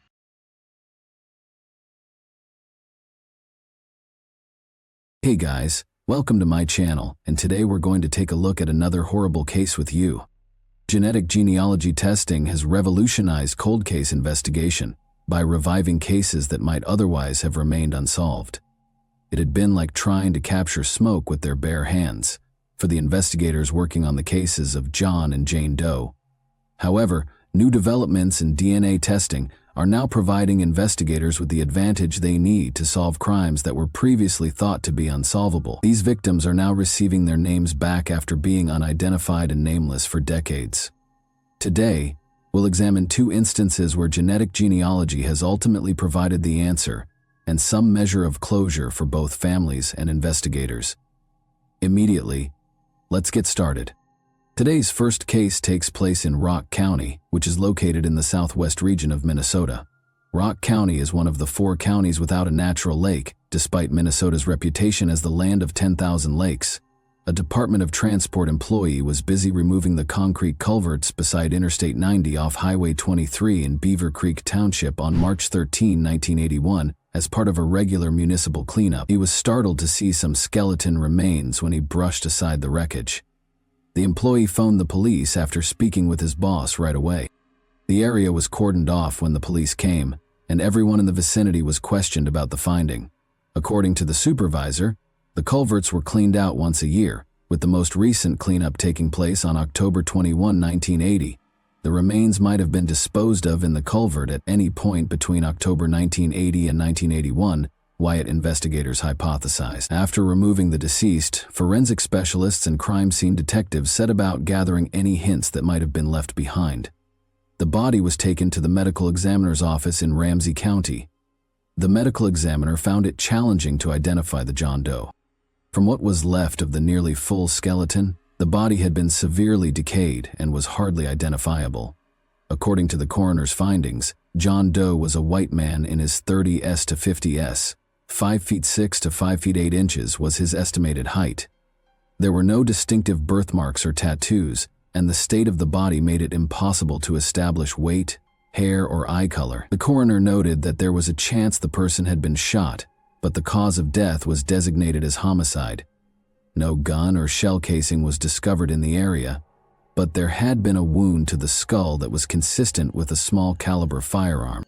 DNA samples were retrieved from the remains, and plaster casts of his teeth were taken for his dental records. His fingertips had crumbled with decay, making it hard to get fingerprints. The victim was discovered wearing boxer shorts, green cotton work pants, and a leather belt.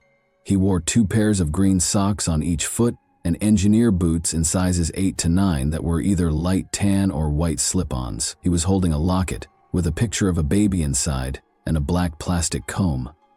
Based on this ambiguous description, police conducted a thorough search of the region and spoke with Department of Transport employees who had been there since October of last year. A police artist created a preliminary sketch using information from the medical examiner. Beaver Creek Township saw the creation and distribution of posters. They also asked drivers who frequently traveled the road if there was any strange behavior going on nearby. When asked about the John Doe who was discovered in the culvert, locals were unable to name anyone who fit his description. No one appeared to know who this individual may be, and a search of missing people databases in and around Minnesota produced no results. The case eventually became cold due to a lack of leads. Despite authorities routinely reviewing the case, no one had come forward to report someone missing in the region, and no new information emerged. As technology developed, known criminals' DNA profiles were being converted to digital format so that law enforcement could obtain data more quickly and easily. In 1981, a profile of Rock County John Doe was created, and it was used to look him up in national criminal databases. But this was also in vain, because no victim records could be located. Decades passed with no new information about the case. After using this new technique to find and apprehend the notorious Golden State Killer in 2018, genetic genealogy started to transform criminal investigations. Other law enforcement organizations quickly noticed, thinking that this technology will undoubtedly revolutionize the process of locating unresolved cold cases. In August 2022, the Rock County Sheriff's Office reactivated the Rock County John Doe case in collaboration with the charitable organization, the Doe Network. Using the John Doe's autopsy photographs, they created a digital composite sketch that was posted to their website and all other databases of missing persons. The next step was to organize fundraisers and community projects to generate enough money to cover DNA testing. The sheriff's office met their goal and covered the cost of all the tests required to complete the assignment. Using DNA samples from the sheriff's office, Doe Network volunteers began tracking down family ties using the genealogy websites. In Omaha, Nebraska, they discovered a family match after searching through thousands of family trees for several months. After that, the team contacted the woman, who stated that she was open to meeting with any relatives she knew who had either gone missing or lived in Rock County. In early November 2022, officials traveled to Omaha after reaching out to Rock County Sheriff's Office investigators and agents from the Minnesota Bureau of Criminal Apprehension. The Gatano family members and the woman who most closely matched John Doe's profile were met by Omaha investigators. The family members offered to get their DNA tested. Investigators found that 2 of the profiles most closely matched their John Doe profile on December 20, 2022. Together with her aunt and uncle, they brought the results back to Omaha and met with the woman who had submitted her profile to the genealogy website. Detectives learned during family interviews that the woman's aunt did in fact have a brother called Louis Anthony Gaetano who vanished in 1971. They knew they had located their John Doe when they presented detectives with a photo of Louis. Since many of their relatives had passed away, the family was unable to share much about Louis's life. Sometime in 1946 would have been Louis's birthday. Investigators did learn from them that Louis had a history of robbing banks in the 1960s. In his hometown of Omaha, Louis was initially charged with robbing a bank, according to his family and press reports from the archives. At the age of 20, he was apprehended on January 25, 1966, while attempting to rob a First National City Bank in New York for $96.40. Reports state that Louis shot the counter after being overwhelmed by the bank teller. In the altercation, he had hurt his hand. According to the report, Louis admitted to detectives that he had been hopeless and despondent and that he just wanted his life to end. Louis was accused of possessing weapons, felony assault, and attempted robbery. Family members have since heard from him occasionally, but since 1971 there has been no communication at all. Because of his tense connection with his family, he was not reported missing at the time. When they learned he had been slain 10 years after he had lost touch with his family, they were equally perplexed. Since Louis had gone missing, no one had ever stepped forward to search for him. Since investigators knew who John Doe was, they had already won half the battle. Evan Verbrugge, the sheriff for Rock County, described the occasion as bittersweet. Finally, Louis Gaetano's family has some answers, though it's not news anyone wants to hear. Even though there is still a lot to learn about Mr. Gaetano's passing, being able to identify him decades after his passing is a crucial new piece of information in this case. Despite the difficult task, he stated that the case will stay open for Brooks. We'll have a hard time finding out, but it's our responsibility to try and get answers, and it won't cost much. According to him, officials are urging anyone with knowledge about the case or who may have known Louis Anthony Gaetano between 1971 and 1981 to come forward and get in touch with the Rock County Sheriff's Office. Rock County, Wisconsin, is the location of our next case. Anyone can enjoy the great outdoors and reestablish a connection with nature in this county, which is full of parks and open spaces. However, a riddle perplexed law enforcement for 27 years until fresh DNA testing provided much-needed clarification. On November 11, 1995, hunters were pursuing a herd of deer in a forested region close to Bradford, Wisconsin. Unaware that he was going to show his nephews a scene from a horror film, Gary Gilbank wanted to share his love of hunting with them. Rather, they came to a halt when they arrived at the southern shore of Turtle Creek. The man's skeleton remains were on the ground. They couldn't understand it.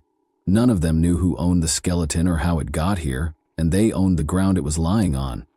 They called the cops without hesitation. As soon as they got there, investigators roped off the area to start their investigation. His hands seemed to be over his head as he lay on his stomach.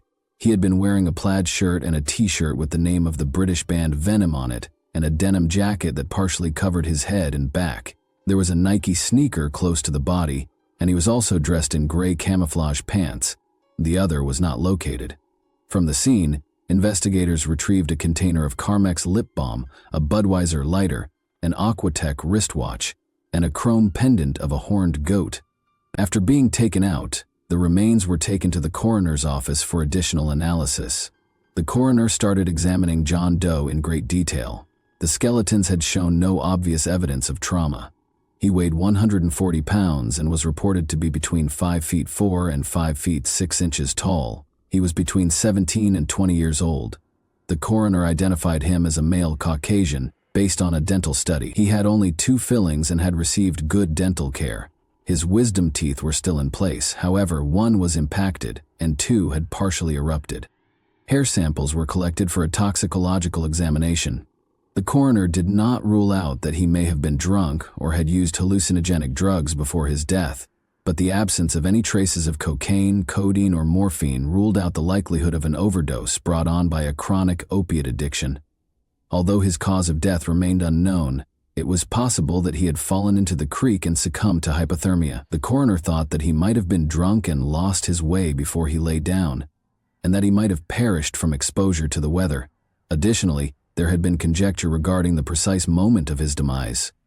According to the coroner's estimation, he might have passed away around the fall or winter of 1994. Other than the hints they discovered on the John Doe at the site, investigators had no leads. They began a thorough investigation that took them in a number of directions. John Doe's skull was incinerated in the interim, and his remains and ashes were interred at the same Johnson Town Center Cemetery where John and Jane Does were buried. Investigators looked into every known accident that happened around the estimated time of John Doe's death in order to support the idea that he might have been drunk and confused. They thought he might have been a vehicle accident survivor who had gone missing following the collision. But there were no reports of a missing male who suited his description. In actuality, no one who fit John Doe's description had ever been reported missing. Based on the clothing he was wearing when he was discovered, investigators then went back and looked at every rock concert that had ever taken place in the vicinity. Interviews with heavy metal members revealed that none of them could recall anyone who matched John Doe's description. Here they had come to yet another dead end. They looked through government documents and school yearbooks to determine his estimated age, but they discovered that no minors during that time were listed as missing. Investigators were forced to start over after conducting interviews with the local school district's children yielded no leads either.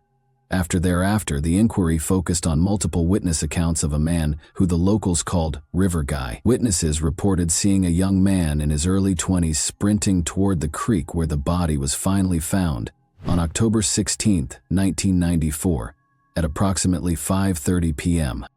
According to witnesses, the River Guy had been drunk and upset that afternoon and was dressed similarly to the John Doe. These witnesses stated that the man had been stumbling toward the creek and had fallen into the water multiple times while attempting to ascend the slope, along with mentioning being a fugitive and having been wronged by a woman named Mary. They also claimed he had yelled at onlookers to leave him alone, until additional forensic examinations revealed that River Guy and John Doe might not have been the same person because of chronological differences. The theory was still one of the most compelling. John Doe's pace of decomposition suggested that he might have passed away around May 1995 rather than in October 1994, when River Guy was last seen, according to subsequent forensic estimates. Additionally, this refuted the original medical examiner's estimated time of death. A pendant discovered at the scene provided the next lead. In 2010, the pendant was linked to a craftsman in the Janesville area by detectives from the Rock County Sheriff's Office. The man has created a number of rock and metal-inspired pieces for admirers while being involved in the local metal rock scene. He admitted to the police that the pendant was one of his creations when they showed it to him. Nonetheless, he produced a number of like pendants and sold them to dozens of customers over the years. The craftsman failed to identify John Clinton Doe as a potential client when he was shown a composite sketch of him. As a result, the investigation encountered yet another obstacle. Together with a scientist from the Smithsonian Institution, the Rock County Sheriff's Office conducted an isotopic examination of the John Doe's bones in 2014.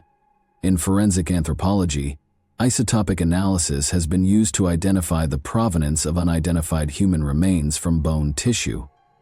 A person's birthplace can be ascertained by forensic scientists. The scientist from the Smithsonian found that John Doe had been in the Midwestern region around the Great Lakes for a considerable amount of time. The states of Wisconsin, Illinois, Minnesota, and Michigan were among these regions. Investigators were able to focus their inquiry because to this information, after determining the potential birthplace of John Doe, detectives started over in 2016. And revised the composite sketches created by the FBI in 2014 and the Rock County Sheriff's Department in 2013. This time, before making it public, they added some color and regressed the sketch to the age of 16. The department believed it would help anyone who might have dealt with him that year remember him, said private investigator Jack Fries. The whole idea here is to get people to think about what was going on in the early 90s and in their lives. And do they have any connection with this guy at all? He stated. Despite the failure of their efforts, detectives were determined not to give up lightly.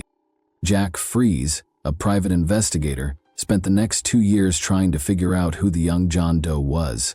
In June 2018, Fries and Detective Corinne Billhorn contacted the DNA Doe Project a volunteer-run non-profit organization that uses the DNA recovered and preserved from the initial autopsy to assist in identifying unsolved John and Jane Doe cases. In collaboration with Flugen Genetics, Aerodyne Research Inc., Full Genome Corporation, and the National Center for Missing and Exploited Children, the team set out to identify the John Doe. Using the genetic genealogy and ancestry website GDMatch, the protracted trip started. John Clinton Doe's potential ancestors were located and identified by the research team. They had a rough identity in February 2019, but detectives needed to be absolutely certain. Investigators spent the following 3 years locating the John Doe family in collaboration with the University of North Texas. After speaking with the family members, they learned that 2 of the volunteers might be half-siblings to the John Doe via their father. In late 2021, county officials requested and were granted a warrant to exhume the potential father's body. Following the extraction of DNA, testing resumed in earnest, and on June 14, 2020, John Clinton Doe's identity was eventually revealed. The body in the creek was identified as 20-year-old Carl Isaacs Jr., according to the Rock County Sheriff's Office. On April 30, 1974, Carl was born in Delavan, Wisconsin. He seems to have never fully recovered from the shock of his parents' divorce when he was quite young. In 1991, Carl had gone to an alternative high school for pupils from the Badger, Delavan, Darien, and Elkhorn areas. Carl had become addicted to drugs at the age of 17.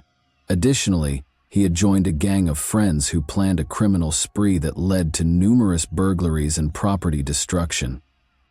He was given a 5-year prison sentence in March 1992 for breaking into and damaging golf carts at the Delbrook Golf Course in Delavan between April 1992 and the fall of 1993. Before landing at the Oak Hill Correctional Institute in Oregon, Wisconsin, Carl was transported to 3 different prisons.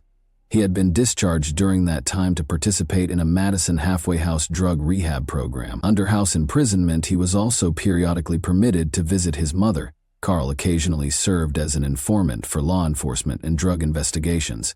He had been on one of his home arrest visits in April 1995. On April 16, 1995, he had vanished out of thin air. He was never seen or heard from again. Carl's arrest warrant for a probation breach, which had been extended yearly until April 2018, was promptly signed by a county judge. The fact that no one had truly come forward to report Carl Isaacs missing at the time of his disappearance, according to investigator Jack Fries, made their inquiry more difficult. In this case, Mom and Dad were divorced. He was kind of living with his mom, although I don't think he stayed there very often. He was kind of on the streets, basically homeless. I don't think he had a friend, nobody at all, who would have missed him to the point where they tried to find him, according to him. Fries thought that Carl had a reason for leaving his home and violating the conditions of his probation. At the news conference on June 14, 2022, Rock County Sheriff Troy Knutson revealed Carl Isaacs Jr.'s identity, calling it both a tragic event and the answer to a long-standing riddle. Knutson refused to respond to inquiries about why his family never reported him missing or any other information. I'm kind of sad to have to get together and discuss the untimely death of a young individual in our community, but I'm glad to finally be able to bring a little bit of resolution to the individual's identity. However, he did say that the family had been anticipating the news since the DNA matches were found and the investigation was conducted. Rather, he emphasized to everyone that the case was still pending. We're really looking to flesh out exactly who he was and how he found himself in that particular location. That's where we're looking to the community to help provide some of those details for us, he stated. Knutson went on to say that although the inquiry took a long time, the identification was made possible by technological developments. He gave Jack Fries, a former employee of the Rock County Coroner's Office, praise and gratitude for his voluntary assistance on the case. Additionally, he expressed gratitude to the DNA Doe Project, which gave investigators the breakthrough they needed to identify Carl Isaacs. Nick Gilbank, the person who found Carl's body in the creek, can still clearly recall that moment. He still has some unanswered questions, but he is relieved that there is some closure and that he knows who John Doe is. I walked over to see what I was looking at, and there, next to a garbage bag of his belongings, was a clothed skeleton. I remember kneeling down and picking up the shirt, and there was a skull, completely decomposed. I guess I'm glad they finally identified the remains, he stated. And that wraps up today's chilling story. If you enjoyed this video, don't forget to like and subscribe so you never miss a new upload. Also, let me know in the comments what part of this story shocked you the most. Thank you for watching, and I'll see you in the next video.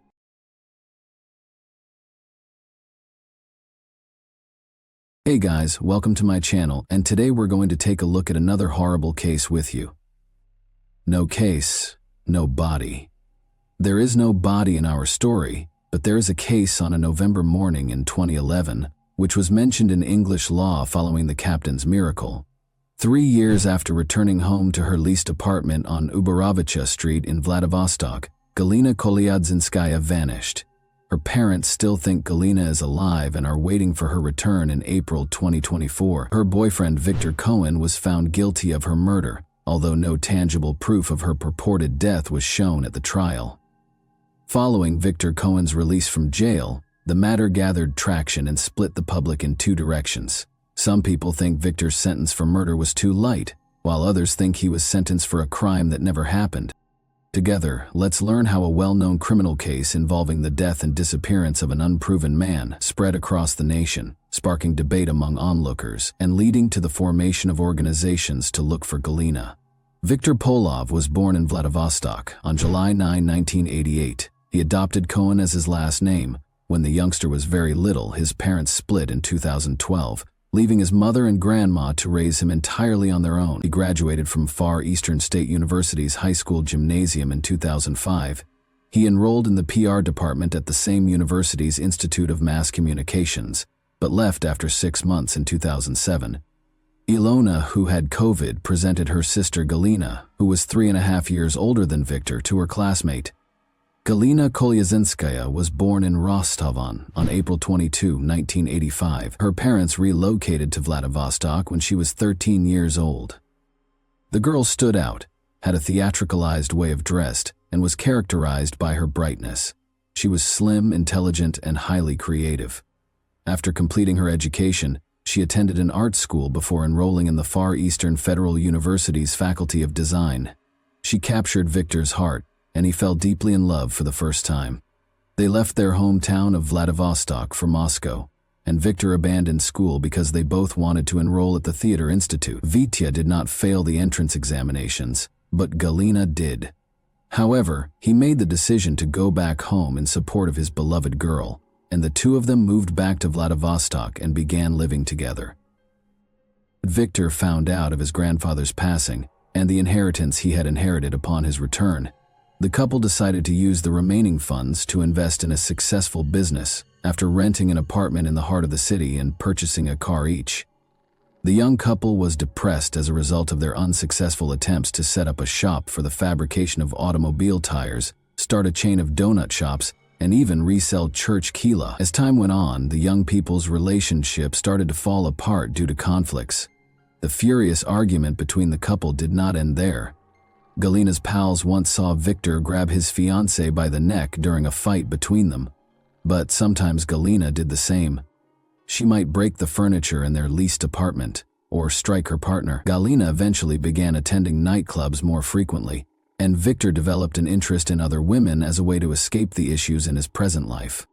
After another trip to the club, Galina was on her way home early on the morning of November 14, 2011.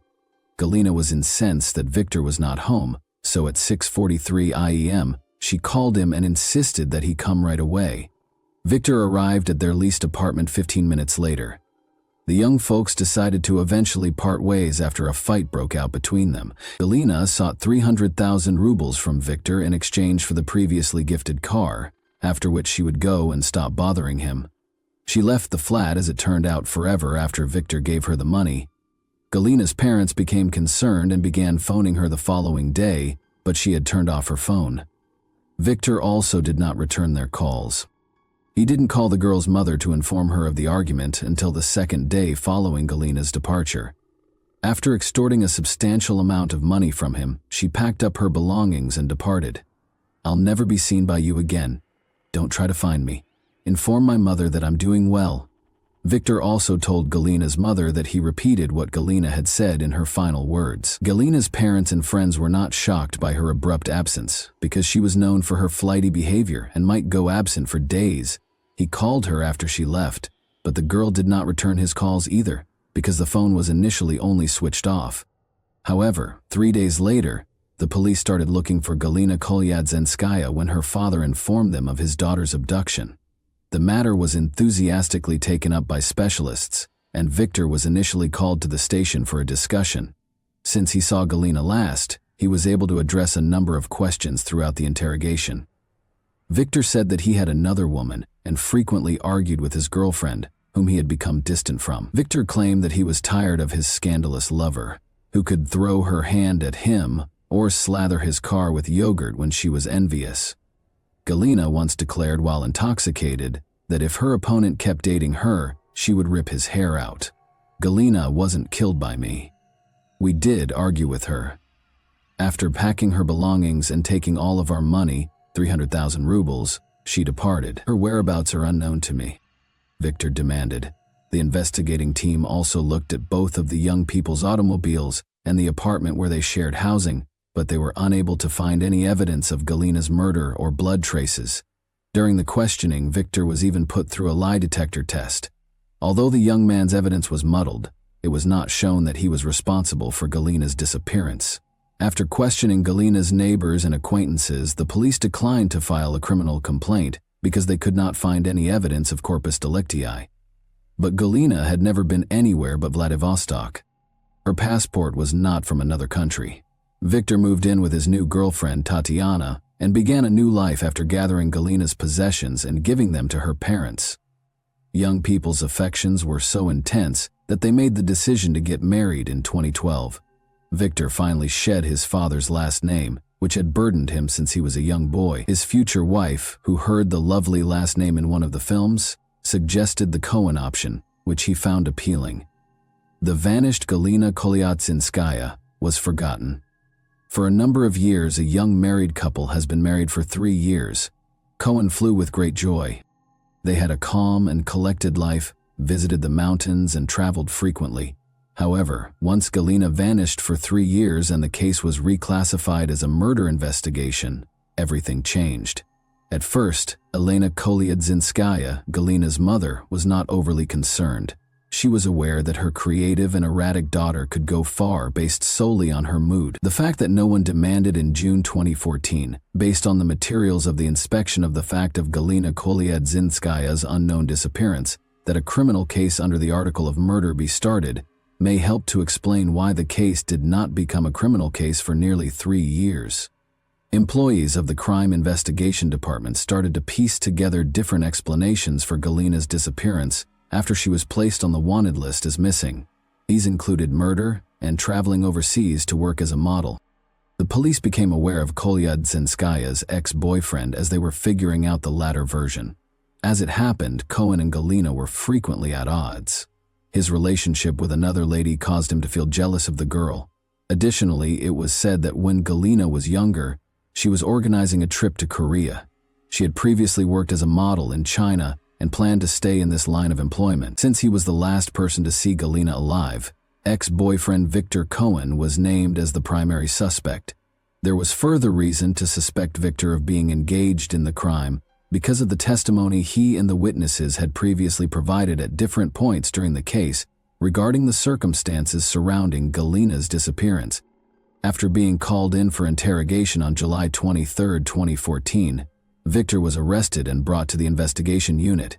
He admitted there that he had strangled Galina following another argument on the morning of November 14, 2011, then dismembered the body in the restroom, placed the remains in 3 plastic buckets, and transported them to a wooded area close to the Variag factory. There, he built a fire with tires, burned the body, and scattered the ashes in various locations.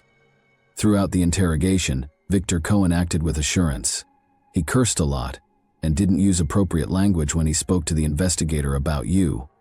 He related the story of his life, from infancy to the present, in an open and friendly manner. When he sat in front of the police officers with his feet on the ground and grinned, he remembered how he had burned and dismembered his ex-lover Galina. Experienced cops were astounded by his cynicism and calm. He felt untouchable. Victor complained to the investigator that his initial plan was to ground the body in a meat grinder, cook it in a steamer, and then flush it down the toilet. However, he soon gave up on this strategy out of concern that he may be identified and the sewer system would get blocked. He said during the same interrogation that Galina was interfering with his new relationship, so he strangled her. Victor remembered his ex-girlfriend as a unique individual who was an attention seeker. Her fierce temper might produce a huge scandal at home, and she frequently vanished in nightclubs. Galina frequently stated in chats that she would want a lovely life as an escort model, but she also refused to accept the claims that such job is impossible without the supply of intimate services. Up to a certain point, Victor tolerated all of his friend's strange behavior and kept thinking of her as a nice and fascinating individual. I was annoyed during Victor Cohen's grilling. I stood close to the coffee maker. As I stood there, I drank some coffee. I felt something change. There was only this one individual. I went home, went to where she was sleeping, apologized and began strangling her. She opened her eyes and began to struggle. After choking her for a while, I sobbed and left the house. Fear wasn't the reason, it was loss and frustration. Even though I was aware of what I had done, I remained composed since I am a reasonable person.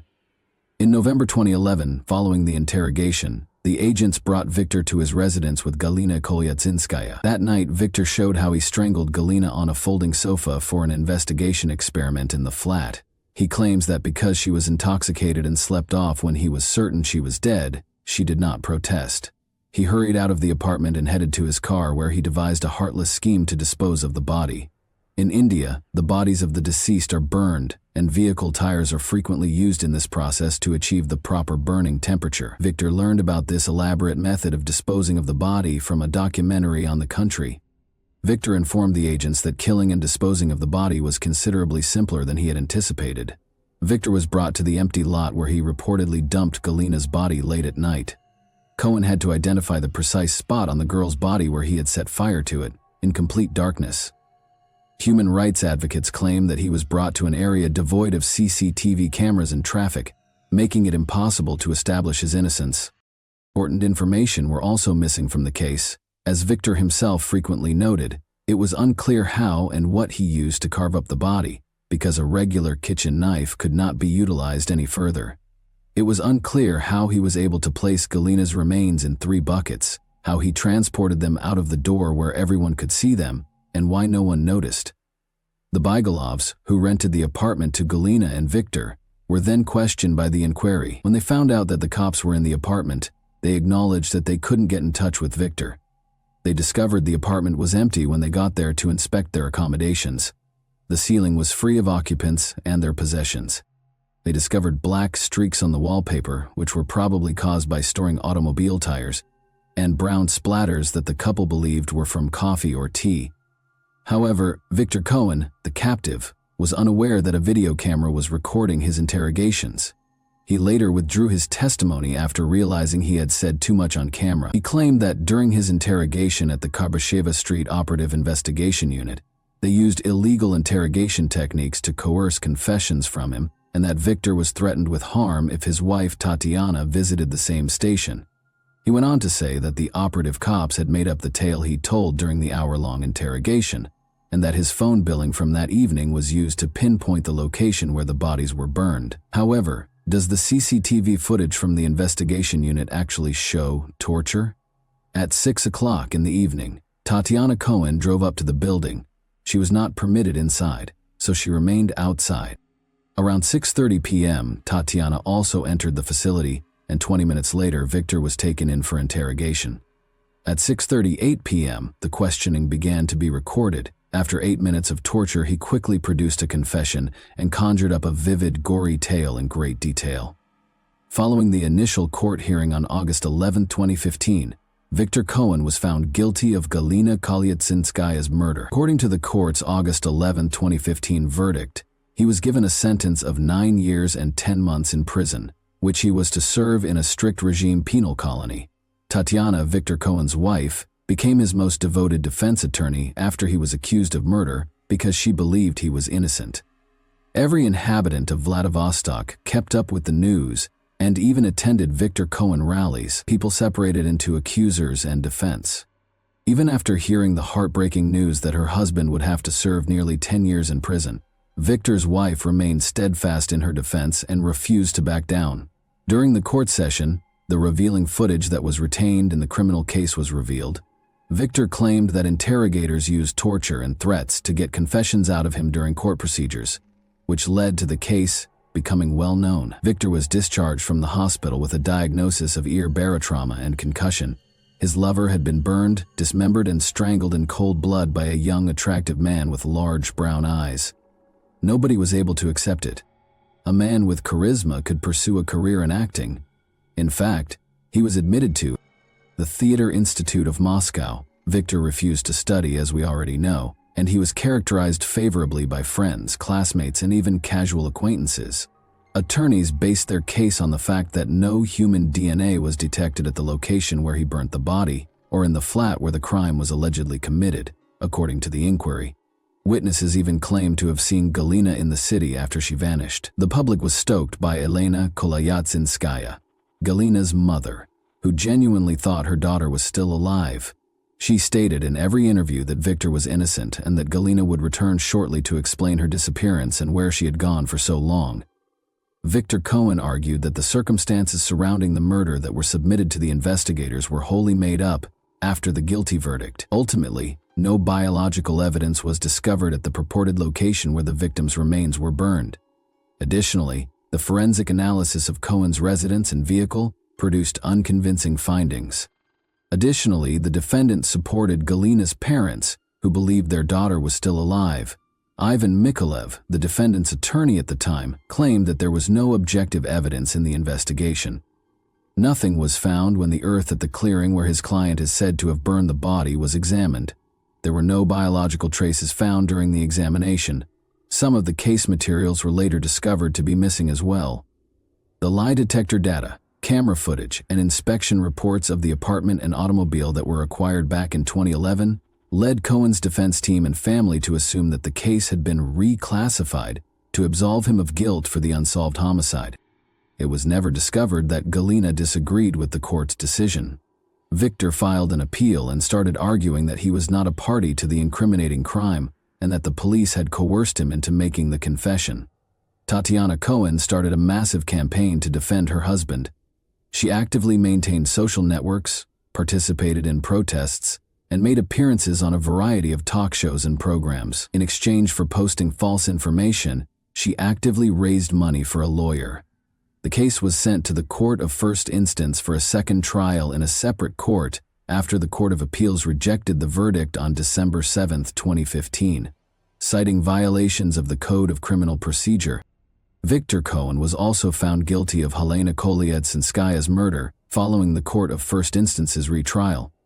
As a result of the June 21, 2016 judgment, he was given a sentence of 9 years and 9 months in jail, with the option to do his time in a severe regime colony. Victor Cohen served his term after the Court of Appellate Instance upheld it on November 28, 2016, despite the fact that the conviction had been challenged once more. Following the appeal, Tatiana remarried, divorced Victor, and stopped having any affairs. It came out that her position as a wife was a well-planned game, since Tatiana started seeing someone else right after Victor was arrested. This was not what everyone had anticipated. Tatiana declined to respond. The court decided even though Helena Kolyatsinskaya's body was not located. Victor Cohen was duped based on circumstantial evidence, and there was a lot of it. First, Victor's confession, in which he states that he chose to grind the body in a meat grinder in order to dispose of it after the murder. In 2015, he went to the Maxim shopping complex and actually purchased a meat grinder and a pressure cooker at the Technica Dome store. Records from the store's database pertaining to meat grinder purchases made on November 14, 2011, were seized as part of the investigation, and among them was the last name Polivavi. The time on the invoice and the receipt from the store's database match.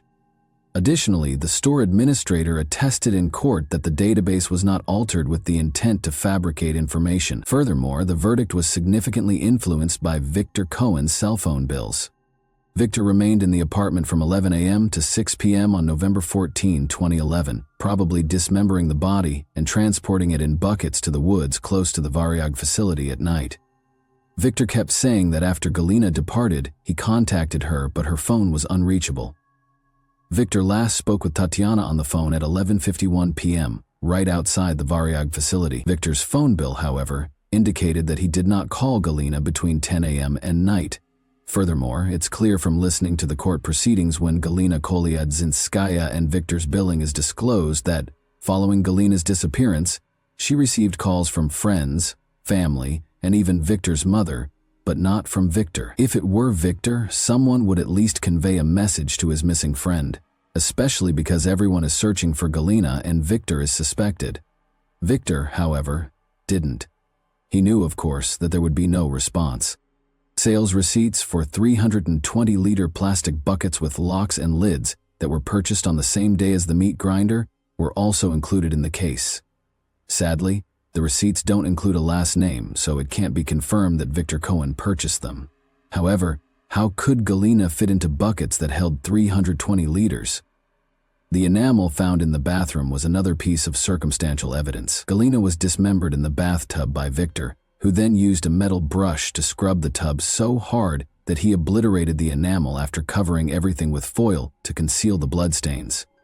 Victor claimed in the confession video that Galina had damaged the bathtub's enamel by frequently using acidic or alkaline cleaning solutions. Following her disappearance, witnesses who said they saw Galina at Sheremetyevo Airport in Moscow and at a shop in Vladivostok were later proven to be untrue. CCTV footage from the airport shows that no such girl was discovered. One of the witnesses was the subject of a criminal case under the article on giving false testimony. My only and primary concern when researching this case was why no additional clues were discovered. Even the slightest details are impossible to foresee and conceal. After all, there must be some evidence left if Victor killed Galina. The response was straightforward. Victor refused to allow the police to enter his apartment over the first few days. He moved in with Tatiana right away, and the apartment's owners were unaware of the situation. It wasn't until December 8 that he finally took his possessions. When the policemen arrived to see how he was doing, nobody opened the door. It took 12 days for the cops to enter the residence. Instead of using luminol, they just made things right. The apartment's owners began remodeling on December 10. Only on December 27th were the two vehicles examined. Remind yourself that on November 14, Galina vanished. Victor thus had a month and a half to clean the car's interior and roughly 3 weeks to clean the flat and hide his tracks. Therefore, why were neither Galina's remains nor DNA traces discovered? Experts have concluded that, under artisanal conditions, it is still conceivable to completely burn the person, which is precisely what occurred in this instance. Wild animals may have scattered the black fragments Victor claimed to have scattered in the forest close to the burning site, depriving the inquiry of the final piece of evidence. Galina was dismembered and placed on tires, where Victor set the fire at the proper temperature to burn the bones. Black pieces of burnt bone were all that remained of her. Citing the length of time that had passed, he did not mention the precise site of the campfire. He had simply forgotten. We would need to use a sieve to sort through a sizable portion of the forest in order to locate the body's remains. However, why? Nothing is known about Helena Kolyadzinskaya if the murderer is not apprehended for almost 13 years. The statements of the man found guilty of her murder recount the final day of her life. Where may Galina have gone if Victor Cohen hadn't killed her in the first place? It is nearly impossible to become lost in today's environment unless you are a professional in the intelligence service, according to seasoned, retired investigators who spoke casually with journalists. Galina had to be located in 13 years. She could not avoid leaving traces, even if she lived abroad under a phony identity. She would have been identified as she would have needed to be fingerprinted, even to replace her documents. Victor Cohen claims to have been tortured and married someone else, but he never once says that Galina will return, that he is waiting for her, or that she will prove his innocence. He is fully aware that the primary witness is not present and cannot be. Victor never once claimed that he was innocently imprisoned, that 10 years of his life had been taken from him, or that his cherished wife, Tatiana, had left him because she didn't want to wait for him there. He has no resentment of the system, no desire to defend his honor, and no intention of suing to establish his innocence. He is aware that no one will ever find the body. He destroyed it with fire. No proof exists. He acts as though he has done time for his crime, and this allows him to fabricate all these tales of the disappearance. He's clean now. What are the possible claims?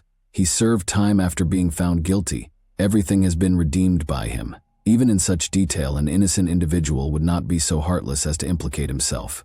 Many people nationwide are still in shock at what transpired. Even though the case has now been concluded, they are continuing searching independently for Galina. Because Galina's parents are still hoping for daughter to return home, they utilize forums to advertise and occasionally share pictures of girls who look a lot like her. And that wraps up today's chilling story. If you enjoyed this video, don't forget to like and subscribe so you never miss a new upload. Also, let me know in the comments, what part of this story shocked you the most? Thank you for watching, and I'll see you in the next video.